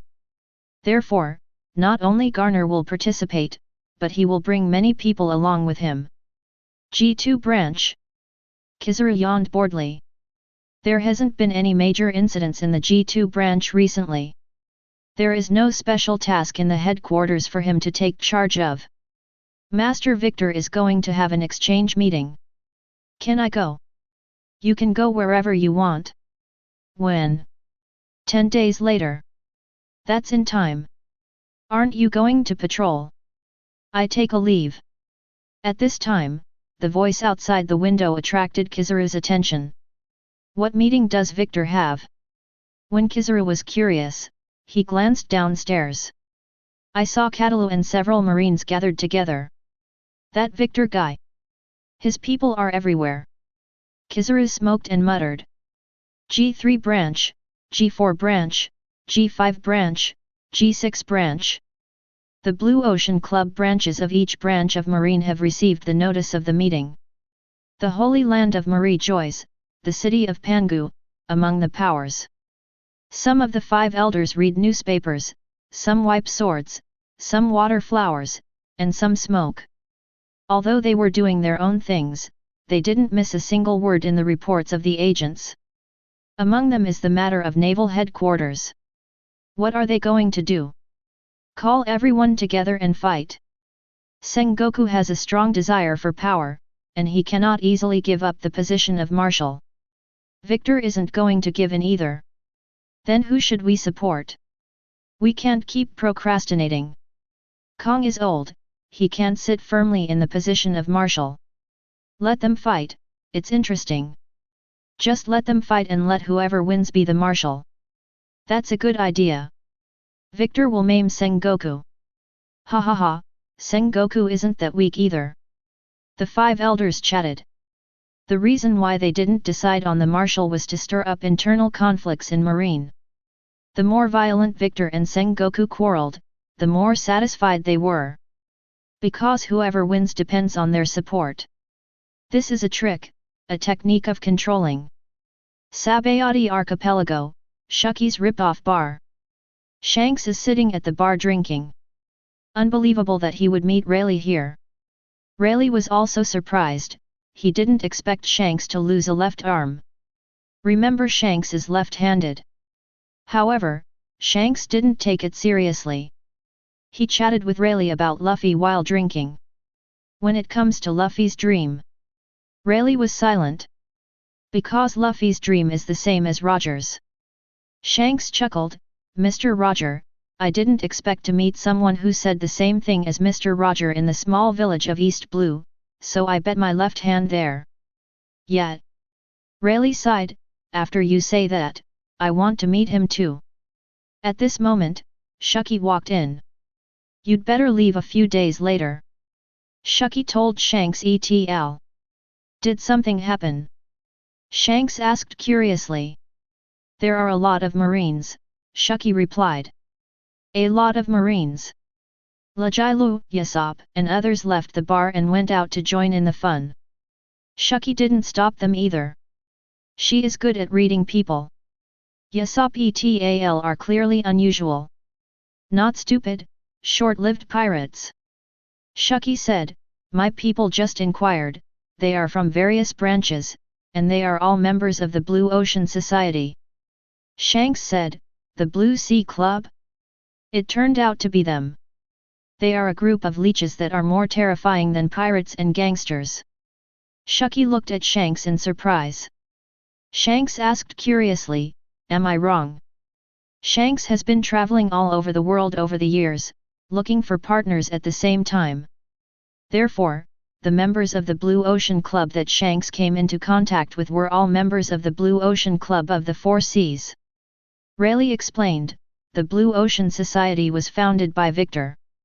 Their philosophy is to purify the sea and completely eliminate all pirates. Victor. Shanks rubbed his chin and muttered, surprise.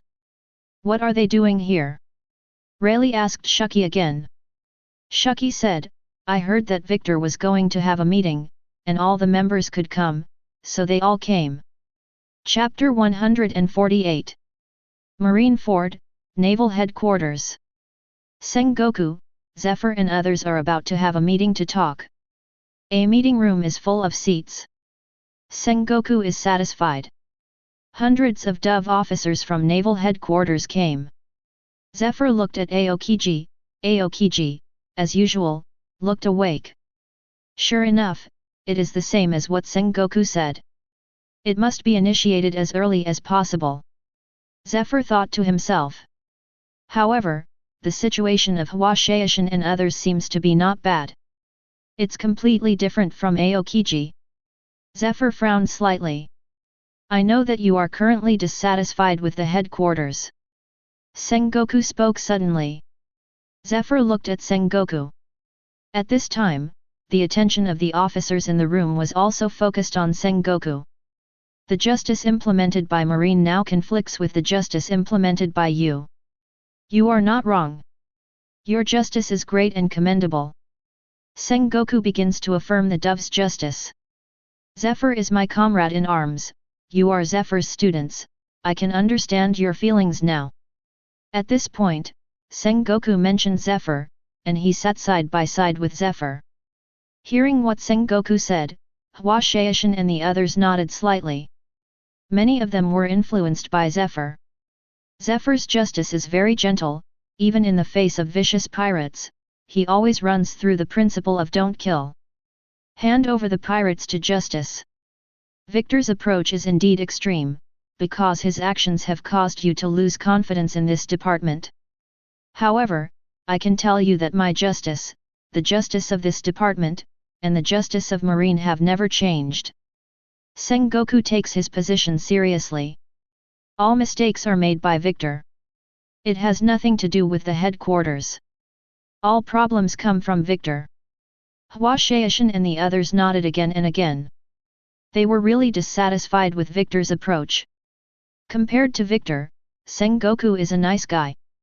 If Sengoku hadn't involved Aokiji in the mission to capture the Golden Lion, more people would have died in the Seven Waters. Sengoku scanned the room out of the corner of his eye, satisfied. It seems he has won over a lot of people. Just then, the door of the meeting room was opened.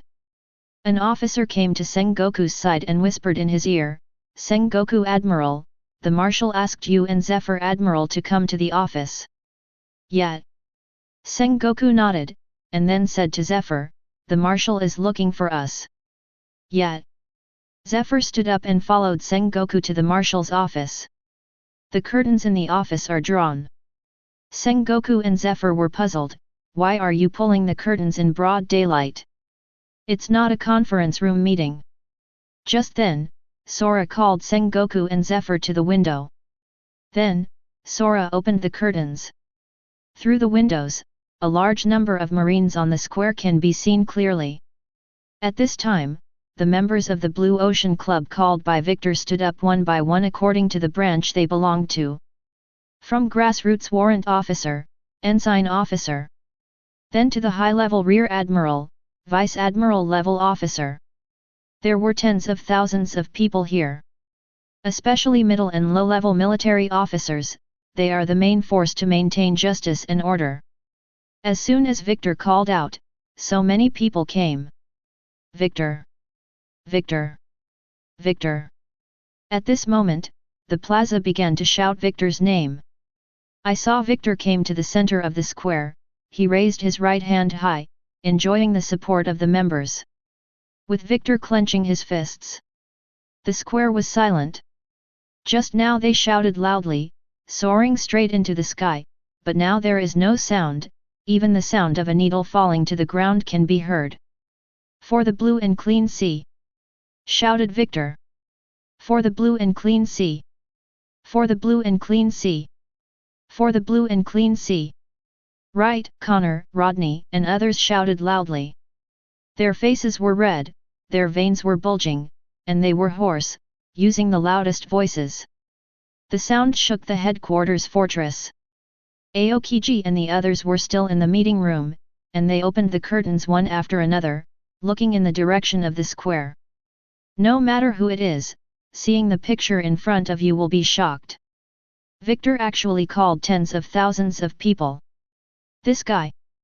Sengoku gritted his teeth and secretly clenched his fist. Kong smoked a cigarette, puffed out the smoke ring, and said, "You asked Zephyr to have a meeting, and Victor also had a meeting, on the same day and at the same time." Neither Sengoku nor Zephyr spoke. Kong rubbed his forehead. It's a good thing today's incident didn't spread, otherwise the whole world would watch Marine's joke. People who don't know think that Marine is fighting internally and is about to fight. Kong shook his head. He also had a headache now, and felt helpless. Can't control it. This means that he is not qualified for the position of Marshal. The so-called Marshal is able to control all Marines. But let's not talk about stabbing Garp now. Even the two admirals couldn't control it. Zephyr's eyes still fell on Victor. At this time, Victor took the microphone and said, "We have done 3 things since the establishment of Blue Ocean Club. The first is to catch the pirate. No matter how strong the pirate is, as long as he meets us, his end will be either prison or hell. The second is to increase benefits and treatment, so that active and retired Marines can have no worries. The third is fairness and justice. Everyone is treated equally. As long as they are capable, they can get the opportunity to be promoted. Although as the leader of the Blue Ocean Club, I still have a lot to do better, and I know that some of you are also working hard, but you have no chance to show your talents. It is my responsibility. I hope that the future will give you better platforms, more opportunities, and more suitable positions for you, so that you can give everything for justice." When Victor said this, his eyes were on every area, and he made eye contact with everyone he could. The members of the Blue Ocean Club who looked at Victor were very excited. "I am a soldier, and from the moment I was born, the blood of justice flows in my body. My parents died at the hands of pirates. Like many innocent people, they lost their precious lives. I don't deny it, I am full of hatred for pirates, and I will never forgive these villains for the rest of my life. Ask yourself, can you forgive the murderer who killed your parents, brothers, sisters, wives, and children? I am a person of flesh and blood, I am not a god, and I cannot be tolerant and fraternal. If there are gods in this world, then it is the gods' business to forgive them, and my task is to send them to see the gods." Victor's words were powerful and powerful. Every word hits the soul of doves. Zephyr fell silent. Think of his wife and children who were killed. He clenched his fists. "Long live Lord Victor! Kill all the pirates!" In the crowd, someone shouted loudly. "Long live Victor, kill all the pirates! Long live Victor, kill all the pirates! Long live Victor, kill all the pirates!" Thousands of people shouted in unison. Sengoku's face was livid. Chapter 149. There are so many people in Blue Ocean. Except for the headquarters, all branches have members of the Blue Ocean Club. Moreover, not only high-level generals, but also middle and low-level officers, and even grassroots officers have also joined the Blue Ocean Club. Sengoku brought in Zephyr, in the name of psychological counseling, to show his charisma and commanding power. However, Victor disdains playing dirty with Sengoku. If there are more people than people, then compare them. As the marshal, Sora saw all this in his eyes. In the eyes of the young marine, Victor has stronger influence and appeal. Sengoku has been very annoying ever since he was slapped head-on by Victor and was deflated. There have also been many mistakes in the handling of official duties. The goat who was responsible for eating the broken files never stopped talking. Tuk tuk. Sengoku was even more disturbed when he heard the knock on the door.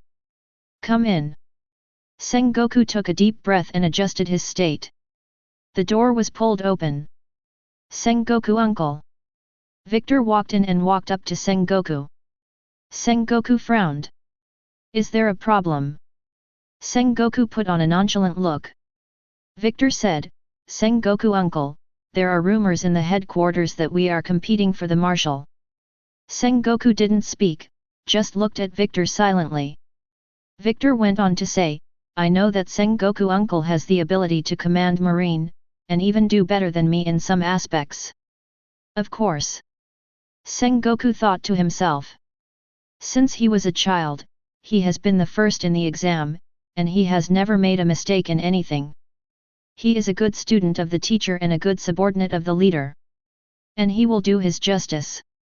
The justice of the ruler of the world allows the sea to maintain order and stability with his will. However, if the Sengoku uncle were to be the marshal, then my dream would not come true. Victor said seriously. Victor's dream? After hearing Victor's words, Sengoku frowned. He thought Victor's dream was to destroy all pirates. So, Sengoku said to Victor, the stability of the world cannot be controlled just by arresting those guys. Sengoku wants to maintain balance. A dynamic balance. New World monsters, Shishibukai, and Marine. The three forces are intertwined and seesaw each other in order to control the stability of the sea. This is not an easy task. It won't be easy, but Sengoku has a plan. As long as it is implemented according to his plan, it will surely succeed. Sengoku always has a plan in doing things, and then it must be successful. Sengoku uncle, we have different ideas and different understandings of justice. This is not your problem. However, I don't want our conflicts to cause conflicts within Marine. When the time comes, those who support you and those who support me will only waste Marine's unnecessary energy because of their respective positions. When Victor said this, Sengoku also agreed. I think so too. What's more, the appointment of the marshal is not decided by the headquarters. Sengoku doesn't want to be more than people now. Victor pulls out so many people. And Sengoku did not develop the middle and lower ranks at all, or even the grassroots officers. If the marshal's ownership is really determined by voting, the result has already been released. Victor said, although so, I want to use a decent way. In what way? Sengoku asked curiously. Victor said, let's duel. Sengoku looked confused. What dignity? Victor is the one who can take down the Golden Lion one-on-one. Sengoku is not Garp, how could he have that strength? Victor said, Sengoku uncle, if the 5 elders choose me, then you can also use the reason why you lost to me in the duel as a step. The implication is that I have stepped down for you, you have to seize the opportunity. Otherwise, I will lose face by then. If you lose the duel, you can still save a little face. After all, Victor's strength is recognized by the headquarters. There's no shame in losing to Victor. Are you so sure that the 5 elders will choose you? Sengoku is in a tantrum, he's a little over the top. However, this is also easy to understand. Because Sengoku grew up and never lost to anyone. He has always been the winner. Even though his strength is not as good as Garp, he still believes that he is the king of Marine. Victor said calmly, just as you believe you will win, I never think you will lose. Let's wait and see. Sengoku said calmly. Holy Land Marie Joys, Pangu City. The 5 elders were summoned and came among the flowers in the deepest part of Pangu City. At this time, Im was already sitting on the void throne. The 5 elders all knelt before Im. Im said, do you know why I want to see you? 5 elders quickly replied. Lord Im should be the one who cares about Martial Marine. Im hummed after hearing 5 elders answer. 5 elders breathed a sigh of relief. Accompanying you is like accompanying a tiger. If they want to maintain their current status, they must know how to figure out Im's intentions. I'm curious about Victor. Therefore, I'm summoning the 5 elders this time must be related to Victor. I'm asked, who do you want to arrange to be the marshal? 5 elders lowered their heads, watching each other secretly, you look at me, I look at you. In fact, they haven't settled down yet. To be precise, either, let Sengoku or Victor do. Because of Victor, there's a rift in Marine like never before, and it's getting bigger, I'm said. My lord, Shengming, Victor really affected the unity of naval headquarters. 5 elders followed Im's words. Isn't this fun? Im didn't smile, but the 5 elders could tell he was in a good mood. Tools don't require solidarity, they just need to be used wisely, Im said. Master Im, Shengming. The 5 elders collectively praised. Then choose one by tossing a coin. The word is Sengoku. The pattern is Victor. Im pulls out a gold coin that is suddenly unique. This coin is not the Pele, nor is it the currency of any country in the world. The characters on the front of this coin turned out to be ancient characters, and on the back of it was a huge map of the kingdom. If Dr. Crowbar is here, it will definitely be connected with the ancient kingdom. At this time, Im flipped the coin up. The coin kept spinning in the air and then fell to the ground. The coin kept spinning on the ground until it stopped. Result. Coins are standing. The 5 elders were also dumbfounded. Im looked at the standing coins, the corners of his mouth slightly raised. Throughout his long life, he hadn't encountered so many happy things in a long time. Call.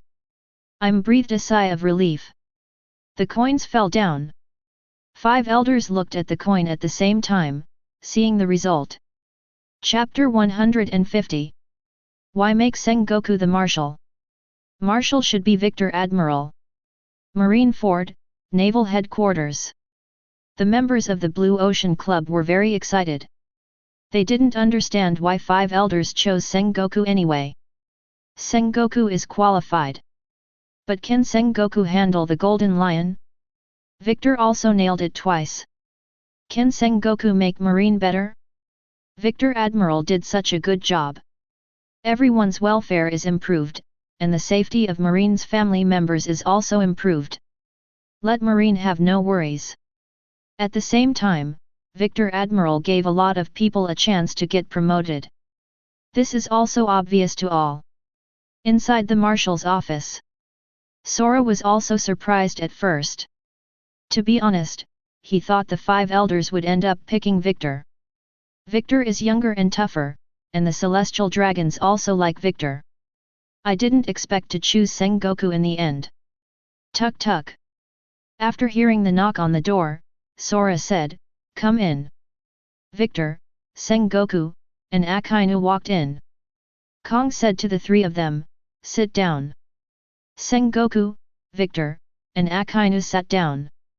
Kong said, you should all have been notified. As for the notification sent directly by the world government, Sora, Sengoku, and others all got the news at the same time. Sengoku nodded, although he was expressionless, he was very happy inside. In the end, he was the winner. Victor was also expressionless. Akainu peeks at Victor. He thinks Victor must be very upset right now. Just like an exam, Victor should have won the first place, but he was robbed of the victory medal. Sora continued, "From tomorrow onwards, I will be promoted to Commander-in-Chief of the Armed Forces, and the work of Marshal will be handed over to Sengoku." Yet, Sengoku nodded seriously, and said seriously, "I will definitely lead Marine and move forward." Sora believed that Sengoku could do a good job, so Sora looked at Victor and said, "Victor, do you have anything to say?" Actually, Sora was worried about Victor's mood. So far, Victor has had everything he wants. This time it was a setback for Victor. Even if Victor can digest and absorb it, what about Blue Ocean? So many people are waiting for Victor to take the position of Marshal. Victor replied, "I have nothing to say, this is the arrangement of the world government, and I have no objection." "Well, it's good if you can have this awareness." Sora smiled satisfied. Victor was silent for a while, then looked at Sora and Sengoku, "If there is nothing else, then I'll go back first." After speaking, Victor got up and left. Sengoku looked at Victor's back. He didn't think Victor was being rude. Young, competitive. Marine's youngest Commodore, Rear Admiral, Vice Admiral, Admiral. He thought that he had the chance to win, and he could become the youngest Marshal of the Marine. It is normal for expectations to fail and mentality to be out of balance. "I have something to do, I will go back first." Akainu got up and turned to look for Victor. Although he can't comfort people and has never comforted others, he feels that Victor must be suffering right now. As a friend, it is necessary for Akainu to stand beside Victor and accompany him. When Victor returned to the office, there were many people standing outside the office. They are all members of the Blue Ocean Club. "Master Victor! Master Victor! Master Victor!" The members of the Blue Ocean Club all looked at Victor. Their eyes were full of unwillingness and anger. Sengoku won? That's also an invincible victory. Some kind of method must have been used to steal the position of Marshal from Mr. Victor. All members of the Blue Ocean Club think so. "Go back to work," Victor said without looking back. "Members of the Blue Ocean Club, you look at me, and I look at you." They gathered around Wright, Connor, and others. "Let's go back first, the senior will make arrangements for the next step," Wright said to everyone. Meanwhile, Akainu and Victor enter the office. Akainu said to Victor, "Shall I have a drink with you?" Victor looked at Akainu curiously. Akainu said seriously, "Drinking some wine when you are unhappy can relieve depression." "Do you think I'm depressed?" Victor asked. Akainu shook his head, "I don't know, I can't see through you all the time, but I believe you are not a depressed person, this incident can't hit you." "Ha ha ha." Victor laughed, and then said, "Then have a drink with me." "Right." Victor called to the door. At this time, Wright opened the door and came in. "Let Makina prepare the appetizers," Victor said to Wright. "Yes." Wright hurried away. After a while, 3 plates of cold dishes were brought up. Makina also warmed a pot of rice wine. Victor was about to get the wine, and poured it for Akainu. Unexpectedly, Akainu was faster. He picked up the flagon, poured wine for Victor, and then poured himself another glass. "Over the years, you have helped me a lot," Akainu said seriously. "We are classmates, comrades in arms, and friends. It's too weird to say these things," Victor said with a smile. "I remember it all." After Akainu finished speaking, he made a gesture of toasting and finished his glass of wine. Victor looked at Akainu's face. Akainu is still loyal. He seems unreasonable, but he has to divide the object. Victor also finished his glass of wine. Akainu picked up the jug again and filled their glasses. "I don't like the way Sengoku does things," Akainu said. "Yet." Victor smiled. He knew Akainu was making a statement. Now Akainu is making it clear that he wants to support Victor. Yet, Akainu said seriously, I thought you were Sora's successor. Only when you lead the marine can the evils on the sea be wiped out. Sengoku is still capable. If he leads the marine, the order of the sea will not change, and we. Victor paused, and then said with self-deprecation, maybe it's too extreme, the higher UPS don't want us to lead the marine bar. Victor's words were intentional. Even a little green tea. He puts 5 elders and Sengoku in the dovish camp. At the same time, bind yourself with Akainu. The implication is that it's not that we are not capable enough to eliminate pirates, it's that the world government doesn't want to do this. Whether it's past, present, or future. I believe in your ability. Only you can lead the marine. Akainu said sincerely. Let us work hard together. Victor sticks out his fist. Akainu also stretched out his fist. The 4 eyes are facing each other. The 2 fists collided. After finishing the meal, Victor sends Akainu away. At this moment, Victor smiled. In fact, Victor had already prepared both ways. If it goes well, then he can be a marshal smoothly. After becoming the marshal, he will naturally continue to expand the Blue Ocean Club and eliminate the doves. Prepare yourself to claim the king of the world. Of course, it doesn't matter if you can't be a marshal.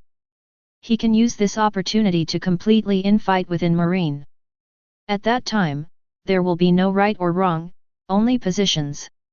At present, Akainu has expressed his attitude and is going to stand on Victor's side. This is great news for Victor. And Victor also guessed the intention of 5 elders. 5 elders just want internal fighting in the headquarters, and they don't want Victor's family to dominate. In this case, then he will show it to the 5 elders so that Sengoku will not have a hard time. Chapter 151. See Circle Calendar 1510.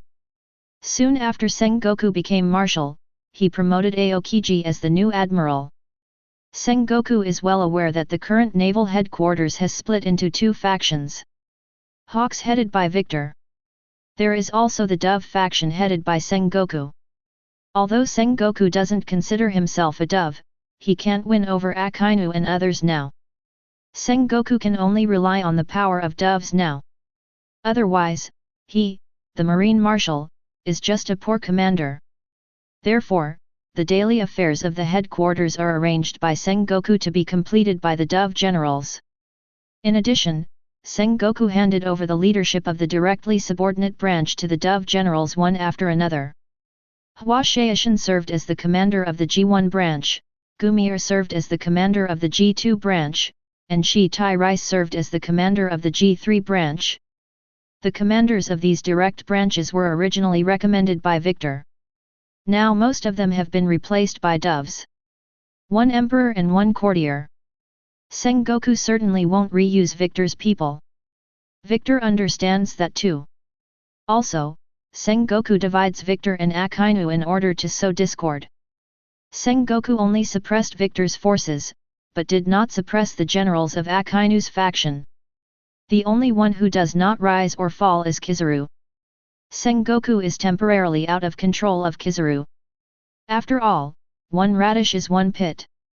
3 admirals are full, and there is no place for Kizaru at all. And Kizaru did not seek refuge with Victor, and was not welcomed by Zephyr. So don't worry too much about Kizaru's feelings. Senior, are we really not going to do something? Wright was in a hurry. Sengoku has only been a marshal for a month, and he has already replaced a large number of generals of the Blue Ocean Society. People are panicking now, and no one knows when they will be purged. Every day, there are classmates and juniors who will ask about the situation through Wright. I hope Senior Victor can stand up and lead everyone. Victor said blankly, what do you want to do? Counterattack, give Sengoku some color. Wright gritted his teeth and said. Wright is now firm. This matter has nothing to do with justice. He is now in the same boat as Victor, so naturally he has to consider Victor. All will prosper, all will suffer, and now the Blue Ocean Club is united. Victor said, how do you want to fight back? Wright froze for a moment. He didn't know what to do, so he came to ask Victor for instructions. Hope Victor can guide them. Victor smoked a cigarette and said, I'm a little tired recently, and I want to take some time off to recuperate. Senior, you are on vacation at this time. Wright is in a hurry. Anyone with a discerning eye knows that Sengoku is targeting Blue Ocean Club. How could they be Sengoku's opponents without Victor leading them? Victor patted Wright, don't panic, remember one thing. Wright listened carefully. Victor said, we have a lot of people.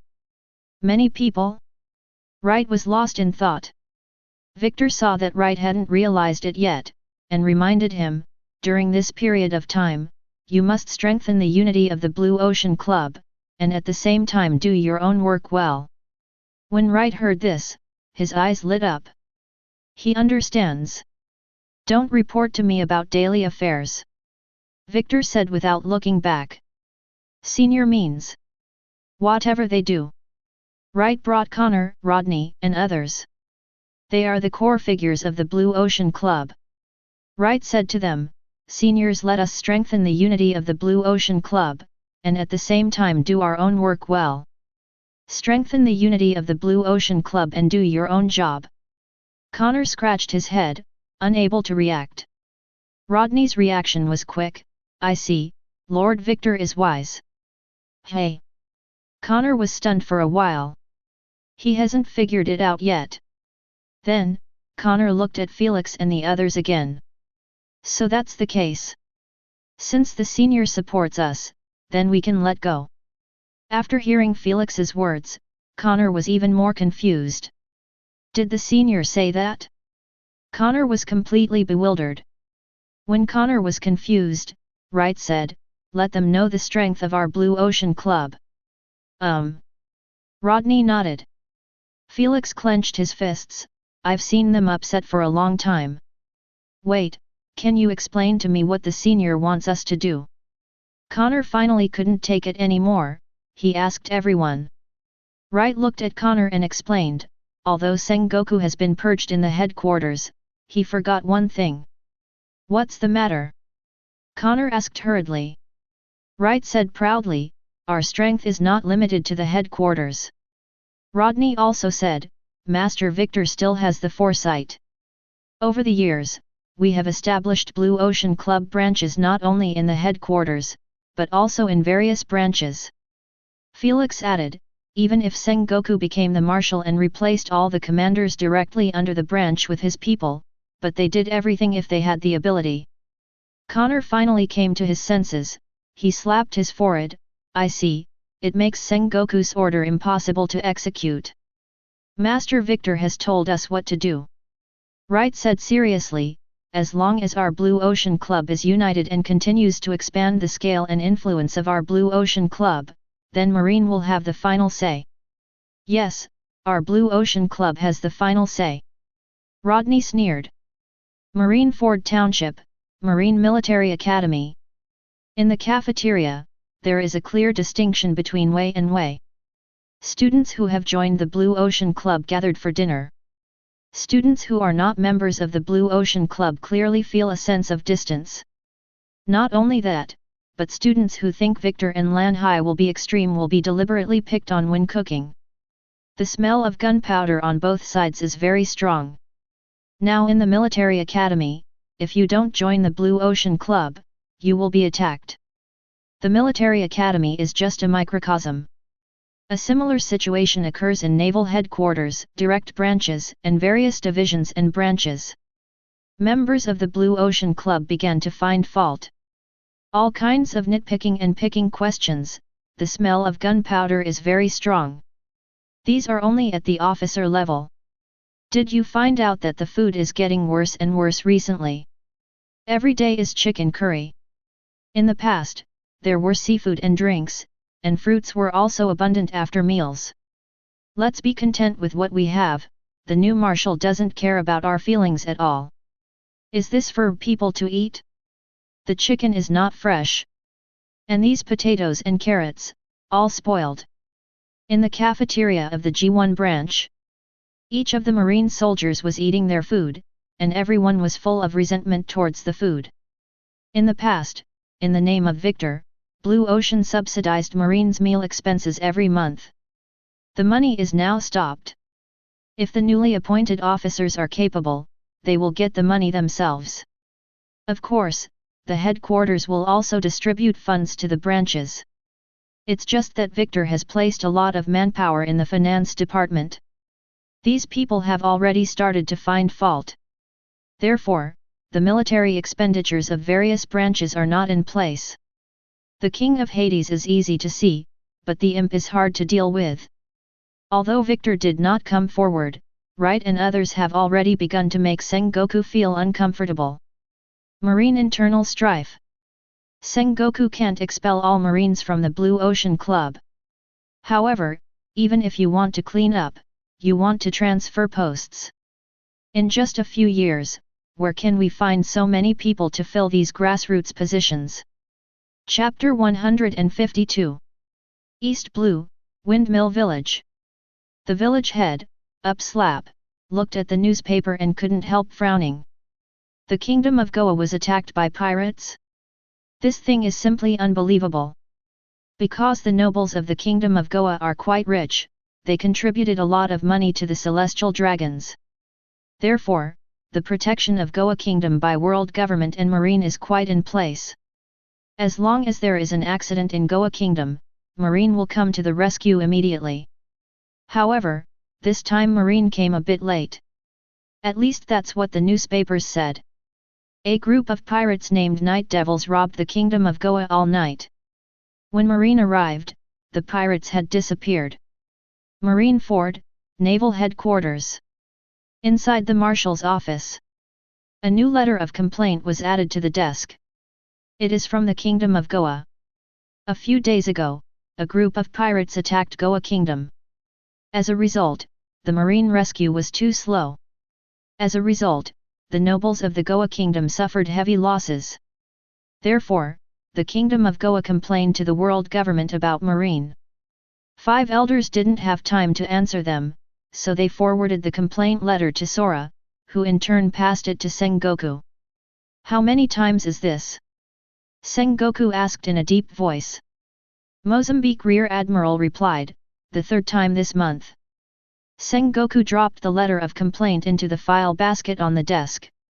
The file basket was full of complaint letters. At least 30 letters. No repetitions. It has been 3 months since Sengoku became marshal. During these 3 months, Victor took 3 months off. Akainu stayed on duty with Marie Joyce as the highest combat power of marine. At present, only Aokiji is the only admiral that Sengoku can dispatch. Of course, Kizaru also has the strength of admiral. It's just that Kizaru only does what's within the scope of his duties. Sengoku can't make Kizaru take on admiral's job either. Of course, the most important issue is not the highest combat power, but the grassroots. In recent months, there has been a shortage of marines around the world, including the Grand Line. The member countries of the world government have repeatedly complained to the world government. I hope that marine can strengthen maritime patrols and maintain the order of the sea.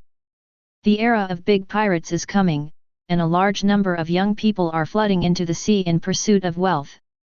Marines' combat strength is not enough, just like firefighters, exhausted. Today, the order at sea is becoming more and more chaotic. The number of wanted pirates is increasing, but the number of pirates captured recently has not increased, but is still decreasing. Either the pirates have become stronger and more cunning, or the work efficiency of the basic marine has become lower. Sengoku wants to figure out the situation. However, the feedback from each branch is that they are working diligently and responsibly. However, this is not right. Sengoku to Mozambique, what do you think of recent events? Mozambique replied, Marshal, it is normal that there are more and more pirates.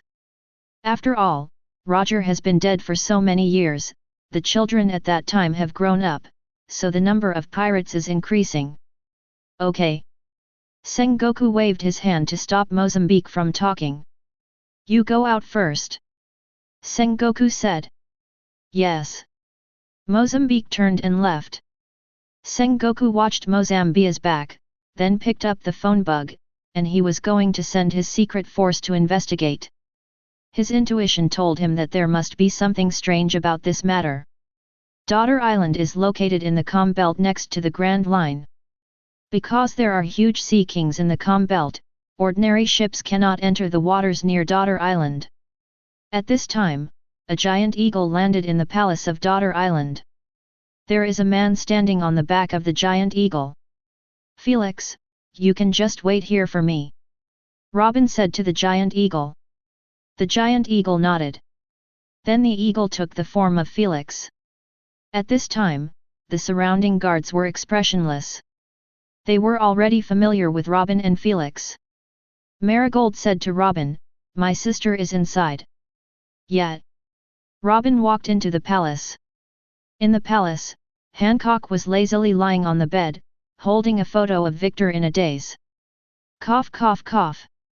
Seeing Robin coming, Sandersonia hurriedly coughed to remind her. Hancock hid the photo and resumed his aloof appearance. What's the matter? Hancock asked impatiently. Robin said, Master Victor wants you to kill a few people. It's Lord Victor's order. Hancock perked up immediately. Robin took out the file bag and said, Their information is here, please clean it up, and don't leave any trouble for Mr. Victor. I know what to do. Hancock let Sandersonia take the paper bag. This is a gift from Lord Victor to you. At this time, Robin took out a bottle of perfume. Hancock had stood up and was running to Robin. Robin said, Master Victor said that this perfume fits your temperament very well. Master Victor is so busy, he even chooses perfume for my concubine. Hancock's cheeks were like peach blossoms, and he held the perfume in both hands and pressed it to his chest. Robin shook his head, ignored the nympho Hancock, turned around and left. Felix drove Robin away from Daughter's Island, and their next stop was Alabasta. What Robin was doing, Felix had no idea. However, Felix heard one thing. Shacklock Doll is in Alabasta and has been having a lot of activity lately. Although Shishabukai's task is to assist Marine and eliminate pirates, but Shacklock Dar's work attitude is too positive. There are at least thousands of pirates who died in the hands of Shacklock Doll recently, or even tens of thousands.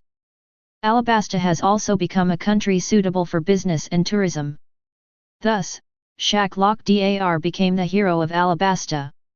After crossing the vast desert, I finally saw the oasis in the desert. This is Rainland, Alabasta's dream city. It is now the base camp of K-Lock Dar.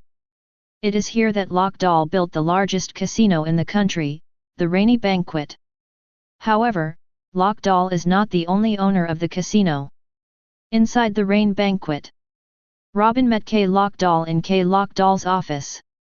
What do you want me to do again? Lock Doll asked with a smile. Although Robin has been hiding his identity, K-Lock Doll is not ordinary. Lock Doll was the pinnacle when he debuted. Not only did he successfully switch from pirate to Shishabukai, but he is also the president of Lock's work agency, codenamed R0. Lock Doll knew how to run an organization. Now he is both Alabasta's hero and the greatest villain in Alabasta. Have your men raid these places. Robin took out the map. Red dots are marked on the map. The marked places where K-Lock Dar will attack. Is that adult still angry? Lock Doll asked with a smile. It can control Marines all over the world, allowing them to perfectly avoid pirates and travel with pirates at different peaks. Only that man can do it. Chapter 153. Robin is very calm. Although Cloak Doll guessed that Victor was behind the scenes, it was also expected by Victor. To be precise, Victor deliberately revealed his identity. In the past few months, Victor has made Cloak Doll do a lot of shady things. For example, let K-Lock-Dar send people to pretend to be pirates and attack many countries. Once or twice is fine. However, many times in a row, they are still in different parts of the world. The selected targets are all member countries of the world government. So many franchise countries have been attacked and the one under pressure is naturally Marine. And Martial Marine is the new Sengoku. Before Sengoku took office, there were rumors that Victor and Sengoku competed for the Martial, leading to conflicts between the two sides. From this inference, Cloak Doll believes that Victor is behind the scenes. He has done you many favors. Robin said calmly. Send me to Alabasta. Invest in me and let me open a casino. Lock Doll shook his head and said, this is not what I want, let alone what he bestowed on me. Although everything that K-Lock Doll has now was obtained with the help of Victor. But Cloak Doll doesn't think it's all that difficult. In K-Lockadar's view, with his ability, it just takes some time to get everything he has now. Victor's help just shortened the time. That's all.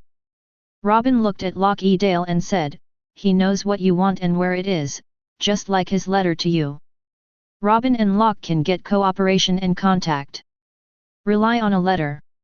Of course, the letter was written by Robin herself, and the content inside was also edited by herself. However, after reading it, Victor agreed with her to do so. Robin mentioned ancient weapon Pluton in his mind. Hopefully he can deliver on his promise. Lock Doll chuckled. Robin turned away and left Clockadal's office. A warship departs from Marine's secret base. According to the original route, they will pass through the Com Belt and arrive at East Blue. The Marines on the warship are all secret troops trained by Sengoku when he served as Admiral. This army is Sword. The current commander of the unit is called Renault. Renault is 36 years old this year, Zephyr's 5th student, Grandmaster 6 Style and Haki, and also Zoan Demon Fruit Power. In the army commanded by Renault, everyone is the best of the best. They left their original unit 5 years ago and have since disappeared. Although they are mysterious and their information is only mastered by Sengoku, Victor still monitored their location through monitoring. Lu Chi found the base of Renault and others, and started surveillance. I don't know what the Marshal wants to do, but he sent us to East Blue to investigate. Does this still need to be investigated? Just wipe out all the pirates in East Blue. I think so too. Isn't the purpose of our establishment to deal with the monsters of New World? At this time, the members of the Sword team in the cabin were very dissatisfied. They have a feeling that they are overqualified and overkill. Renault was silent. Boss, say something. At this moment, a young man with long blonde hair asked. The youth is called Yas. She is a student of Zephyr's 6th class and served in the G9 branch. Don't quarrel with the boss must miss a woman again. At this time, a young man with a scar on the corner of his eye smiled. This young man with a scar on the corner of his eye is called Muller, and he is in the same class as Yas. Amidst their rants, Renault put away the adult magazines. Renault is a very righteous Marine. There is only one shortcoming, that is, it is particularly lustful. The kind where you can't walk when you see a beautiful woman. Renault's salary is basically spent on pursuing female stars. For example, Xin dualize stage play. Renault would buy the frontmost seat just to be closer to the beauties. Boom! Suddenly, the warship seemed to hit something. The warship tilted. What happened? Renault and others quickly left the cabin. After they left the cabin, they spotted the attackers. The attacker was a giant swimming snake. Snake is a fierce and huge poisonous sea snake, generally sea kings dare not approach it. The swimming snake in front of me is more than 200 meters long. Don't our ships have sea stone inlays? Yas asked suspiciously. Sea stone is equivalent to the crystallization of the sea, and its composition is similar to that of the sea. It can be said to be the solid state of the sea. Therefore, Dr. Vegapunk set the sea stone on the bottom of the marine battleship, making Sea Kings feel that the marine battleship is the sea. In this way, the marine battleship can pass safely, even docking at the comm belt on the Grand Line. Maybe it just happened to be seen by it. Mueller said. Sea Stone is not perfectly safe through the comm belt. Because once the Sea Kings see the ship moving, they will attack. Just when Renault and others were thinking about how to deal with the snake, a graceful figure stepped on moonwalk and landed on the deck of the warship. The woman in front of me is wearing a mask. However, Renault can judge that a woman is a beauty from her figure and hairstyle. Who are you? What do you want to do? Mueller asked, pointing at the woman. Renault and others stared at the woman. At this moment, the woman raised her hand, and her white, slender hand gently pressed on the mask. Do you want to know the identity of my concubine? The woman's voice was beautiful, and it instantly touched the heartstrings of Renault and others. Just then, the woman slowly pushed the mask up. It seems that she wants to take off her mask in front of Renault and others to reveal her true identity. And when the woman took off the mask and revealed her face, Renault and the others stood still in place. It's the Empress. Renault and others all reacted. No wonder the swimming snake looked so familiar. It's just that the Empress didn't stay on Daughter's Island, so why did she suddenly come to their boat? This is definitely not a chance encounter. This is strongly believed by Renault et al. My concubine came here, and I have a small request. Hancock said charmingly. My Lord Empress, please tell me, even if it is 100, we will promise you. At this time, the marine soldiers on board shouted. Just when Yas was about to turn around and stare at the marines, Hancock made a love gesture with his hands. Then, she casts a heart-shaped ray. Anyone who is hit by the ray of love, especially those who were attracted by the Empress beauty before, will be petrified in an instant. But it has no effect on those who are not tempted by the Empress beauty. However, including Renault, the sword team was all over. All of them have problems in the army. Today is no exception. Although they are strong, they are extremely poor in discipline. Especially with Hancock, let your guard down. After Hancock has dealt with these people, he is ready to report to Victor. Chapter 154. Okay, I know. Robin ended the call. Now Robin is Victor's agent, taking care of all the shady things. Today, the sword squad is dealt with. Sengoku has lost a major force. You know, the purpose of the sword team is to monitor the monsters in New World. Sending them now to deal with East Blue's mysterious pirates should have been overkill. As a result, the voice was lost on the comm belt. This is certainly no small blow to Sengoku. In the study, Robin said to Victor, Lord Victor, man and ship are sunk in comm belt. Victor's face was expressionless, and he just gave a faint hum. If there's nothing else, I'll go out first. Just as Robin was about to leave, Victor said again, wait. Robin stopped and turned to look at Victor. Victor said, tell Tetsalo to expand his business to New World. Yes. Robin nodded, then turned to leave. Marine Ford, Naval Headquarters. Sengoku's face darkened. Because the sword team was wiped out. What the hell happened? Sengoku doesn't figure it out right now. Renault and others are trustworthy subordinates. Especially Renault, although he is a bit lecherous, but he is serious in his work and his own strength is not weak. Even if he encounters a strong enemy, he still has the opportunity to deliver the news. But, nothing. Tuk tuk. Come in. After hearing the knock on the door, Sengoku said casually. Report. At this moment, a Vice Admiral wearing sunglasses walked in. Vice Admiral is called Carlyle, an old department of Sengoku, and now works in the Science Force, responsible for ensuring the work needs of Vegapunk. Sengoku took a deep breath. Carlyle Vice Admiral holds the portfolio in his hand. The file bag is a bit thick. Reimbursement form of the Science Corps, and an application for additional expenses. Carlyle put the file bag on the table. Science troops are special. Their fees are not annualized. Because when Vegapunk has a new idea, it will start experimenting. Experiments require materials. Materials cost money, a lot of money. No one knows what is in Vegapunk's mind. No one knows how much Vegapunk research will cost to complete. Anyway. Burn money. Bottomless pit. If you are not in charge of the family, you don't know that firewood, rice, oil, and salt are expensive. In the past, when Sengoku was in charge of the science unit, he handed over the reimbursement form and the budget supplement application form to Sora every time. Kong picked up the marshal's mark. Done, done, done. Cover and you're done. However, the mark is a bit heavy now. Sengoku looked at the expense report and the budget supplement, his pupils constricted.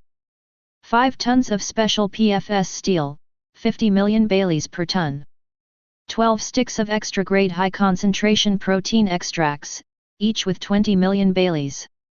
Kamatsi snake venom 12 liters, 1 liter 15 Baileys. The following list is so long that Sengoku really can't read it. The final amount was 3.9 billion Pele. Can't he save some money? Sengoku's spac molars were about to crumble. He is just the Marine Marshal, not the BD in the wishing well. All the materials Vegapunk asked for this time were very expensive. Some things are not just expensive. Like the Kamatsi snake.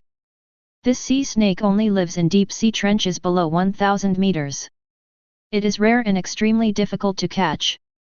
Carlyle Vice Admiral was also embarrassed, saying, Dr. Vegapunk hopes to arrive within a week, otherwise, he will find 5 elders. I see. Sengoku signed first, then picked up the martial seal. Done. Stamped the seal heavily. Then I'll go back first. Carlyle Vice Admiral turned to leave.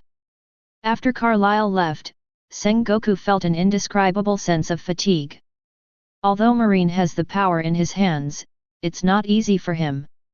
Cases of pirate attacks in various places have not yet been solved. There is also the question of the military expenditure of the headquarters. It's all a headache for Sengoku. As Carlyle left the marshal's office, Kizaru saw Carlyle. He watched Carlyle's back, and after a few seconds, he knocked on the door and entered Sengoku's office. Marshal.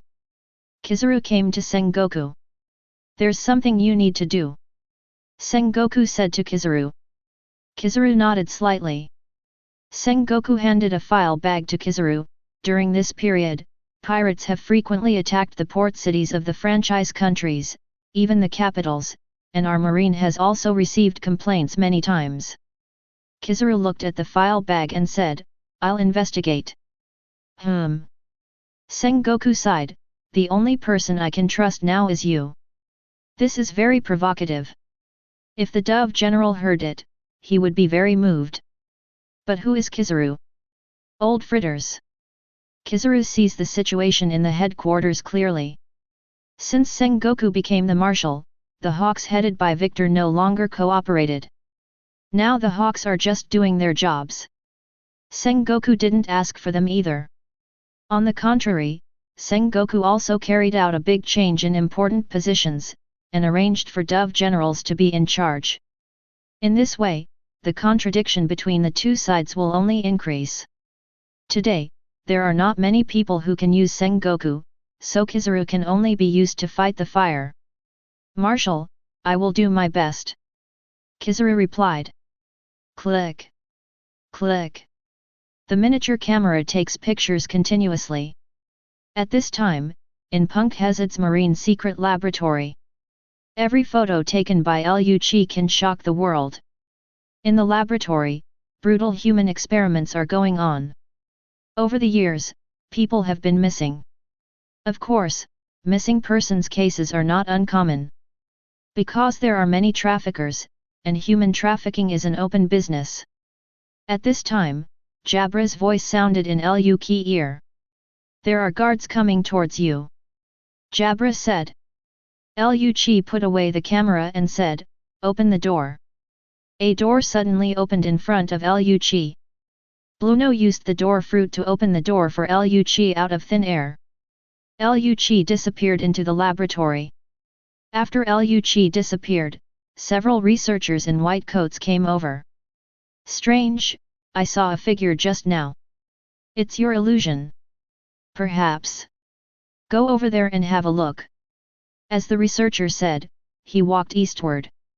After a while, in a laboratory, a door opened out of nowhere in the ceiling. Liu Qi jumped out of the door, and when he saw everything in the laboratory, Liu Qi was startled, and then he clenched his fists. This is no longer dehumanizing. 10 minutes later, Jabra joins Lucci and Bluno. "What did you capture?" Jabra asked curiously.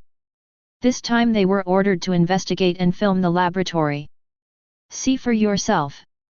Liu Qi gave the photo to Jabra. After reading it, Jabra was stunned. His pupils are shaking. This. Jabra was taken aback. "What are these?" Chapter 155. Rob Lucci is always calm and composed, very persistent in his work, and unsmiling. He called being weak a sin. In the original plot, Liu Qi killed 500 soldiers who were held hostage by pirates during his mission.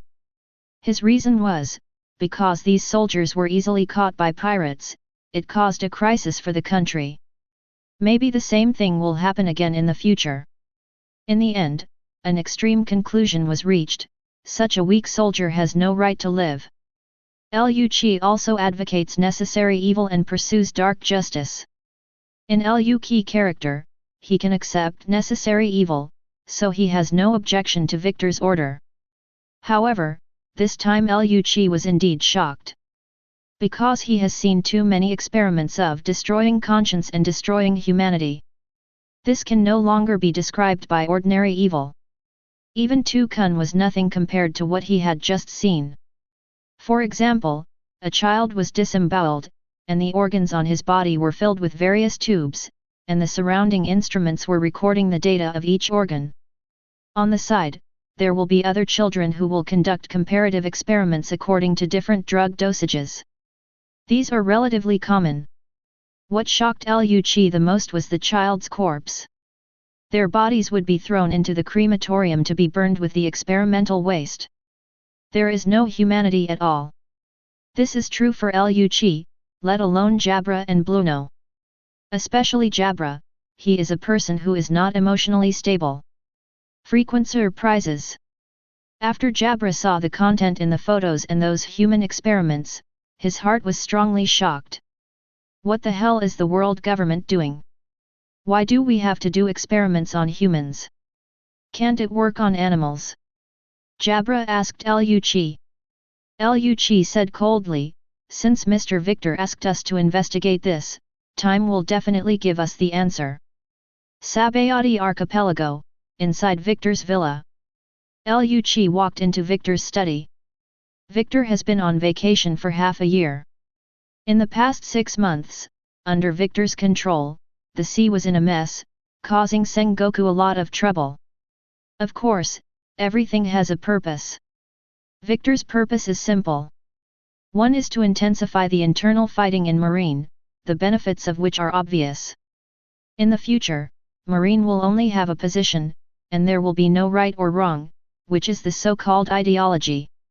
The second is to make 5 elders and the world government realize the seriousness of the situation, and finally come out to extinguish the fire. Victor believes that the 5 elders have been keeping an eye on Marine. They don't want Marines to be united, because ununited Marines are good for control. At the same time, they don't want Marine internal fighting to be too serious, because this will allow organizations like the Revolutionary Army to find opportunities to develop and grow. In this way, the balance and order of the world will be disrupted. For 800 years, everything the 5 elders have done is for one purpose. Control the world, control the world. They will constantly make adjustments, constantly improve the dynamic balance, and keep the world in their hands. Anything uncontrollable will be dealt with by them. Like O'Hara. For example, countries that have been erased by secret treasures. Master Victor. Liu Qi handed over the photos he took to Victor. After viewing the photos, Victor said blankly, "Thank you for your hard work. You will have new tasks for you in a few days." "Yes." Liu Qi replied, turned around and was about to leave. Aokiji went to work in the headquarters by bicycle as usual. The ice surface spread out on the sea surface, and it was impossible to see the end at a glance. At this time, a person appeared in front of him. The man is waiting in front of Aokiji. Although his back was turned to Aokiji, Aokiji recognized the man's identity. Victor. Aokiji frowned, he didn't understand why Victor was waiting for him here. Victor smoked, then turned calmly. "What's up?"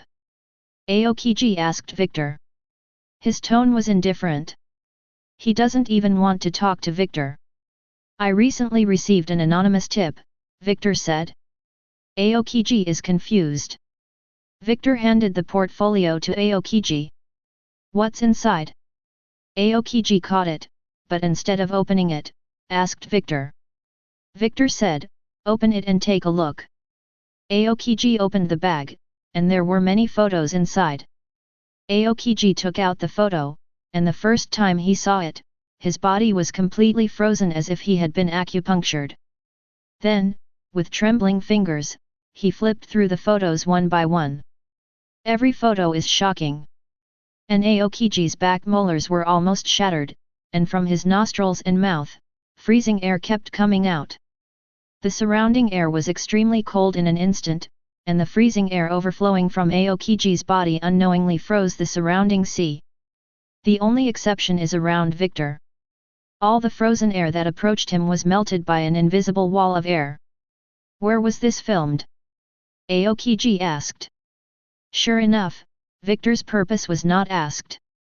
Aokiji is a good person with a sense of justice. Victor took a deep breath and replied, "Punk Hazard, a secret research base belonging to the Science Force." Aokiji put the photo away, and then rode away.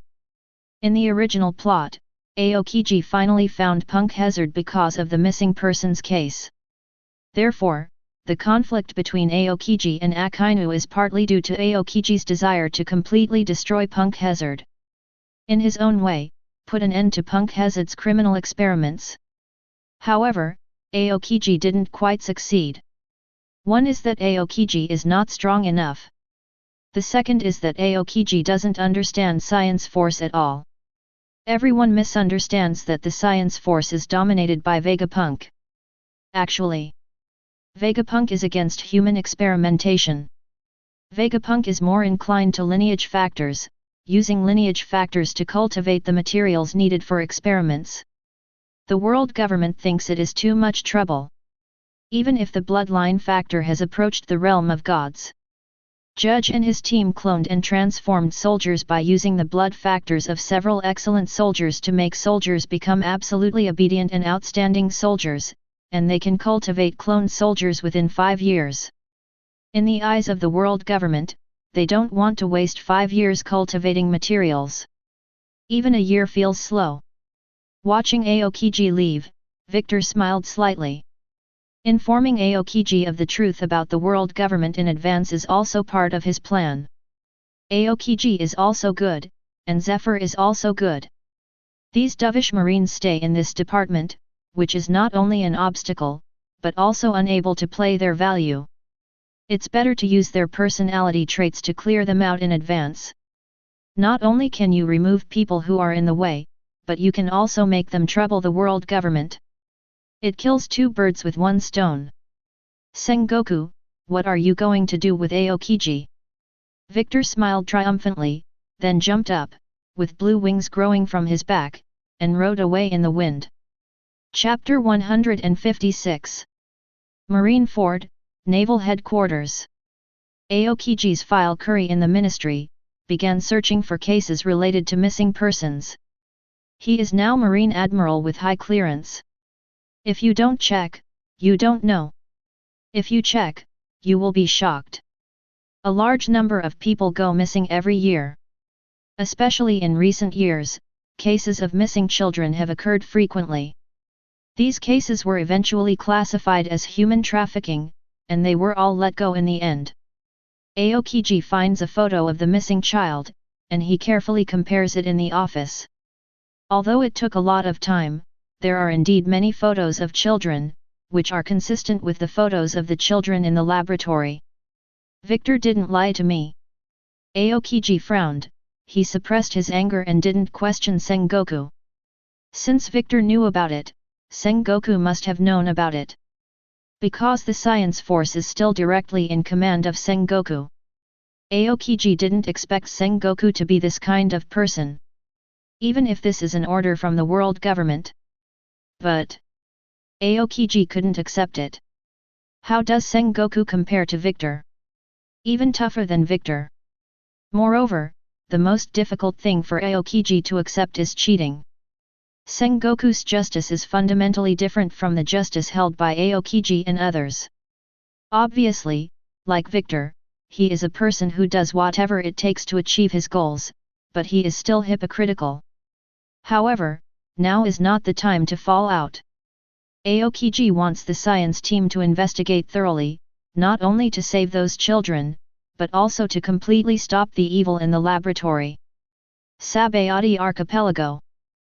Dolphins and Momuzagi walked into Victor's villa one after the other. Momuzagi wanted to come by himself, and the dolphin followed. At this time, Stella saw the dolphin and Momuzagi, and came up to meet them. Although dolphins and Momuzagi have not visited many times in recent years, Stella still has an impression. Is Victor Admiral there? Asked Momuzagi. Yes, but Mr. Victor is a little busy right now, so I need to wait for a while. Stella said with a smile. It's okay, we'll wait until he's done. Momuzagi knows that while Victor is at home, he still has a lot to attend to. 2. Please follow me. Stella took Momuzagi and dolphin to the living room. They just sat down. Xian Duolai came over with black tea and dessert. She seems familiar. The dolphin looked at Xian Duolai and whispered. Even if she recognized Xian Duolai, the dolphin didn't dare to confirm it. After all, Xian Duolai is the star of the stage. At the same time, in the study, Victor is chatting with Robin. About Alabasta, about K-Lock Dar. Tuk tuk. At this time, there was a knock on the door. Come in, Victor called. Stella walked in and said to Victor, Master Victor, Master Momuzagi, and Master T-Fish are here. Yeah. Victor nodded, and then said to Robin, you go to work. Yes. Robin turned to leave. Victor also stood up and said to Stella, let Makina prepare lunch. Yes. Stella left the study and walked to the kitchen. Victor came to the living room. Victor, you guys are enjoying yourself too much. The dolphin said in an envious tone. The maid's appearance is not only high, but also in good shape. In such a big house, a group of women take care of daily life. This is simply the ideal life of a man. What are you doing here today? Victor asked, ignoring the dolphin, looking at Momuzagi. Momuzagi replied, Ms. Zephyr sent us to find you. Teacher Zephyr? Why didn't he come to me directly? Victor asked, pretending to be puzzled. In fact, he had figured out why. Zephyr felt guilty towards Victor. Although he didn't mean to support Sengoku, he still helped Sengoku. Now, the martial battle is over. Victor failed and Sengoku became the marshal. Whether Zephyr's reason or not, Zephyr is too embarrassed to come to see Victor. Victor trusted him so much. Momuzagi and the dolphin looked at each other, both of them had awkward smiles on their faces. Victor pretended to be thinking, and then asked, is it because of the marshal? Momuzagi nodded, yes, Teacher Zephyr feels sorry for you. Ha ha ha. Victor laughed and said disapprovingly, it seems that I have to go to the teacher and ask him not to take this matter to heart. Under the watchful eyes of Momuzagi and the T-Dolphin, Victor explained, "Whether I am a marshal or not, Mr. Zephyr's teaching to me is for the rest of my life. This is an unforgettable kindness in this life." Victor's open-mindedness, as well as Victor's sensational words, made Momuzagi and the T-Dolphin feel relieved. Victor chatted with Momuzagi and T-Dolphin for a while. Until Makina comes in. Victor said, "Okay, let's go to the restaurant first, and chat while eating." After seeing off Momuzagi and the T-Dolphin, Victor decided to meet Zephyr once. "Now that you've provoked Aokiji, let's strike while the iron is hot, and then provoke Zephyr." At best, Aokiji defected and Zephyr defected. So, Victor went to the military academy that afternoon. This time when he went to the military academy, Victor took Sabo and Kuina with him. Take two kids to see the world. Sabo is naturally very excited. Boys are full of curiosity about the outside world. When Victor first arrived at the military academy, he caused a sensation. "Victor Admiral is here." Victor Admiral. Whether it's the guards of the military academy, or the instructors and students in the military academy, they all treat Victor's visit with the mentality of chasing stars. Victor smiled and greeted everyone around him. His affinity is full and he doesn't put on any airs. Zephyr heard that Victor was coming, and immediately put down what he was doing. "These two children are yours." Zephyr saw the two children behind Victor and thought they were Victor's children. Victor was also very flirtatious, and he was rumored to have affairs with several women. Of course, this is Victor's private life, and Zephyr will not take care of it. Victor replied earnestly, "Although they are not related by blood, they are all my children, and they are all children of our marine." "Oh." Zephyr nodded, thinking that Sabo and Kuina were orphans, adopted by Victor. "Go and wander around the military academy," Victor said to Sabo and Kuina. "Yes." Sabo and Kuina nodded and left. At this time, Victor said to Zephyr, "Teacher, let's talk while walking." "Yeah." Zephyr nodded slightly, and the two of them walked along the trail of the military academy with Victor. About last time. Zephyr was about to apologize. "Teacher, please don't mention those things anymore. You are my teacher. Your teaching to me is a kindness that I can never repay in my life." Victor hurriedly interrupted Zephyr. Zephyr smiled wryly upon hearing this, extremely embarrassed. His students are so sensible, but it's all Sengoku's fault for plotting against him in this matter. Fortunately, Victor is not a petty person, otherwise the teacher-student relationship would be ruined. "By the way, teacher, I heard something," Victor said suddenly. "What is it?" Zephyr asked curiously. Victor said, "It's about Kuzan." Chapter 157. Hearing Victor mentioned Aokiji, Zephyr frowned slightly, and he asked, "What's wrong with Kuzan? Is there a conflict with you?" Sengoku managed to set Zephyr up because of Aokiji. Now Victor brings up Aokiji again, what is he going to do? Victor replied, "It has nothing to do with me." With that said, Victor glanced at Zephyr. Zephyr motioned for Victor to continue. Victor continued, "Teacher, you know me well. I have always united my classmates and took care of my juniors and younger generations." Zephyr nodded. Victor was indeed selfless in this regard. The word-of-mouth reputation in the military academy and marine is nothing to say. Victor went on to say, "However, you also understand what Kuzan is like. He is a good person. In this world of intrigues, his character is easy to be used by others." "Used by someone?" Zephyr murmured. "Teacher, it's not only Kuzan, but you too." Victor looked around, then stopped, and said, "I believe you know better than me how dirty the hearts of those who play tricks are." Hear Victor say that. Zephyr couldn't help but nodded, and sighed, "Yeah." Zephyr, Garp, and others all rose up step by step from the bottom of the sea. They don't have the shortcut of military academy. They are all step by step, down to earth. However, this process did see a lot of dark sides. Just inside the marine, there is a lot of nasty stuff going on. It's just that everyone doesn't tell the truth, and there are pirates to deal with. Therefore, this matter is not mentioned. Victor continued, actually, Kuzan's personality is most like yours, he is a good person. Victor seems to be praising Kuzan, but he is actually praising Zephyr. Who doesn't like to hear good words? Sengoku can CPU Zephyr, so can Victor. Zephyr nodded slightly, he thought there was nothing wrong with that.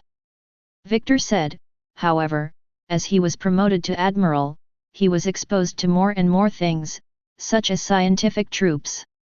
Zephyr froze for a moment, scientific troops? What happened to them? Zephyr's impression of the science team is still good. As far as he knows, the scientific troops are purely technology research and development troops. Also, with Sengoku in command, nothing can go wrong. Seeing that Zephyr didn't understand, Victor opened his mouth and hesitated to speak.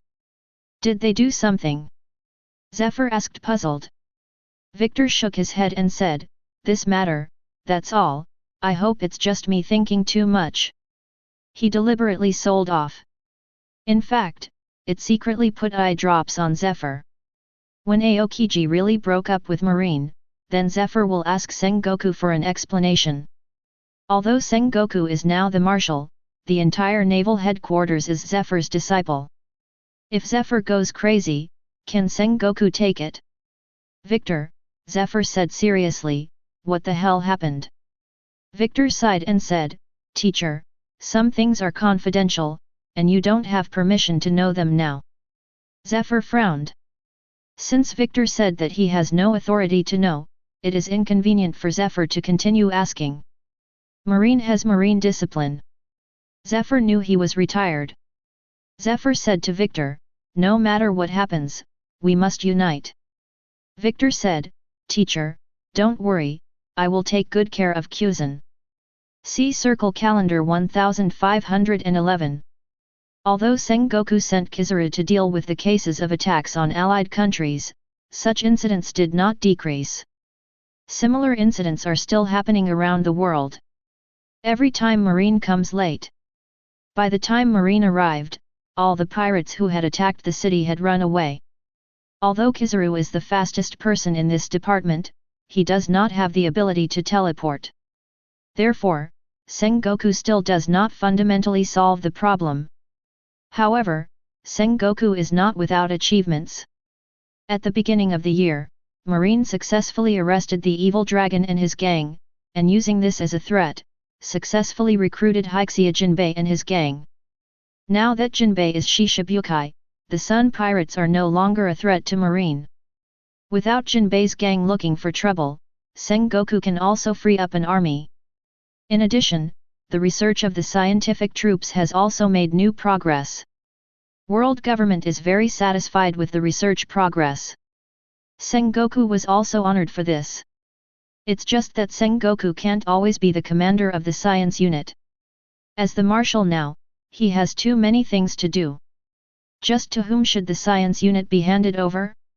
To Victor? No, no. Victor is powerful enough not to have his hands on the science force. Akainu? It doesn't work either. Now Akainu and Victor are together. Aokiji's words. Sengoku shook his head, that doesn't work either. Aokiji's character is not suitable for commanding science troops. Kizaru would be a good fit. When dealing with work, he never picks and chooses the fat and the thin, and he does what he is asked to do. Unfortunately, Kizaru is only Vice Admiral now, not qualified to command the scientific troops. Punk Hazard.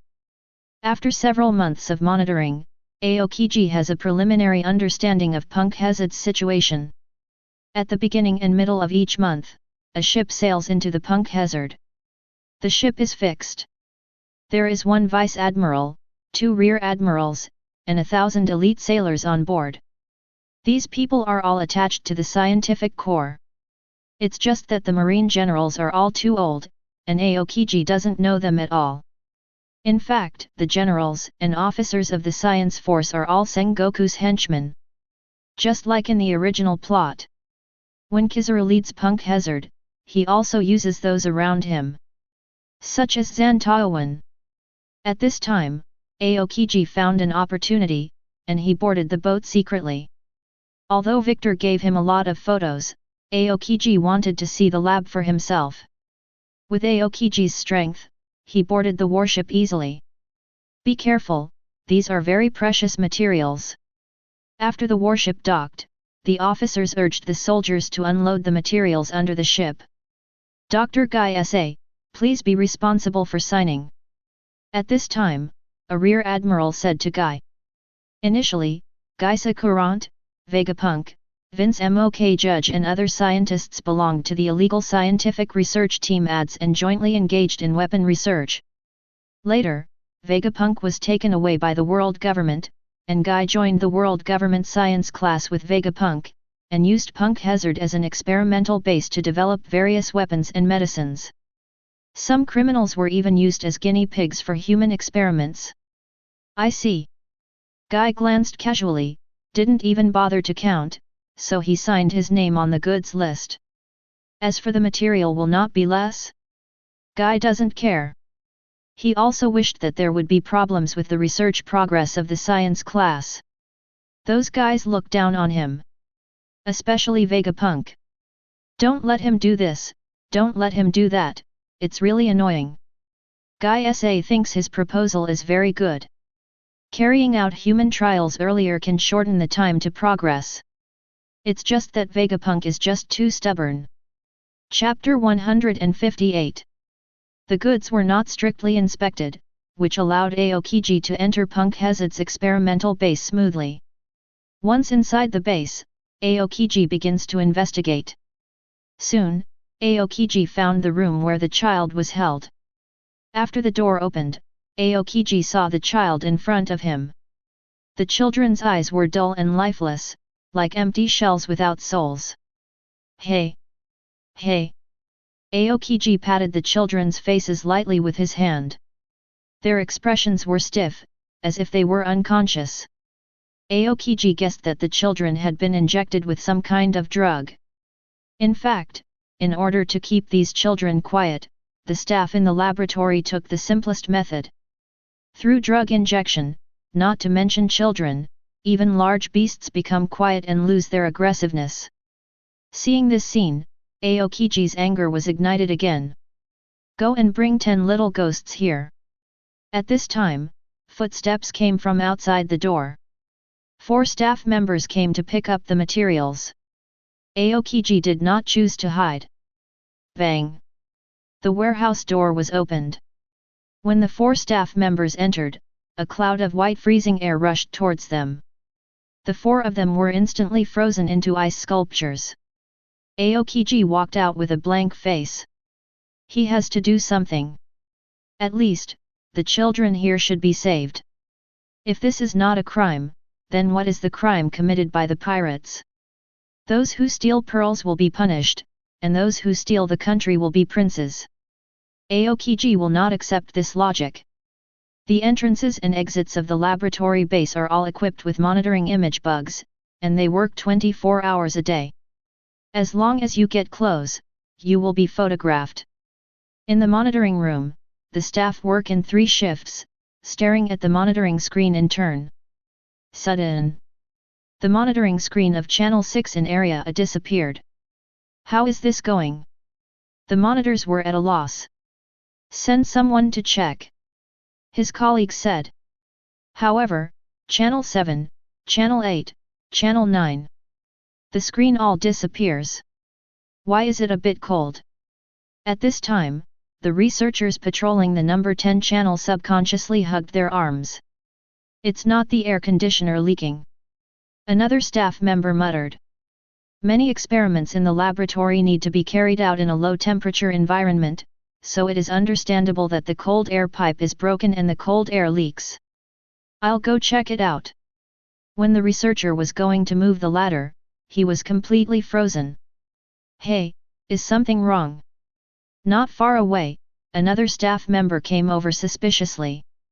He saw that the researcher kept walking but remained motionless, so he wanted to come over to check. However, he didn't notice that the freezing air was also very close to him. The freezing air quickly spread from the solace of his feet to his whole body. The staff member was also frozen. Carlyle was in his office, looking at a picture his wife had sent him. Grandson can walk. The appearance of walking with bare buttocks is really ridiculous.